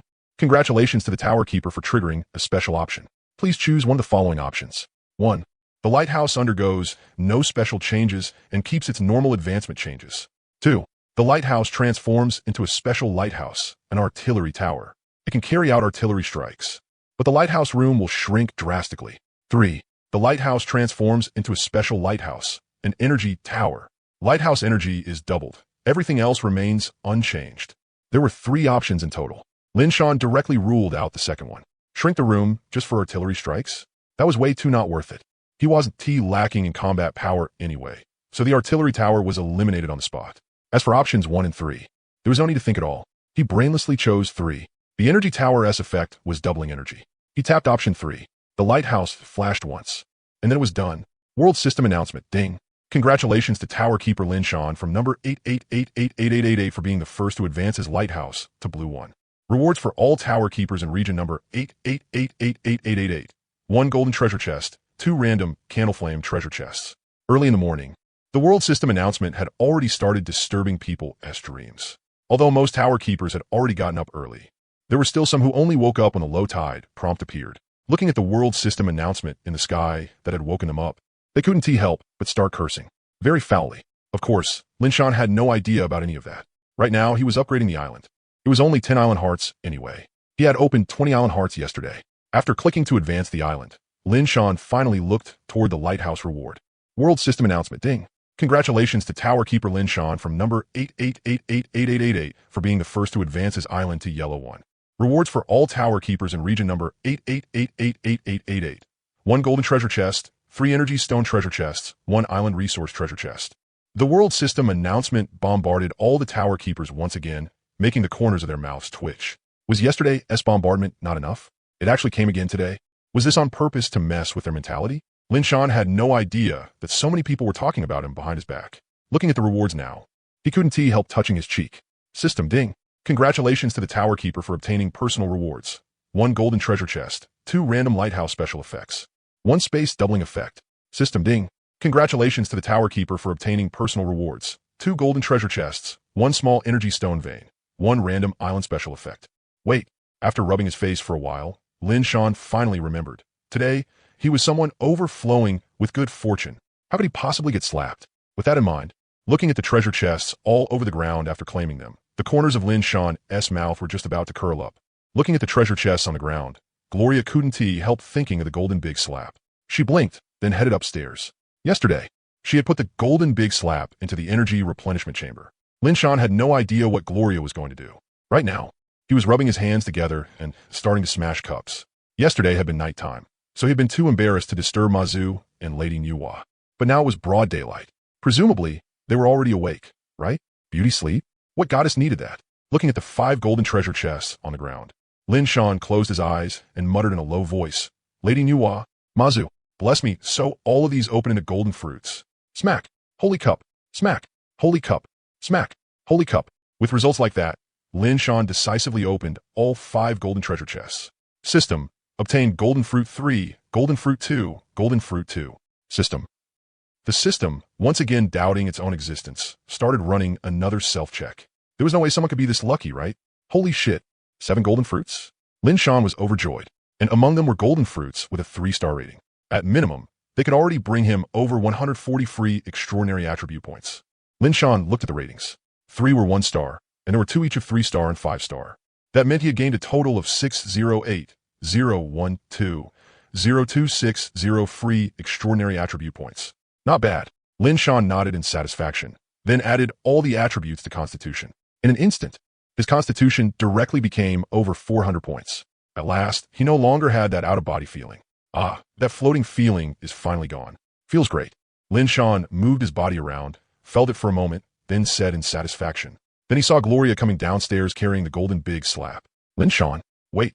The system suddenly remembered that this guy seemed to have gotten some item from who knows where this morning. After using it, he had apparently become overflowing with good fortune, right? Then it made sense, as long as it wasn't a system error. What a relief. Looking at Gloria coming downstairs with the golden big slap in hand, Lin Shan looked completely baffled and asked, Gloria, what are you carrying that for? Hearing that, Gloria blinked and said, in case Master needs to use it later. Lin Shan scratched his head, looked at the golden big slap that had regained a bit of its luster, then waved his hand and said, no need for it today. Put it away. Hearing that, Gloria nodded, then went back upstairs. Watching Gloria go upstairs, Lin Shan subconsciously touched his cheek. That big slap from yesterday had left a deep impression. It had stung fiercely, and even his tongue had gone numb. Shaking his head, he opened the rest of the items. There was no need to smash cups for these. He could just open them directly. System, obtained 446 energy stones, 179 high-grade energy stones. System, obtained 1 ghostly white candle flame, 1 ghostly green candle flame. System, obtained 1 ghostly purple candle flame. Haven Tea, I now collected the white, green, blue, yellow, purple, and red, 6 kinds of the ghostly candle flame series. Lin Shan blinked, then took a look. 1 for each rating? Not bad. He could put them into the 7-color candle flame basin later. Continue opening. System, obtained 1 golden beach. Lin Shan took a look. It would turn the beach by the sea into a golden beach, adding an extra effect that attracted rare sea creatures. System, obtained 1 auto energy recovery, 1 lighthouse defense boost. Lin Shan looked them over. Both were lighthouse effects. You could tell what they did just from the names, simple and easy to understand. Both were purple rated, and both were good effects. One was automatic lighthouse recovery. Now his lighthouse would be able to stay at 100% energy. The other was lighthouse defense boost, which meant stronger defense. Also very good. And lastly, there was 1 space doubling. What it doubled wasn't the interior space of a lighthouse, but the lighthouse's spatial storage. All good stuff, as expected of me. Someone overflowing with good fortune. Lin Shan smugly said that while loading them into the lighthouse. At the end, only a small energy stone vein and a random island effect remained. There was no need to look at the energy stone vein. It was no different from a low-grade energy vein, so he might as well look at the random island effect instead. System, obtained 1 vein space. Lin Shan took a look. The effect was very simple. The island gained an extra underground space, and that space could automatically move any vein-type resource on the island into it.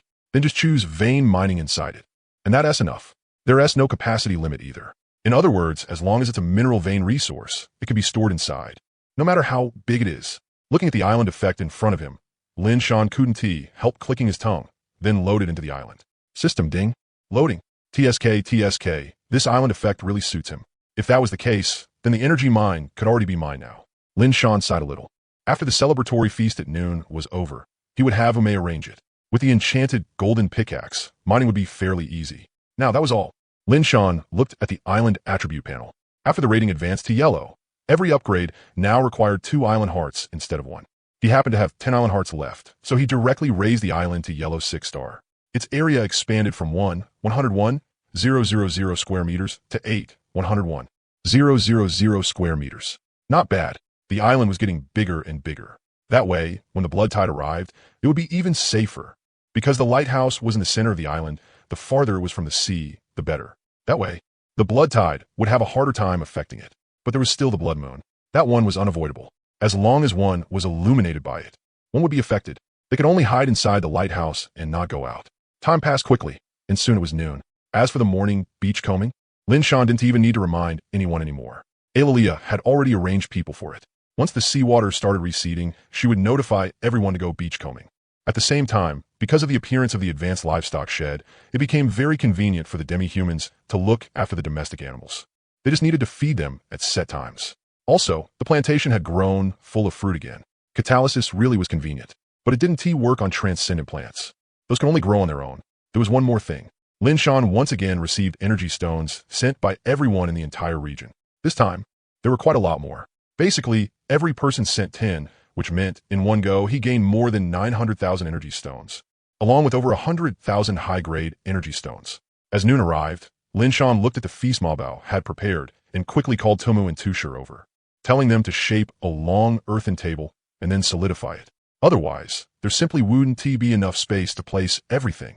Looking at the table packed full of food, Lin Shan couldn't help swallowing, then said, Mabao, how many kinds of dishes did you make? Mabao wiped her hands and smiled. Not many, only a little over 200 dishes. What? More than 200? Hiss, you really know a lot. Lin Shan said this in surprise. Hearing that, Mabao scratched her cheek and smiled. Actually, our ingredients are still too limited. Otherwise, there could been even more. Lin Shan, that is already more than enough.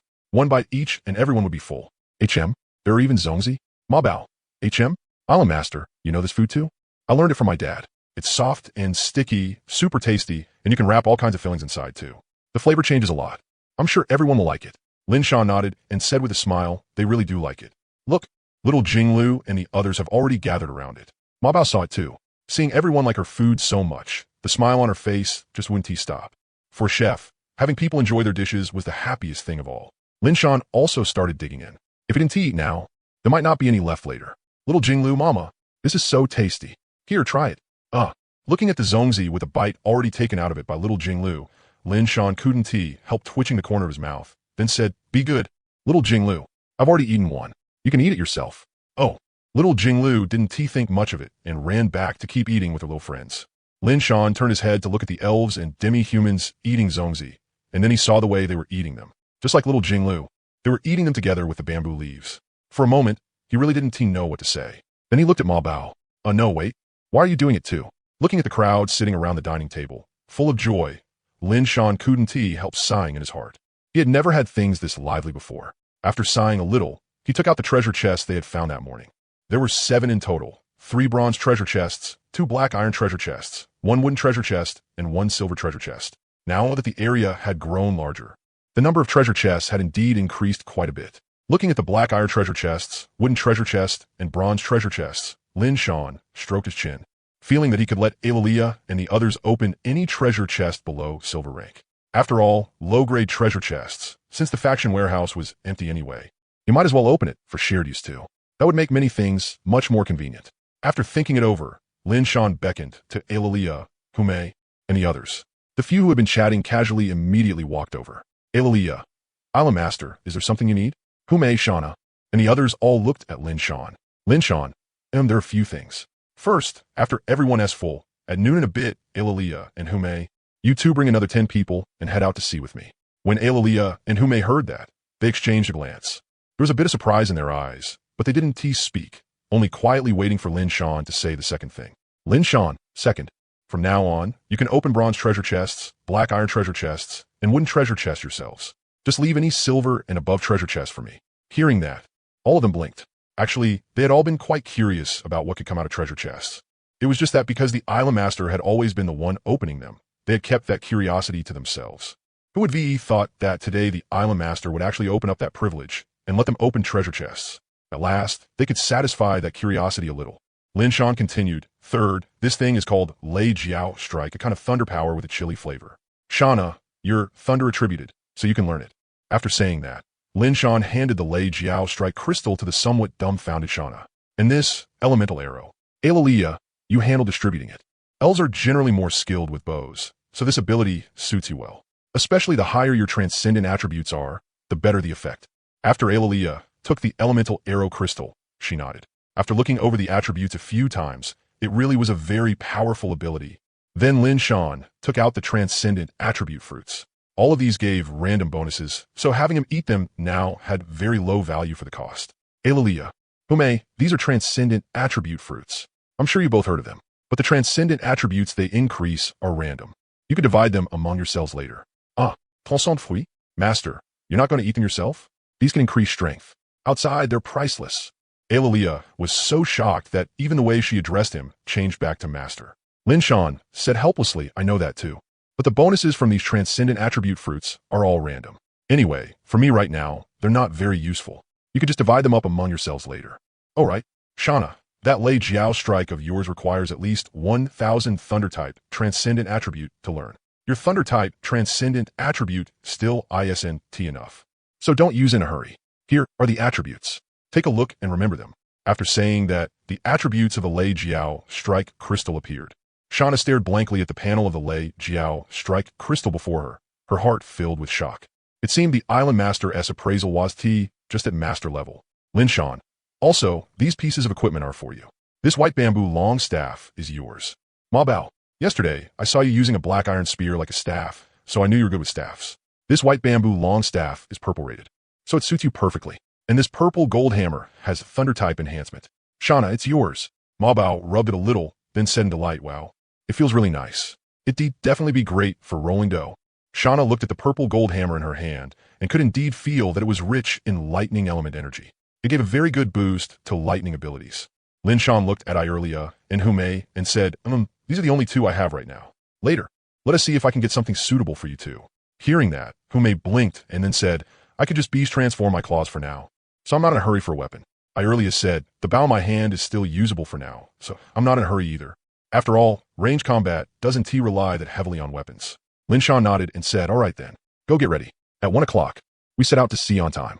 Irelia, Hume, and the others nodded, then left. Watching them go prepare, Lin Shan lowered his head to look at the treasure chests, then opened them all. System, obtained 13 lighthouse gold coins, 1 exquisite cream bread. System, obtained 128 lighthouse gold coins, 1 black iron spear. System, obtained 354 lighthouse gold coins, 1 black iron shield, 1 black iron spear. System, obtained 769 lighthouse gold coins, 1 elbow strike ability crystal. System, obtained 666 lighthouse gold coins, 1 bronze pickaxe, 1 mining ability crystal. System, obtained 999 lighthouse gold coins, 1 Kuan chicken with 2.5 years, 1 complete Kuan chicken seasoning guide. Looking at what came out of the last bronze treasure chest, Lin Shan couldn't help scratching his head. Looking at the chicken with the middle part hairstyle in front of him, he thought, if I eat this, I want to end up with a middle part too, right? But Lin Shan remembered that there really was a kind of chicken with a middle part style, wasn't he there? Maybe from Poland or something. He shook his head. He'd have Mo Bao handle it tonight. After all, even the seasoning guide had been prepared. Wasn't he that obviously meant to be eaten? Last silver treasure chest, open. Name, obtained 4249 lighthouse gold coins. 1. This place has no silver, 300 taels crystal. Full blessing was still very effective. Out of 7 treasure chests, 3 ability crystals had come out. That rate was incredible. Lin Shan first checked elbow strike and mining. Elbow strike simply made your elbow strikes faster when you use them. Thinking about it, it seemed alright. For close combat fighters, it counted as a pretty decent ability. Then he looked at mining. It increased mining efficiency. Also, not bad, I guess. Finally, he looked at what came out of the silver treasure chest. Name, this place has no silver, 300 taels crystal. Category, ability crystal. Rating, yellow 9. Effect, this place has no silver, 300 taels. Evaluation, use on a target, and the target's money will decrease by 300 lighthouse gold coins. For every point of transcendent mystery attribute. The amount of lighthouse gold coins reduced increases by 1. Note, if the target does not have enough lighthouse gold coins, it will develop an urge to sell things in exchange for coins. HM, a control type ability from another angle. Looking at the ability description for this place, has no silver 300 tails. Lin Shan couldn't help saying in surprise, if I use this on monsters, what effect would it have? They don't even have a single lighthouse gold coin. He was a little curious, but most likely it would have no effect at all. After all, monsters had no concept of spending. His mystery was already over 1,800 now, so one use would directly deduct more than 2,000 lighthouse gold coins. That was quite a lot. He just didn't know whether it had a cooldown. After thinking about it, Lin Shan learned it directly. At a glance, this ability was clearly from the mystery path. It felt pretty fun. Information flooded into his mind all at once. There wasn't too much information, and he digested it in one go. So there was a 10-second interval when using it on the same target. Twisting his neck, Lin Shan walked toward the lighthouse. He was going to get a few things.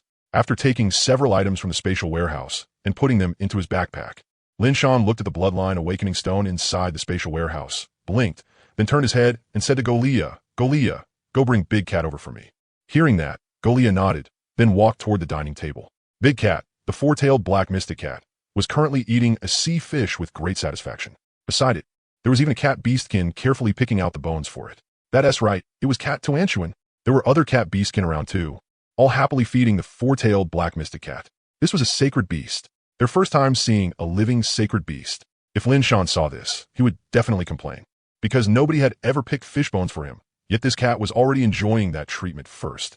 Golia walked directly behind the four-tailed black mystic cat, then, under the stunned gazes of the cat beastkin, grabbed the back of Fate's neck in one hand, lifted it, and said to Cat Tuanchuan and the others, "Master is looking for Big Cat." After saying that, she carried Big Cat back with her. The cat girls left behind looked at each other. They didn't react too strongly. Sacred Beast Lord was indeed wonderful. But to them, the island master came first. Four-tailed black mystic cat. Meow, meow, meow. Why not carry me properly? Golia lowered her head and glanced at Big Cat, then continued walking toward the lighthouse. As soon as she entered the first floor of the lighthouse, she saw the huge bloodline stone. At that moment, Golia immediately understood why Master had called for Big Cat. As soon as Golia let go, the four-tailed black mystic cat landed steadily on the ground, then with a few leaps came onto Lin Shan's shoulder. Four-tailed black mystic cat. This cat was eating just fine. Why do you call someone to bring me over, meow? Lin Shan rubbed its cat head and said, "See that blood-red stone over there? Go touch it. I'm a little curious. You already have the nine-tailed mystic cat bloodline. So I wonder if you can still awaken another bloodline? Or will it directly strengthen the nine-tailed mystic cat bloodline?" Meow. The four-tailed black mystic cat turned its head to look at the huge blood-red stone to the side, then jumped down and slowly walked over. After looking it over, it finally raised a paw and pressed it on. The bloodline awakening stone immediately covered the four-tailed black mystic cat's shrunken body. Looks like it worked. Let us see how many minutes it lasts. Lin Shan directly started timing it. As long as it exceeded 10 minutes, then its potential definitely wouldn't be bad. As time passed second by second, 10 minutes quickly went by. Lin Shan nodded. Not bad. Great potential. Finally, when it reached the 12th minute, the blood-red glow faded away, and the four-tailed black mystic cat's figure appeared again. After putting the bloodline awakening stone back into the spatial warehouse, Lin Shan began sizing up the four-tailed black mystic cat. He looked it over from top to bottom and didn't find any changes at all. "Big Cat, nothing changed about you at all? What did you awaken?" Lin Shan asked in surprise. He opened Big Cat's status panel and checked it. Other than its transcendent attributes increasing by 20, there seemed to be no other changes. Its fur had become even smoother, and petting it felt exceptionally satisfying. The four-tailed black mystic cat jumped directly onto Lin Shan's shoulder, then said, "What kind of stone was that?" "It purified my nine-tailed cat bloodline by a lot. Feels like breaking through to 5 tails in the future will be much easier." Hearing that, Lin Shan nodded and smiled. Purifying the bloodline? That's not bad either, right? In a bit, I'm heading out to sea for an adventure. Big Cat, come along too, with Shana, Mo Bao, Hu Ling, and the others guarding the island. He wasn't worried that anything would happen. Besides, there was also the fourth-tier war tree. The four-tailed black mystic cat nodded, then licked its paw and lay there without moving. Very quickly, the time came to around 1:30 in the afternoon. Lin Shan had already arrived at the port. The port looked very different now. It had become a stone platform, and it was also much larger. Not only that, the blue-rated port had also gained a special effect. Ships docked at the port could have their hulls repaired slightly. Actually, the port could be upgraded to yellow grade, but there was no need. At least for now, that was how it seemed. Anyway, there was no reward for the port, so there was no rush to upgrade it. Lin Shan, Xiao AI, Did you get attacked by sea demons yesterday? Xiao AI, Captain. No. Other than some rough waves making the ship rock a little, nothing else happened. Hearing that, Lin Shan nodded, then smiled and said, good. Then I'll have to trouble you again today, Xiao AI. Take us to that yellow-rated island from the last record. Xiao AI. Xiao AI can finally set sail again? Captain, Lady Golia, quick. Get on board. Xiao AI can't wait anymore. Hearing that, Lin Shan patted the hull and said with a smile, no rush. There are still others. Xiao AI, oh, those elves and demi-humans? Lin Shan, that's right. Them. After looking toward the seaside, Lin Shan opened his backpack, looked at the black whale, submersible, thought for a moment, then clicked to place it. The next second, a white light slowly appeared at berth number 2 of the harbor. The light stretched to 100 meters long, and its width was close to 30 meters as well. Xiao AI, wow, Captain. Could it be that Xiao AI has a companion now? The light quickly dispersed, and then a submarine that looked somewhat like a whale appeared at berth number 2. Xiao AI, it's a submersible? Captain, this kind of ship is pretty rare, but it's hard for this kind of vessel to give birth to a ship spirit. I wonder if this one has one? Lin Shan, Black Whale Submersible S Ship Spirit. Are you there? After a while, just when everyone thought there was no ship spirit, a voice rang out. Black Whale Submersible Spirit. Captain, I just awakened, so my reaction was a little slow. Shall we? My name is Xiao AI. I'm the ship spirit of the Lightwater Iron Fast ship. Black Whale, Xiao AI. Why is your name different from the ship S? Xiao AI. Captain gave me that name. How is it? Nice, right? Black Whale, it's nice. I really envy you. For ship spirits, being given a name by their master was an honor. Just like how its name could only be Black Whale Submersible Spirit right now.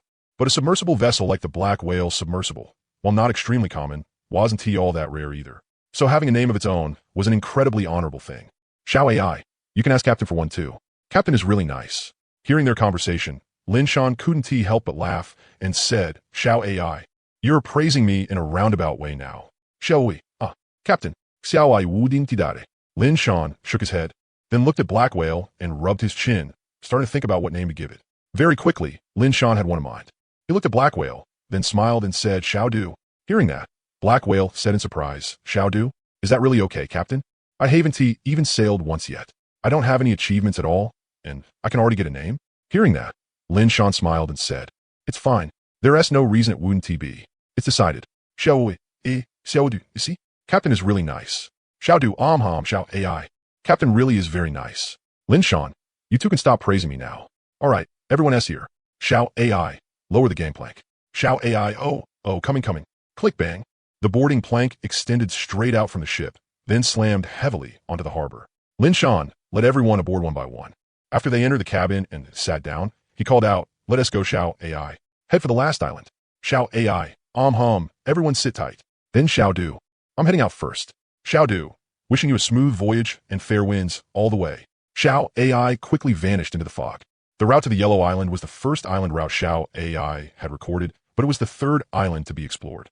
They sped across the sea of fog for more than half an hour. During that time, they saw several fog monsters, but each only flashed by in an instant, so they could only make out a rough impression.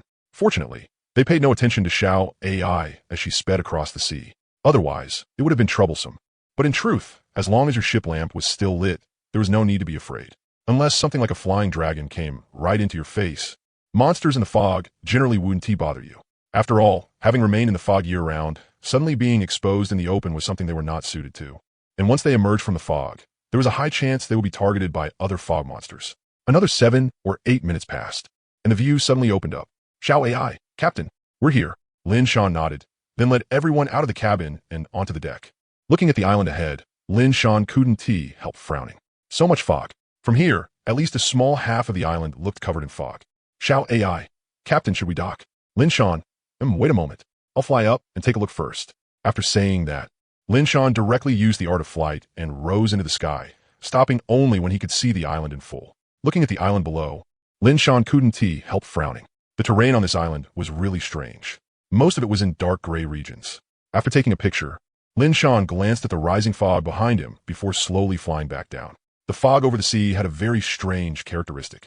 No matter how high Lin Shan flew, the height of the fog always remained the same. The fog height seen from 100 meters in the air was the same as the fog height seen from ground. Lin Shan, Xiao AI dock. Xiao AI, yes. Xiao AI sped forward again and quickly approached the shore, then gradually slowed down. After finding a pretty good spot, she lowered the gangplank. Lin Shan led everyone down. The middle of the island was covered in fog. No one knew whether there was a lighthouse there. Looking at the fog on the island, Lin Shan thought for a moment, then turned and instructed Irelia and Hume behind him. Lin Shan, Irelia, take 5 people and head out from this side. Hume, you take 5 people and head out from that side. Remember this. On the island, wherever there are monsters, there will usually be treasure chests nearby. So after killing the monsters, look around the area. Also, if you run into something you can't beat, remember to run. Don't stupidly try to tank it. Got it? Irelia, Hume, and the others all nodded together. They weren't stupid. If they ran into something they couldn't beat, of course they would run. Lin Shan, one more thing. Don't rashly enter the fog. You don't have lanterns in your hands, so you can't disperse it. So I'll handle exploring the fog-covered areas. Irelia, Island Master, the fog has to be the most dangerous place, right? How about we go instead? Hearing that, Lin Shan shook his head and said, don't worry. With Big Cat and Golia with me, I'm safer than you are. You're the ones who need to be careful. All right, enough talk. Go explore. Yes, sir. Lin Shan nodded, then took Golia with him toward the center of the island. The middle of the island was covered in fog. From what he had seen from above earlier, the area wasn't too small, with a diameter of about 300 to 400 meters. They arrived at the edge of the fog. Lin Shan took out the bronze lantern and activated its maximum function. Whoosh! In an instant, the fog was dispersed for 60 meters. Roar! Roar! The moment the fog dispersed, roaring sounds rang out the very next second. The next moment, Big Cat on Lin Shan's shoulder instantly vanished, followed by several sounds of bodies hitting the ground. So stinky meow, the 4-tailed mystical cat complained, its paws still rubbing against the ground, trying to get rid of the stench on them. Lin Shan frowned as he looked at the monsters lying on the ground. Goblins? But they looked like they had been dead for a long time. They were already somewhat rotten. Of course they stank. They moved. That's right. The dead goblins lying on the ground began slowly writhing again. Aside from the one whose head Big Cat had cut off, the other goblins slowly climbed back up. They came back to life. What kind of monster is this? The 4-tailed mystical cat's tail stood straight up. It was the first time it had ever seen a creature that could stand up again after dying. It wasn't like it had never seen goblins before. It had seen plenty and killed quite a few too. But this situation was a first for it. No wonder all its fur stood on end. This bizarre scene made the 4-tailed mystic cat jump straight back onto Lin Shan's shoulder. Looking at the headless goblin, Lin Shan said in surprise, "A zombie version goblin?" Then he snapped his fingers. The next second, a cluster of ice spikes appeared behind him. Whoosh! They all shot toward the goblin and pierced straight through its head. Pop, pop, pop. This time, the goblin was dead beyond dead. Just as Lin Shan thought these goblins were all dead, the goblin's arm started twitching again. The 4-tailed mystic cat immediately cried out in shock, meow. Lin Shan, look. It came back to life again, meow. Lin Shan nodded. He had seen it too. But when he looked at the goblin corpse whose head had been cut off by Big Cat, he wondered, why wasn't this one moving? The head should be their weak point, right? Lin Shan couldn't help examining them. After looking them over from top to bottom, his gaze finally stopped on the heads that had been pierced by the ice spikes. Although these goblin zombie corpses could still move, they had become much slower. Up to now, they still hadn't even gotten up from the ground. Compared to how they were at the start, it was like night and day. So Lin Shan guessed that the real issue was still with the head. The headless goblin corpse, still lying on the ground, was the best proof. Could it be because the head wasn't cut off? Lin Shan guessed. Then he waved his hand. A crescent moon formed from starlight, sliced directly across the neck of a struggling goblin zombie. With a smack, its head fell straight off. This time, the goblin zombie's corpse dropped to the ground and stayed down. As expected, Lin Shan said, "Julia, cut the heads off directly." Hearing that, Julia nodded. Then she took out the silver sand formation breaking spear, walked up, made a few slashes, and came back. Her speed was extremely fast. Bang, bang, bang. The goblins that had just stood up hadn't even had the chance to attack them before their heads dropped right off. Then their bodies slammed into the ground as well, never to get back up again. However, the repeated sounds of bodies hitting the ground drew the attention of quite a few goblin zombie corpses. One after another, goblin zombie corpses came running this way. Their speed wasn't exactly slow. Lin Shan immediately used appraisal. He had been a little surprised just now and forgot to appraise them. Name, goblin corpse. Category, trash. Rating, none. Effect, being parasitized. Evaluation, a goblin corpse parasitized by an unknown existence. After a glance, Lin Shan directly closed it. There wasn't much information, but the key point was already there. Parasitized? From the fact that once a goblin's head was cut off, its corpse stopped moving. The parasite should be inside the head. Lin Shan didn't need to worry about the parasitized goblin corpses charging over. Julia and Big Cat would deal with them. Especially Big Cat. After learning the weakness of the goblin corpses, one swipe of its claws meant one kill. But because the goblin corpses smelled so bad, Big Cat wrapped its attacks in energy. Lin Shan looked at a goblin head on the ground. A flash of starlight split it in half instantly. This is a mushroom? As the goblin's head was split open, the inside was exposed completely. There was no brain matter inside, only a pile of mushrooms. They were a dim gray color too. One look, and it was obvious something was wrong. Lin Shan used the invisible hand to carefully pick one up and look at it. In terms of appearance, it looked no different from an ordinary mushroom, aside from the grayish color. Appraisal go. Name, Mist Undead Mushroom. Category, Extraordinary Plant. Rating, Yellow 3. Effect, increases spirit. Evaluation, Mist Undead Mushroom. A symbiotic life form of the mist swamp monster. Wherever there are mist undead mushrooms, there will definitely be mist swamp monsters nearby. Anyone who eats a mist undead mushroom will be parasitized and eventually reduced in nourishment for the mist undead mushroom. Note, mist undead mushrooms must be specially prepared before consumption to produce their effect. Otherwise, they are a spiritually toxic mushroom. Lin Shan raised a brow. He and T expected it to actually be an extraordinary plant. Well, that made sense. If it weren't an extraordinary plant, it wouldn't T be able to control corpses, right? It needed special processing, huh? And its use to him was basically zero. After thinking about it, he took out a spatial bag and stored away the 7 or 8 mist undead mushrooms from inside the goblin's head. Even if he didn't plan to use them, they were still yellow 3 extraordinary plants. They should be worth quite a bit, right? The next time he ran into seafaring merchants, he could sell them. They could also be used as poison. After that, the situation became this. Jalea and Big Cat killed the goblins charging over. Meanwhile, Lin Shan split open heads and collected mushrooms. If someone who didn't know better saw this, they might think these mushrooms were grown by Lin Shan and the others, and now they were just harvesting them. Goblin numbers were limited. Very soon, there were no goblins left. After opening the last few goblin heads and skillfully putting away the mist undead mushrooms inside, Lin Shan clapped his hands and said, "Let us go. There should still be a mist swamp monster in here. Be careful." The four-tailed mystic cat jumped back on a Lin Shan's shoulder and asked, "Mist swamp monster? What kind of magical beast is that, meow?" Hearing that, Lin Shan shook his head and said, "A monster from within the mist." Big Cat, you probably haven't seen one before. Jalea held her spear and stayed by Lin Shan's side, watching the surroundings. The 2 humans and 1 cat left, leaving behind a ground full of goblin corpses and a large pile of goblin heads split into 2. The sheer brutality of it was enough to make one's scalp go numb. Under the clearing effect of the bronze lantern, the mist within 60 meters was directly dispelled. But after Lin Shan and the others left, the mist slowly spread back again. Lin Shan headed straight toward the center of the island. He just didn't know whether there would be a lighthouse there. As they went deeper, another group of corpses controlled by mist undead mushrooms soon appeared. But this time, they weren't goblins. They were monsters from within a mist. Lin Shan frowned, then said, "Be careful. That mist swamp monster should be nearby." Roar. One of the controlled monster corpses let out a roar, then charged over. Lin Shan was a little surprised that this monster could still roar, but then again, if it could already jump, run, and bite at them, what was so strange about it making a sound?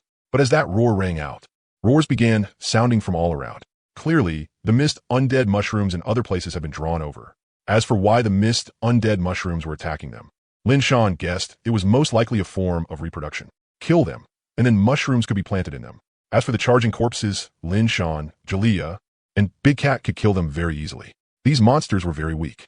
After all, the mist undead mushrooms couldn't possibly control corpses and also make them use abilities, right?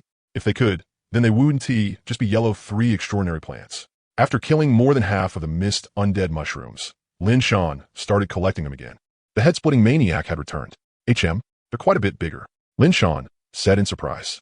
The mist undead mushrooms inside these monsters' heads were much larger than the ones inside the goblins' heads. He checked their ratings. They were yellow 4, and some were even yellow 5. It seemed the larger the mist undead mushroom, the higher the rating. Roar. The moment a roar sounded, a tearing sound cut through the air in the next second, and a head dropped to the ground. There were many corpses controlled by mist undead mushrooms, but they had no real strength, especially with their weakness exposed. They posed no threat at all. If the mist undead mushrooms reproduced by spreading spores, then that would be truly dangerous. After all, spores were tiny and easy to inhale through the nose. Under the defense of Big Cat and Jalea, one corpse after another controlled by mist undead mushrooms fell to the ground. Most of the corpses had basically nothing left after being decapitated. But as more and more newly arrived mist undead mushrooms appeared, the monsters showing up later would spatter a little black blood after being beheaded. Seeing this, Lin Shan even stopped collecting the mist undead mushrooms. After looking them over a few times, he turned to Jalea and Big Cat. Then he realized that the monsters controlled by the newly appeared mist undead mushrooms now had more and more blood in them, and the color was getting fresher too. Clearly, these had all died fairly recently. Of course, the blood here was still black, but it wasn't thick at all. Lin Shan directly split open a fresh head, then took a look and found that the mist undead mushroom inside looked pretty good, even better than the mist undead mushrooms inside goblin heads. And it had rooted itself in the fresh brain matter. It was constantly absorbing nutrients from the brain matter. Damn, that's freaking disgusting, Lin Shan complained. And these mist undead mushrooms were all immature. They didn't even have any effect, so Lin Shan couldn't be bothered collecting them. Looking at the endless stream of monsters, Lin Shan couldn't help muttering. How many has it been already? A few hundred by now, right? Could it be that all the monsters on this island have been parasitized by mist undead mushrooms? Judging from the appraisal, mist undead mushrooms could only parasitize corpses. So did that mean all these monsters were killed by the mist swamp monster? On the other side, the teams led by Ilaria and Hume searched separately. Along the way, they found several treasure chests, but not a single monster, which left them quite confused. Judging from the messy traces on the ground, there should have been quite a few living things here, right? They kept Lin Shan's words in mind and didn't go near the mist. Since they also hadn't run into any monsters, both teams were moving quickly and had already covered 1/3 of the route. At their current speed, circling the island once would take at most a little over an hour. That was assuming they didn't run into monsters. Looking at the bronze treasure chest in front of her, Hume scratched her cheek in confusion, then said doubtfully, "Strange, why is there just another treasure chest again? Where's the guard?" After all, most of the treasure chests they found while beachcombing on their own island had sea beasts guarding them. This was an outer island. There was no way there wouldn't even be a single sea beast here, right? It made no sense. "Lord, am I look, what is that?" Mao Anshuan suddenly said. "HM." Hearing that, everyone looked in the direction she was pointing and then saw a shriveled corpse lying in the grass. The grass was about 1 meter tall, so only a little of it could be seen vaguely. Hume put away the treasure chest, then carefully led everyone toward the grass.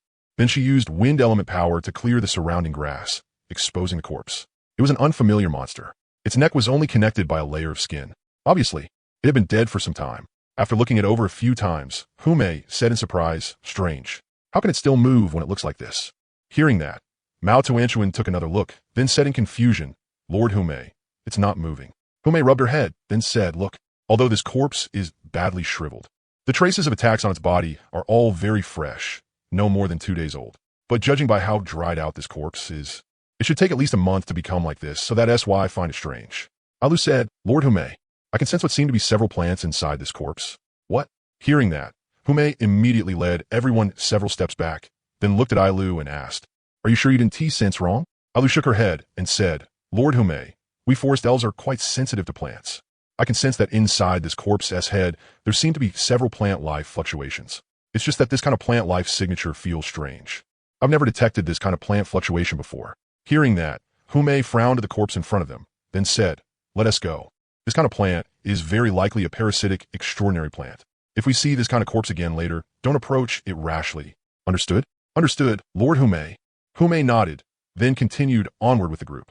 On the other side, after picking up 2 treasure chests for free, Ilaria's group also ran into corpses parasitized by mist undead mushrooms. Only, what they encountered were still lively, moving corpses, not ones missing their necks. Looking at the monsters not far away, Ilaria couldn't help frowning. As an elf chosen by the forest guardian beast, Ilaria's sensitivity to plants was higher than that of any other elf. So the moment she saw these parasitized corpses, she noticed something was wrong, because she didn't sense any life signs from them. Instead, she sensed a strange plant fluctuation. That plant fluctuation made Ilaria think of blood-sucking vine. This kind of vine liked to drill into living bodies, suck them dry of blood, then burst out from within. It was an extremely aggressive, extraordinary plant. Basically, if this kind of blood-sucking vine appeared around a forest, it would easily cause large-scale deaths among nearby creatures. It was a species that disrupted balance. The kind of plant that had to be killed on sight. Looking at the few monsters ahead, Ilaria directly took out her bow and drew it full, aiming at one of their heads. Whoosh! The arrow instantly struck the head. The next second, the head of the corpse controlled by the mist undead mushroom exploded on the spot. Bang! The corpse dropped straight to the ground. Looking at the mushroom that fell out of the head, Ilaria couldn't help frowning. She had seen black mushrooms and purple mushrooms before, but she had never seen a mushroom with this kind of ashen, decayed color. It didn't feel like a natural mushroom at all. Still, these mushrooms posed no threat. That much she could tell. Most likely, they were parasitic mushrooms. Ilaria, attack. These monsters should all be parasitized by that kind of mushroom, so you need to cut off their heads. Understood? Understood, Lady Ilaria. Ilaria nodded, then said attack. As soon as she finished speaking, another elemental arrow shot out and blew apart another monster's head. The demi-humans and elves beside Ilaria did not rush forward into close combat. Instead, they all used ranged attacks. After they killed several heads of the corpses controlled by mist undead mushrooms, the rest finally noticed them by tracing the trajectory of the attacks. Even so, they didn't panic and continued attacking from a distance. By the time the corpses controlled by mist undead mushrooms charged over, more than half of them were already gone. Looking at the monster corpse charging over, Ilaria delivered a clean side kick, sending the corpse flying. As expected, these parasitized creatures had already died. Right now, they were just moving corpses. How strong could they be? Their bodies were extremely fragile. One kick, and the head was already knocked crooked. The others all switched to close combat. Black iron spears were directly drawn from behind them, and they began attacking. Ilaria's method of attack was the simplest of all. She directly used vines to twist off the heads. Very quickly, dozens of mist undead mushrooms were all killed. Looking at the mushrooms on the ground, Ilaria couldn't help guessing. I wonder what kind of mushroom this is, but it's definitely an extraordinary plant. So should we collect it? But looking at the monster heads on the ground, the location of these mushrooms was a little unfriendly for them. Still, after thinking it over, Ilaria decided to collect them anyway. At worst, it would only waste a little time. The island lord had appraisal, so maybe these mushrooms had pretty good uses? After all, they were extraordinary plants. It was just that this kind of parasitic, extraordinary plant probably wasn't something she herself could eat. This was even worse than mushrooms that grew out of rotten wood or dung. Back on Lin Shan's side, after killing a group of relatively fresh mist undead mushrooms, they finally ran into the freshest mist undead mushrooms, looking at the monsters in front of him that looked almost no different from when they were alive. Lin Shan said in surprise, "Looks like corpses that were just parasitized can still keep at least 70 to 80% of their strength. TSK. These mist undead mushrooms are kind of amazing. Of course, they're more useful against wild monsters. After all, monsters don't know their weakness and have to have their heads cut off, so against undead mist undead mushrooms, they get worn to death sooner or later. But if they face truly powerful existences, mist undead mushrooms aren't that useful. After all, they can only rely on the body itself to attack. Against existences above the 4th tier, they're basically useless. Because of that, Lin Shan could infer that the strength of that mist swamp monster was at most 4th tier. Now that even the freshest corpses had appeared, that mist swamp monster should be nearby, right? Lin Shan looked around, but unfortunately, he found nothing. After all, his range for clearing the mist was only 60 meters. If the other side was beyond 60 meters, it was perfectly normal that he wouldn't notice it. With Jalea and the big cat killing them, these corpses soon died all over again, and this time with heads separated from bodies. Miserable. Then they followed the direction the mist undead mushrooms had charged from. The mist swamp monster was probably in that direction. After walking for a few minutes, they really found something. TSK. What a huge mist undead mushroom. The monster underneath, it is that mist swamp monster? This doesn't look like a symbiotic plant at all, does it? Looking at the slowly moving mist swamp monster in the distance, Lin Shan couldn't help saying that. Name, mist swamp monster. Strength, extraordinary. Talent, symbiotic fungi live and die together swamp body. Abilities, corruption, swamp poison gas, hallucinatory spores, entanglement, planting. Extraordinary attributes, spirit 621, earth 571, wood 641, water 356, physique 263, strength 218, agility 14. Evaluation. A mist swamp monster is a monster that lives in the midst of a sea of mist. Its sticky body allows it to be immune to most physical attacks, and a huge mist undead mushroom grows on its back. The mist undead mushroom releases a strange smell that attracts some creatures. XS appraisal evaluation. The mist swamp monster's weakness is obvious. It is slow, and a huge mist undead mushroom on its back is its greatest weak point. Destroy it, and the monster will die along with it.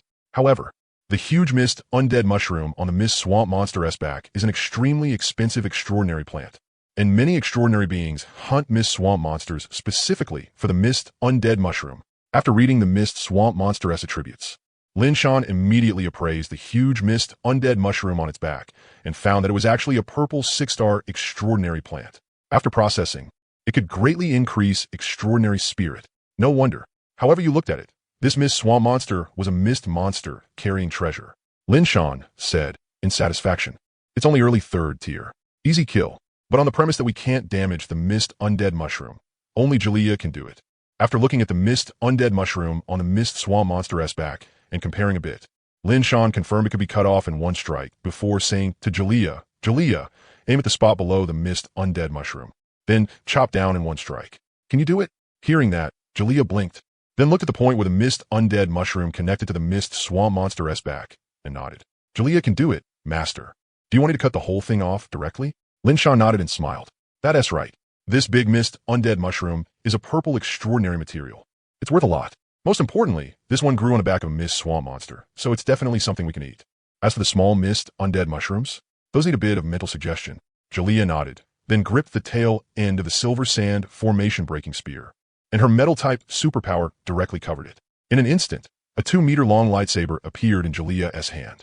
But after looking at it, Jalea found it still wasn't long enough. The giant mist undead mushroom on the mist swamp monster's back had a diameter of 2 meters. If she wanted to cut the whole thing off, then she really needed a 3-meter-long lightsaber. With that in mind, Jalea directly increased her energy output. Instantly, the lightsaber extended past the length of the silver sand formation-breaking spear and reached 3 meters. The moment the lightsaber fully took shape, Jalea vanished from Lin Shan's side in the next second. When she appeared again, she was already behind the mist swamp monster. Then, following the position she had already locked onto, she slashed down in an instant. The mist swamp monster's sticky body could block many attacks, but unfortunately, when facing an existence far stronger than itself, it could only wait for death. The lightsaber smoothly sliced the entire mist undead mushroom off the mist swamp monster's back. Nuance. The mist swamp monster let out a wail, then turned to look at the mist undead mushroom that had fallen to the ground and slowly twisted its way over. But after only a few steps, it collapsed to the ground and died completely. Even its little red eyes had dimmed. As the mist swamp monster died, its entire body instantly broke apart and turned into a puddle of muddy water. That was also its swamp body, the means by which it was immune to most physical attacks. Actually, to many extraordinary beings, the mist swamp monster was a walking treasure. Its weakness was just too obvious. You just had to directly attack the mist undead mushroom. Lin Shan directly put away the huge mist undead mushroom, then sighed and said, "This mushroom is actually pretty easy to cultivate, just a bit troublesome, and not exactly humane. Most importantly, after being parasitized by this mist undead mushroom, the parasitized corpse will be controlled, which is a bit dangerous. On top of that, the mist undead mushroom 1T keep the corpse it parasitizes from rotting, so it LL stink. No matter which point you look at, it's enough to make Lin Shan give up the idea of trying to cultivate it. Not to mention, whether Ma Bao can even figure out how to process this mist undead mushroom is still up in the air. But with Ma Bao's talent, she'll definitely be able to research it out. After all, someone with gourmet affinity can resonate with ingredients to a certain degree. Let us go. Let us see if there's a lighthouse in the middle." After saying that, Lin Shan continued upward. Jalea hurriedly followed, while the four-tailed black cat remained sprawled on Lin Shan's shoulder. Although the mist swamp monster was already dead, the corpses parasitized by the mist undead mushrooms did not lose the ability to move because of that. After all, these mist undead mushrooms did not share the same life link with the parent body. They parasitized for reproduction. And even the mist swamp monster itself was created by the mist undead mushrooms. Sooner or later, the parasitized corpses would rot completely. When that happened, mist undead mushrooms would grow out from the corpses, and their size could reach several dozen centimeters. But that still did not mean they were fully mature. During the time that followed, the mist undead mushrooms would release hallucinatory spores from time to time, attracting prey, and then parasitize them. As time passed, a brand new mist swamp monster would finally appear. In the end, the mist swamp mushroom was actually the symbiotic one. Lin Shan, Jalea, and the big cat soon arrived at the center of the island. Along the way, they ran into a few scattered mist undead mushrooms and directly harvested them on the spot. Since Lin Shan had no intention of cultivating this thing, he might as well collect more while he had the chance. Looking at the empty space ahead, Lin Shan said somewhat disappointedly, "Looks like there's no lighthouse." What a pity. But after Lin Shan walked over, he was surprised to discover a large stone platform. "What is this?" Lin Shan asked in confusion. "Four-tailed black cat. Meow. I know this, meow. This is a dungeon entrance." Meow. Lin Shan was startled. A dungeon? Although it seemed like it had been mentioned the first time they landed on the island, this was still Lin Shan's first time actually encountering one. After jumping onto the stone platform, Lin Shan looked it over. Other than a door in the middle leading downward, there was nothing else there. He walked up to the stone door and examined it. "Big cat, do you know the general situation with this dungeon? Any special rules?" After looking it over and finding nothing, Lin Shan asked. The four-tailed black cat flicked its tail and said, "Back when I was in the forest, I saw this kind of dungeon before. This thing won't stay in one place forever. It'll disappear after about a month, meow."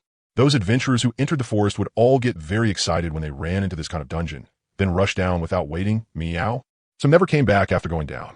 Some came out carrying treasure, and some dungeons would even have monsters pouring out of them. There are all kinds of situations, meow. Hearing that, Lin Shan nodded and asked, Big Cat, how strong were those adventurers? The four-tailed black cat said, their strength, meow. Most were around tier 2 or tier 3, meow. I occasionally saw a few above tier 4. But those above tier 4 didn't seem very interested in this kind of ordinary stone dungeon, meow. After hearing that, Lin Shan studied the dungeon's stone door in front of him and said, so there are other types of platform dungeons too? If even tier 4s look down on this kind of ordinary stone dungeon, then its value should be pretty average. But for tier 2 and tier 3, it would still count as a fortune? The four-tailed black cat said, probably, meow. But stone dungeons can also be very high level. I've seen some with runes, some with images, some with patterns, and some made of different kinds of stone, meow. Those are the ones explored by existences above tier 4, meow. Hearing that, Lin Shan immediately gave it another careful look. Yep, clean as hell. Forget patterns and the like. There wasn't even any dust. The more I hear, the more interested I get. Come on, let's go down and take a look. With that, Lin Shan directly pushed open the stone door and walked inside. Tap, tap, tap. After pushing open the stone door, what appeared was a stone staircase leading downward. The stairway passage was quite wide too, nearly 3 meters across. Lin Shan brought Golia and Big Cat down with him. More than 10 seconds later, they arrived at the first underground level. As soon as he stepped onto the first underground level, a prompt popped up. System ding. Congratulations to the Tower Keeper for discovering a dungeon. This dungeon is a normal grade dungeon with 3 to 5 floors. Tower Keepers below tier 3 are advised to explore with caution. Note, once the dungeon is opened, it will disappear after 1 month. After reading the prompt, Lin Shan looked at the maze passage ahead and said, 5 floors, huh? Yeah, if I explored alone, it'll really take some time. And these maze walls are connected from top to bottom. Flying won't help. The question is whether they can be broken. Thinking of that, Lin Shan directly summoned a massive rock and smashed it over. Boom! The huge rock was blasted into pieces by the powerful impact. But not a single mark was left on the maze wall. Only a bit of dust residue stuck to it. Looks like breaking through won't work. We'll have to search the normal way. Seeing this, Lin Shan said helplessly. The four-tailed black cat said, then are we going in, meow? Or should we wait for the others to come and regroup, then explore together, meow? Lin Shan rubbed his chin. What he was worried about was the size of this maze. If it was only a little smaller than the island itself, then exploring it would take quite a while. They had set out to sea at noon, after all, so there was no way they could finish exploring this dungeon today. And if it got dark while they were exploring the dungeon, who knew whether the fog over the sea would spread into the dungeon too? Looking at the maze passage in front of him, Lin Shan finally shook his head and said, forget it. It's too late today. We'll come back tomorrow to explore it. Anyway, no one else can get onto this island, so there's no need to worry about someone beating us to it. Naturally, Golia and Big Cat had no objections. The two and the cat returned to the surface. After closing the stone door, they continued exploring. There were still quite a few fog-covered areas on the island that hadn't been explored yet. They jumped down from the dungeon's stone platform and continued forward. A few minutes later, they ran into another corpse parasitized by a fog undead mushroom. Without needing any orders from Lin Shan, Golia and Big Cat directly went up and started chopping off heads. Lin Shan scratched his head and complained, don't tell me all the creatures on this island have been parasitized by fog undead mushrooms? Come to think of it, that was actually very possible. Who knew how long the fog swamp monster had been staying here? Looking at the fog undead mushroom exposed after the skull was split open, Lin Shan complained again. Do you guys feel like I don't want to raise you, so you're trying your best to send me more of yourselves? Fog undead mushroom. Another one-time haul of over 100 fog undead mushrooms. Nice. Let's go. Keep moving. After picking up all the fog undead mushrooms, Lin Shan said with a smile. A few more minutes later, they finally walked out of the fog in the central area. Looking at the open view, Lin Shan could not help sighing. Outside the fog really is a lot easier on the eyes. Inside it is way too oppressive. Unfortunately, he still had to explore the remaining fog zones. There were 5 fog-covered areas on this island, and the largest one was in the center. That one had now been fully explored. They had harvested a large amount of fog undead mushrooms, plus 1 dungeon. After looking at the photos he had taken when they first arrived and comparing them, Lin Shan brought Golia and Big Cat toward the left. The fog over there was closer to them. Holding the bronze lantern, he stepped into the fog, and the first thing he saw was a treasure chest. Oh ho, you finally gave me a treasure chest? That's rare.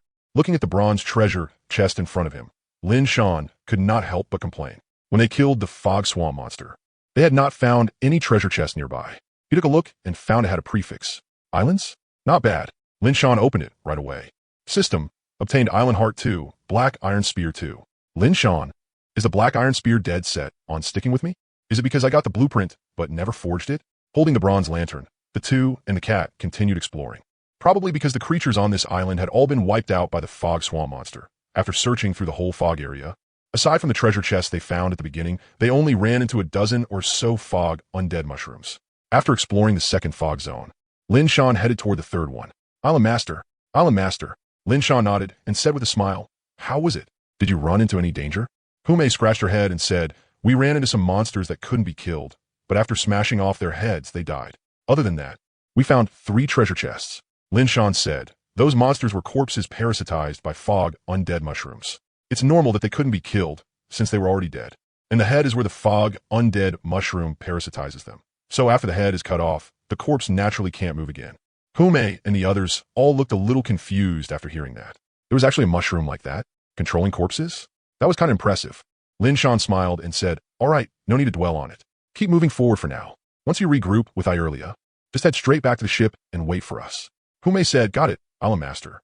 Lin Shan nodded, then brought Golia and Big Cat toward the third fog-covered area.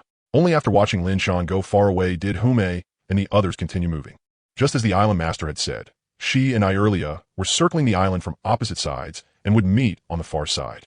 Their original plan had been to go find the Island Master. But since the Island Master had now said to return to the ship, then they would return to the ship. Before long, Lin Shan saw scattered corpses parasitized by fog undead mushrooms again, but they were already lying flat dead. The kind with their heads smashed to a complete mess. Good grief. Lin Shan couldn't help smacking his lips, then said, "Should have known it was Hume." That was violent as hell. However, as Lin Shan looked at the mist undead mushrooms exposed out in the open, under the sunlight they were all shriveled up, and some had already dried out, looking weak and sickly. Clearly, mist undead mushrooms hated light. Under direct sunlight, they were basically ruined. Lin Shan recorded this trait down. Then after taking a few photos, he left. A good memory wasn't as reliable as bad notes. For a lot of things, Lin Shan preferred to write them down. He could post them in the chat channel to remind the others, and at the same time, save them for later so he wouldn't forget. Like this time, the appraisal on the corpse parasitized by the mist undead mushroom. Henti said the solution was to chop off the head. After finishing the record, he continued exploring. Looking at the time, it was already getting close to a little past 4 o'clock, and he still needed to leave himself more than half an hour for the trip back. So at most, he only had a little over half an hour left. Anyway, he was coming back tomorrow too, so there was no need to finish exploring everything today. After arriving at the mist-covered area, he took out the bronze lantern, lit it up, set it to maximum output, and began searching. He made a full round and found nothing. Lin Shan took out the photo and looked at it. He found there was also a patch of mist near Xiao AI, while another patch was a bit far from here on the other side of the island. So Lin Shan planned to search the mist near Xiao AI, then head home. Straight line advance. Lin Shan directly used the dance through the air technique and flew up, then headed toward the target. Seeing this, the four-tailed profound cat immediately clutched tightly at Lin Shan's clothes. It could do short bursts and mid-air jumps, but actual flight was beyond it. As for Golia, she simply flew up and followed behind Lin Shan. Four-tailed profound cat. Meow, meow, meow. Lin Shan, I wanted to ask this last time, meow. How are you able to fly before reaching the 6th tier? Other than some flying creatures, I've never seen any being below the 6th tier fly around so freely, meow. Hearing that, Lin Shan smiled and said, "It's an ability called dance through the air. Yeah, flight really is convenient. The consumption is a bit high, but the advantages are huge. Big cat, now that you mention it, you've reminded me. Once we get back, maybe I should see if I can teach everyone." That was the good thing about ability crystals. They directly stuff the knowledge into your mind. So in theory, it should be teachable. But that would depend on the person's comprehension. The crystal force-fed it to you, so you learn it instantly. Flying really was fast. In less than 3 minutes, Lin Shan arrived at the edge of the mist zone. He landed, took out the bronze lantern, and started searching. As Lin Shan walked toward the mist, he smiled and said, "I'm so used to walking, I keep forgetting to use dance through the air." Four-tailed profound cat. Meow. Maybe it's because keeping your feet on the ground makes people feel at ease, meow. Hearing that, Lin Shan nodded and agreed, makes sense.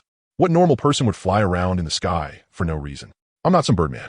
And the consumption of dance through the air really was pretty high. Though with Lin Shan's current recovery speed being faster than the drain, theoretically, he could fly infinitely. It was probably because of the innate Tao body. Once it fully awakened, maybe it would become even more ridiculous. But who knew how long full awakening would take? Anyway, it awakened once every 10 days.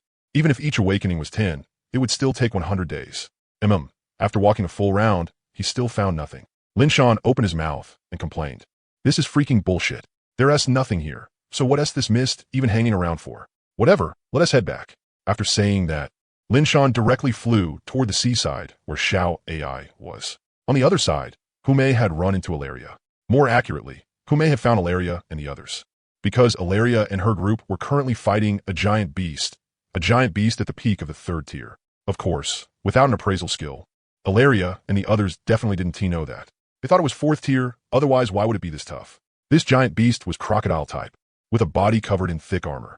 One look, and you could tell it'd be hard to chew through. Huh, isn't this an armored croc? Didn't he expect these to exist at C2?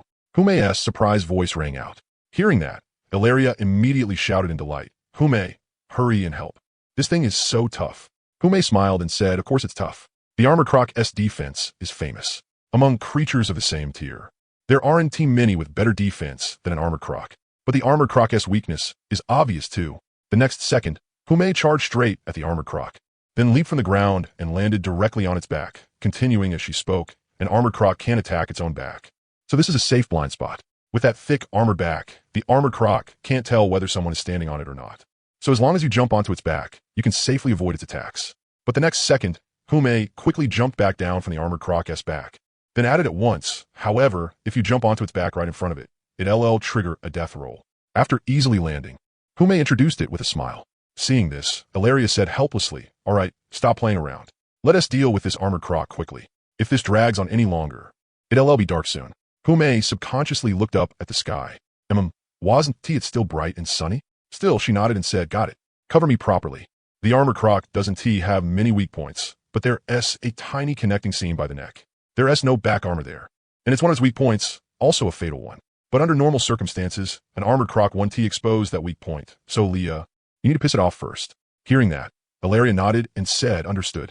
Then watch for the right moment. After saying that, Ilaria directly condensed a wood element arrow, then rapidly shot it at the armored croc's limbs. In an instant, vines burst from the ground and wrapped around the armored croc's short little legs. Caught completely off guard, the armored croc slammed heavily onto the ground. The armored croc let out a low cry, then began tearing free of the vines. Ilaria paid no attention to the armored croc struggling free. Anyway, the goal had already been achieved. Then she began condensing another elemental arrow, pouring a massive amount of wood element energy into it. Kabum! The vines were continuously torn apart, each break producing a sharp cracking sound. But while the armored croc focused on tearing at the vines, it inevitably neglected everything else. So by the time Ilaria finished condensing the elemental arrow and shot it at its eye, it was already too late to dodge. It could only shut its eye as fast as possible, trying to defend with the thin layer of scales on its eyelid. Unfortunately, how could a thin eyelid possibly block an elemental arrow? Not to mention that Ilaria had poured a huge amount of wood element energy into it. The wood element arrow pierced through the eyelid with ease and shot straight into the armored croc's eye. Roar! A huge howl rang out. The intense pain made the armored croc erupt at once, and the vines instantly snapped apart. But unfortunately, its short little legs couldn't reach its eye. Wow, Leah, your aggro pulling is really stable. Right now, I feel like even if I jumped onto its back right in front of it, it wouldn't pay any attention to me. Hearing that, Ilaria rolled her eyes and said, wait a second. The elemental arrow hasn't erupted yet. Don't get caught in it. Huh? Hume said in confusion. Only now did Hume notice that after breaking free of the vines, the armored croc hadn't charged at Ilaria. Instead, it was struggling in place. Crack. What's that sound? Hume said in confusion. But very quickly, she learned what it was. Hume couldn't help rubbing her arms as she complained. Leah, you don't need my help at all, okay? You could clearly handle this by yourself. A huge tree directly pierced through the armored croc's head and grew wildly. This kind of attack from the inside out, who could possibly block that? And that felt pretty horrifying too. Just thinking about some kind of tree seed sprouting inside the body, then bursting out through it. TSK was terrifying just to imagine. Hume rubbed her fair arms again. It really was a little spine-chilling. Ilaria shrugged and said, I was surprised too. The mushrooms we ran into today gave me the idea. How you may? You mean the mushrooms inside those corpses' heads? Ilaria, you ran into them too? Hume nodded and said, quite a few. They were pretty hard to deal with at first, but once we figured out their weakness, they weren't much of a threat anymore. Right, the island master told us to head back to the ship and wait for him first. Ilaria took out a new space pouch, packed the armored alligator inside, and then said, the island master said that? Hume nodded. Ilaria put away the golden treasure chest not far away, then said, then let us go. We've finished exploring anyway. As for the remaining fog zone, the island master let us go in.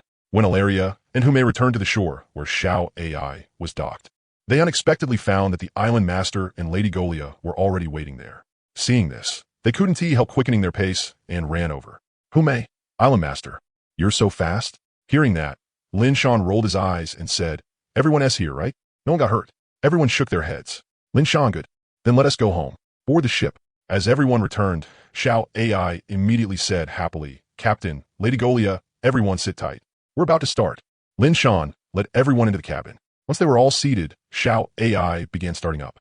Not long after, Xiao AI left the island and plunged into the fog. Looking at the fog outside being pushed back by the ship lamp, Lin Shan touched his chin and fell into thought. The islands on the later purple-rated routes would definitely be even larger, so tools like the bronze lantern that could dispel fog. Looks like he needed to collect some more. Otherwise, relying on just one bronze lantern would be far too slow. And the bronze lantern-S lamp oil was already down by 1/3, though he still had one full can of lamp oil left. But from the looks of it, that still wouldn't last very long. After all, he still had 8 island route charts, and some of them were even purple-rated. Unfortunately, once they left the island, the chat channel couldn't be used. Otherwise, he could ask around in the chat channel right now. Watching the silhouettes that flashed through the fog from time to time, Lin Shan and the others all stayed silent. The fog was far too dangerous. There was no need to attract danger just for a few words. After all, judging from Shauna's earlier experience, even ships with ship lamps could still be attacked by fog monsters, especially those powerful monsters that weren't afraid of exposing themselves outside the fog. Wasn't he that foul-smelling ship attacked by the corrosive fog dragon? A single drop of blood could create a foul-smelling monster. Heaven knew just how powerful the corrosive fog dragon really was. But since it was a dragon, it surely couldn't be weak. At the very least, it had to start at tier 5. With Xiao AI's size, she probably wouldn't survive even 2 swipes from the corrosive fog dragon. About half an hour later, Xiao AI finally rushed out of the fog and returned home. Xiao AI's speed gradually slowed. Then she slowly headed toward the harbor. Xiao AI, you're back. MHM, Xiao, I'm back. As Xiao AI replied. She slowly docked at the shore, then lowered the boarding plank. Xiao AI, Captain, we've docked safely. You can disembark now. Lin Shan smiled and said, thanks for your hard work, Xiao AI. Get a good rest now. I'll still have to trouble you again tomorrow. Xiao AI. No, it's no trouble at all. Captain, it's Xiao AI's honor. Beside them, Xiao looked full of envy. He wanted to sail too, but it seemed the captain still had no use for it for now. After getting off the ship, everyone headed toward the lighthouse. Lin Shan, Eladia, how you may. How many treasure chests did you find? Who may? Island Master, I found 3 here. 2 bronze ones and 1 black iron one.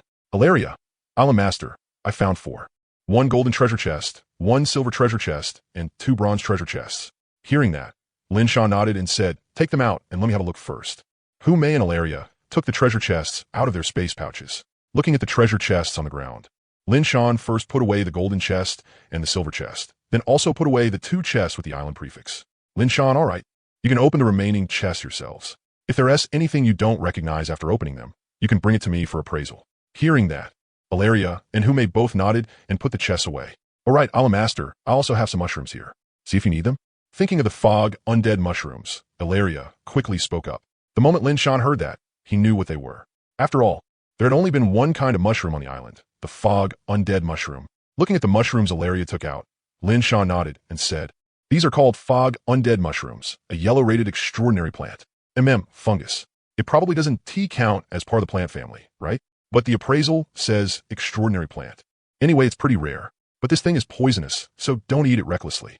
Hearing that, Hu Mei slapped her forehead and said, then didn't I waste quite a lot of these fog undead mushrooms? The name really doesn't sound all that great. Lin Shan also shrugged. That name really was pretty average. Hearing it made people think it was poisonous, though it really was a poisonous mushroom. Shaking his head, Lin Shan smiled and said, all right, everyone go back. Tomorrow morning, after breakfast, gather under the lighthouse. We still have to make another trip tomorrow. Hearing that, everyone nodded. Lin Shan, all right. After you go back, call Mo Bao over and see if he can figure out a way to eat these mushrooms. Huh. Hilaria nodded a little blankly. These mushrooms had grown out of heads. Could they really be eaten? It felt a little hard to bring herself to eat them. After only taking a few steps, Lin Shan suddenly felt a familiar fluctuation he hadn't sensed in quite a long time. Premonition. You sense an aura of slaughter rushing this way. In 2 days, a pirate ship will intrude into your territory. After discovering your territory, the greedy pirates will greedily land on the island and plunder it. However, from the aura, you sense that the strongest among the pirates is probably at around the late tier 3. Looking at the prompt that popped up, Lin Shan said in surprise, a premonition? It hasn't appeared in a long time. After examining it carefully a few times, Lin Shan grinned. You didn't come sooner or later, but only came once my strength has gone up. This pirate ship sure picked its timing. But this time, The premonition is much more detailed. It should have something to do with my huge increase in mystery and spirit, right? After looking over the premonition a few more times, Lin Shan spoke. Suddenly, a thought popped into Lin Shan's mind. The premonition had already told him that pirates would appear in 2 days, so if he used mystery foresight now, what result would he get? Would it repeat the premonition's information, or would new information appear? Curious, Lin Shan directly used mystery foresight. The next second, countless scenes flashed through his mind. Very quickly, the foresight prompt popped up. Foresight. On the 7th day after the pirate invasion, 3 or 4 pirate ships break through the fog and intrude into your territory. The pirate flag on those ships is exactly the same as the one on the pirate ship you killed before. Clearly, this is the same pirate crew. But you are puzzled within this vast sea of fog. How do they manage to find this place? After a brutal battle, and after sacrificing quite a few elves and demi-humans, you successfully defeat the pirate group. At the same time, you also force out from them the reason why they were able to locate this place so precisely. That is because the previous pirate ship had one of their positioning devices on it. Every pirate ship has one. Once the distance is close enough, they can sense the locator. Lin Shan's brows couldn't help but furrow. After sacrificing quite a few elves and demi-humans, they only managed to defeat the pirate crew? If that was the case, then there had to be a powerhouse among the pirates who could hold Galia back. After returning to the lighthouse, Lin Shan sat in a chair and looked at the 2 messages in front of him, starting to think. Judging from the Omen-s information, the first pirate ship to arrive could be treated as some kind of scout. And 2 days later, after killing the pirates, I probably chose to keep the pirate ship. Otherwise, they wouldn't have been able to pinpoint this place. If the ship wasn't there, how would they track it? Damn, so I brought this on myself? Lin Shan pursed his lips in annoyance. Then he thought of the pirate fleet afterward. They would come 7 days after the pirate ship, which meant that now that he knew in advance, he could, wait, 2 days plus 7 days? Wouldn't that be day 20? Could it be that the losses on my side happened because of the trial? Only then did Lin Shan suddenly react, crying out in surprise. Lin Shan could guarantee that on day 20, there would definitely also be some kind of trial event. So was it because the 2 overlapped that he suffered such heavy casualties? No wonder. If that was the case, then this pirate crew definitely couldn't be allowed to come over. But the pirate ship in 2 days couldn't be stopped. The only thing he could do was, after killing the pirates, let that ship keep sailing forward on its own. If it couldn't sail away, then he could only have Xiaodu take it farther away and then sink it to the bottom. That way, every crisis should be resolved one by one, right? Too bad he could still only use mysterious foresight once right now. Otherwise, he could foresee it again and find out whether his method was appropriate or not. But there was still one thing Lin Shan didn't understand. Was the foresight calculated based on his current strength, or his strength 9 days later? After all, 9 days was enough time to increase his strength quite a bit, so he had to figure that out. Just as Lin Shan was thinking, Galia's voice rang out. Galia, Master, Ma Bao is here. Hearing Galia's words, Lin Shan snapped out of his thoughts and looked toward the doorway, just in time to see Ma Bao walk in. Lin Shan, Ma Bao, you're here. Ma Bao, Island Master, I'm here. All right, Island Master, you and Lady Galia haven't eaten yet, right? Do you want me to make dinner for you first? Hearing that, Lin Shan subconsciously rubbed his stomach, then nodded and said with a smile, Then I'll have to trouble you first, Ma Bao. Ma Bao, cooking for Island Master. How could that be called trouble? Then I'll go make dinner first. Lin Shan nodded, then watched Ma Bao happily head toward the kitchen, feeling a little emotional. Ma Bao really did love cooking. After that brief sigh, Lin Shan began thinking again. After turning it over in his mind, in the end it still came down to strength. As long as he was strong enough, and Earlia, Hume, and the others were strong enough, then no problem would be a problem. Suddenly, the staff of fate in his mind released wave after wave of fluctuations. Lin Shan took it out in confusion. Looking at the staff of fate in his hand, he asked in puzzlement, What is up? The staff of fate sent out another wave, and then some information appeared in Lin Shan's mind. It was precisely what the staff of fate had transmitted to him. After reading the information, Lin Shan couldn't help blinking. This information was exactly about the growth conditions of the staff of fate. Well, it couldn't really be called conditions. The staff of fate itself didn't have any restrictions. The one restricting it was Lin Shan's strength. The stronger Lin Shan became, the greater the effect the staff of fate could bring out. And now, the staff of fate had sensed Lin Shan's desire to become stronger, so it gave him a reminder. Only then did Lin Shan suddenly understand. The staff of fate would grow stronger along with his strength, but since there had been no change before, he had thought it was because his own strength hadn't reached the required level. After all this time, it turned out he just hadn't updated the staff of fate. Lin Shan felt dumb enough to laugh at himself, then began updating it according to the method provided by the staff of fate. First, he used his own energy to cover the staff of fate, allowing it to sense his fourth order strength. Then the Staff of Fate would rapidly adapt to the changes in Lin Shan's strength. Next, by borrowing Lin Shan's energy, it would begin lifting its restrictions, removing them to the stage most suitable for Lin Shan. The Staff of Fate began to brighten, and wave after wave of fluctuations kept spreading outward. After maintaining this for several minutes, the Staff of Fate finally finished unlocking. Name, Staff of Fate. Category, Weapon. Rating, Black 9. Effect, Mystery 40, Spirit 40. Effect, none but the Witch of Fate may touch it. Special effect, Incarnation of Fate, Fate Blessing. Fate Blessing, Fate Blessing. Looking at the Staff of Fate's updated attributes, Lin Shan couldn't help widening his eyes, then said in shock, how much? 40? So it really is plus 10 per rank. At rank 9, would the bonus be 90? Lin Shan opened his own status and looked. Mystery 2400, Spirit 1533. Holy crap. Mystery broke 2000. This is insanely awesome. With the 10 from the Key of Fate, that is a full bonus of 50. And that is not even counting the 20 from Lord of the Territory. But what the hell are these special effects? Why are there 3 Fate Blessings? Lin Shan spoke in delight first, then confusion. He took a look, and the effect of Fate Blessing was very simple. When using Mystery and Spirit type abilities with the Staff of Fate, their power would increase greatly, while the consumption would be greatly reduced. At the same time, there would also be Fate's Blessing, ensuring that your attack would 100% hit the target. All 3 Fate Blessings had the same basic effect, but the later Fate's Blessings were different. The remaining 2 were random negative statuses, but overall they all weakened the enemy's strongest ability. After reading the effects of Fate Blessing, Lin Shan couldn't help opening his mouth wide. This effect was way too crude. I mean, it doesn't have any Fate-like style at all. Hiss, why do I feel like the previous generation Witch of Fate was some old schemer?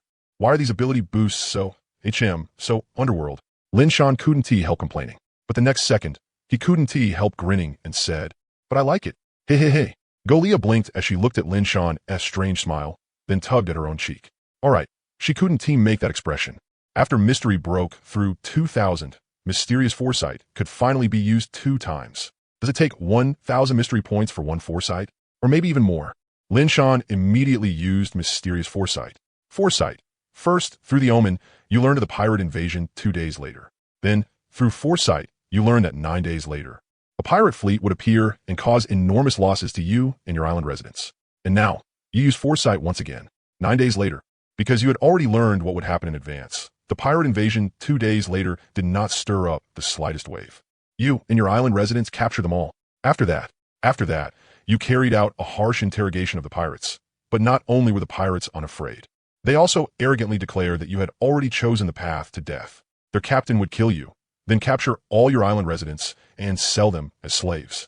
Then they laughed extremely arrogantly, even hurling personal insults at Irelia and the others. However, when you brought out your trump card, described the 10 great ancient tortures, and then subjected one pirate with the foulest mouth to death by 1,000 cuts, the pirates were so terrified that they all pissed themselves. The interrogation that followed went extremely smoothly.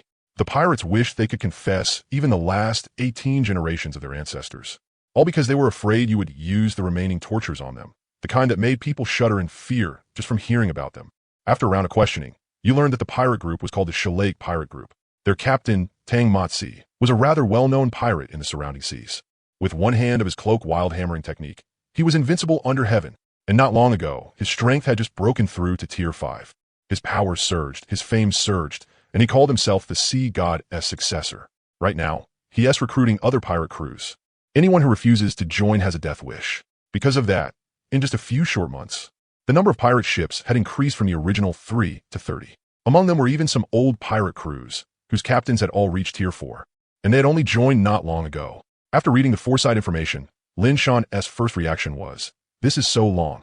His second reaction was, how the hell is this Foresight? This was practically on par with simulating the future. But thinking about it, Foresight and future simulation didn't seem that different anyway, right? Rubbing his head, Lin Shan stroked his chin. In other words, the pirate captain was the strongest. At the early tier 5 level, it wasn't strange at all that he could hold Golia back. But Lin Shan looked at the Foresight information in front of him.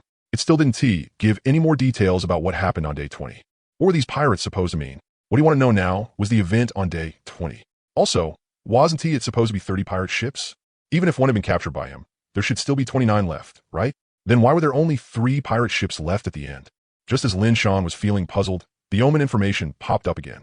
It felt like the content above had been meant to let him digest things first before continuing. Foresight.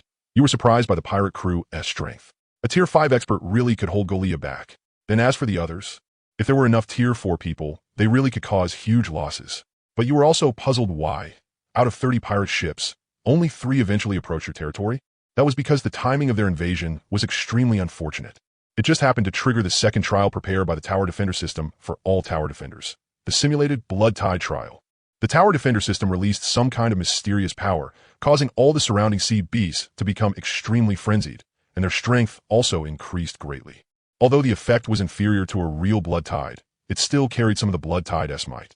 And the Shellake pirate crew just happened to enter your territory's range at that moment. As a result, they were the first to suffer attacks from sea beasts and sea monsters that were restricted by the system from entering your territory.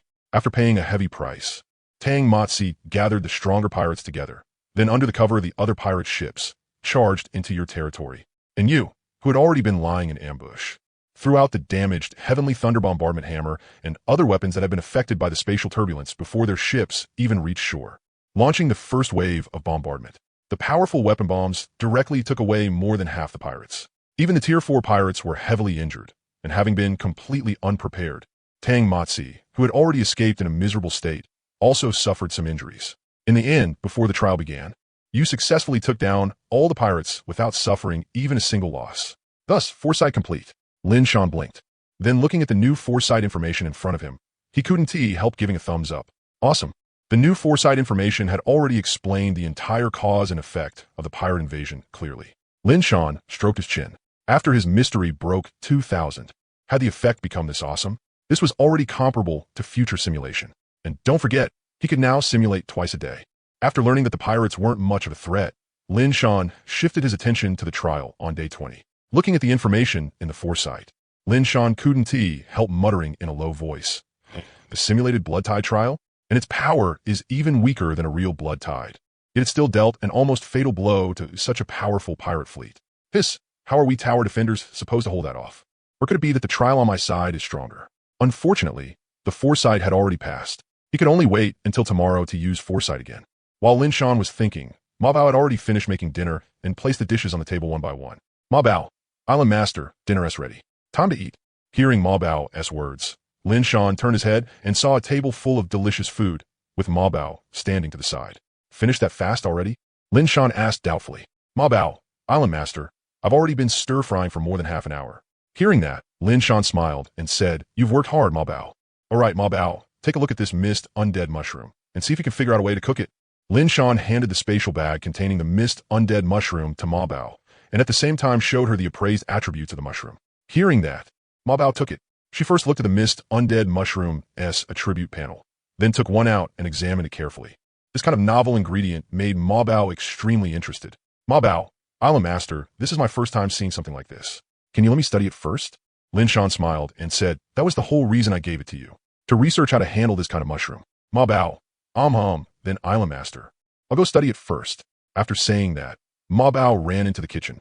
For Ma Bao, the kitchen was the best place to research ingredients. Seeing that, Lin Shan smiled and shook his head, then called Golia over to enjoy dinner together. Speaking of which, had little Jinglu gone to sleep with her little friends again? That wouldn't he do. She still hadn't fully absorbed the dragon beard precious liquid. Looks like he'd have to bring her back later. If she didn't finish absorbing the dragon beard precious liquid, then she couldn't sleep with her little friends. On the other side, little Jinglu, who had played with her little friends all day, scratched her little belly, then rolled over and hugged Xia before continuing to sleep soundly. That bunch of little ones was completely restless even in sleep. They slept like a chaotic dance of demons, and their sleeping postures were even more unbearable to look at.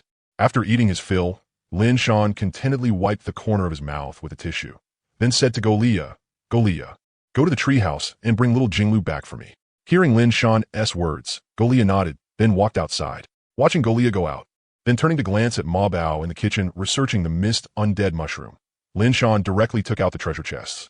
There were only 4 treasure chests in total, 1 gold treasure chest, 1 silver treasure chest, and 2 island prefix bronze treasure chests. System, obtained island heart times 1. Bronze lantern times 1, lamp oil times 1. System, obtained island heart times 3. Seeing the bronze lantern and lamp oil, Lin Shan raised his brows and said, I almost forgot I need to collect these tools for dispelling the mist. With that, Lin Shan opened the trade market and started searching. There were so many personal shops. Someone had to be selling them, right? After entering the keywords for dispelling mist, the tens of thousands of personal shops instantly dropped to just over 2,000 or 3,000. He casually opened one and started checking. Then he found that the mist dispelling items being sold in the shop were actually candle flames. That left Lin Shan not knowing whether to laugh or cry. But candle flames really did dispel mist, so there was nothing wrong with it. He adjusted the search requirement, changing it to the bronze lantern type instead. Very quickly, the number of personal shops dropped by another 70 to 80%, leaving only a few hundred. Clicking one open, Lin Shan nodded and said, this time it's right. It's just, what the hell is this heart candle? Name, heart candle. Category, special item. Rating, white 1. Effect, after being lit, dispels the mist within 1 meter around it, and the dispelled range is even heart-shaped. Evaluation, a festive item released by Double Happiness Hall. It's said to be quite popular. Price, 100 lighthouse gold coins. Lin Shan rolled his eyes, then closed that personal shop and opened another one. Unfortunately, it was still white-rated, and the dispelling range was only 3 meters, though it was better than the heart candle. There was definitely no way searching like this would work, so Lin Shan directly entered a new requirement. Rating must be blue or above. In an instant, only 17 personal shops remained. He opened them again to check. HM, bronze lantern? Lin Shan directly tapped to check. It really was a bronze lantern, but his was a blue 3-star one. At most, it could only illuminate the mist within 3 to 30 meters, a whole tier worse than his own. On top of that, the shop also sold lamp oil. Lin Shan took a look. The bronze lantern cost 3,000 lighthouse gold coins, and the lamp oil was 1,500. Not bad. Buy them all. 30 meters was enough for exploring smaller mist zones. With millions of gold coins on hand, Lin Shan couldn't even be bothered to look as 4,500 disappeared in an instant. In Lin Shan's personal shop, toilet paper was selling for 5 wood. Since other people had started getting it too, the price had now stabilized at 5. A 4-fold profit. The fireplace, however, hadn't changed at all. It was still 20 stone, mainly because no one was selling fireplaces, and on top of that, 1 per person was enough for now, so sales were only average. Then there was fruit. That's right. After selling fruit to Ikijo, earlier had once again brought the elves to catalyze another batch, and now they were fully stocked again, getting rich off selling fruit. Next, Lin Shan opened another shop to check, only to find still a bronze lantern? And lamp oil too. Good lord. Could it be that all blue-rated ones were bronze lanterns? This one was 5-star. Together with the lamp oil, it cost 6,500 lighthouse gold coins. Bought. Then he clicked into another one. Oh, just as expected, still a bronze lantern and lamp oil. Bought. Check another. Buy another. Check another. Check another. In one go, the bronze lanterns from 17 personal shops were completely swept clean by Lin Shan. Among them, the best one was a silver lantern. Its whole body was silver white, clearly more high-end than the bronze lantern. It cost a full 35,000 lighthouse gold coins, and Lin Shan still insta-bought it. Name, silver lantern. Category, special item. Rating, yellow 3. Effect, freely dispels mist within a range of 3 meters to 300 meters and reveals invisible units. Description, the silver lantern is an upgraded replacement for the bronze lantern, a special item custom-made by people on the Explore path. However, because the silver lantern has a much wider range, it is more suitable for team use. Note, the lantern's flame requires lamp oil, and this lamp oil is specially made. Ordinary lamp oil cannot be used. Lin Shan looked at the silver lantern in his hand with satisfaction. He would use this one himself. As for the other bronze lanterns, he would give them to Irelia and the others. If development was going to speed up, then splitting up during island exploration was unavoidable, and the mist zones on the island were scattered all over the place. So having 1 lantern per person was the most suitable arrangement. With the lanterns bought, Lin Shan turned to look at the silver treasure chest and golden treasure chest on the ground. Just as Lin Shan was about to open the treasure chests, Jaliyah walked in. Jaliyah, master, little Jinglu has been brought back. Hearing that, Lin Shan turned his head and looked over. Then he saw little Jinglu blowing bubbles. Literally blowing bubbles. Tiny bubbles kept coming out of little Jinglu's small mouth one after another. Is she dehydrated? Why is she turned into a crab and started blowing bubbles? Lin Shan said, a little dumbfounded. When Jaliyah heard that, she shook her head too. She didn't know anything about this either. Lin Shan twitched the corner of his mouth. This little girl. Then he said, Jaliyah, put little Jinglu into her shell. Jaliyah nodded, then headed upstairs. Lin Shan shook his head helplessly. Whether she was dehydrated or just blowing bubbles in her sleep, putting her into the deep-sea, nurturing shell definitely couldn't go wrong. Then he turned back and continued opening the treasure chest. System. Obtained ice storage 1. Elemental quiver 1. Ice storage? Is it the kind I'm thinking of? Lin Shan said curiously. Then he clicked to check. Sure enough, just like the advanced forging room, it was a special room. except this one was a cold ice storage room. Lin Shan placed it down directly. Right next to the kitchen. In the future, some ingredients could also be stored in the ice storage. Looking at the newly appeared ice storage, he opened it and took a look. It was big enough, but for the moment, he couldn't think of any use for it besides refrigeration. And this ice storage was also divided into sections. The front section was for preservation, not that cold. The back section was the kind that would actually freeze things, with temperatures below zero. Still, with the appearance of the ice storage, he'd be able to eat frozen fruit now. Cold drinks and shaved ice could also be added to the menu. After looking it over, Lin Shan stepped back out. Then he saw Ma Bao standing at the doorway, curiously examining the ice storage. Lin Shan, Ma Bao, what is wrong? Ma Bao, Island Master, is this an ice storage? Hearing that, Lin Shan nodded and said, that's right. Ma Bao took out a mist undead mushroom, then said, Island Master, look. Hearing Ma Bao's words, Lin Shan looked at the mist undead mushroom in her hand in confusion. It's smoking white? Lin Shan said in surprise. Ma Bao, not just that, Island Master. Touch it. Lin Shan reached out and touched the mist undead mushroom. It's so cold? Ma Bao, did you freeze the mist undead mushroom in the fridge? Ma Bao shook her head, then said, no. I only noticed the change when the ice storage appeared. I'll get a new one to show you. After saying that, Ma Bao directly pulled out a fresh mist undead mushroom. Then, right before both of them, the moment the newly taken out mist undead mushroom came into contact with the cold air, it began giving off white vapor. The whole mushroom also seemed to become dazzlingly vibrant. Looks like the mist undead mushroom likes this environment. Ma Bao, Island Master, look. This phenomenon is very strange. I feel like it should be related to processing the mist undead mushroom. Maybe to process this kind of mushroom properly, it needs to be kept in a low temperature state the whole time. Hearing that, Lin Shan immediately threw an appraisal at the smoking mist undead mushroom. Name, active mist undead mushroom. Category, extraordinary plant. Rating, yellow 4. Effect, increases extraordinary spirit attribute after consumption. Description, the mist undead mushroom in an active state no longer produces toxins. Instead, it brings out the mushroom's own delicious flavor. The active state of the mist undead mushroom lasts for about 1 hour, so it is best to finish processing it during this period. It is said that fully ripened mist undead mushrooms also give off white vapor. Note, after being exposed to heat, the active state of the mist undead mushroom will dissipate rapidly, lasting no more than 10 minutes at most. Lin Shan showed the status panel to Ma Bao, then smiled and said, Ma Bao, your guess was really right. Ma Bao, I knew it. I already have an idea for how to process this mist undead mushroom. Island Master, do you want to try it right now? Hearing that, Lin Shan smiled and said, sure. Then I'll wait for you at the dining table to finish this special dish. Ma Bao nodded, then ran into the kitchen with the white smoking mist undead mushroom and immediately started preparing it. Seeing that, Lin Shan smiled and shook his head. No need to rush that much. Just don't make a mistake. After saying that, he returned to his chair, then directly opened the golden treasure chest. System, obtained automatic mining machine 1. Lin Shan couldn't help letting out a sound of surprise, then opened the automatic mining machine to take a look. Name, automatic mining machine. Category, special item. Rating, purple 5. Effect, high efficiency mining or +10. Description, an automatic mining machine specially developed by a certain super empire. It is deployed into dangerous mining zones where human labor cannot cope. The efficiency and speed of the automatic mining machine are both astonishing, and most importantly, it can mine at all times without stopping. Therefore, a small scale or vein only needs 10 days to be completely mined out. In addition, the automatic mining machine itself comes with a spatial storage device. When fully loaded, it can hold roughly 1/10 of the total, or from a small scale or vein. Looking at the status in front of him, Lin Shan couldn't help rubbing his chin and sighing. Another super empire where Golia is from. Damn, that is awesome. But this or 10 was probably added by the system, right? 10 was easy to understand. Mine 1 ore, and it directly became 11 ores. Wasn't that simple and brutal? Lin Shan, looks like starting tomorrow, who may need to arrange for Beastkin to enter the mining vein space to mine anymore. That's right.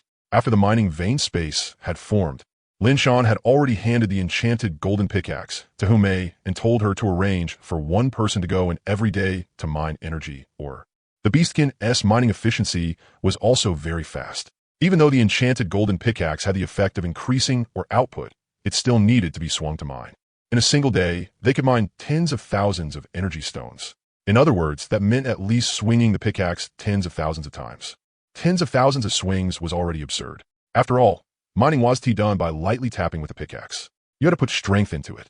But now it was fine.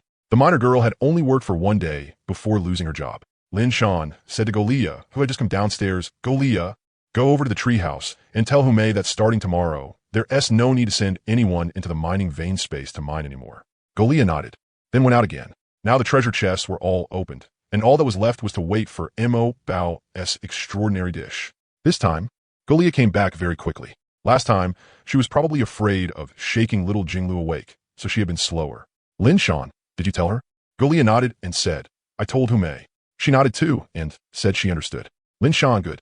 Sit down. Mo Bao's dish should be done soon. We'll taste it together in a bit.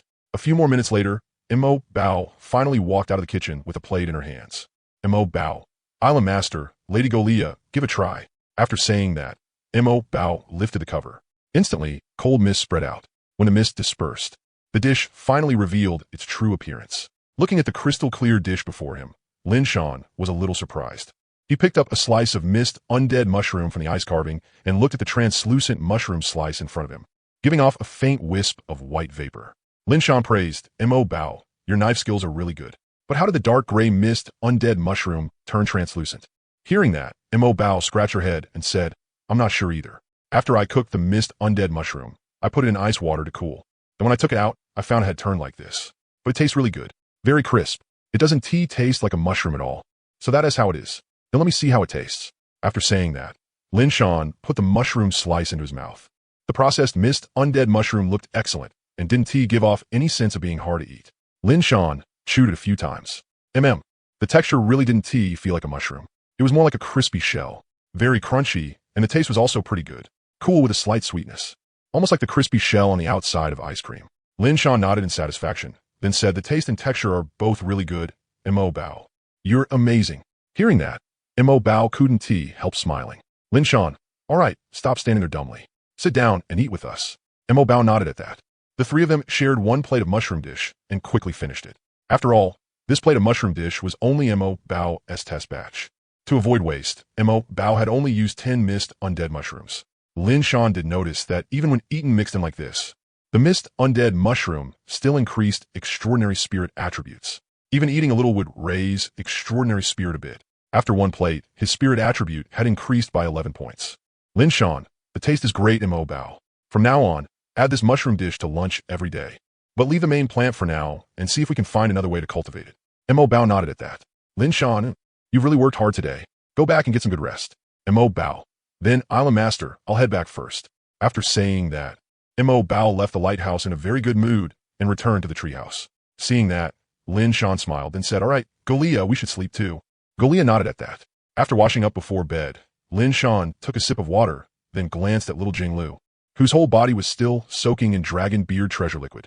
Only after seeing that she was no longer blowing bubbles did he return to the bed in satisfaction. Then he happily lay down on the bed. The effect brought by the bed let Lin Shan easily drift into dreamland. It was truly the kind of bed people with insomnia could only dream of. A whole night of good sleep, without any nightmares. And just like that, the second day came slipping over. The sunlight still shone in mercilessly, directly dragging you out of your dreams. Lin Shan opened his eyes right away and sighed inwardly. Oh ho, finally no nightmares. Nice. Then he pushed Golia, who was sprawled on top of him, aside, sat up, got out of bed, and walked toward the balcony to stretch as usual. Huh, now that my physique is up, Golia's bit of weight finally can't affect me anymore. Nice. Lin Shan said with a grin while moving around. After all, most of Lin Shan's nightmares came from Golia holding him while sleeping. They were always nightmares where he couldn't move at all or couldn't breathe. Then he opened his personal panel and took a look. Today's weather, bright sunshine. Weather effect, rare. After low tide on your island, there's an extremely small chance that sunward clams will appear on the beach. Sunward clams? Extraordinary shellfish? I'll have Shauna and the others pay attention later and see if they can find any. Then he used today as talent. Gift of Fate. Gift of Fate, Dungeon Core Platform. Price, mysterious extraordinary attribute reduced by 100 points. Huh, it deducts my attributes? And it's my main mysterious attribute? Lin Shan first blurted out in shock. Then he looked at the item in Gift of Fate, Dungeon Core Platform. Name, Dungeon Core Platform. Category, Special Structure. Rating, Black 9. Effect, random dungeons will form from time to time. Evaluation, dungeons are strange lands naturally formed by this world itself. Inside are large numbers of monsters. As long as adventurers successfully clear them, they can obtain a large amount of treasure. Note, holy crap, you can even get your hands on this? This system suddenly feels like encryption was kind of unnecessary. Holy crap, Looking at the panel in front of him, Lin Shan got so excited he could only keep blurting out holy crap. This effect was amazing. Accept the exchange immediately. In an instant, Lin Shan felt as if he had been drained dry for a moment. His whole body felt weak, but it came fast and went fast. Very quickly, he was full of energy again, as if it had just been an illusion. But when he opened his own status and looked, he saw that 150 points of mysterious had been reduced, and immediately knew that it definitely hadn't been an illusion just now. His mysterious, extraordinary attribute was gone. But the dungeon core platform appeared in his hands in return. Looking at the dungeon core platform before him, all that was left now was to find a place to install it. When a door appeared on the platform, that would mean there was a dungeon. If there was no door, then there was no dungeon. But the most important point about this dungeon core platform was that once it was fixed here, it would never disappear again. You had to know, the dungeons outside would disappear after a month. Holding the dungeon core platform, Lin Shan thought for a moment, then turned to look at the lake. That's right, he planned to place this dungeon core in the middle of the lake. The dungeon core platform didn't take up much space, only 200 square meters. It was square-shaped, and yesterday, Lin Shan's island had opened 6 hearts of the island, already rising to yellow rating 9-star. Its area had reached 11,102,000 square meters. So the lake had expanded quite a bit. In placing one square dungeon core platform, there would be more than easy enough. The moment he decided, Lin Shan acted at once and flew straight toward the lake. Then he saw the lake's spirit dozing off. As for Tumu and Tushur, the two of them were still running all over the place. After all, the island had leveled up, and its area had grown larger. Their responsibilities had increased too, though from the looks of it, they seemed to be enjoying it. When he arrived above the lake, Lin Shan took out the dungeon core platform and tried to place it down. System ding. Placement failed. The dungeon needs to connect to the ground. Why the hell are you putting it on the water? Holy crap. The system is roasting me now, huh? Looking at the prompt that popped up, Lin Shan said speechlessly. Shaking his head, Lin Shan grumbled, couldn't you just connect it to the bottom of the lake? Seriously, not smart enough. If he got Tumu and Tushur to build a platform, that would work too, but Lin Shan was too lazy to bother. After looking around, he directly placed it in front of the lake. Bah! An utterly ordinary platform appeared in front of Lin Shan. Yeah, ordinary to the extreme. It looked even plainer than yesterday's dungeon on the island, probably because it hadn't fully formed into a dungeon yet. After taking a look, Lin Shan headed back to the lighthouse. It was time to wash up, eat breakfast, and then go explore the dungeon. By the time Lin Shan returned to the lighthouse, Eerie, Hume, and the others had already gathered below it. Lin Shan, you're all up this early? Had breakfast yet? Eerie, Island Master, we've already eaten. Ma Bao got up early and cooked for us. Hume nodded and said, yeah, Ma Bao's cooking is getting better and better. Today, buns were crispy. So tasty. Hearing that, Lin Shan turned to look at Hume, who had a happy expression on her face. It was probably because of the missed undead mushroom, right? Still, buns stuffed with mushrooms? Only Ma Bao could come up with something like that. Lin Shan, then wait for me a bit. Once I'm done washing up, we'll head out. Eerie, Island Master, aren't you going to finish breakfast first before leaving? Hearing that, Lin Shan waved his hand and said with a smile, I can eat on the way. When Eerie and Hume heard that, they looked at each other, then nodded helplessly. There really wasn't any need to rush this much. Was there? But since the Island Master had said so, he probably had his own reasons. Xiao AI, Captain, Lady Jalea, good morning everyone. Xiaodu, good morning. Lin Shan smiled and said, Xiao AI, Xiaodu, morning to you too. Xiao AI, Captain, are we going to that same island as yesterday today? Lin Shan nodded with a smile. That's right, we're going to the same island again. Watching Xiao AI leave, Xiaodu grew envious again. But it wasn't jealousy. Rather, ship spirits simply wouldn't feel jealous because another ship was used more often. Their thoughts were very simple. If the captain didn't use them for a long time, then it could only mean they themselves weren't good enough or weren't needed. Besides, the captain had just said that after today's exploration was over, it would be Xiao Du's turn tomorrow. At that thought, Xiao Du got a little excited. Meanwhile, Xiao AI sped across the sea along yesterday's route. Because she had already sailed it once yesterday, Xiao AI was even faster than before. In just a little over 20 minutes, she burst out of the mist and arrived at the island. The island hadn't changed much. There was just a bit less mist on it, and the mist's locations had shifted quite a bit. But in the center of the island, where the dungeon was located, there was no mist. As Xiao AI docked, everyone got off the ship and stepped onto the island. After coming down, Lin Shan took out 2 bronze lanterns and some lamp oil, handing them to Eerie and Hume before saying, take these bronze lanterns. Once activated, they can disperse the mist. Both of these are blue 8-star. They can disperse mist within a range of 8 to 80 meters. The other thing is lamp oil. Eerie and Hume each took one, examined them for a few moments, then put them away. because today's task wasn't to explore the mist on the island. Besides, among the island's mist-covered areas, there had only been one left unexplored yesterday, and it wasn't even a very large one. Although a few new mist zones had appeared now. Who knew whether there were any treasure chests inside? So under Lin Shan's lead, the group strolled toward the dungeon platform in the middle of the island, without the mist blocking their vision. After walking for more than 10 minutes, they saw the dungeon platform, plain and ordinary, with nothing special about it. The door opened. When Lin Shan reached the platform and looked at the stone door, he couldn't help but say in surprise. When he left yesterday, he had specifically closed it. He walked straight to the stone door. There were quite a few handprints on it. They weren't big, but they did look somewhat like handprints. Lin Shan compared them with his own. They were much smaller than his. Jaliyah, compare yours. Hearing that, Jaliyah stepped forward and placed her palm against them. Still a bit smaller. Jaliyah, master, they're a little small. Lin Shan nodded, then said gloomily, they really do look like human handprints, just smaller. Could it be some kind of humanoid creature? Forget it, whether it is or not. Once we run into it inside, let us go. Keep up. After saying that, Lin Shan walked in first. As Lin Shan entered, Jaliyah and the others followed him in as well. Very quickly, they arrived at the entrance to the first underground floor. Looking at the maze entrance in front of them, Ierlia, Humei, and the others examined it curiously. Lin Shan, on the other hand, noticed the handprints right away. But this time it wasn't just one or two. They were densely packed, enough to make a skin crawl. Holy shit, so many handprints? And packed this tightly? Could it be some kind of many-handed monster? Looking at the handprints beneath the maze passage, Lin Shan guessed.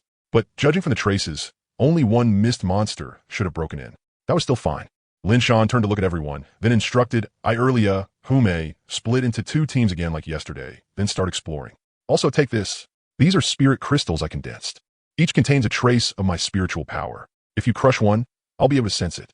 So when you find the entrance to the next floor, crush it to alert me. Understood? Ierlia and Humei took the spirit crystals, then nodded.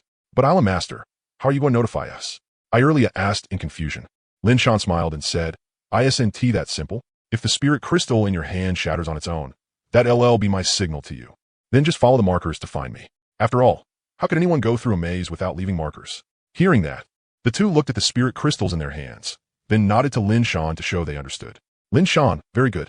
Then let us set out. And don't forget to leave markers. After saying that, Lin Shan walked off along the passage with the handprints. With every step he took, he left behind a muddy footprint. Seeing that, Ierlia and Humei looked at each other. That was not something they could imitate. Humei, how about we leave arrows to show the direction we went? Anyway, there's no one else here, so no one will mess up our markers. Ierlia, that could work, but do you have that many tree branches? Humei, let us use arrows. The direction of the arrowhead will be the direction we advanced. Ierlia nodded and said, that works. Let us do that. We'll explain it to the island master. Humei said helplessly. The island master already set off. We're a step behind now. Ierlia, forget it. Let us head out too. The arrows are obvious enough. The island master should be able to understand them. Following the handprints on ground, Lin Shan kept moving forward. He really wanted to see just what kind of death-seeking monster had broken into his dungeon. Seeing the bloodstains ahead, Lin Shan raised a brow. After looking them over a few times, Lin Shan wasn't sure whether it was one of the dungeon's monsters that had been injured or whether that many-handed monster had been hurt. But obviously, the many-handed monster had one because the handprints were still going deeper in and there were blood droplets mixed in with them. Lin Shan kept moving forward. Finally, after more than 10 minutes, he saw the target he had been chasing the whole time. Holy crap, it really is a many-handed monster? Isn't that way too many hands? They're packed so densely together. At least 14. Lin Shan smacked his lips and said. The 4-tailed black cat said in disgust. So gross, meow. Jaliyah also nodded. There were too many hands. It really did look uncomfortable. Name, many-limbed hand monster. Strength, transcendent. Talent, hand addiction, hand fetish. Talent, hand addiction, hand fetish. Abilities, multiple strikes, consecutive slaps, limb exchange, entangling embrace. Transcendent attributes, spirit 142, constitution 241, strength 169, agility 217. Evaluation. The many-limbed hand monster is a fairly common monster in the mist. It likes collecting the limbs of other living beings, and human limbs are its favorite. Bonus appraisal evaluation. The many-limbed hand monster is very fast, and because it has so many hands, it moves with great agility and is extremely hard to hit. However, its weakness is also very obvious. Its limbs have poor defense. The joints are all weak points.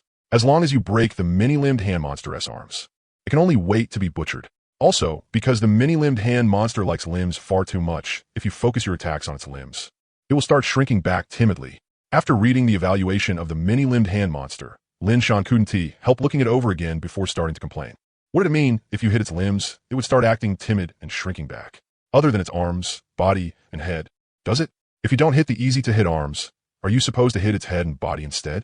Lin Shan couldn't help complaining. Lin Shan couldn't help complaining. Especially when he saw that body of its, practically comparable to a snake's. Damn, it was disgustingly gross. How should he put it? Especially when looking at its arms, and that head that somewhat resembled a human head, it gave people a sickening feeling. Probably because no normal person would ever have that many arms. Lin Shan, big cat, go. I choose you. After saying that, Lin Shan grabbed the big cat on his shoulder and threw it over. Four-tailed mystic cat. Meow, meow, meow. The four-tailed black cat's voice drew the many-limbed hand monster's attention. It couldn't help turning toward the source of the sound. Many-limbed hand monster. Four-tailed mystic cat. Meow, meow, meow. This is all your fault. Meow. Whoosh. The four-tailed mystic cat instantly returned to its original size. The four-tailed black cat directly returned to its original size, then swiped down with one claw and instantly one-shot the many-limbed hand monster. It looked exaggerated, but it was actually perfectly normal. After all, one was second tier and the other was fourth tier. The difference in strength was huge. Four-tailed black cat. Meow. Lin Shan, how could you throw this cat out there? So annoying, meow. Lin Shan laughed when he heard that. All right. Next time for sure. I'll still dare. Four-tailed mystic cat. Was this still a human? Furious to the point of exploding. The furious four-tailed black cat gave up on going back to Lin Shan's shoulder and instead jumped onto Goliath's shoulder, though it felt a little small there. And lying down wasn't very comfortable. Its cat eyes drifted toward Goliath's head, then asked, Goliath, can I jump onto your head and lie there? Hearing that, Goliath turned her head to look at the kitty, then nodded. Seeing that, the four-tailed mystic cat immediately made a light leap and jumped straight onto Goliath's head. This spot is really nice. Meow. The next second, the four-tailed black cat sprang right off Goliath's head and even let out a sharp cry. Lin Shan, who had just blasted a labyrinth monster to death, couldn't help turning back. He looked at the big cat on the ground and asked in confusion, Lin Shan, big cat, what are you doing? Four-tailed black cat. There is something on top of Goliath's head poking this cat. The moment he heard that, there is something on top of Goliath's head poking this cat. Hearing that, Lin Shan immediately knew what it was. The Ahogue? Well, who told you to try taking over the Ahogue's territory? Lin Shan waved his hand and said, I was wondering what it was. All right, let us keep going. After saying that, he continued moving forward. This maze really wasn't easy when it came to finding the entrance to the next floor. It was easy to get lost, and Lin Shan had already run into several dead ends. The four-tailed black cat lay on Goliath's shoulder, occasionally glancing at Goliath's head. It wanted to know exactly what had poked it. Unfortunately, it never found anything. The Ahogue seemed to know the four-tailed mystic cat was looking for it, so it stayed still the whole time. But whenever the cat's gaze wasn't on it, the Ahogue would stand straight up, turning into a question mark one moment and a sharp sword the next. It even poked around a few times, then swayed back and forth, obviously extremely pleased with itself. Then, when the four-tailed mystic cat's line of sight swept back over, it would flop back down again. That was why the four-tailed mystic cat couldn't discover it. The sound of ice crystals shattering rang out, followed by the clattering noise of chunks of ice hitting the ground. Lin Shan easily dealt with the monster in front of him and said, they're all first-tier monsters. No wonder beings above fourth tier can't be bothered to enter this kind of ordinary dungeon. That's not without reason, even if they clear the whole thing. The items they get probably won't be of much use to them, right? The four-tailed mystic cat said, it's not all first-tier monsters, meow. The lower floors have stronger monsters, meow. But a dungeon of this level can only have third-tier monsters at the highest, meow. Maybe. I don't care about that right now. What I want to know is, where's the entrance to the next floor? Lin Shan said helplessly. If not for the labyrinth walls being impossible for him to break, he would have started smashing through by force long ago. Unfortunately, started smashing through by force long ago. Unfortunately, even his strongest attack, right now, could only leave black marks on the maze walls. The maze walls themselves remained completely undamaged. Just as Lin Shan was about to continue searching, one of the spirit crystals shattered. Who may crushed the spirit crystal? Looks like she found the entrance to the next floor. Nice. Finally, no need to keep wandering around everywhere. After sighing in relief, Lin Shan followed the footprints he had left behind and walked back, casually crushing the spirit crystal on Erlia's side as well. Crack. Lady Erlia, the crystal the island master gave us cracked. Erlia turned around to look at the crystal in her hand. Sure enough, it was already full of cracks. The next second, it directly scattered apart and vanished. Seeing that, Erlia said, let's go back. If the crystal cracked, or who may found it. Hearing that, everyone nodded and followed Erlia back the way they came. As they walked back, they also collected the arrows they had used as markers.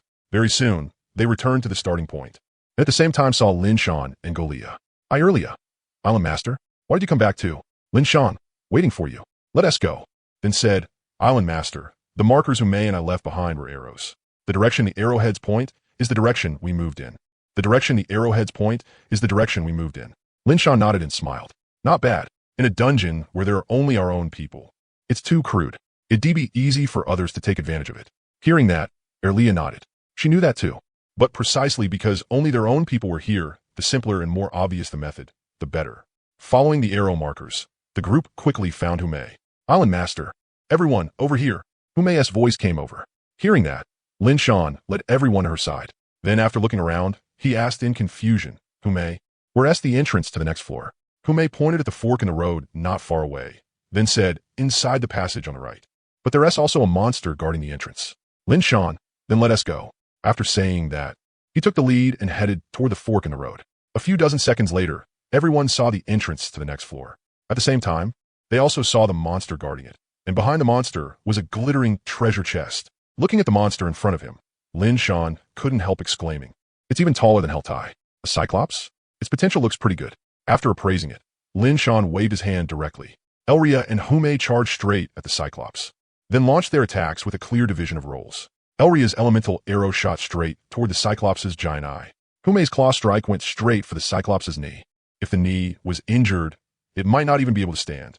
As for Lin Shan himself, he walked toward the treasure chest. Although this cyclops was tier 2, it still wasn't a match for Elria and Hume, not to mention that they had helpers. The cyclops' advantage was simply that its physique and strength stats were higher, making it more durable. Bang, bang, bang. Noise came from behind him, but Lin Shan paid it no mind at all. It wouldn't reach him anyway, and even if it did, Golia would stop it. Looking at the treasure chest in front of him, Lin Shan sized it up. Its color matched this dungeon maze pretty well. Name, Dungeon Treasure Chest. Type, Special Treasure Chest. Rating, Blue 3. Effect, has a chance to contain dungeon specialties. Description, Dungeon Treasure Chests can only be found inside dungeons, and cannot be taken out of them. Dungeon treasure chests are distributed throughout dungeons, but it is also possible for there to be not a single chest. One thing worth noting is that there will definitely be a dungeon treasure chest at the entrance to the next floor. Note, after opening a dungeon treasure chest, there's a chance to obtain dungeon series items, but the probability is extremely low. After reading the attributes, Lin Shan opened it directly. It couldn't be taken out anyway. What surprised Lin Shan was that the items from the chest did not appear directly in his inventory, but lay quietly inside the chest. He looked at the items inside. The first thing that caught his eye was the dense pile of lighthouse gold coins. At this quantity, there were at least several thousand. Aside from the lighthouse gold coins, there were also 2 items. Lin Shan checked them and found that both were very ordinary green items. These things weren't even worth taking up space in his backpack, so he put them directly into the spatial bag. Bang! A loud noise suddenly came from behind him.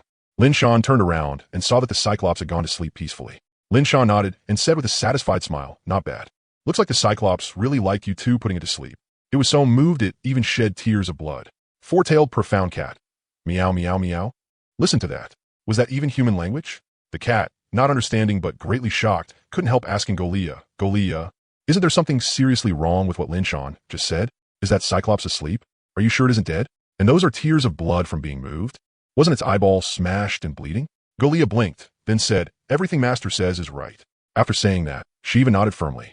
Meow. The four-tailed profound cat's eyes widened. The cat fell silent. The cat sank into deep thought. The cat felt that maybe it had fallen behind the times. Lin Shan had no idea the cat was questioning its whole life. He directly led everyone down to the second floor. As for whether there were treasure chests on the first floor, he couldn't be bothered to search. The maze was too annoying and wasted too much time. If it had been a dungeon generated from the dungeon core platform on his own island, then he could have someone search for them. But here, forget it. Time was limited. Rather than wasting time searching the maze for treasure chests, it was better to clear the dungeon sooner. The rewards for clearing a dungeon were the most abundant. Besides, not all dungeons were maze type. Every floor would have changes. After walking down the stairs, everyone quickly arrived at the second floor. This time, it was finally no longer a maze, but a huge cavern passage. Lin Shan nodded in satisfaction. This is nice. Easy to explore. One sweep of the eyes, and you could get a rough idea. He led everyone into the cavern passage. When they reached a bend and turned the corner, everyone fell silent. Looking at the scene before them, all of them felt it was a little unbelievable. Treasure chests.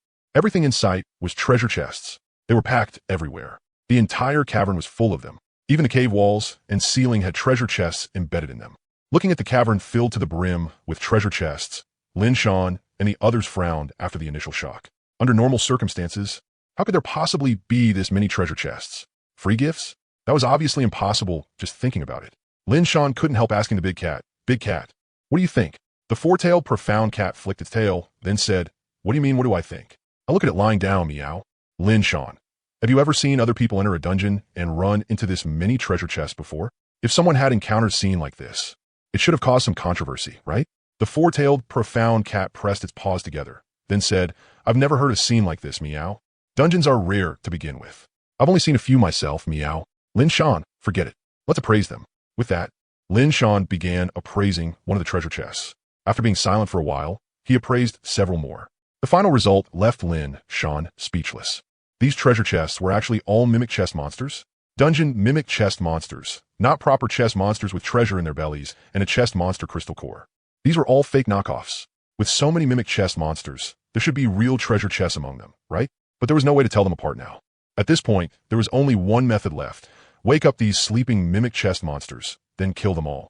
The treasure chests left at the end would be the real ones. It was just that the number of these mimic chest monsters was a bit exaggerated. From what they could see right now alone, there were already over 1,000. Who knew if there were even more deeper inside? After everyone finished reading the mimic chest monster status panel Lin Shan displayed, they were all a little surprised. But after thinking about it, it didn't seem strange anymore. It was normal for them to be monsters. If they were all actual treasure chests, that would be truly suspicious. Elria, Island Master, what next? How do we deal with this? Lin Shan rubbed his chin, then said one word. Kill. Big Cat, Golia, you two help out too. Hearing Lin Shan's words, everyone was stunned for a moment, then they all nodded.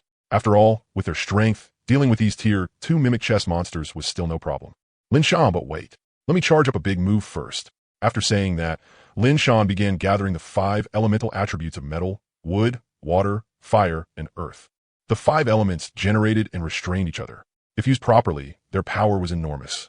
Hadn't all those TV dramas and special effects movies shown that when the 5 elements combined, it was always the strongest thing? Still, this was Lin Shan's first time trying it, so he didn't know how powerful it would be.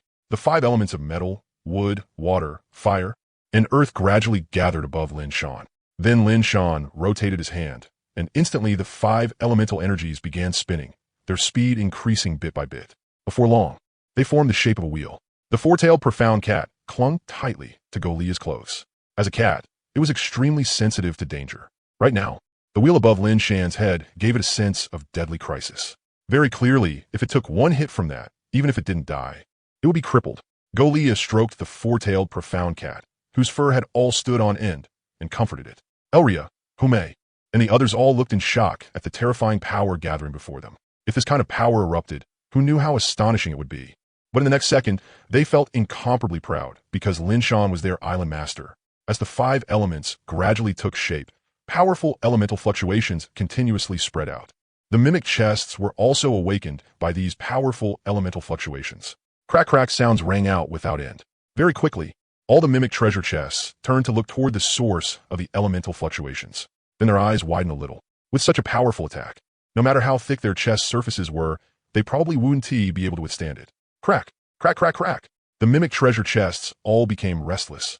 But treasure chests were objects that couldn't move to begin with. Although mimic treasure chests could move, their speed was very average. So the mimic treasure chests did not choose to flee. Instead, they began gathering together.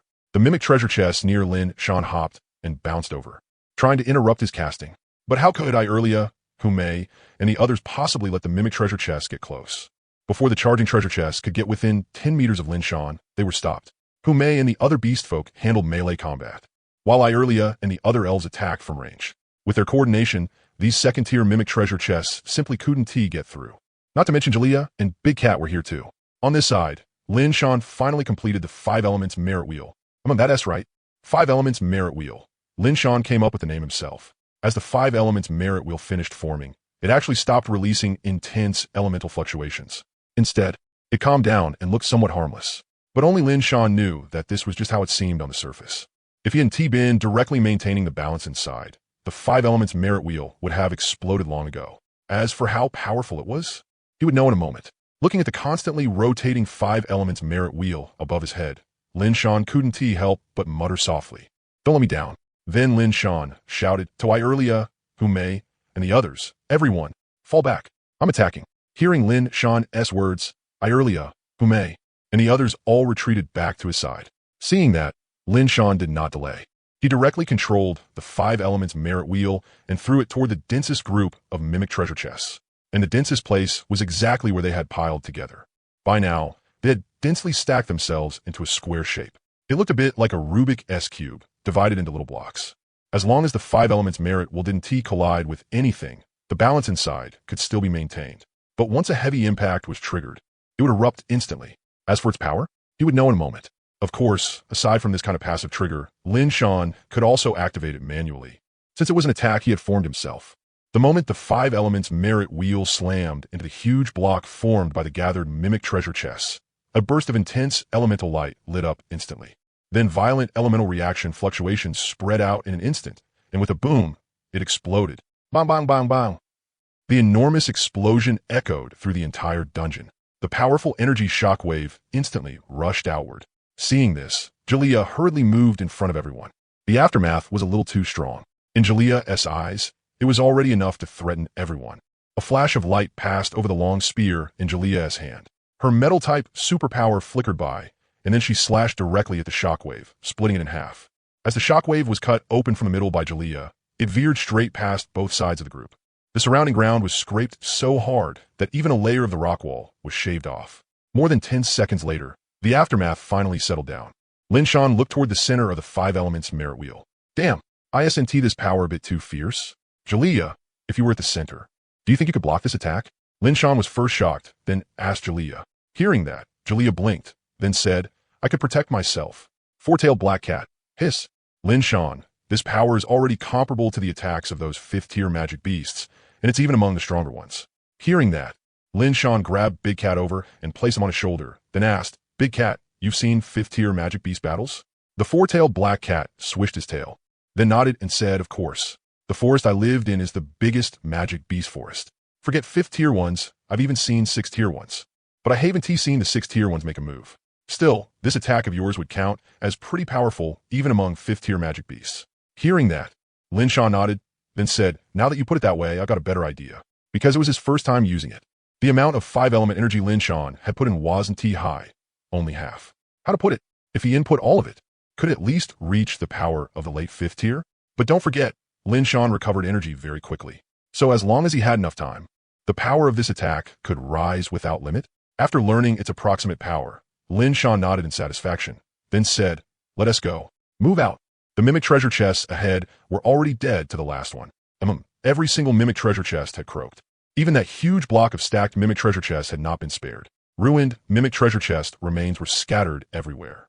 After leading everyone through the wreckage of the mimic treasure chests, Lin Shan continued onward. Fortunately, on the 2nd floor of this dungeon, there was only this one cavern passage, so everyone could move together. That made things much more convenient. There were mimic treasure chests everywhere further ahead too. But when everyone looked at the neatly lined up mimic treasure chests on both sides, it almost felt awkward to make a move. Especially since they had thoughtfully pushed all the real treasure chests out and piled them in the middle. So damn considerate. The mimic treasure chests on both sides looked at the group before them in fear and trembling. So damn terrifying. They had killed so many of their kin in one shot. Too brutal.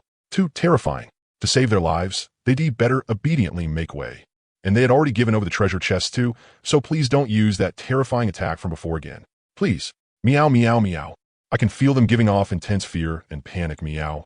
Clearly, Lin Shan, your move just now scared them badly. Meow. After sensing for a moment, the 4-tailed black cat said. Lin Shan nodded and smiled. Isn't that great? These mimic treasure chests aren't real treasure chest monsters anyway. There's no use in killing them. As long as they don't get in our way, that's enough. Let us go see what's inside the treasure chest they gave us. With that, he led everyone toward the treasure chests in the middle. Looking over, the treasure chests were placed one by one in the center. Just from what they could see right now, there are already 5 treasure chests. Of course, before opening any chest, Lin Shan would appraise it first. What if these mimic treasure chests wanted to take advantage of their carelessness and launch a sneak attack? It wasn't impossible. They were monsters after all. But clearly, the mimic treasure chests had already been scared out of their wits and would not try any tricks. They also didn't have the brains for it, so the treasure chests were real. They were still dungeon treasure chests, and this one was a blue 4-star chest. After opening it, aside from lighthouse gold coins, there was also an item lying quietly on top of the coins. Lin Shan took a look and found that it was a summoning-type piece of equipment that could summon a mimic treasure chest. For him, it wasn't of much use. So he directly handed it to Eerie and the others and let them decide how to distribute it. Then, after collecting all the lighthouse gold coins, he continued forward. There were still treasure chests waiting for them ahead. One treasure chest, after another, kept appearing before the group, and very soon, they arrived at the entrance to the next floor. But at the entrance, there was still a powerful entrance guardian standing watch. Watching Lin Shan and the others go in, the mimic treasure chests all let out a sigh of relief. This was already the best method they could think of, lead these people down to the next floor. That was why the treasure chests had appeared one after another. It had already emptied out all the treasure chests the mimic treasure chest had spent so long collecting. As for this, Lin Shan had already noticed something was off by the time he opened the third or fourth treasure chest. He just wanted to see what the mimic chest monster was up to, so he didn't expose it. Instead, he followed the trail of treasure chests the mimic chest monster had left behind and opened them as he went. Anyway, the one benefiting right now was him. In the end, looking at the entrance guardian in front of him, Lin Shan shook his head with a helpless smile. So after all that, the mimic chest monster had just wanted them to leave earlier. Now Lin Shan was almost embarrassed. That mimic chest monster was really too polite. Eerie, Hume, I'll leave this to you. This is an early tier 3 Cyclops. It's much stronger than the last one. Lin Shan showed them the appraised stats, then spoke. Eerie and Hume looked at the Cyclops' status panel. Then both nodded and replied, "Don't worry, I'll master. You even appraised its weakness for us. How could we possibly lose?" That's right. The elves and demi-humans behind them all chimed in. Hearing that, Lin Shan smiled. "Of course I believe in you. All right, go on. I'll have Golia and Big Cat keep an eye on things." "Yes." Eerie and Hume nodded. After responding, they led their people toward the Cyclops, discussing tactics as they walked. Lin Shan then turned to Golia and Big Cat and said, "Golia, Big Cat, keep watch. If anything dangerous happens, step in." Golia and Big Cat both nodded to show they understood. Then they began watching. As for Lin Shan, he walked toward the treasure chest. Usually, the chest at the entrance should have a pretty good rating, right?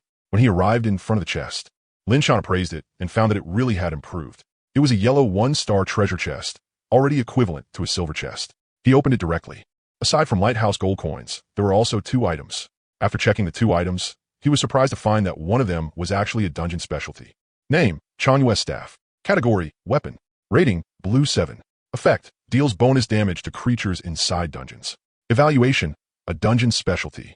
It has a bonus damage effect against dungeon creatures, greatly amplifying the damage dealt. It really was worthy of being a dungeon specialty. Completely made for dungeons, huh? Unfortunately, this thing was only very useful when exploring dungeons. Under normal circumstances, its use was pretty average. After putting the item away, Lin Shan spoke. After checking the treasure chest, Lin Shan also came over to Golia's side and watched Eerie and Hume's group deal with the Cyclops. The Cyclops' weakness was obvious, that giant eyeball of its. At the same time, its turning speed was rather slow, and it had no ranged attacks. Other than that, it didn't have any especially obvious weaknesses. So Eerie's group split the work like this. Hume led the demi-humans in close-range harassment, while the other elves used vines and similar abilities to interfere with the Cyclops' mobility. As for Eerie herself, she condensed an elemental arrow and prepared to use it as the killing blow, especially after seeing Lin Shan's 5 elements merit wheel. Eerie seemed to have gained some inspiration. The principle behind elemental arrows seemed like it could work the same way, right? Of course, she would have to solve the mutual repulsion between the elements first. But for now, just pouring in a huge amount of wood element energy could still unleash tremendous power. Eerie admitted that she had already been deeply captivated by Lin Shan's nuke-like fighting style, as wood element energy was poured massively into the elemental arrow. Eerie could clearly feel it becoming more and more unstable.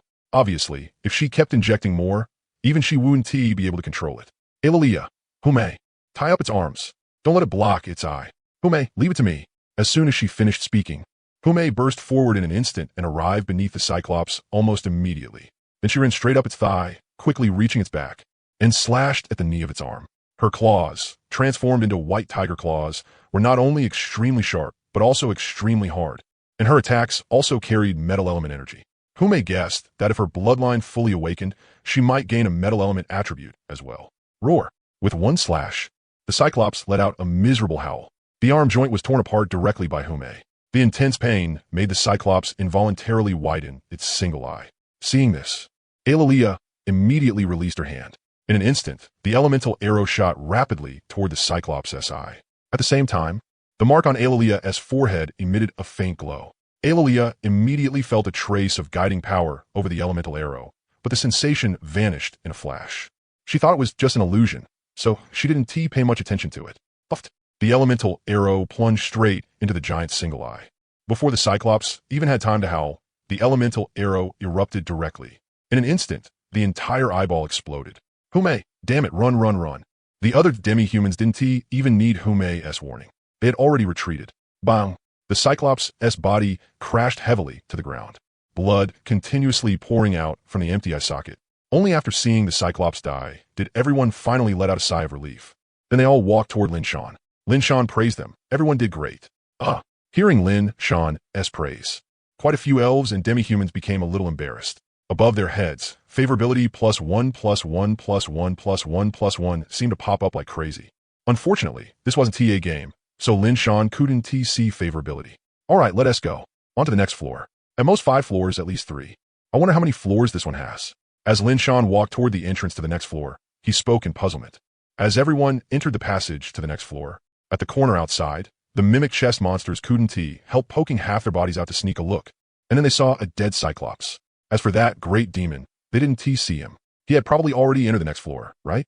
This immediately excited the mimic chest monsters, and they started bouncing their way toward the Cyclops. Then they opened their chest lids and began gnawing on the Cyclops.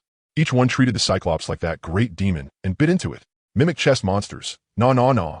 Ignoring the mimic chest monsters over here that were crazily feasting. On the other side, Lin Shan and the others followed the passage and arrived at the 3rd floor.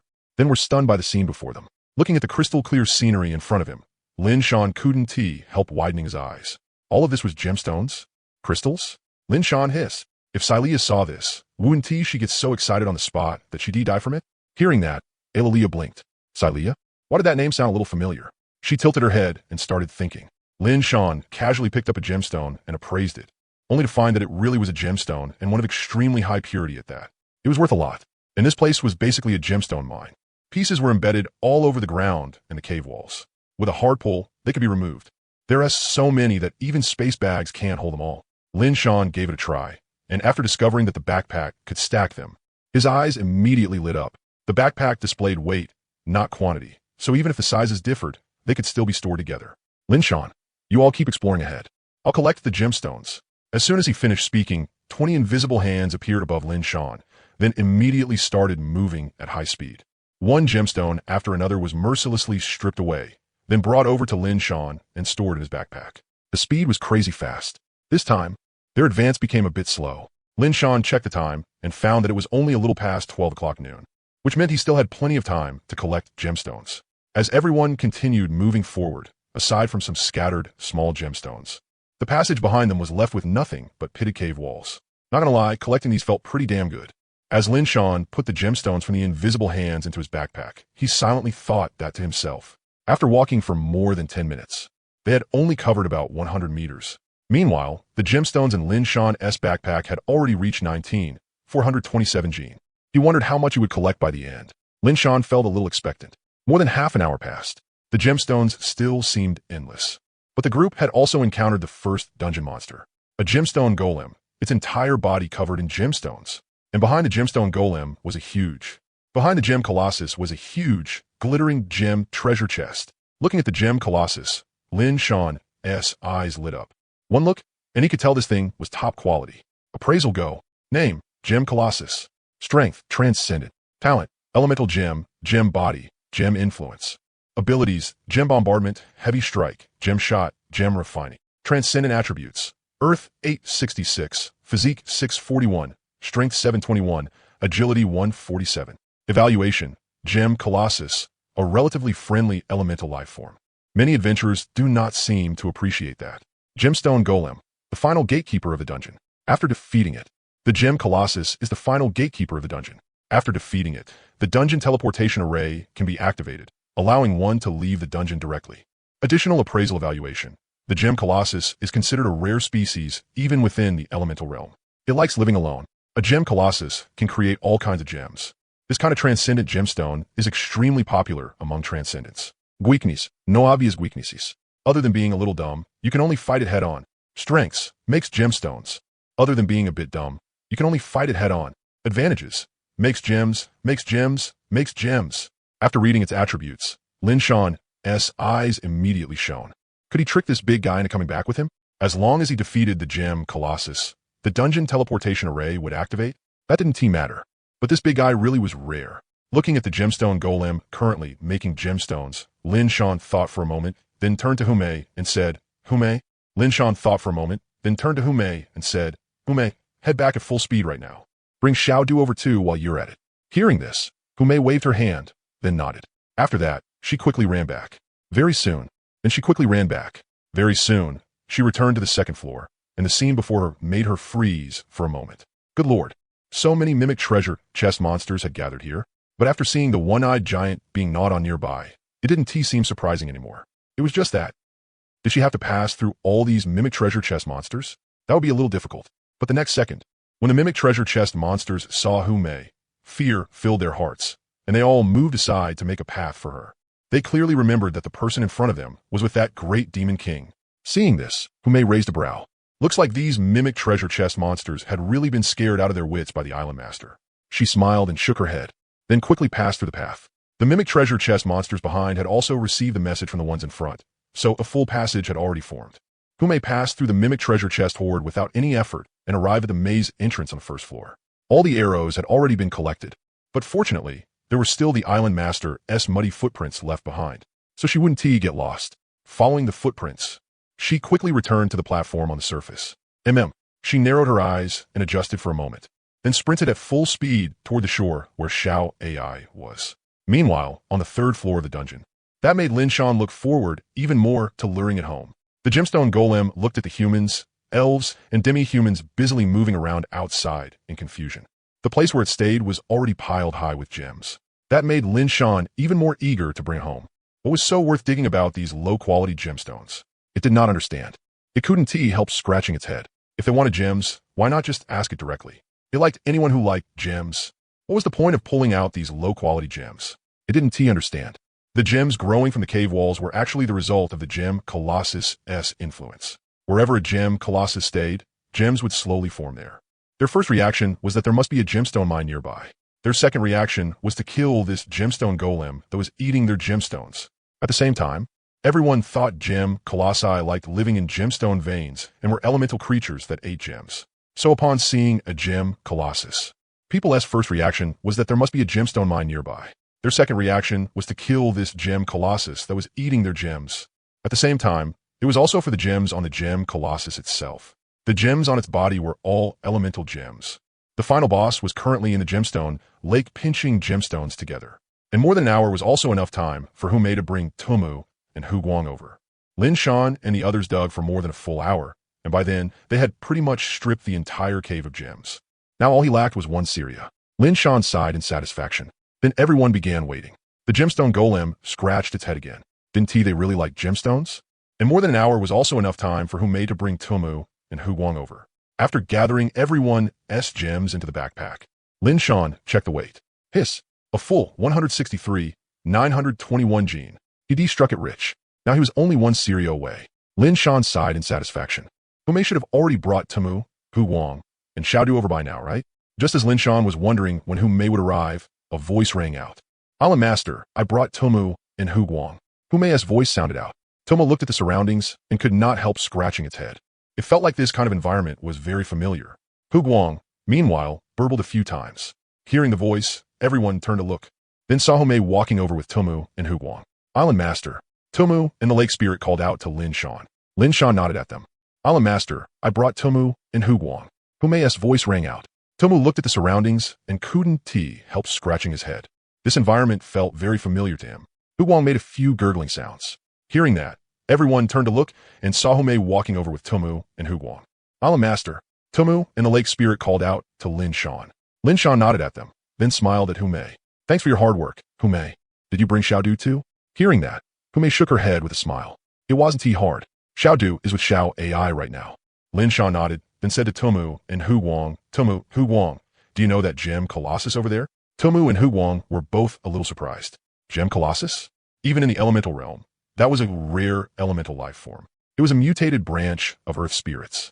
Tomu said, Gem Colossus? Island Master. That type of elemental life form is very rare, even in the elemental realm. How do you know about it? Hearing that, Lin Shan pointed at the gem Colossus playing with gems. Well, isn't either one right there? Rubbing gemstones together, so they rarely left the elemental realm. Unless, of course, they had bad luck and chaotic spatial currents moved even their nest outside. Lin Shan pointed at the gem Colossus and asked expectantly. Tomu and Hu Guang both stared in shock at the gem Colossus playing with gems not far away. They hadn't expected there to really be a gem Colossus here. Gem Colossi were extremely reclusive elemental creatures. That was why it had not recognized it at first, and had only felt it looked familiar.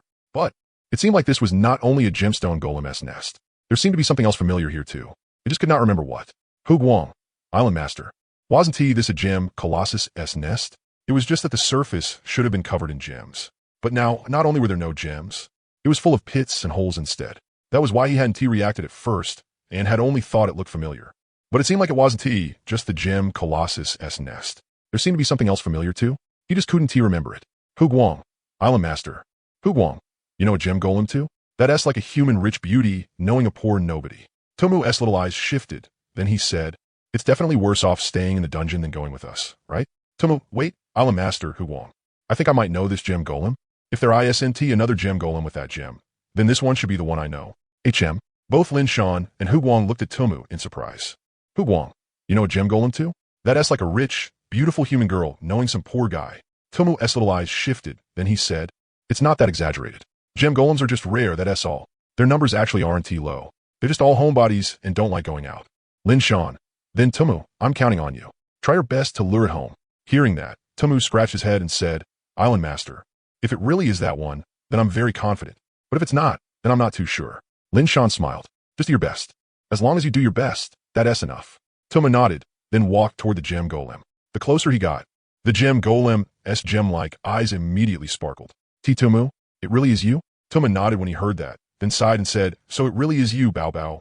No other gem golem would leave behind such a poor quality gem, because that gem had been a gift from her. As Tomu approached, the gem golem seemed to notice him too. She stopped shaping gems with her hands and turned to look over. Then when she saw the tiny little Tomu, the gem-like eyes of the gem golem immediately began to sparkle. Tuchumi, it's really you? Tomu nodded when he heard that, then sighed, so it really is you, Bao Bao. The gem golem quickly turned fully around, looked at Tomu, and said, you finally came back. I waited at your home for so long. Let us not talk about that. Come with me. I'll take you to meet my current master. Bao Bao, you contracted a master? Tomu, that is another long story. So this place was actually his home in the elemental world. Tomu, it's a long story, but how did you get sent out of the elemental world too? The elemental gems on its body all brightened by a few degrees. Gem golem Bao Bao. Right, Tomu, why did you become so small? Looking at the tiny Tomu. Let us not talk about that. Come with me. I'll take you to meet my current master. Bao Bao, you contracted a master? Tomu, that is another long story. I don't want to talk about it, so don't ask. Bao Bao, huh? Oh, the gem golem Bao Bao followed behind Tomu, feeling extremely happy. I was besieged by others, and in the end I became like this. To be honest, she was a little confused, though tiny Tomu was pretty cute too. Tomu said helplessly, that is also a long story, but I can tell the short version. It also had something to do with his wise decision to stop resisting at the time. When Bao Bao heard that, it immediately got angry. What? Someone hit you? Tomu, tell me who it was. I'll avenge you. Tomu, enough. Who knows where those people are now? Besides, I used to be even stronger than you. If revenge is needed, I'll do it myself. All right, come meet the master with me. Oh right, just call the master Island Master. Gem golem Bao Bao, oh. But Tomu, she immediately got angry. What? Someone hit you? Tomu, tell me who it was. I'll avenge you. Tomu, enough. Who knows where those people are now? Besides, I used to be even stronger than you. If I'm getting revenge, I'll do it myself, right? All right, come meet the master with me. All right, just call the master Island Master. Gem golem Bao Bao, oh. But Tomu, can your Island Master understand the elemental language? Tomu paused mid-step when he heard that, right? Bao Bao hadn't signed a contract with the Island Master, so the Island Master wouldn't understand her at all. After thinking for a moment, Tomu turned back to the gem golem and said seriously, Bao Bao, do you want to sign an island resident contract with the Island Master? Gem golem Bao Bao, sure. Tomu, you agreed really fast. Gem golem Bao Bao, because you're here. I came out looking for you in the first place. Tomu looked at Bao Bao for a few moments. Just from the scene alone, it was obvious Tomu had succeeded. Otherwise, the other party wouldn't be obediently following behind him. Lin Shan looked at Tomu and said expectantly, how'd it go? Tomu, Bao Bao agreed. Lin Shan, HM, Bao Bao. Its name? You two know each other? Toma nodded and said, Mem Bao Bao. The one small and one large elemental arrived in front of Lin Shan. At a glance, it was obvious Tomu had succeeded. Otherwise, the other party would never have obediently followed behind him like this. Lin Shan looked at Tomu and said expectantly, How did it go? Tomu, Bao Bao agreed. Lin Shan, HM, what do you think? Hearing that, Lin Shan's eyes widened at once. So sudden? The surprise came too suddenly, but he liked it. That works, absolutely works. Cool me. This place was my home too, until I got sent out of the elemental world again. Looks like that spot isn't suitable for settling down after all. Sigh. All right.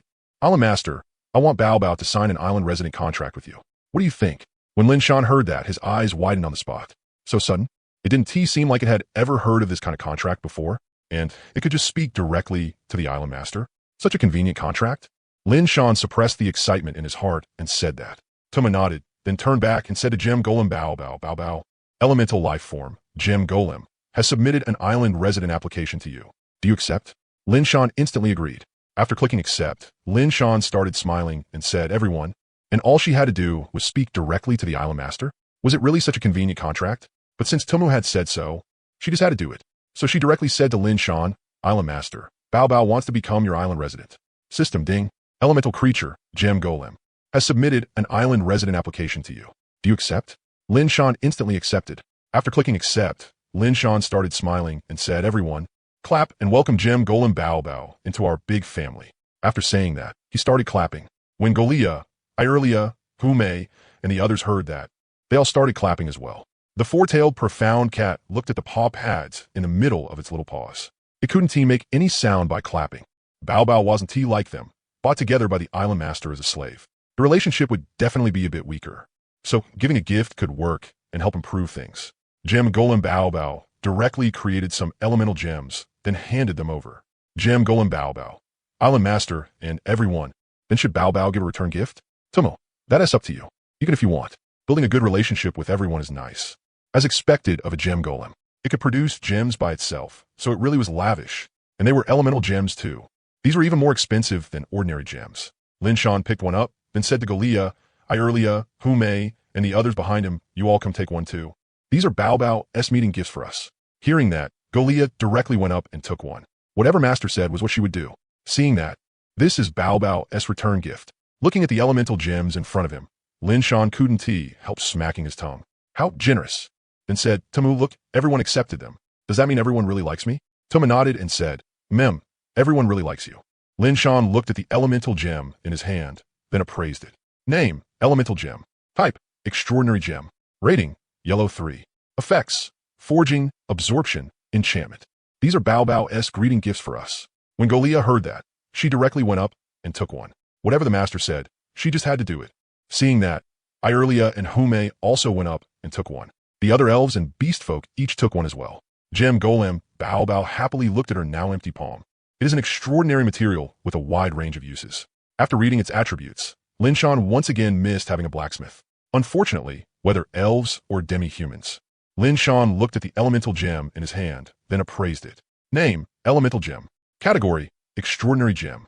Rating, yellow 3. Effects, crafting, absorption, enchantment. Evaluation. An elemental gem is a rare, extraordinary gem. It contains a large amount of elemental energy. It can be forged into extraordinary equipment. Detected that the guardian of the 3rd floor of the dungeon has been subdued. Congratulations to the Tower Keeper for successfully clearing the dungeon. The teleportation array has been activated, made into all kinds of extraordinary accessories or extraordinary items. It is a widely useful, extraordinary material. After reading its attributes, Lin Shan once again missed having a blacksmith. Unfortunately, whether elves or demi-humans, none of them had that kind of talent. But Hu Ling should be able to use elemental gems to make some extraordinary equipment, right? Putting away the elemental gem, just as Lin Shan was about to bring people over to take the gems in the middle and then leave, a system notification suddenly popped up. System ding. It has been detected that the 3rd floor guardian of the dungeon has been subdued. Thinking about it, that made sense.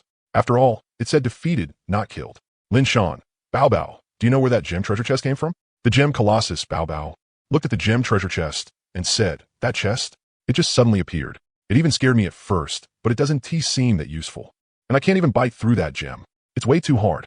Hearing that, Lin Shan patted Bao Bao's foot and said with a smile, that is a treasure chest. Of course you can't bite through it. Bao Bao, can you gather up all these gems? Gem Colossus Bao Bao. Ah, sure, but Island Master. That made sense. After all, it said defeated, not killed. Lin Shan. Bao Bao, do you know where that gem treasure chest came from? The Gem Colossus Bao Bao heard that, as if asking what money was. Tumu indicated that here, money was very important, but in the elemental realm, there was no concept of money at all. And I couldn't bite through that gem either. It's super hard. Hearing that, Lin Shan could not help patting the Gem Colossus Bao Bao's foot, then said with a smile. Bao Bao nodded, then walked back. After that, her ability activated, and instantly, all the gems began gathering together piece by piece. Before long, the gems had piled into a small mountain. This amount was at least several hundred tons, right? Lin Shan directly stored the mountain of gems into his backpack, as if asking what money was. Tumu indicated that here, money was important, but in the elemental realm, there was no concept of money at all. Tumu, it's nothing. Anyway, gems will automatically grow where you stay, so you're not short on money. Go gather all those gems. We should leave. Gem Colossus Bao Bao nodded, then walked back. Whether the purity was high or low wasn't something he considered. Wasn't tea that great? Didn't tea take up extra slots? After putting away the gems, Lin Shan looked at the final gem treasure chest, then flew over. Landing in front of the gem treasure chest, Lin Shan appraised it. The gem treasure chest also belonged to a dungeon chest. It was just that each clear reward chest was related to the stage boss of the guardian chest. For example, now the total was 527,623 gene. Clearly, as far as the backpack was concerned, gems were all treated as the same. Whether their purity was high or not was not part of its consideration. Wasn't that great? It didn't take up slots. After putting away the gems, Lin Shan looked at the final gem treasure chest, then flew over. Landing in front of the gem treasure chest, Lin Shan appraised it. There was still an upper limit. The higher the rating of the elemental gem, the harder it was to produce. Then he looked at the two items. Name, gem sword. Type, weapon. Rating, purple 1. Effects, sharpness, brittle, gem detonation. Evaluation, a gem sword polished entirely from elemental gems. There are also two items. Looking at the gems, Lin Shan checked them and found they were elemental gems. That was fine, although after getting Gem Colossus Bao Bao. But it was even enchanted with a sharpness effect. Now, this gem sword, aside from being used as a decorative item, can also be used purely as a one-time explosive weapon. Its power is actually not bad, comparable to a full force strike from the early stage of the 5th tier. Looking at the colorful gem sword in front of him, Lin Shan also felt it was a complete waste of heavenly treasure. Still, he put it away. At least the self-destruction power was pretty good. Then he looked at the second item. Name, Gem Cave. Type, special building. Rating, purple 8. Effects, produces gems. Elemental gems. Evaluation, Gem Cave, a structure that automatically produces gems and elemental gems. Wait, this is obviously not an item rating that a dungeon of this level should be able to produce. Did you cheat again? System, allow this system to check. Please put the gem sword and gem cave back into the treasure chest, Tower Keeper. Thank you. Seeing this, Lin Shan's eyes widened, and he quickly stuffed the gem cave into his backpack. What a joke. This was a reward he got with his own ability, so why should he return it? Come on, system, are you really that much of a sore loser? System ding. After inspection, no loophole was found. Rather, due to the influence of spatial rotation, the gem Colossus in the elemental realm, along with the cave, was teleported into the dungeon. Therefore, it is recommended that the system compensate the Tower Keeper, because this level of difficulty is not the strength this difficulty tier dungeon should have had. System, is this right? How did it turn into this system having to compensate the other side? Which side is your inspection system actually on? Smiles don't disappear. They just get transferred. Lin Shan was pleased now, and said with a grin, System, you there? Hurry up, where's my compensation reward? Give it to me. The gem Colossus in the elemental realm, together with the cavern, was teleported into the dungeon. Therefore, it is recommended that the system give compensation to the Tower Keeper, because this difficulty was not the strength a dungeon of this difficulty should have had. System, was this right? While the other should be the loophole inspection system, but now the main system had been put in its place. The inspection system was awesome. System ding, please leave the dungeon quickly, Tower Keeper. The cleared dungeon is about to dissipate. Seeing that, Lin Shan curled his lips. Wasn't he this just changing the subject? Still, Lin Shan wasn't he going to court death by staying here. He directly led everyone toward the teleportation array.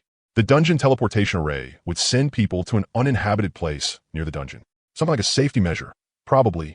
After all, there were definitely some sneaky bastards who liked to camp at the entrance. A flash of light passed by.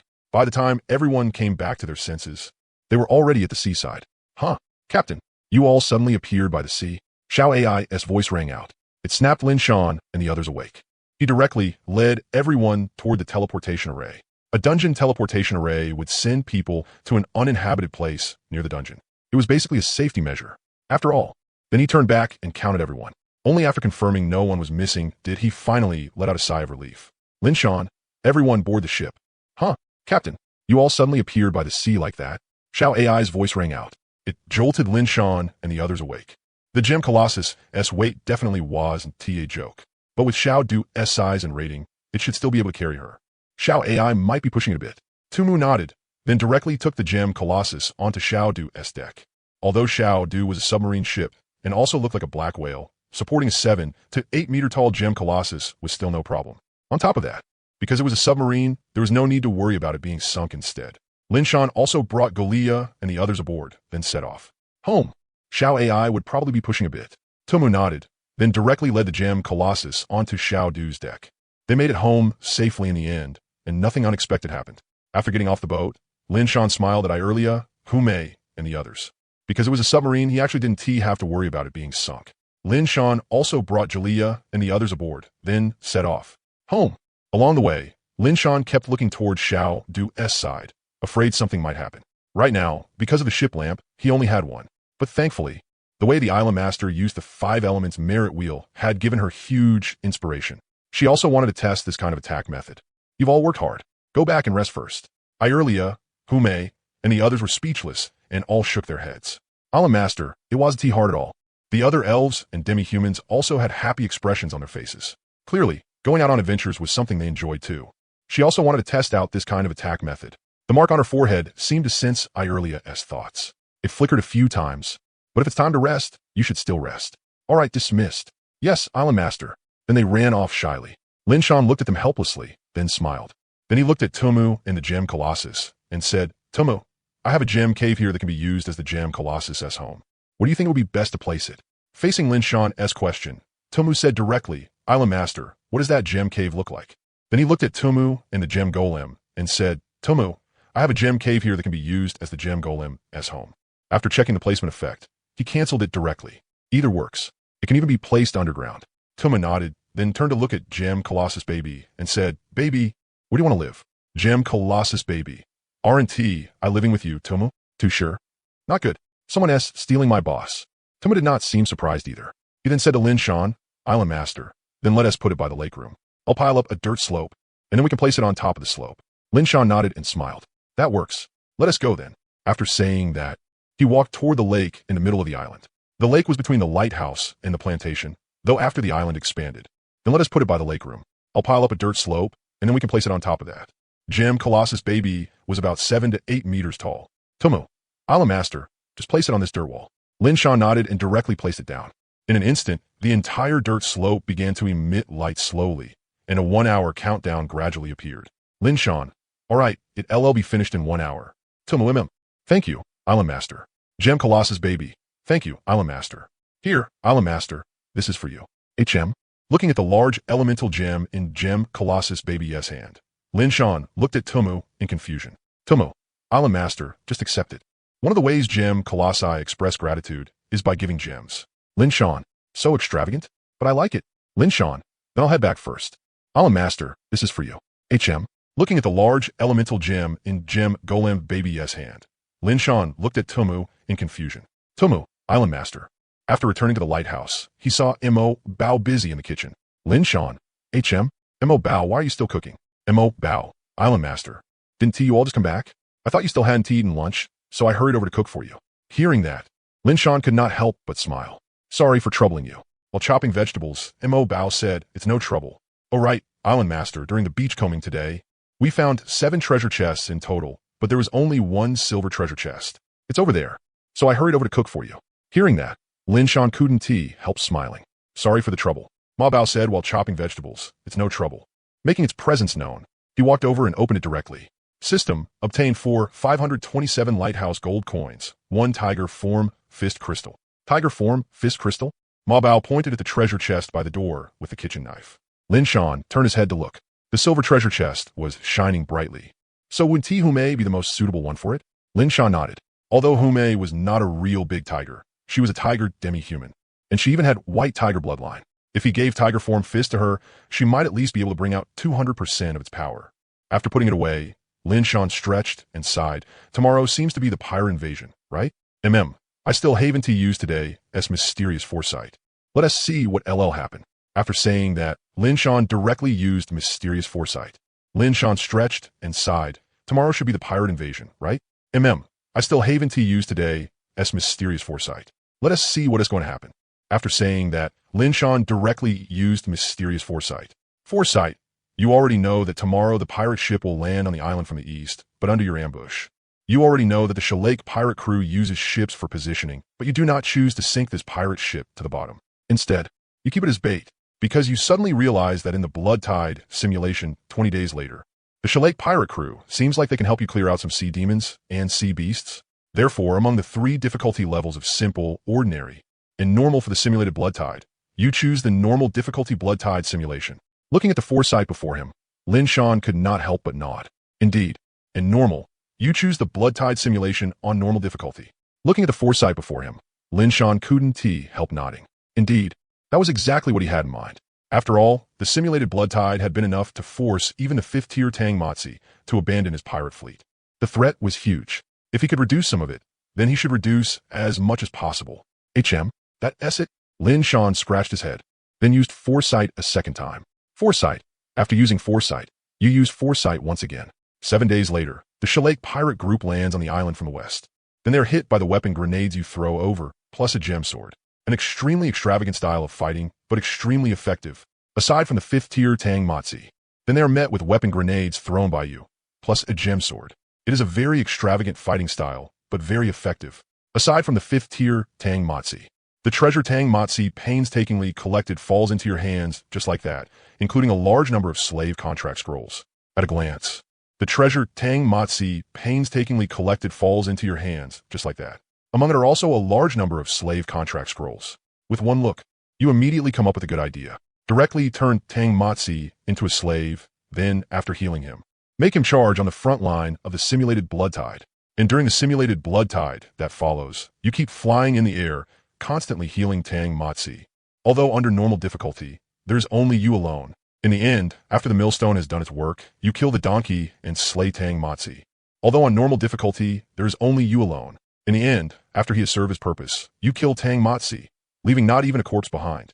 Oh, how'd I not think of using Tang Matsi like this before? Looking at the information after the foresight, Lin Shan sighed. Besides that, there were also those 4th-tier pirates. If he could capture them, they would also be useful help. But after thinking about it, probably not. Being able to capture Tang Matsi was already enough. After all, so there was no need to waste time capturing those 4th-tier pirates. Now that he knew how to capture Tang Matsi, Lin Shan was instead a little looking forward to the simulated Blood Tide 8 days later. While Lin Shan was still deep in thought, Mo Bao had already finished preparing the meal. The table was completely full, and there was even fish. The fish was for Big Cat. It was obvious Ma Bao was a very thoughtful person. Ma Bao, Island Master, Lady Jalea, you can eat now. Hearing Ma Bao's words, Lin Shan snapped out his thoughts. He looked at the dining table, and Kuden Tea helped saying in surprise, Ma Bao, you made so much. Ma Bao smiled embarrassedly at that. Hearing that, Ma Bao smiled embarrassedly. After inviting Jalea and Big Cat to sit down, Lin Shan looked at Ma Bao and said with a smile, Ma Bao, do you want to sit down and eat with us? Ma Bao shook her head and said, Island Master, no need. I already ate earlier, and I still have to bring food to Ilea and Hume. Lin Shan said, that is really hard on you. Making food for over 100 people by yourself. So about what I mentioned before, finding a few people who like cooking. Do you have anyone in mind now? Hearing that, Ma Bao nodded and said with a smile, yes. About finding a few people who like cooking. Do you have anyone in mind now? Ma Bao nodded and said with a smile, yes. There are 2 kids who like cooking. Lin Shan nodded and said, take care. Mo Bao, mama. After sighing a little, Lin Shan, Jalea, and Big Cat started eating. Although after his strength had risen. Take care on the way. Modo, mm. After sighing a little, Lin Shan, Jalea, and the Big Cat started eating. Although after his strength had risen. 4-tailed black Mysticat. So late, meow, way too late. Ma Bao's cooking is really good, meow. What kind of life was I even living before? Meow. So eating was still unavoidable. 4-tailed black Mysticat. So late, meow, way too late. Ma Bao's cooking is really good, meow. What kind of life was I living before? Isn't that normal? When eating in the wild, it's enough if it fills your stomach. How could anyone add seasonings to enrich the food? Wouldn't that just attract danger? That's basically asking for death. Most people would probably choose cold food or dry rations. That's normal. Hearing that, wouldn't that just attract danger? That's basically asking to die. Most people would probably choose cold food or dry rations. That's normal. The four-tailed black mystic cat tilted her head, then nodded and said, that does seem to be the case, meow.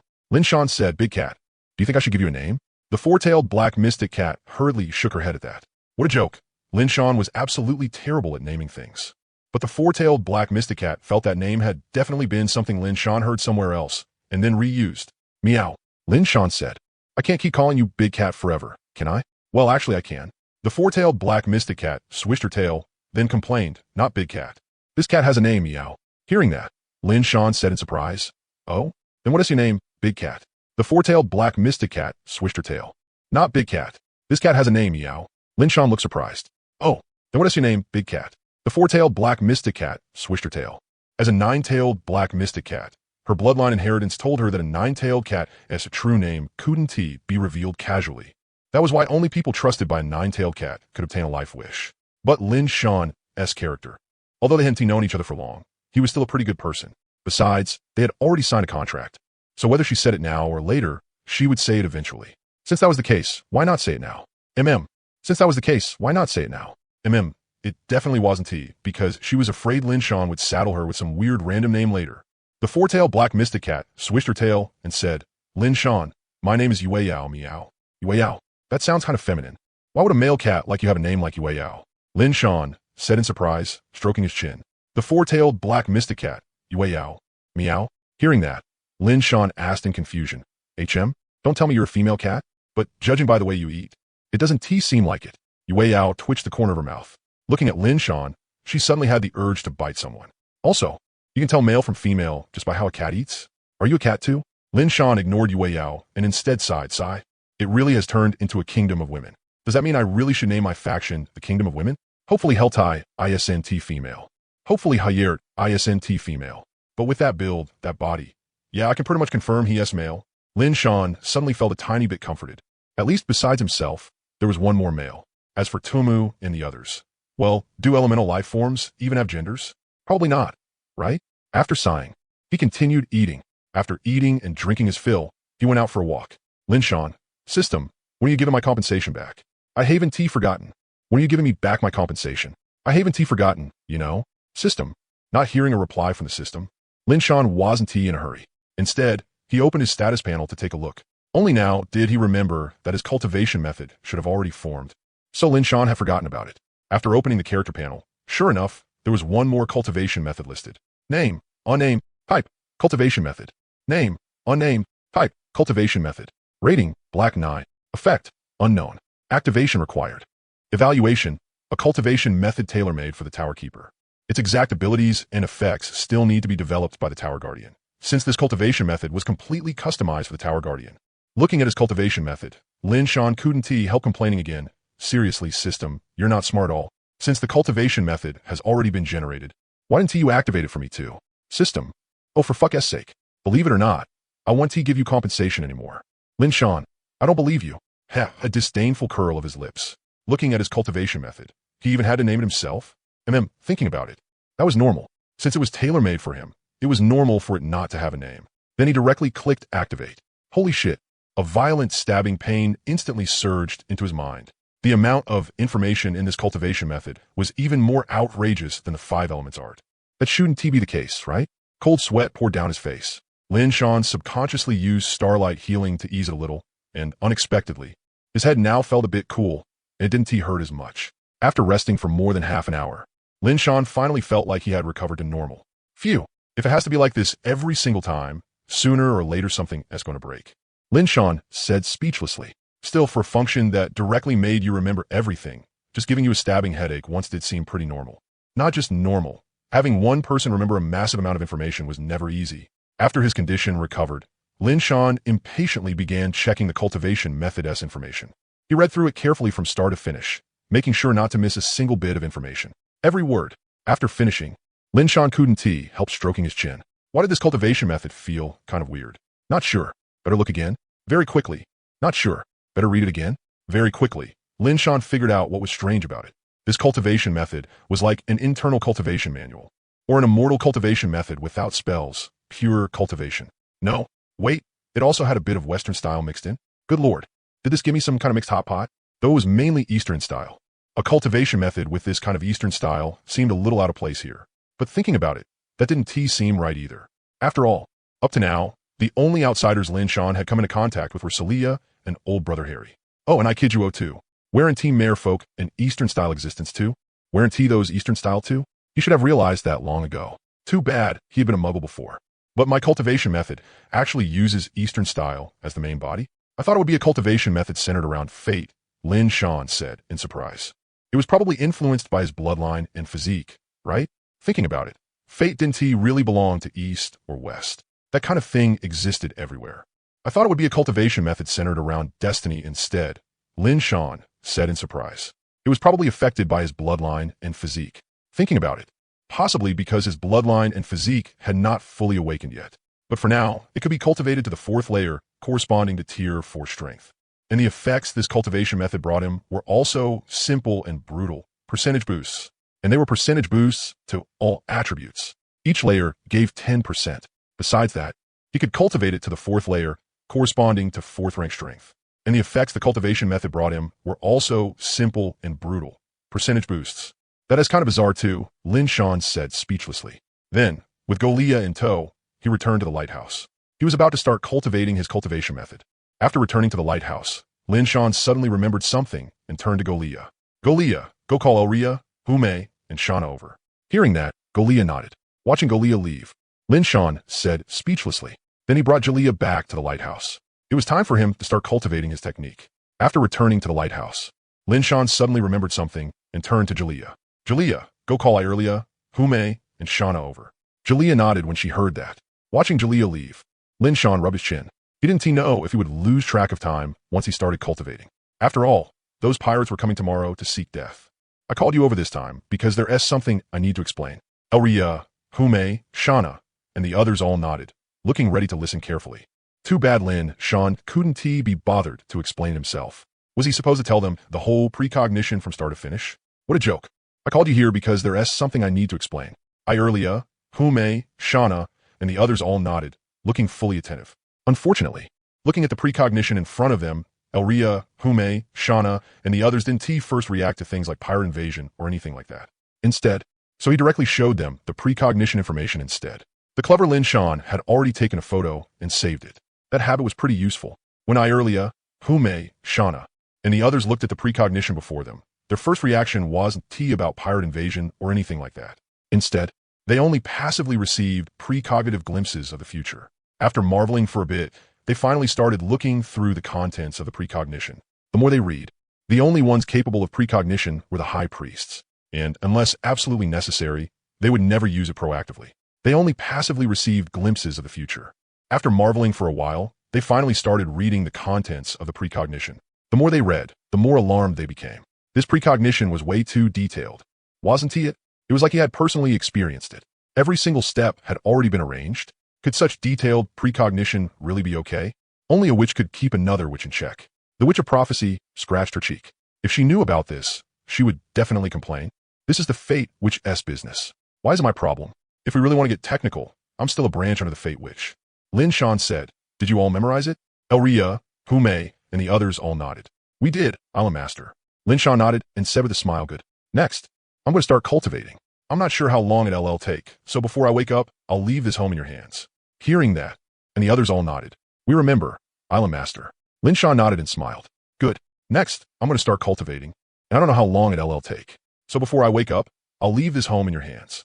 Hearing that, Irlia, Hume, Shauna, and the others immediately dropped to one knee and said firmly, don't worry, Island Master. We swear to protect our home to the death. Lin Shan said helplessly. Then you'll all be safe and can even counterattack. Got it. Elria, Hume, Shauna, and the others exchanged glances, then all shouted, got it, Island Master. Lin Shan said, and the enemy can't break the lighthouse's defense in one strike. Then you'll be safe and can still counterattack. Got it. Irlia, Hume, Shauna, and the others exchanged glances, then all shouted, got it, Island Master. Lin Shan said, all right, that is all. You can head back now.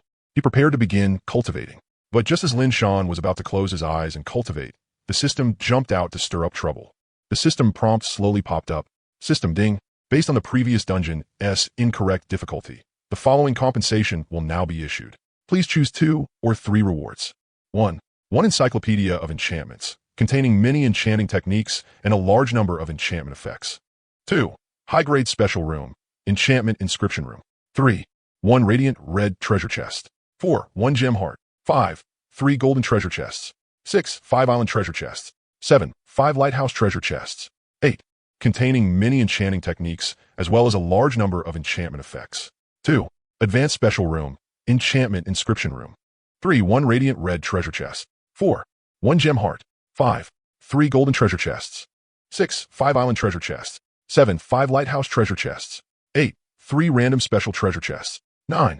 Then he started looking through them. He blinked. There was no need to look at all, right? He could just directly pick 1, 2, and 3. The radiant red treasure chest was probably a chest above the golden treasure chest. As for the gem heart, he took a look. Good lord. It was the heart of a gem colossus. Wherever there was a gem heart, gems would slowly grow there. Looking at the gem heart, Lin Shan rolled his eyes. Even if he didn't have a baby gem colossus, this was still something worth considering. There was even less need to talk about the other options. It was the heart of a gem colossus. Anywhere a gem heart existed, gems could slowly grow there. Looking at the gem heart, Lin Shan rolled his eyes. The island treasure chests and lighthouse treasure chests were alright since they could upgrade the island and the lighthouse. But with his current lead, they weren't as cost-effective as the radiant red treasure chest. Actually, Lin Shan was also pretty tempted by option 8. But the radiant red treasure chest was a red-rated treasure chest. That made him even more tempted, and he hadn't opened one before. Without thinking for long, Lin Shan directly said, System, I choose 1, 2, and 3. System ding. Confirm selection of rewards 1, 2, and 3. Lin Shan confirmed. Lin Shan directly said, System, I choose 1, 2, and 3. System ding. Confirm selection of rewards 1, 2, and 3. Lin Shan confirmed. System, obtained 1 complete enchantment compendium, 1 advanced special enchantment room, 1 radiant red treasure chest. Lin Shan first looked at the complete enchantment compendium, then brought the encyclopedia of enchantments down to the first floor, placed the high-grade special room, the enchantment inscription room, beside the high-grade tailor room. Then pushed the door open and placed the encyclopedia of enchantments on the table. This encyclopedia of enchantments recorded many enchantment effects. Its rating had reached red 9 star. After pushing the door open and entering, he placed the complete enchantment compendium on the table. This complete enchantment compendium recorded many enchantment effects. Its rating had reached red 9 star. Tomorrow you can tell Elria and the others to see if anyone is interested in enchantments. They can come here and give it a try. Golia nodded. Tomorrow you can tell Irelia and the others to see if anyone is interested in enchanting. They can come here and give it a try. Jalea nodded. And with the faint red glow it gave off, it looked a bit ominous. He opened it directly. System, obtained Radiant Red Assimilation Card X1, Dark Radiance of Glory X1. And with the faint red glow it emitted, it looked a little sinister. He opened it directly. System, obtained 1 Radiant Red Assimilation Card, 1 Dark Radiance. 2 items. Not bad. Lin Shan was quite satisfied. At least it wasn't just 1 item. Name, Radiant Red Assimilation Card. Category, Special Item. Rating, Red 3. Evaluation, is most cost-effective when used on items with special effects. Looking at the assimilation card in front of him, Lin Shan couldn't help rubbing his chin. This assimilation card was a bit awesome. It could actually assimilate other items into a red 3-star rating. Not bad, not bad. Lin Shan nodded in satisfaction, then checked the next item. Name, Dark Radiance of Glory. Category, Weapon. Rating, Red 5. Effect, Extraordinary Bullets. Lin Shan nodded in satisfaction, then checked the next item. Name, Dark Radiance. Category, Weapon. Rating, Red 5. Effect, Extraordinary Bullets. Special effects, one-shot headshot lock-on. Its dark crimson gun body radiates a killing aura. This is a weapon built entirely for slaughter. From 10,000 meters away, this is a weapon built purely and thoroughly for killing. It can deliver a fatal strike to an enemy from 10,000 meters away. Note, according to experiments by the Empire's Weapons Department, Dark Radiance's power is linked to the extraordinary bullet it forms. It is known that an extraordinary bullet condensed from all the energy of an early stage tier 5 superpowered user can unleash power at the early stage level 6. Looking at the sniper rifle before him, with its dark base color covered in blood red patterns and a length of about 2.5 meters, Lin Shan couldn't help falling into silence. Good lord, they actually gave him a super heavy sniper rifle. Looking at the big sniper rifle in front of him, the more he liked it. There was a single man who could resist the temptation of a big sniper rifle. His current reaction was already pretty restrained. If a military enthusiast saw it, they'd probably want to lick it a few times. After calming himself down, Lin Shan felt very glad. He had chosen the radiant red treasure chest. Alright, next, it was time to officially begin cultivation. Putting away the crimson sniper. Lin Shan returned to the bed and sat down cross-legged. Then he slowly closed his eyes and began circulating the technique according to the cultivation method's information.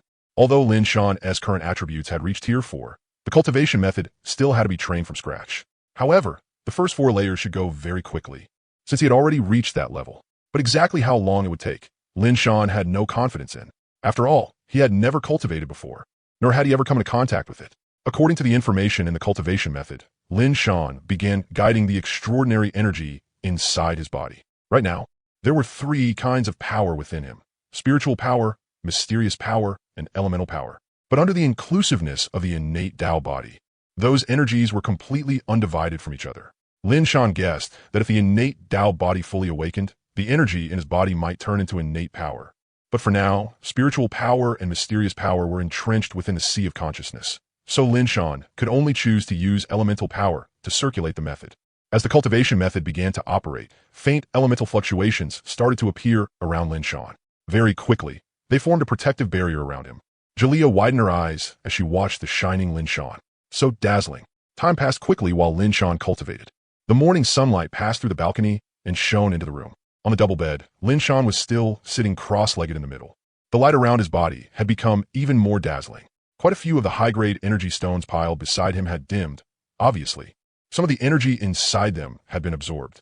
Outside, on the beach at the western side of the island, more than a dozen petite figures were lying in ambush. They were Irelia, Hume, Shauna, and the others.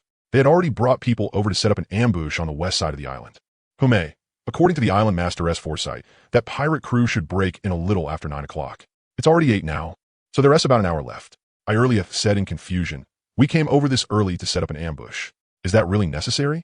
Hume smiled and said, "Some traces of our ambush are pretty obvious. After an hour, the traces will look more natural." Shauna scratched her cheek, then complained, "But Hume, with our strength." Then complained, "But Hume, with our strength, we don't need an ambush at all, right?" Hume blinked speechlessly, then asked in confusion, "Wasn't he at a tier 4 pirate crew?"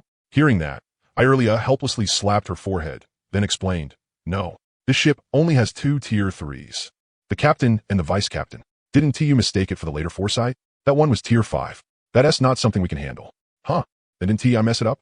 We dug this pit for nothing." Hume stood up in shock, and as a result, the sand covering their heads came pouring down with a rustling sound, leaving everyone covered in grains of sand. Helpless. Irelia, everyone get up. No need to ambush anymore. No need to stay in ambush anymore. One by one, the elves and beastkin stood up, all covered in grains of sand. The beastkin especially had ears and tails, not to mention the sand in their hair. Every one of them had long hair, which made dealing with it extremely troublesome. Hume was so anxious that her white tiger tail popped out. One of the traits of demi-humans was that their tails could be put away, but when they got emotional, they would pop out. Looking at the tail swishing back and forth in front of her, Irelia couldn't help grabbing it and complaining. Irelia couldn't help but grab it and complain, "Don't wave your tail around in front of us. It's distracting." Hume's cheeks turned slightly red as she said speechlessly, "Leah, didn't I already tell you? A demi-human's tail can only be touched by family. Or by a lover." Irelia stood up, patted the sand off her body, and said, "Aren't we already family now?" Hume blinked. That seemed true. Then it was fine. The redness on her cheeks vanished instantly. But after coming back to herself, Hume frowned and said, "If we don't ambush them, what if the pirate ship doesn't dare land on the island?" Shauna smiled. "Don't worry, Hume. If pirates see this many elves and demi-humans, do you really think they won't be tempted? You have to know, pirates are also one kind of human trafficker, and the people pirates sell are cheaper. The people pirates catch can be all kinds of people." Irelia, exactly. And everyone here is female. In those pirates' eyes, we're probably all easy targets. Hertai, and all of us here are women. In those pirates' eyes, we're probably all soft targets. Haitai, who was smashing sand together and building a castle on the beach, suddenly sneezed. He rubbed his nose in confusion, looked around, then went back to playing with sand sculptures. Ever since getting fed by Mabao, Haidai felt that life was getting better and better. Now, aside from the island master, the one he listened to most was Mabao. Mabao thought Haitai's food was the easiest to deal with. It didn't even need much seasoning, but she still did her best to make it as good as possible. Very quickly, time reached 9:30, and the tide had already gone out. Even if this pirate ship wasn't much to speak of, there were still 2 tier 3 enemies aboard, so if they could kill them in one strike, that would be best. They themselves were only tier 3 as well. But after their bloodline awakening, their strength could no longer be judged by rank alone.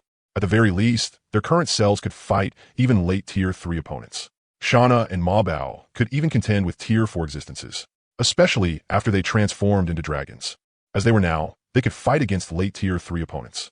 Shauna and Ma Bao could even go up against tier 4 existences, especially after they transformed into dragons. Their strength shot up crazily. That's right, Ma Bao could also transform into a little azure dragon. But it wasn't that Ma Bao herself turned into a little azure dragon. But that little azure dragon phantom wasn't the azure dragon S phantom. It was Yulong S phantom.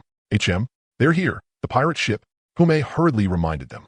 That little azure dragon phantom was not the azure dragon S phantom, but Yulong S phantom. They're here, the pirate ship. Hume hurriedly reminded them. The few of them immediately lay flat on the grass and started watching. Their current position was a fairly hidden hillside. They could clearly see the seaside. But for people at the seaside, to spot this place was a bit difficult. Just as expected, the pirate ship came speeding toward the island. Actually, Irelia and the others had thought about setting up an ambush in the sea, but there were too many uncertain factors in the water, probably because they were worried about running aground or something similar. But clearly, that concern was unnecessary. Although as the island grew larger, a shallow coastal area would gradually form, probably because they were afraid of running aground or something like that. But clearly, those concerns were unnecessary. Although as the island grew larger, a shallow coastal zone would gradually form, it still couldn't do that at the moment, not to mention that it was currently low tide. Very quickly, the pirate ship docked, and the pirates slid down from the ship one after another along the ropes. Captain, since when was there an island here? One pirate crew member looked at the island ahead and asked in confusion. Hearing that, the pirate captain laughed. If an island appears in a place like this, but those death row convicts usually have some good stuff on them. That's right, rob him. Once we go back, the big boss will definitely reward us heavily. Oh. Hearing that, the pirate crewman couldn't help shouting excitedly. On the western side, because of the terrain, the lighthouse couldn't be seen from here, so the pirates didn't notice it. Even if they had noticed it, they probably wouldn't have cared. Pirate captain, let us go. So the pirates didn't notice its existence. Though even if they had noticed it, they wouldn't have cared. Pirate captain, let us go. Hopefully there's fruit. It's been a long time since I've had any fruit. If I don't eat some soon, it feels like scurvy is about to set in. Quite a few pirate crew members echoed the suggestion.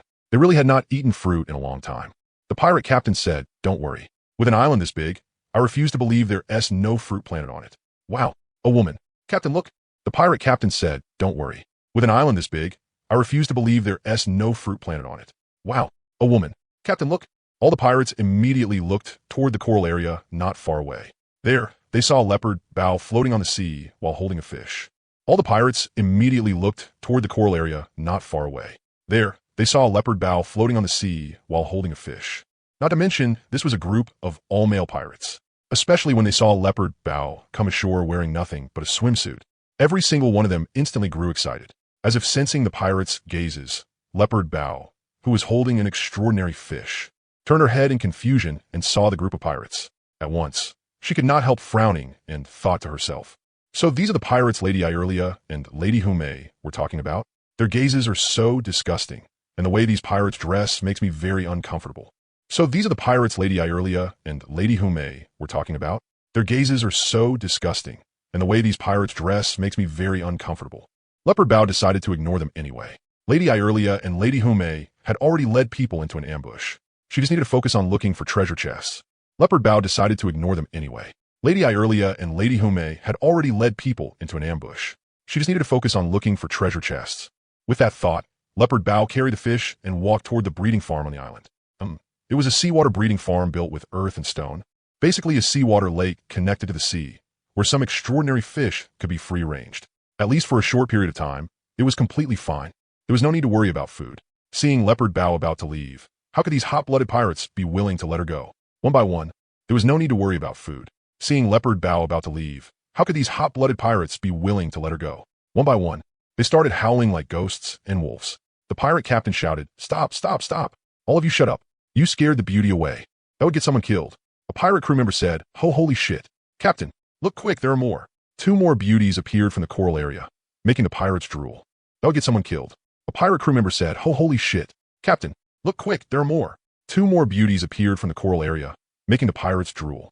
Afraid that if they got up, one of their companions would have screwed them. Afraid that if they got up, one of their companions would have screwed them.